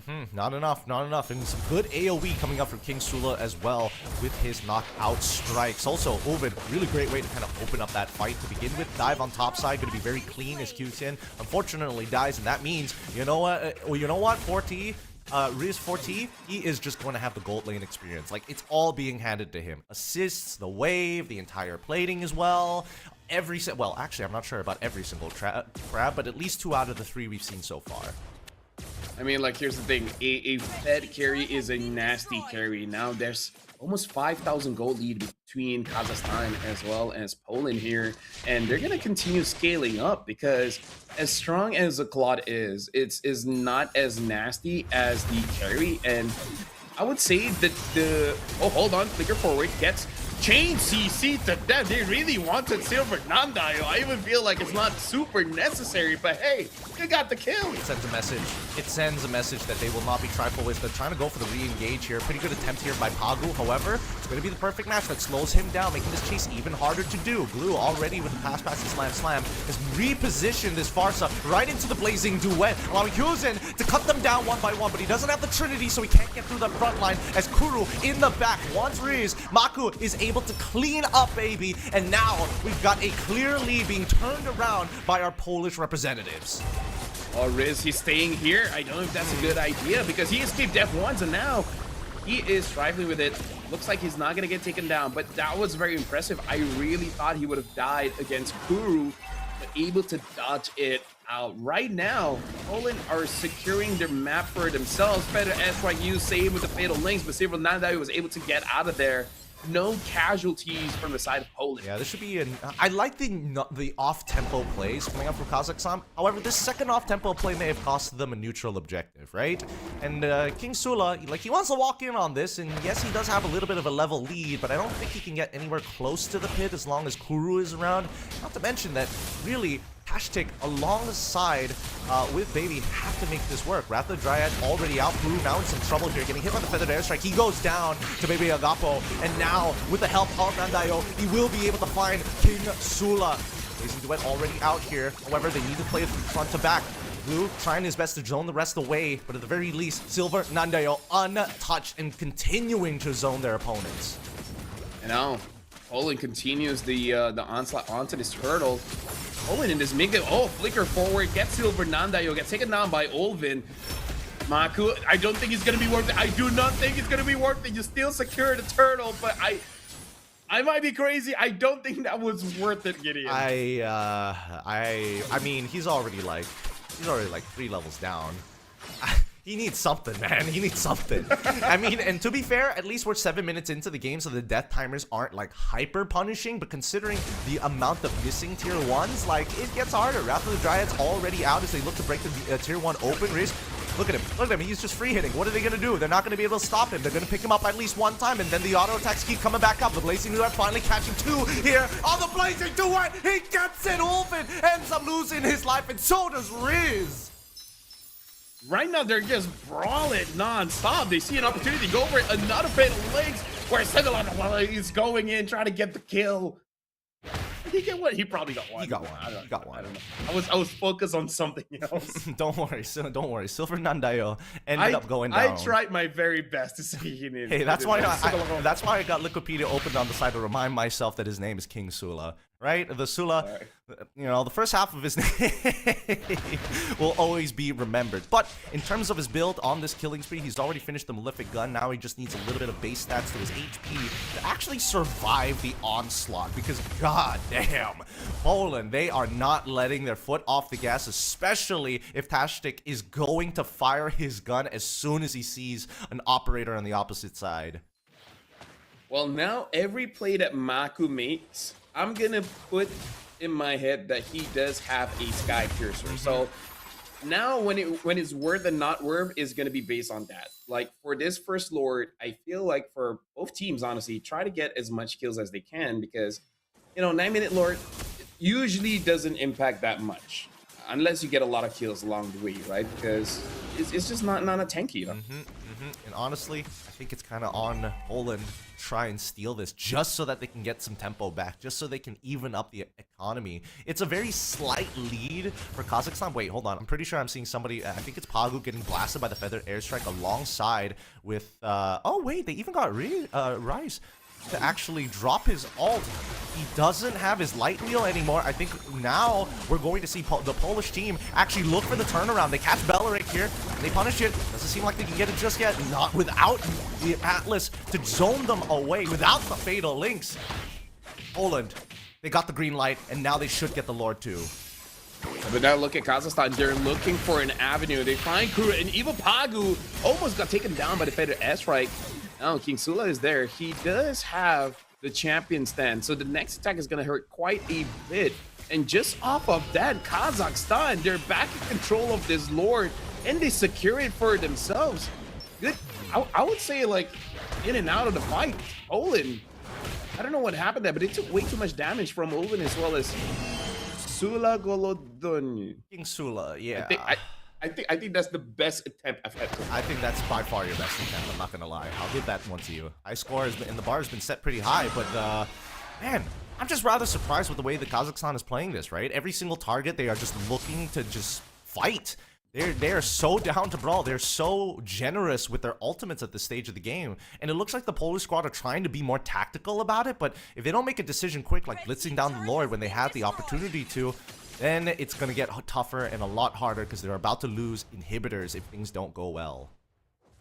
Well, right now, Kazakhstan having just a bit over 4,000 gold lead here, and now Tashtik even having the chastise Poland is going to be very difficult for Poland to really take him down. So now Kazakhstan is all about, I would say, maintaining a good distance away. Baby Agop is trying to set something up.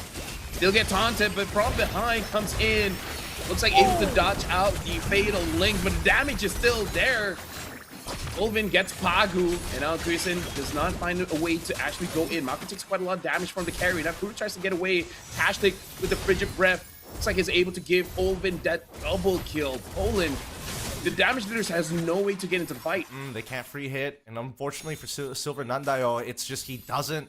He's acting as utility, right? And I mean, based on the build, and the fact that he also got the Ice Queen's wand, he just needs to slow them down, but he can't stop a flicker, and it's happened too many times. They're gonna try and punish this again. Once again, Beller trying his best, zone them away, causing the light wheel come up. Flicker coming in for Pagu into the Wrath of the Dryads, unable to quickly hop on top of this carry, misses the opportunity, disrupted as Olvin forced to use the Wings by Wings to get on out of there, haunted instantly.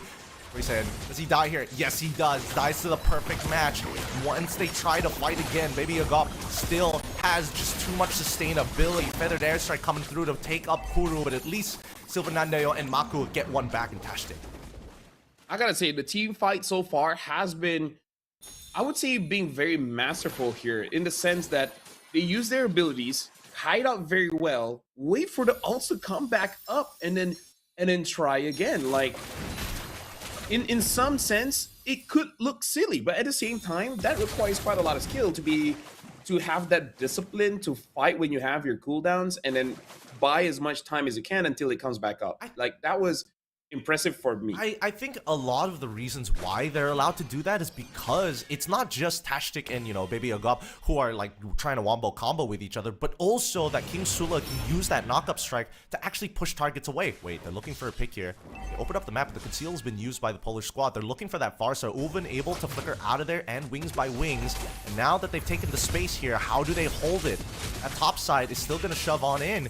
And Rise, he doesn't mind getting free auto attacks. Wait, Feathered Airstrike already out. Wrath of the Dryads has been used, catching on to 3 with the falling Maple. Baku, can he get out in time? And yes, he does. Able to double dash away. Fatal Link's already being purified as Kusen needs to take out that front line, but unfortunately getting disrupted. He's down. Tashtik able to take out Kusen, and now Kazakhstan have a clear line to victory as they chase down the last remaining members as King Sula will sit right in front of the Lord. Rise, amazing stuff. Great auto attacks. And Maku was thinking about it, but he does not have the retribution. He knows he can't steal it away. Maku goes in, tries to defend the face. Killing spree for Rise 4T. And this is going to be over. The minion is there. It's a wipeout. And now Kazakhstan, they're ending the game. It's 1-1 at Kazakhstan against Poland. What a way to kind of escalate the game. I think like they didn't need the gold lead. They actually needed the EXP lead to make sure that our Polish counterparts just keep investing in the fight, right? Because like at level 1, a majority of these ults take about like 40 to 50-ish seconds. By the time it's maxed out, it's roughly about like 35 to like arguably less than that, 30 seconds before it comes back up. And I think that's why Kazakhstan is more than happy to be generous with their ults, knowing that later down the line, if they can drag this out and peel each other properly, they can go back in. And honestly, Gideon, like, I'm rethinking the drafting phase. And maybe this is just Kazakhstan saying that we're going to show a lot of respect to Pagu because they took the Atlas and the Belarik and then they banned out the Matilda and even the Minotaur. Maybe they're just like, we got to make it so that Pagu does not have this playmaking heroes. Like, the Glue is a playmaking hero, but maybe it's just not his best. Not like an Atlas, not like a Belarik, not like a Minotaur. So we will see how the draft really progress because I want to see later on, does Poland prioritize Pagu's heroes first before it gets totally disrupted? Because yeah, Poland had a good early game, but then just slowly crumbled come mid. Yeah, and I think, man, I don't know, because I feel like it's difficult to judge the true cost and effect of what Kazakhstan was trying to accomplish in this game. Like, the number of times we've seen them just turn around and say, you know what, I'm going to attempt the Fatal Links. You know what, I'm going to use the Wrath of the Dryads. They used to use it together, and then as the game progresses, they actually delayed it on purpose to maximize the chain CC, and more importantly, I think they both understood what the job was. We got to protect Ulven and Riz, and that's all we need to do. Let King Sula do what he wants, but eventually, even he recognizes that he's got to come back with the rest of the team and use that knock-up strike to create some space so that Maku, again, who got very close to getting a triple kill in this game with his falling Maple, it's just unfortunate he didn't have the items or the levels to do so. Something that has to be said, Gideon, because we had this conversation over multiple tournaments. We rarely see Farsa, but when she is picked up, rarely does she disappoint. Even if they lose, it really isn't the Farsa's fault. So this is the kind of meta where I think the mid should be a little bit more flexible. With that being said, right now the score is 1-1, Kazakhstan going up against Poland. We're going for a break, but after this, we'll see how Poland responds as well as Kazakhstan. We'll see you guys right after this.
Me canta canciones y tengo un coro.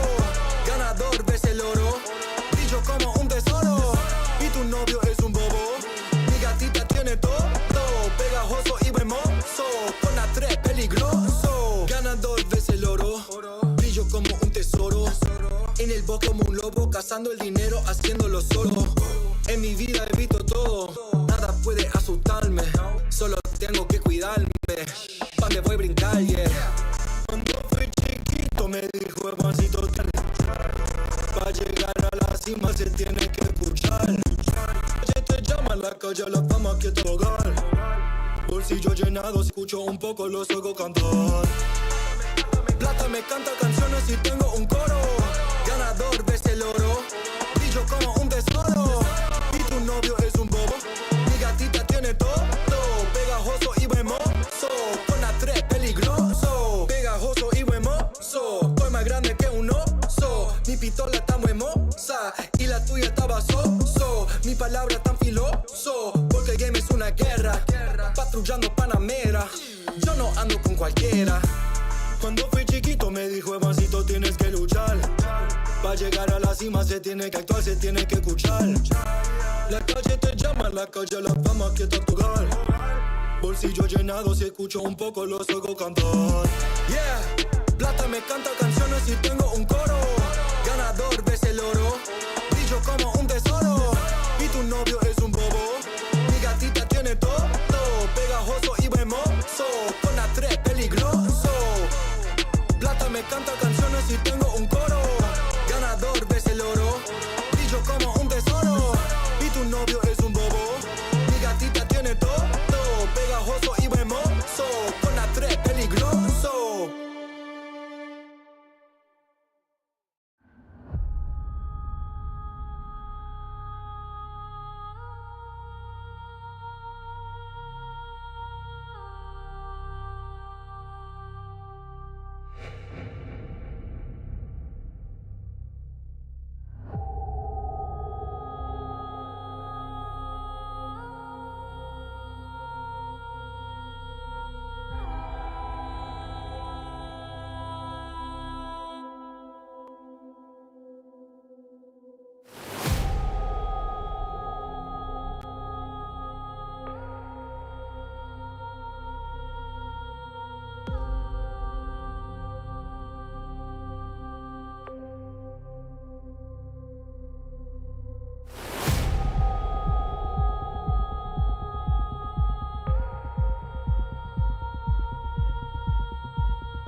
The road to ENC continues. Right now, this is the EECA qualifier. 2 teams or 2 countries will go to ENC. For now, you guys are watching Kazakhstan going up against Poland, where right now the score is 1-1. My name is Phil. Alongside with me is Gideon. Kazakhstan just won their game, and honestly, they make it look pretty good, but Poland definitely made them work for it.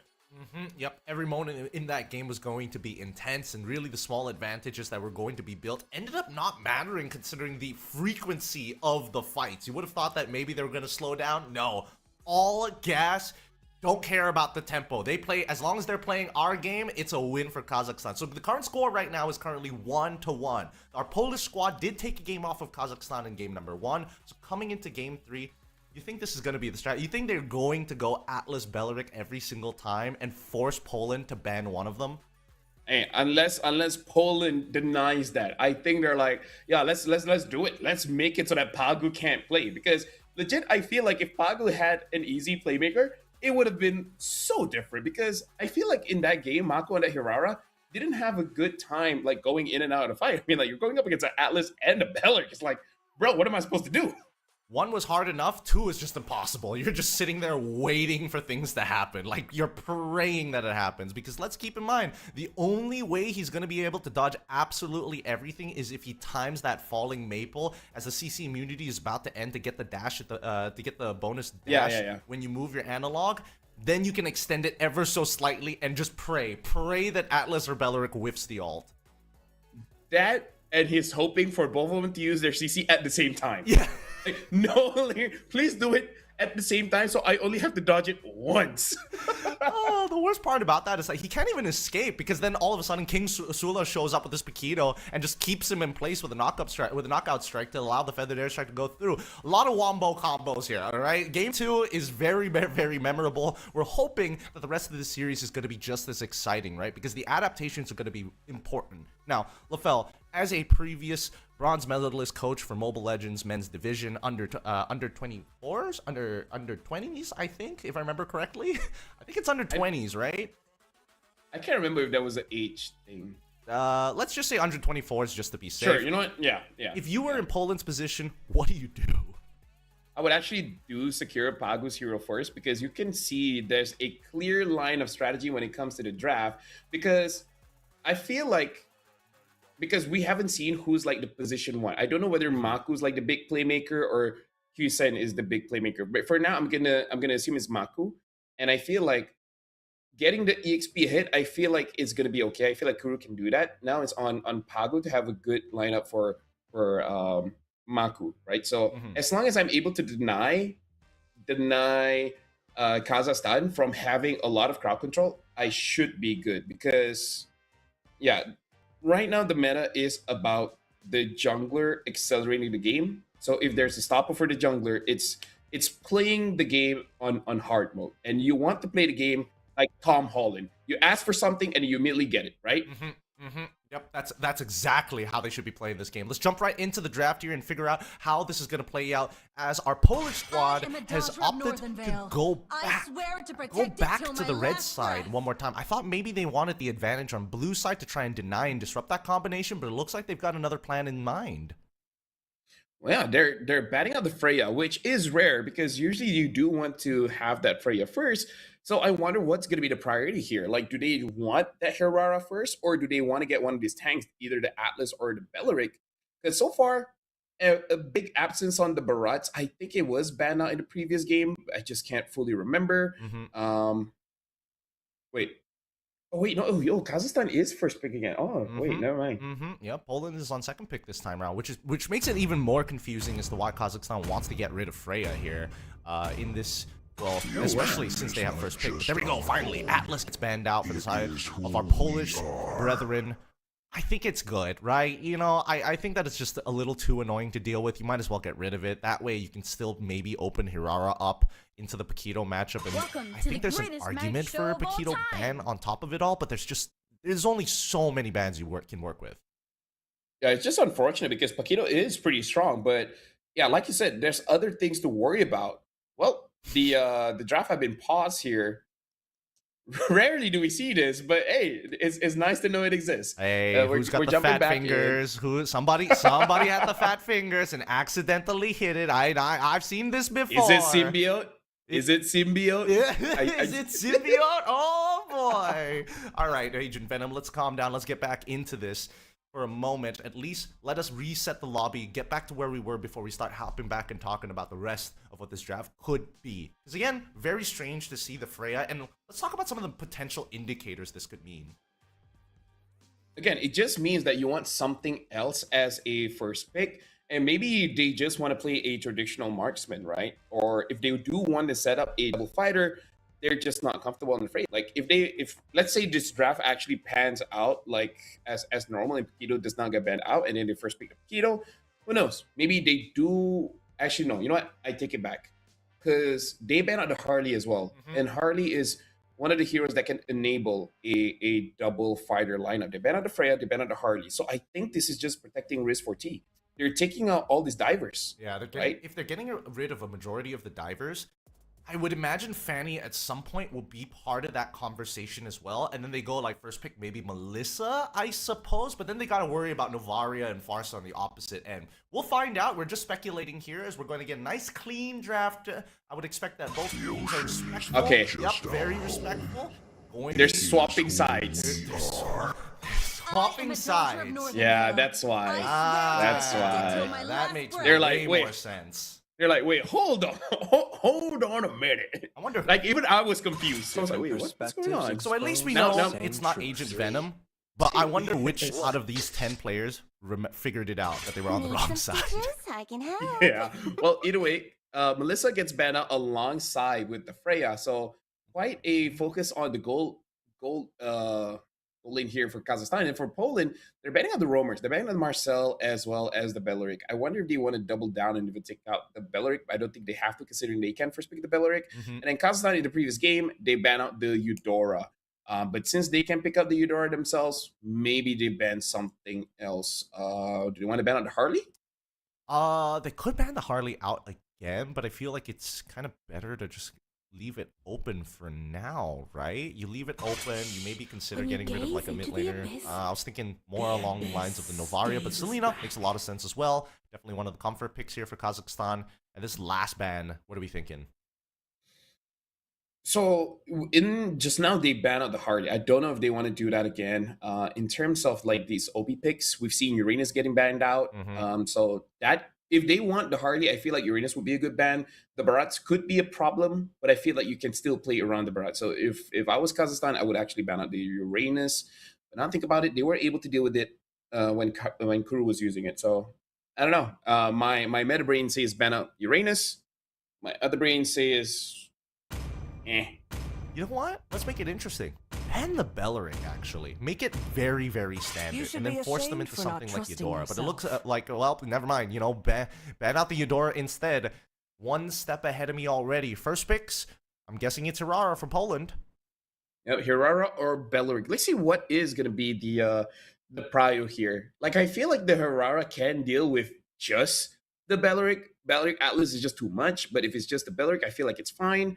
And then later on, Kazakhstan will reply with a Paquito, and then maybe yeah. So they're not taking it. Hirara.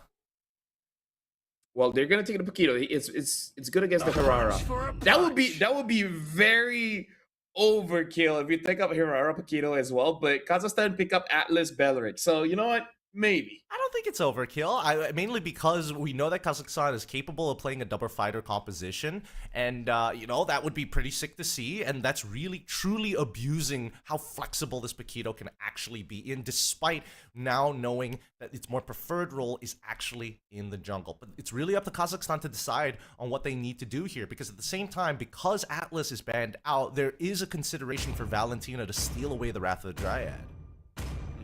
I was thinking of that as well, but I wonder if Kazakhstan is a team that wants to delay that mid pick for a bit, because we did see Ovin impacting a lot with that Farsa. So maybe they have the idea like, yes, the Valentina can steal the Wrath of the Dry, but that's kind of boring. We have other problems to think about that maybe other mids can solve. Picking up the Alice early here does make it so that Poland can potentially counter the Alice, but almost the same as Valentina into Belarik. Is it even really worth it just to focus on this Alice? Oh, they're showing this again. Yeah, they keep on doing this. I'm not buying it until they lock it in. But the Harley Yep, finally yep. comes through. If they wanted the Harley in the first place, why not actually lean into the Uranus? But I think they just want to make sure that this Belarik is still going to be the dedicated flex pick for Poland. So Brody pick is interesting here because the Alice is going to jump onto him. If Kazakhstan has one more diver, in Rome, I think this Brody is going to have a hard time. But I think he's just trusting Pagu to protect him with the Belarik here. So now for Kazakhstan, they need. I feel like picking up a mid here, a gold laner here would be good because what would be good against a Harley and a Brody? Well, that's interesting. I'm actually not entirely sure what is good for both. I mean, since Alice is already locked in, you don't have the flexibility of EXPs being able to just like flicker forward and make something happen, right? I agree with you that they need a secondary diver, and it needs to not be on the jungle because unfortunately that retribution is too valuable. High loss, not a bad idea though. If you can't catch them, can't catch one of them, hey, how about we make the whole team suffer with the glorious pathway? Honestly, I completely forgot about the high loss, but that if he is able to use the glorious pathway on Brody, GG, Brody is gonna get caught because unless there's a creep next to Brody where he can dash towards that creep to escape the glorious pathway, then he's good. But other than that, it's gonna be difficult. So they ban on the Lilia. I think that's a very good ban considering they already have 3 melee heroes, and then for Lid, they're banning out the Clint. What other heroes is good against the Brody? I would say Melissa is a skill matchup, but they already have the Harley. So I think they should be okay to deal with the Melissa if the Melissa gets through. Moskov is a question mark. I think he's okay against the Harley. I don't know how the matchup is against Brody. Yeah. The falling stars brought us Brody? here. I mean, it is still a skill matchup. It's same like Claude, right? At least with Claude, there's a lot more opportunity for you to actually like out-sustain the lane with fighter emblems, and with the Art of Thievery being able to hit like multiple minions at the same time in comparison to Moskov, who unfortunately can only hit a minion at a time, but the piercing damage isn't exactly the best way to heal back up until you get DHS. If they want to continue to fight, I can see a Zushin pick here being quite okay. Yeah, because right now they have a very heavy dive, and now they're picking up the Valentina. So adding the Wrath of Dryad into their arsenal as well. Something about this, there's a chance that they're going to pick up the Uranus, which I feel like is going to be pretty good, but I wouldn't say good. It's like mid at best, because I think if Uranus goes in, he's going to have a hard time going out because the slow from the high loss is no joke. It just feels like you're walking through mud. It absolutely is horrendous to deal with. And now we finally see Eve. After so long, Eve used to be the meta pick, but finally she comes on in, and they're going to overload them with ults. They have 2 major ultimates that this Valentina can steal, the Wrath of the Dryad, so this is Claude. RWM, but at this stage, Kazakhstan, they've got options. I feel like Claude is like the safest pick here. Oh yeah, right. Claude is the safest. If they want to go for Kerrigan, it's going to be much more difficult to deal with the Brody as well as the Eve. So I feel like Claude is the safest. Ixia is also another one that they could consider. I actually feel like Ixia should be okay. You have to worry Maku ganking you nonstop, but other than that, maybe it might be fine. Yeah, what's the worst that could possibly happen, right? I'm guessing like lean into. Oh, okay. I was gonna say Claude, but I guess Moskov also technically works if you want to make sure that you don't have to like deal with potential flicker attempts coming in from Pagu, or at the very least the Harley getting on top of you. Either or, it's still a pretty difficult game to play. I am undecided on which comp I like more. I feel Poland's comp is like easier, but Kazakhstan's one also has some like very clear counterplay. I feel like Kazakhstan, they can win if Risk4T needs no help. And that's why we're talking about the Claude, Moskovs, someone that can protect yourself. Because having the high loss Valentina, Alice, and Bakito as well makes it so that you are a walking death squad, right? You want to fight. Like, you have a lot of testosterone. You're just overloaded with masculinity, which is funny because most of them are girls, but still, you just You just want to knock someone out. So I feel like if they can keep on fighting, I feel like Kazakhstan has this. And then for Poland, you know, Harley likes to fight, but he likes to poke. He doesn't like to stay in the fight. Yeah, he doesn't really like staying in the fight. And I think his build is going to be the concentrated energy rather than like full damage. Agreed. So that he doesn't get like one shot like King Sula. But now, let's see, as we're already into this, green camp start for King Sula, purple buff start for Maku. They're gonna end on the opposite sides, but it looks like Little Wanderer is going to get contested for at the bare minimum, but King Sula should be able to get there first. Yeah, I do have to say that recently there's a lot of buff starts again, where, you know, like after the change, everyone just goes for the green camps, but then apparently like the threat of having your buff stolen has maybe it's just been rising in scrim. So now people are like, you know what, doesn't matter if it's optimal or not, we just got to get the buffs first.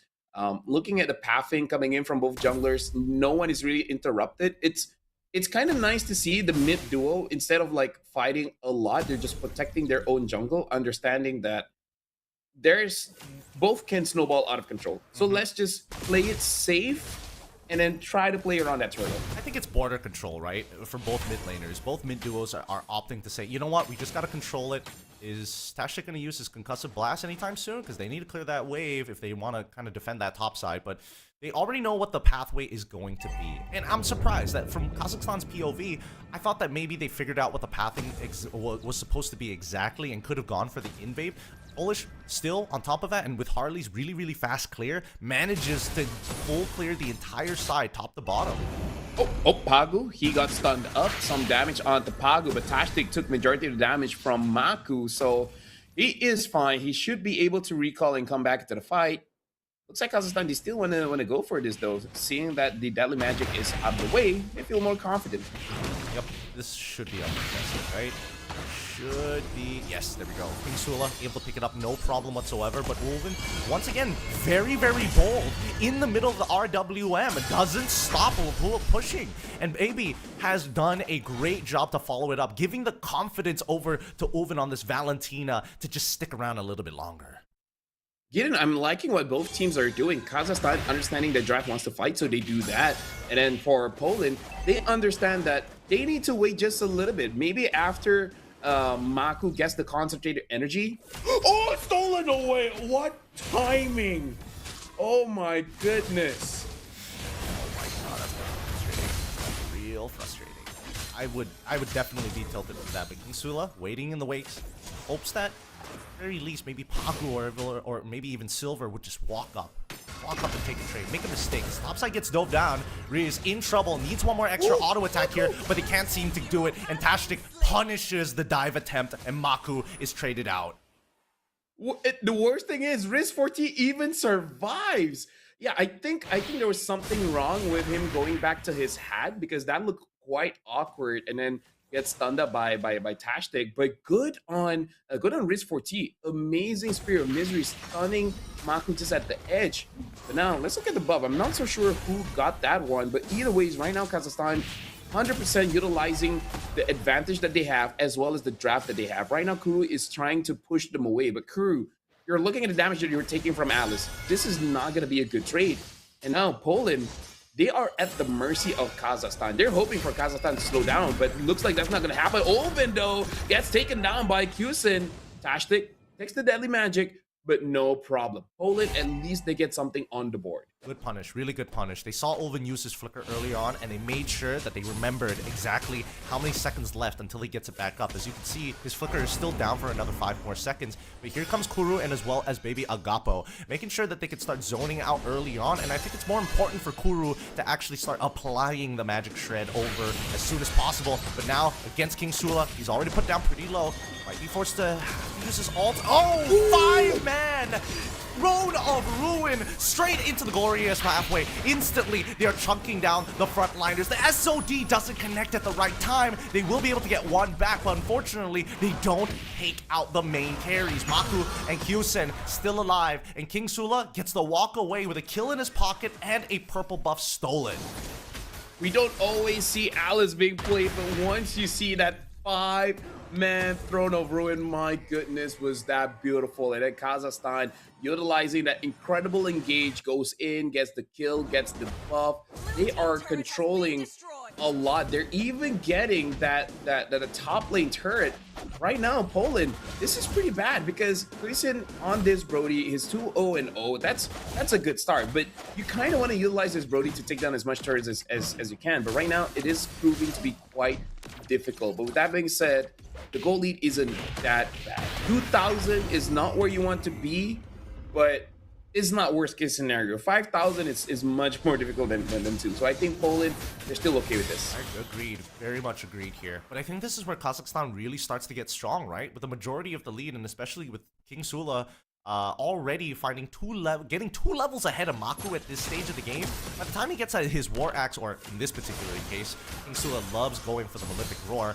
I think he's already ready to one-shot some people. Like, Silver and Maku have got to be careful. Kyusen, I want to say that he's got to be careful as well, but he's got Pagu basically opening the entire map for him, so he's got nothing to worry about. Right now, I want to look at the items just because I'm interested to see what Maku has built for now. But Silver, a good flank coming in. Olvin gets the killing spree, and now Throne of Ruin hits onto 2.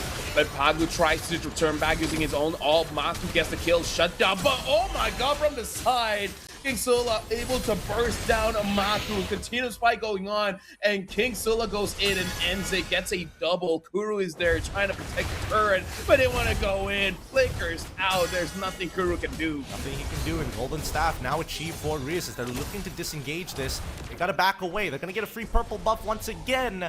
This is just a quick tax from the King, but dear Lord, how do they play this? And also, nobody decided to block the poker trick. And they just let those cards hit Ulven in the middle of that. Like, nobody wanted to body block that. Yes, some of them were taunted, I agree, but still, they've had the right abilities, right? The Revitalize from Tashtik should have been a little bit closer, but I guess he was confident that Ulven would be able to get out. Maybe Ulven was being cocky, and his team is like, bro, you need to get humbled, so die. Like, you know, some of those spreads. Oh, hold on, this 14 gets Maku, by the way. So that's looking pretty good. Punish. Olin, they're looking for an opportunity. Risk 4T is out of the fight. Baby Agab is there. Throne of Ruin used to escape. Tashtik is just there to buy his team some time. Sometimes as a roamer, it do be like that though. But I feel like the reaction coming in from Giddig is like, that was not necessary. Y'all didn't have to die. Y'all can escape. Better yet.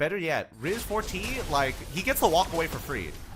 Like, where are we drawing the line of how far we're going to chase? And I think that, unfortunately, we just didn't know where King Sula is going to be as he finds another kill onto Kuru, by the way. The Uranus, because he decided to go for Oracle first item and is opting to still go for magic damage protection. So, like, you know, the MR is great, but it's got nothing to do with Paquito now that he's got that Malefic Roar.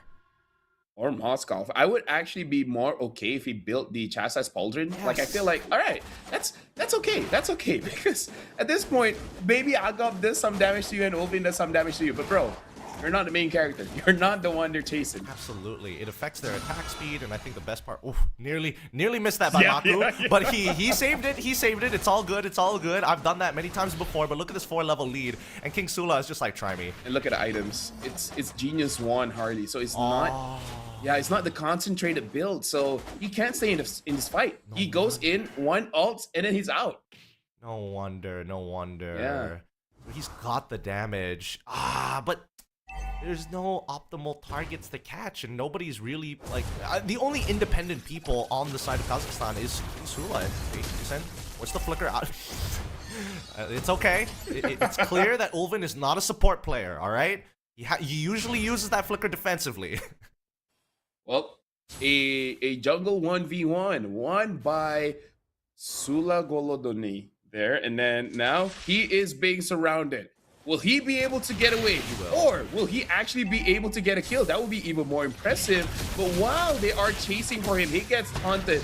Up top, Riz 14 gets... Hold on! Can he go for a 1v3? He drives, he runs away, he escapes, he recalls in their face. Oh man, if only these are the moments where I wish we have 2 battle spells, because if he had flicker, he finds the kill, guaranteed. Good thing that the rest of the teammates from our Polish squad is able to protect Kusa in here. Oh god, Kuru, it looks like he's in trouble, and worse yet, that magic is doing him some favors at the very least, sustaining harder than he probably should. Don't Ruin already out, but Baby Agapo takes him out regardless with the help of Ulvin to push him over the edge. You know your talk about having 2 battle spells hold on for that tactic isn't in front of her, but he's okay. It reminds me of the fastest game in history, RWMUs, and even the SOD connects. King Sula gets taken down quite low. Pagu is taking all the damage. Kusin gets the kill onto Tashtik, and then for now, looks like Kazakhstan. Oh my god. They're the one losing HP. Riz 14 dies, gets hit by the deadly magic. Maku gets a kill. Kazakhstan, they just dove in too deep, and they paid the price for not paying the tolls. I wish we had a replay of that. Did King Sula punch the beetle? And because he punched the beetle, Moskov wasn't able to auto-attack enough to heal himself past the deadly magic. And now revenge! As King Sula is able to get 1 back immediately onto Maku. Dear god, Maku's having a really rough time. Oh yeah, for sure. He's telling you like, who told me to pick this hero again? Huh? Who's smart idea? Oh, it was me. Never mind. Anyways, the Lord is marching up top, and now Ulvin, he does have the Wrath of the Dryad. The Dryad will be wrathing. Throne of Ruin hits onto 2, and the most important thing is able to get the damage dealers shut down. Kuseng gets taken down, and this is over. Only Kuru is here. The Lord is here with the minions. Kazakhstan gets match point against Poland. 2-1 the current score, and Kazakhstan showing that they are pretty good at this game. Our Polish squad, unfortunately, getting outmaneuvered not only with a single draft pick, but also with the way that they handle these fights. Like Kusin was trying his absolute best. He ends this game 5-1-1. He had the Sky Piercer stacks. He also had guaranteed peel with the RWM, but unfortunately, it just wasn't enough. Not when you don't have your secondary damage dealer in position. 0-3 coming in from this eve, 2-5 for Maku. Can't blame them both. There's just a lot of counters on Kazakhstan's side. I gotta say that Hylos pick was genius. I completely forgot about that Hylos, and then he was able to control quite a lot whenever Poland wants to get into the fight. I feel like both Kuro and Maku could have optimized their itemization here, because there's a lot of tank heroes from Kazakhstan. I feel like Maku would have benefited more in a more sustainable build. And then Kuro, he needs to build for those physical damage, because the problem is that Paquito, 32% of the team's damage is all him. 61,000 damage. That's crazy. Yeah, I think that he should have gone for like a radiant armor and then just get a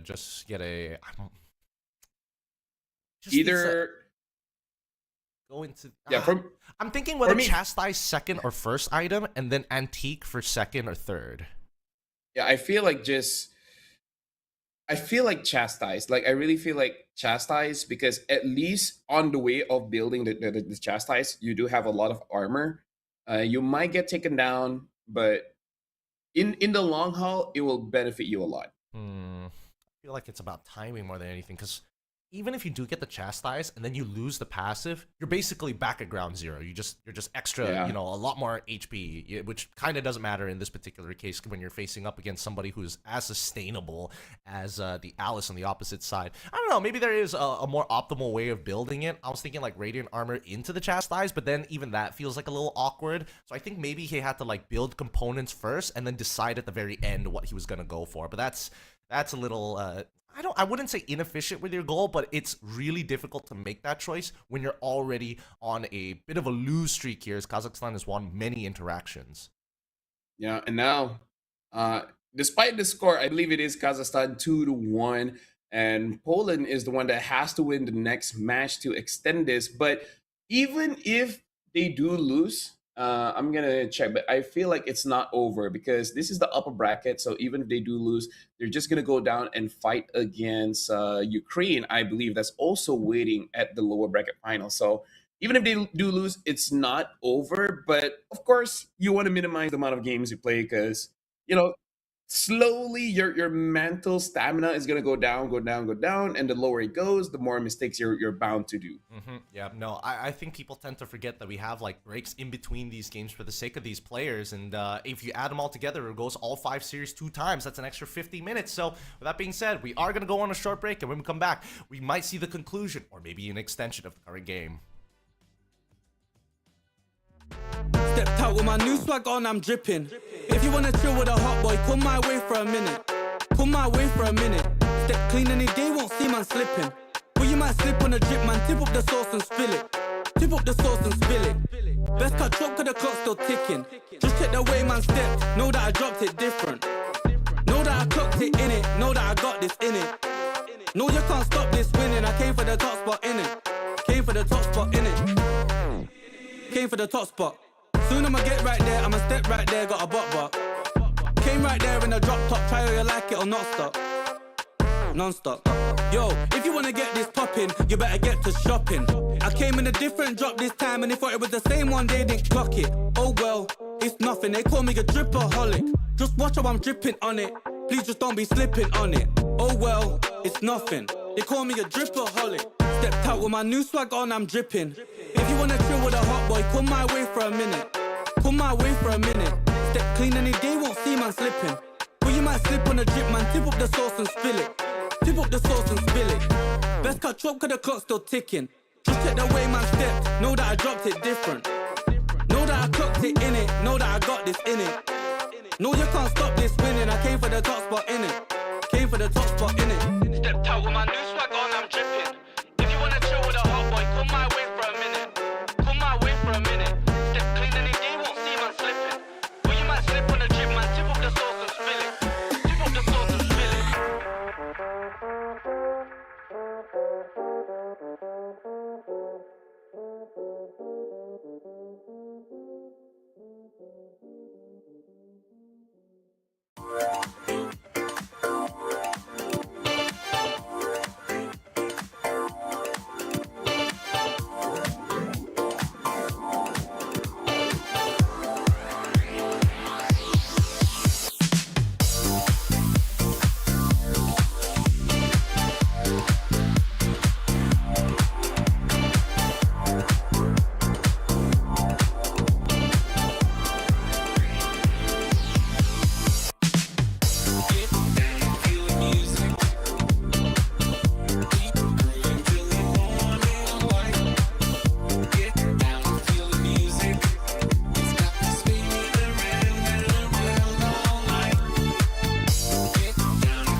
no time to relax. I'm packing the stats, you packing your bags. Okay, I step on the field, it's a wrap.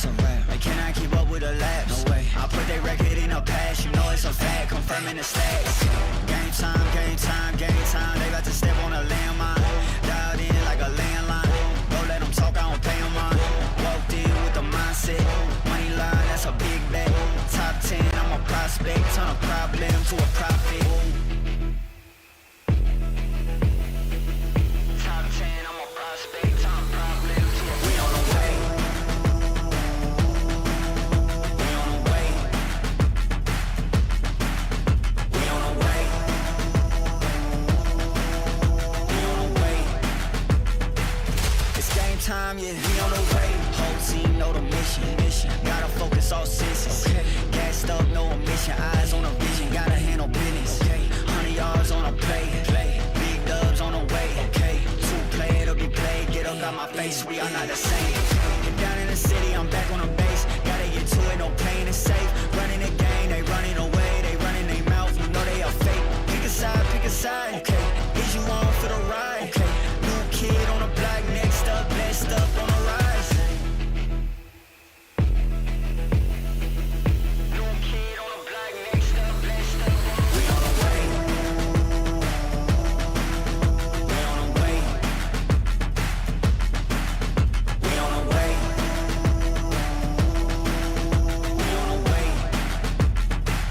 It's game time, yeah. We on the way.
Back, Legends. Mobile Legends action here to be delivered to you with me, Getting Q, and as well as LaFell casting the English stream of ENC's qualifiers right now for EECA 2026. And I mean, it's the first time ENC is making an attempt to get so many different countries right now, and I'm glad to see that Kazakhstan is part of that name, currently at match point 2-1 in this best of 5 against Poland. Yeah, and Poland was able to win game number 1. We were not able to catch that game, but they have to replicate whatever happened in that first game for this one, because if not, Kazakhstan is going to go over and they are going to qualify to go to ENC. It's not over for Poland. They will be going up against Ukraine later on to see who makes it through, but for now, Kazakhstan is definitely in the lead, and I would say their drafting priorities is a little bit different, but I feel like it is enough difference to really catch Poland off guard. Yeah, no, it's an interesting play style, and I think most teams, even MPL teams, will probably have to sit down and think about this for a little bit to figure out like a direct counter. But I've noticed that Kazakhstan every single time always presents a new problem. They're not doing the simple, you know, if it works, don't fix it. It's just, it works, good, next thing. Does it work? Maybe. We won't know. Let's give it a try. A very ADHD thing to do. It makes your opponents always have to guess. But I feel like the one that really had a hard time just now was just Maku. Him on that Harley. Part of it is, yes, I feel like the build could have been just a little bit better. And after what happened to Kuru in game 2 and 3 just now, I feel like the Uranus won't be something that Kazakhstan really has to worry about. So I think they're just gonna stick with the same bans, you know, ban out Freya, ban out the Eudora, and then I feel like the next slot is like whatever, depending on whether they're first pick or second pick. Yeah, no, I think that what Poland has going for them is the way that they team fight. They're pretty good at these team fights if they can like start the fight start the fight off at even economy with their opponents, or even slightly less, slightly more. Generally speaking, they've traded very, very well against Kazakhstan, making it hard. But the individual laners is where I'm having the biggest problem with. They're not winning the EXP or the gold lane hard enough. And yes, that is attributed to the draft, but even on winning lanes, they're not like taking full control of that quadrant of the map. We're seeing that a lot of the Polish squad plays as a very macro heavy unit. Oh yeah, for sure. So right now we are going to go into the drafting phase to see if Poland wants to make any change. This is the time to do it. Poland is going to be... I swear to protect Well, Poland's supposed to be second pick here. But you know what? Whatever. For now, Freya is going to be the ban for the first pick, which is Kazakhstan for this one. Poland bans out the Atlas. Kazakhstan will eventually ban out the Eudora, which they do now. And I feel like the third slot, that's going to be like, you know, the or yeah, actually, you know, I think Paquito is a good ban. Or they want to first pick it, we'll see. Yeah, that or they first. Man, it has been causing them so many problems at this stage of the game. I mean, initially it was whether the Atlas Beleric was going to get let through. There has been adjustments here, and at least in game number 4, we're seeing the Atlas ban one more time. So I would only assume that Kazakhstan, they're more than happy. Poland is more than happy to try and find an answer to it, but I think it costs too many resources. You might as well ban it out. Yeah, and Poland, the next ban is going to be that Selena. You don't want to give Olvin that Selena, because so far Olvin has been performing very well. The Valentina, he puts himself in trouble quite a few times, but I feel like he doesn't mind. His position for it anyways. And despite Harley having a hard time just now, maybe Kazakhstan thought they got lucky with their rotations and able to catch the Harley. So to respect, they're gonna ban out the Harley, and this time they do not ban the Selena. They ban the Marcel instead. Maybe they're just testing Kazakhstan to be like, they're not gonna first pick the Selena. Maybe we can get it. Yeah, interesting. Okay, so Paquito, this should be what, Uranus Hirara as the follow-up? Or Hirara Selena, because I feel like Selena Paquito is going to be nasty. That also works as well. Oh, wait, no, I got to think about this for a moment. I keep thinking that Kazakhstan is on red side, but they're not. And they're the ones with King Sula who has like direct, interesting hero pools like Mardis, for an example, which actually does pretty decent into the Paquito, especially in the early stages, pre-level 4. What does that mean for them? I mean, it could be Beleric Uranus, it could be... okay. Finally, the Baras gets picked up. And the Beleric. Maybe this time Poland is taking what happened in game number 2, where Kazakhstan just has too many annoying frontliners. They're like, you know what? Why don't we try that? So instead of the Uranus, which has 0 crowd control, we pick up the Barats with some. Actually, quite a lot of crowd control. A decent amount of crowd control. But instead of the Uranus this time, they're going to go back on the Alice one more time. I'm okay with this because, again, it still maintains pretty evenly against the Barats. It's not like you lose the lane that hard anyways and you're able to kind of sustain through the pain. The real question is, what are they actually going to get for their mid laner or support at this stage? Either Valentina or that Selena. Selena is like less because going up against a Barat's going to be annoying.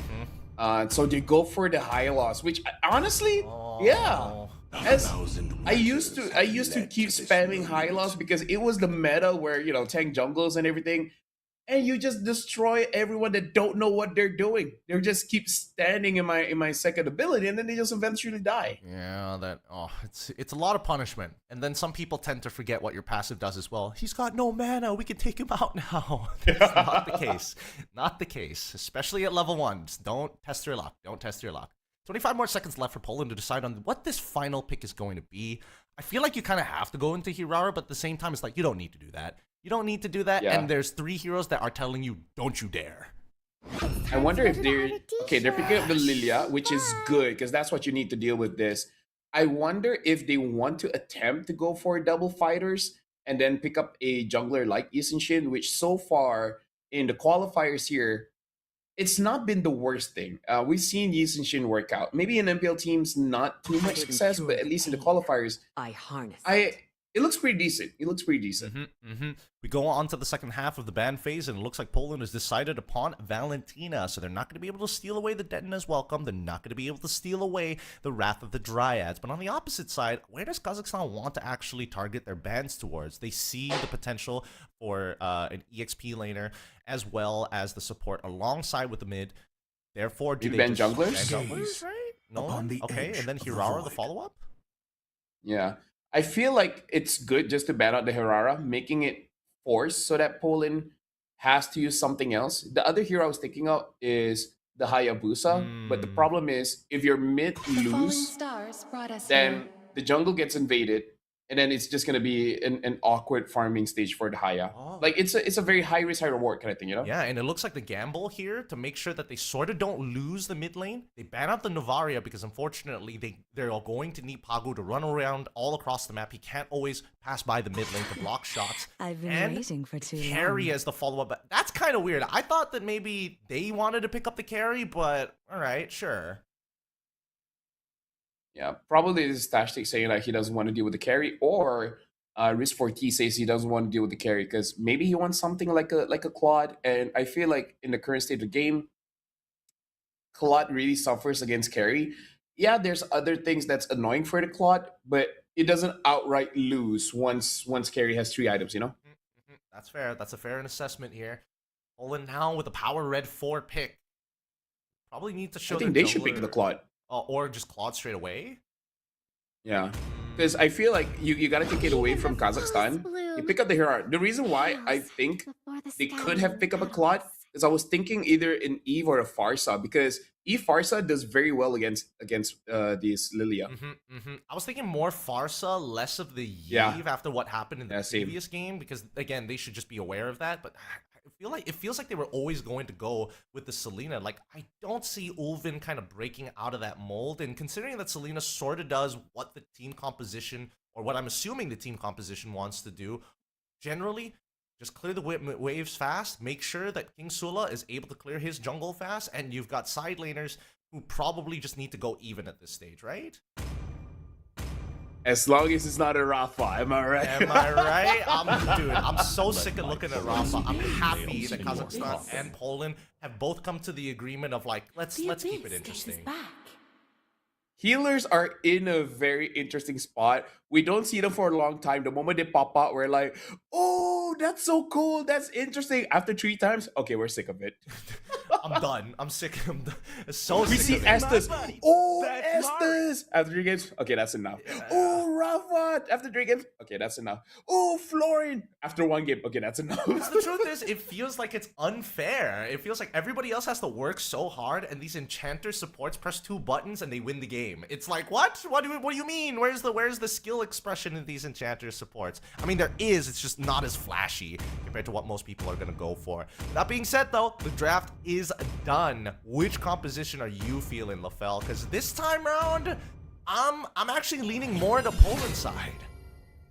Well, based on how they've been playing, Kazakhstan is showing a very aggressive draft, and now even bringing in the gold laner as well with that Granger. So the Granger loses lane against the Claude. So if there's an early rotation coming in from Ulvin to push this Claude away so that the Granger can join the fights, I think that's their style. So I feel like the draft coming in from Kazakhstan, not many teams can really achieve what this style wants, but they can do it. So I'm leaning towards Kazakhstan here. All right, let's jump right into these games and figure out who's going to be able to take it away. Is it going to be the match that Kazakhstan's been waiting for to get their qualification spot in ENC, or does Poland extend the series? Level 1's going to be real difficult here in the mid lane, but if you notice, they're not going to be here the way that you think they are. Tashtik has to be close by, and Ulvin, he's helped the leash. So King Sula going to be leaving his buff extremely fast and running straight to the Little Wanderer. Yeah, extremely fast start for the jungler here. And I feel like they're confirmed going to get this, so Mako's not even going to bother, just getting the green camp. So now a very fast rotation coming in from Kazakhstan just from farming.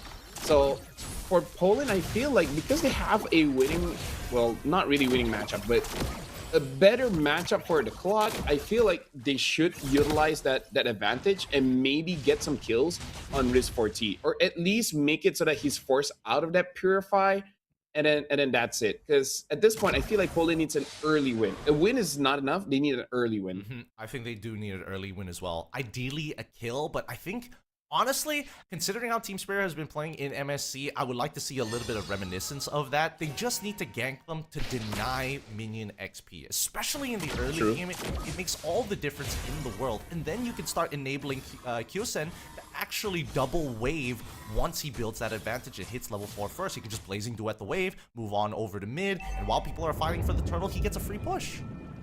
Yeah, looking at the bottom lane here, I think King Sula was able to get the crab. So this kind of feels like give all the farm towards this Paquito, and then whatever is left, you know what, fine, Granger can have it for himself, even sharing the EXP in mid. So this is already them setting up this death ball comp, hoping that the Paquito can potentially one-shot Silver to the point where he won't able to use his ult anyways. They can get the black shoes out of him. That would be nice. But so far, Aku is going to decide not to do the buff as they look to rush this immediately. Pagu's trying to deny the space. Throne of Ruin comes on through. Security onto the turtle, but they're going to chase the rest down. Pagu using the movement speed to get on out of there. They've dodged the arrows perfectly as Maku is able to get out of the fight from Tashtik. So good stuff here from Kaz. They lose nobody. No battle spells have been blown, and they still get the turtle. Yeah, Mako is struggling here because it's not a Atlas Belleric, but against this Hylos as well as Atlas is also kind of a problem where they're both designed in a way just by being there, they're already hurting your opponent. So Mako, while waiting for the cooldowns, is just passively taking damage from both the Hylos as well as the Atlas. And I feel like based on that first turtle fight, I think now he's seeing the problem is like, oh no, this is gonna be rough for me. Pago takes a bit of damage. So now I feel like Maku's build is going to be very important here, Gideon. Yeah, very, very important. But I like the way that Kazakhstan is doing this. And the Bisa arrow connects. Black Shoes comes on. He's got one more dash, goes through them, and the Silver find the trade. No, unable to make sure that the glue shots connect at the very end. Wait, Deton is welcome. No flicker. Kuru in the middle of it doesn't find anybody. The Glorious Pathway now unleash Abyssal Arrow onto Kuru, and now the Throne of Ruin into that backline, but the Wrath of the Dryas is counter-engaged. Pagu ends up giving over the first Sky Piercer stack over to Riz4T. And that was beautiful because he just built it and instantly gets value. So now he does have the damage, and Poland, they're going to have a hard time here because Kuru missing that Daytona's welcome cost them a lot. Like, probably he will still die, but maybe they could have returned it, right? Get another kill for themselves. So now it's all about trading something else, because if Poland lets this continue, in fact, no, if nothing changes, Kazakhstan will just win off of just passive gold. Poland will just slowly lose everything out. I don't know. But Riz4T, he is going to join this turtle fight. So this fight is very dangerous for Poland. All right, let's see whether it's going to be a true 4v5. Deton's welcome being charged up, doesn't connect. King Sula able to get around, but the Glorious Pathway is beautiful. Throne of Ruin on for 4 targets as they take out Pagu without having to do much work. Free neutral objective for Kazakhstan, but this did come at a cost. On that top side, Claude able to get a good amount of plating, and the rest of Poland is trying to slow them down to accelerate their Claude. Yeah, and now Kazakhstan, we got to look at up top. Can they actually deal with Maku? Silver already took quite a lot of damage. Riz4T able to get a final minion, and that's going to be the important one. Olvin tries to get somewhat even, dodges out Kuru. I'm pretty sure that was not intentional, but he's like, no, I knew he was there. And now Kusen has to use the Blazing Duet to try and sustain even BMI out of there. Kuru tries to punish Tashtik. Tashtik might have bitten more than he can chew. He uses the Revitalize. Is tanking free. He's not taking damage. Pagu gets taken now. Baby Agov does a lot of damage. Hatamaku gets the kill as well. Now Kuru, no HP left. Even he dies during the Daytona's welcome. 5-0. And even securing that one, Silver Nandayo trying to get a kill on the Baby Agov, but that's not going to happen. Yep, he's so far ahead. 2 levels ahead of this Lilia, and Lilia unfortunately just does not have the damage, right? Riz4T scaling up very, very nicely. 3 stacks of Sky Piercer already. And I think Poland forgot about the Revitalize coming in from Tashtik. Like, they were committing so many resources on targets, and they were trying to figure out why they just wouldn't die. And it's because of that Revitalize, man. Really good push and pull, especially from Kazakhstan. But now on the opposite end, look at the way that they are just pushing their leads. They're going into enemy territory. They're making sure that every single one of these buff takes is going to feel like you're pulling out teeth, man. It's just so much resistance. Yeah, for sure. Oh, Daniel's welcome. Gets purified. Riz4T survives that one. Pagu tries to get onto Riz4T. Not gonna happen. Tashtic, he has done this before. He doesn't mind being between three, and Baby Alga goes in, able to get two. Maku tries to get out. And the Raptor the Dryad was able to slow them down just a little bit. Pagu, though, has no more HP left. Blazing Duet goes in. Shut down. Gets the kill onto Riz4T. And Maku finally gets a kill over the back.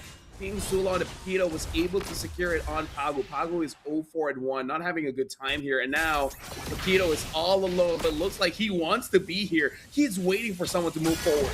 Oh, they're trying to spook him out, but they couldn't spook out Kyosin. He gets the recall in time as Kuru, alongside with Silver, are just held hostage here. The fight went for so long, and Kuru was not able to hit anything that he turned into Small Dino. And now Kaz still has tempo over this turtle. Yeah, but at least Poland, they're showing signs of life, getting kills on Riz4T.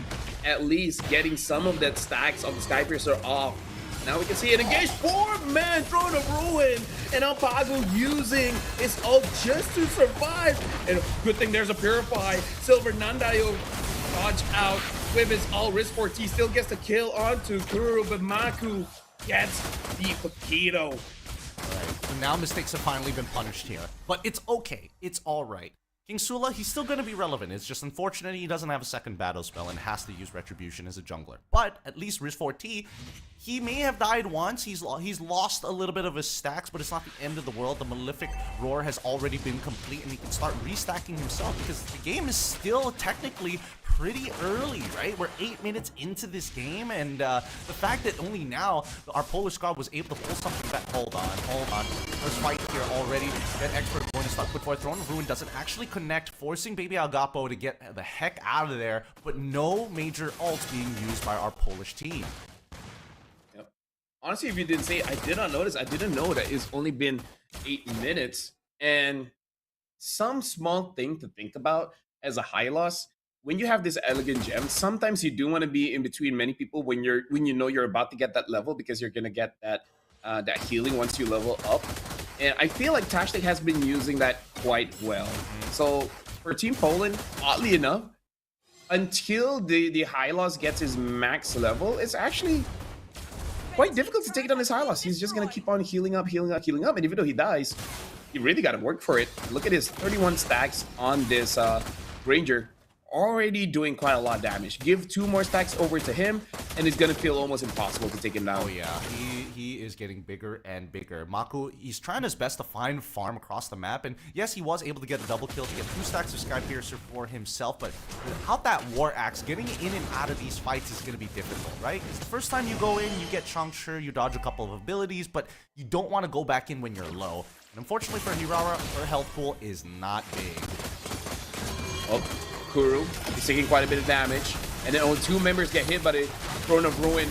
Now Nintendo welcome news, but dies before he can really connect it, and then even the glorious pathway, Kuisen goes to the side, tries to use the blazing duet, but takes way too much damage, and now even Silver Nandayo this time, without that Purify, unable to get out. Kazakhstan secures 2 more members from Poland without sacrificing anyone. They need Silver Nandayo to actually be strong in these fights, and I think that's the big problem. If you pull up the items, I'm pretty sure that he doesn't have any anti-heal just yet. His first item was Enchanted Talisman. I'm just not 100% sure what he's looking to go for a second. He's taking as many shots to try and protect this holy shielding, but really it's going to break no matter what. There's just too many members inside of Kazakhstan who are able to poke him for free. Yeah, and this is the problem with Barats when you're losing. It's hard for you to get those stacks, so you're not that tanky, and you're gonna take the full duration of any crowd control. Kazakhstan, they're scaling quite well here because Riz4T has been pretty healthy, 6-1-1, 30 stacks of that Skypiercer. Poland, it's going to be very difficult for them to deal with the onslaught of all these arrows and all the shots coming in from the Granger. And the moment you try to go in, all of a sudden, you get Paquito in the face. Yep. Right. Even himself. Wait, hold on. Black Shoe is already forced out. His Riz 14 should be able to secure this, no problem. Sky Piercer works. The front line is already helping and peeling off the rest of the members. Kuru can get nowhere close. Another Sky Piercer stack. Maximum stacked here already for Riz 4T. Top side Holy Shielding is down, but the mid inhibitor is going to get cracked wide open, and they still have a Lord Empowered Wave just behind them on that bottom side as King Sula has wasted no time. They're getting shot underneath their crystal. They have only one chance and one opportunity, and the Wrath of the Giants is going to come out first, immediately purifying with at least the Blazing Duet. It doesn't matter, as the Tower Lock is going to close out this game. 3-1, Kazakhstan punch the first ticket to ENC. Congratulations to Kazakhstan, and what a time, because we've been eyeing this region for quite a while. Every single time we're like, okay, maybe they're just okay, but whenever you see them play, you're like, oh, they're good. They are exciting to watch, and now they are a part of ENC. This is going to be very exciting to see them fighting against different parts of the world, because I truly believe that they can compete. I think they can as well, and I'm really excited to see how they're going to continue to evolve here in the ecosystem. A little sad though, of course, because there's Pagu on the opposite side for the side of Poland, but at the same time the team is just not ready, and unfortunately wasn't able to create the advantages necessary to make this composition work. Because let me tell you, if Silver Nandayo had like 2 to 3 items at that point, oh man, I don't think that Tashtik or even Baby Agapo would have survived. Well, they will have one more chance, because after this, they will be going up against Ukraine. That one, Private Dancer as well as Cronus will be casting that, so good luck to them. And I feel like they need to take some lessons here going up against Kazakhstan. Try to apply some of the lessons learned against Ukraine, because they have one more chance, but that's going to be the final chance. If they want to go to ENC, they have to win against Ukraine. I really think that Kazakhstan looks at the game a little differently, right? Not many teams play like the way that they play. And I mean, we're from like easy server, brawl server with Miracle earlier. Yeah. We've seen people with hands. It's just a little different. Yeah, some people play with their feet, and that's a legit thing. That's a legit thing. What do you call it? Paralympics, yeah. Those guys are insane. They are. I still remember. Oh, dude, I actually still remember M4. That was remember crazy. that guy that 1v1 Kyrie, and he beat Kyrie on the Fanny with one hand. Yeah, and I can't remember whether they tried Lancelot or not, but definitely Carl, the Fanny. yes. That was. Oh yeah, with Carl. Yes, with Carl. Although that one I believe it was with one hand, but still insane. Like, people just learn to work with what they have, and they just make amazing things. Shout out to those guys. But either ways, right now, shout out to Kazakhstan. Amazing game. Looking forward to see what else they can show during ENC, and good luck to Poland for their next match, because Ukraine, we haven't seen a lot from Ukraine, but it's my understanding that they're also quite the competitors. I mean, they are very strong competitors, I would assume. And I mean, obviously there's because of the representation of team spirit as the majority of what we know of EECA, their own leagues also have some pretty good players as well. The question is whether or not they're ready for that level of competition. But first, let us show you guys the bracket. If you're just tuning in, you missed out on an epic game here, and qualified for ENC. This is they're trying their maybe best. this is manifesting, Gideon. Yes. It's manifesting. Hey, right? they qualified for the lower bracket finals. That's what we know for sure. Yep. Again, they're going up against Ukraine. But for now, celebrate Kazakhstan being the first from EECA, qualifier to qualify to ENC. Afterwards, it's going to be Ukraine as well as Poland. So it'll be interesting to see what Ukraine has, because they were able to get 2-0 against Kyrgyzstan. And Kyrgyzstan, based on Asia games, they were also pretty good. They were very up to date with the meta. And then when it comes to the team fights, they are pretty solid. So the fact that Ukraine was able to get 2-0 over them, it does show that they at least have a good semblance of what the meta is really looking like. Yeah, I'm looking at like how this overall bracket came to be, right? We only seen the latter half of it, but before that, we already saw like 17 teams battling it out. And honestly,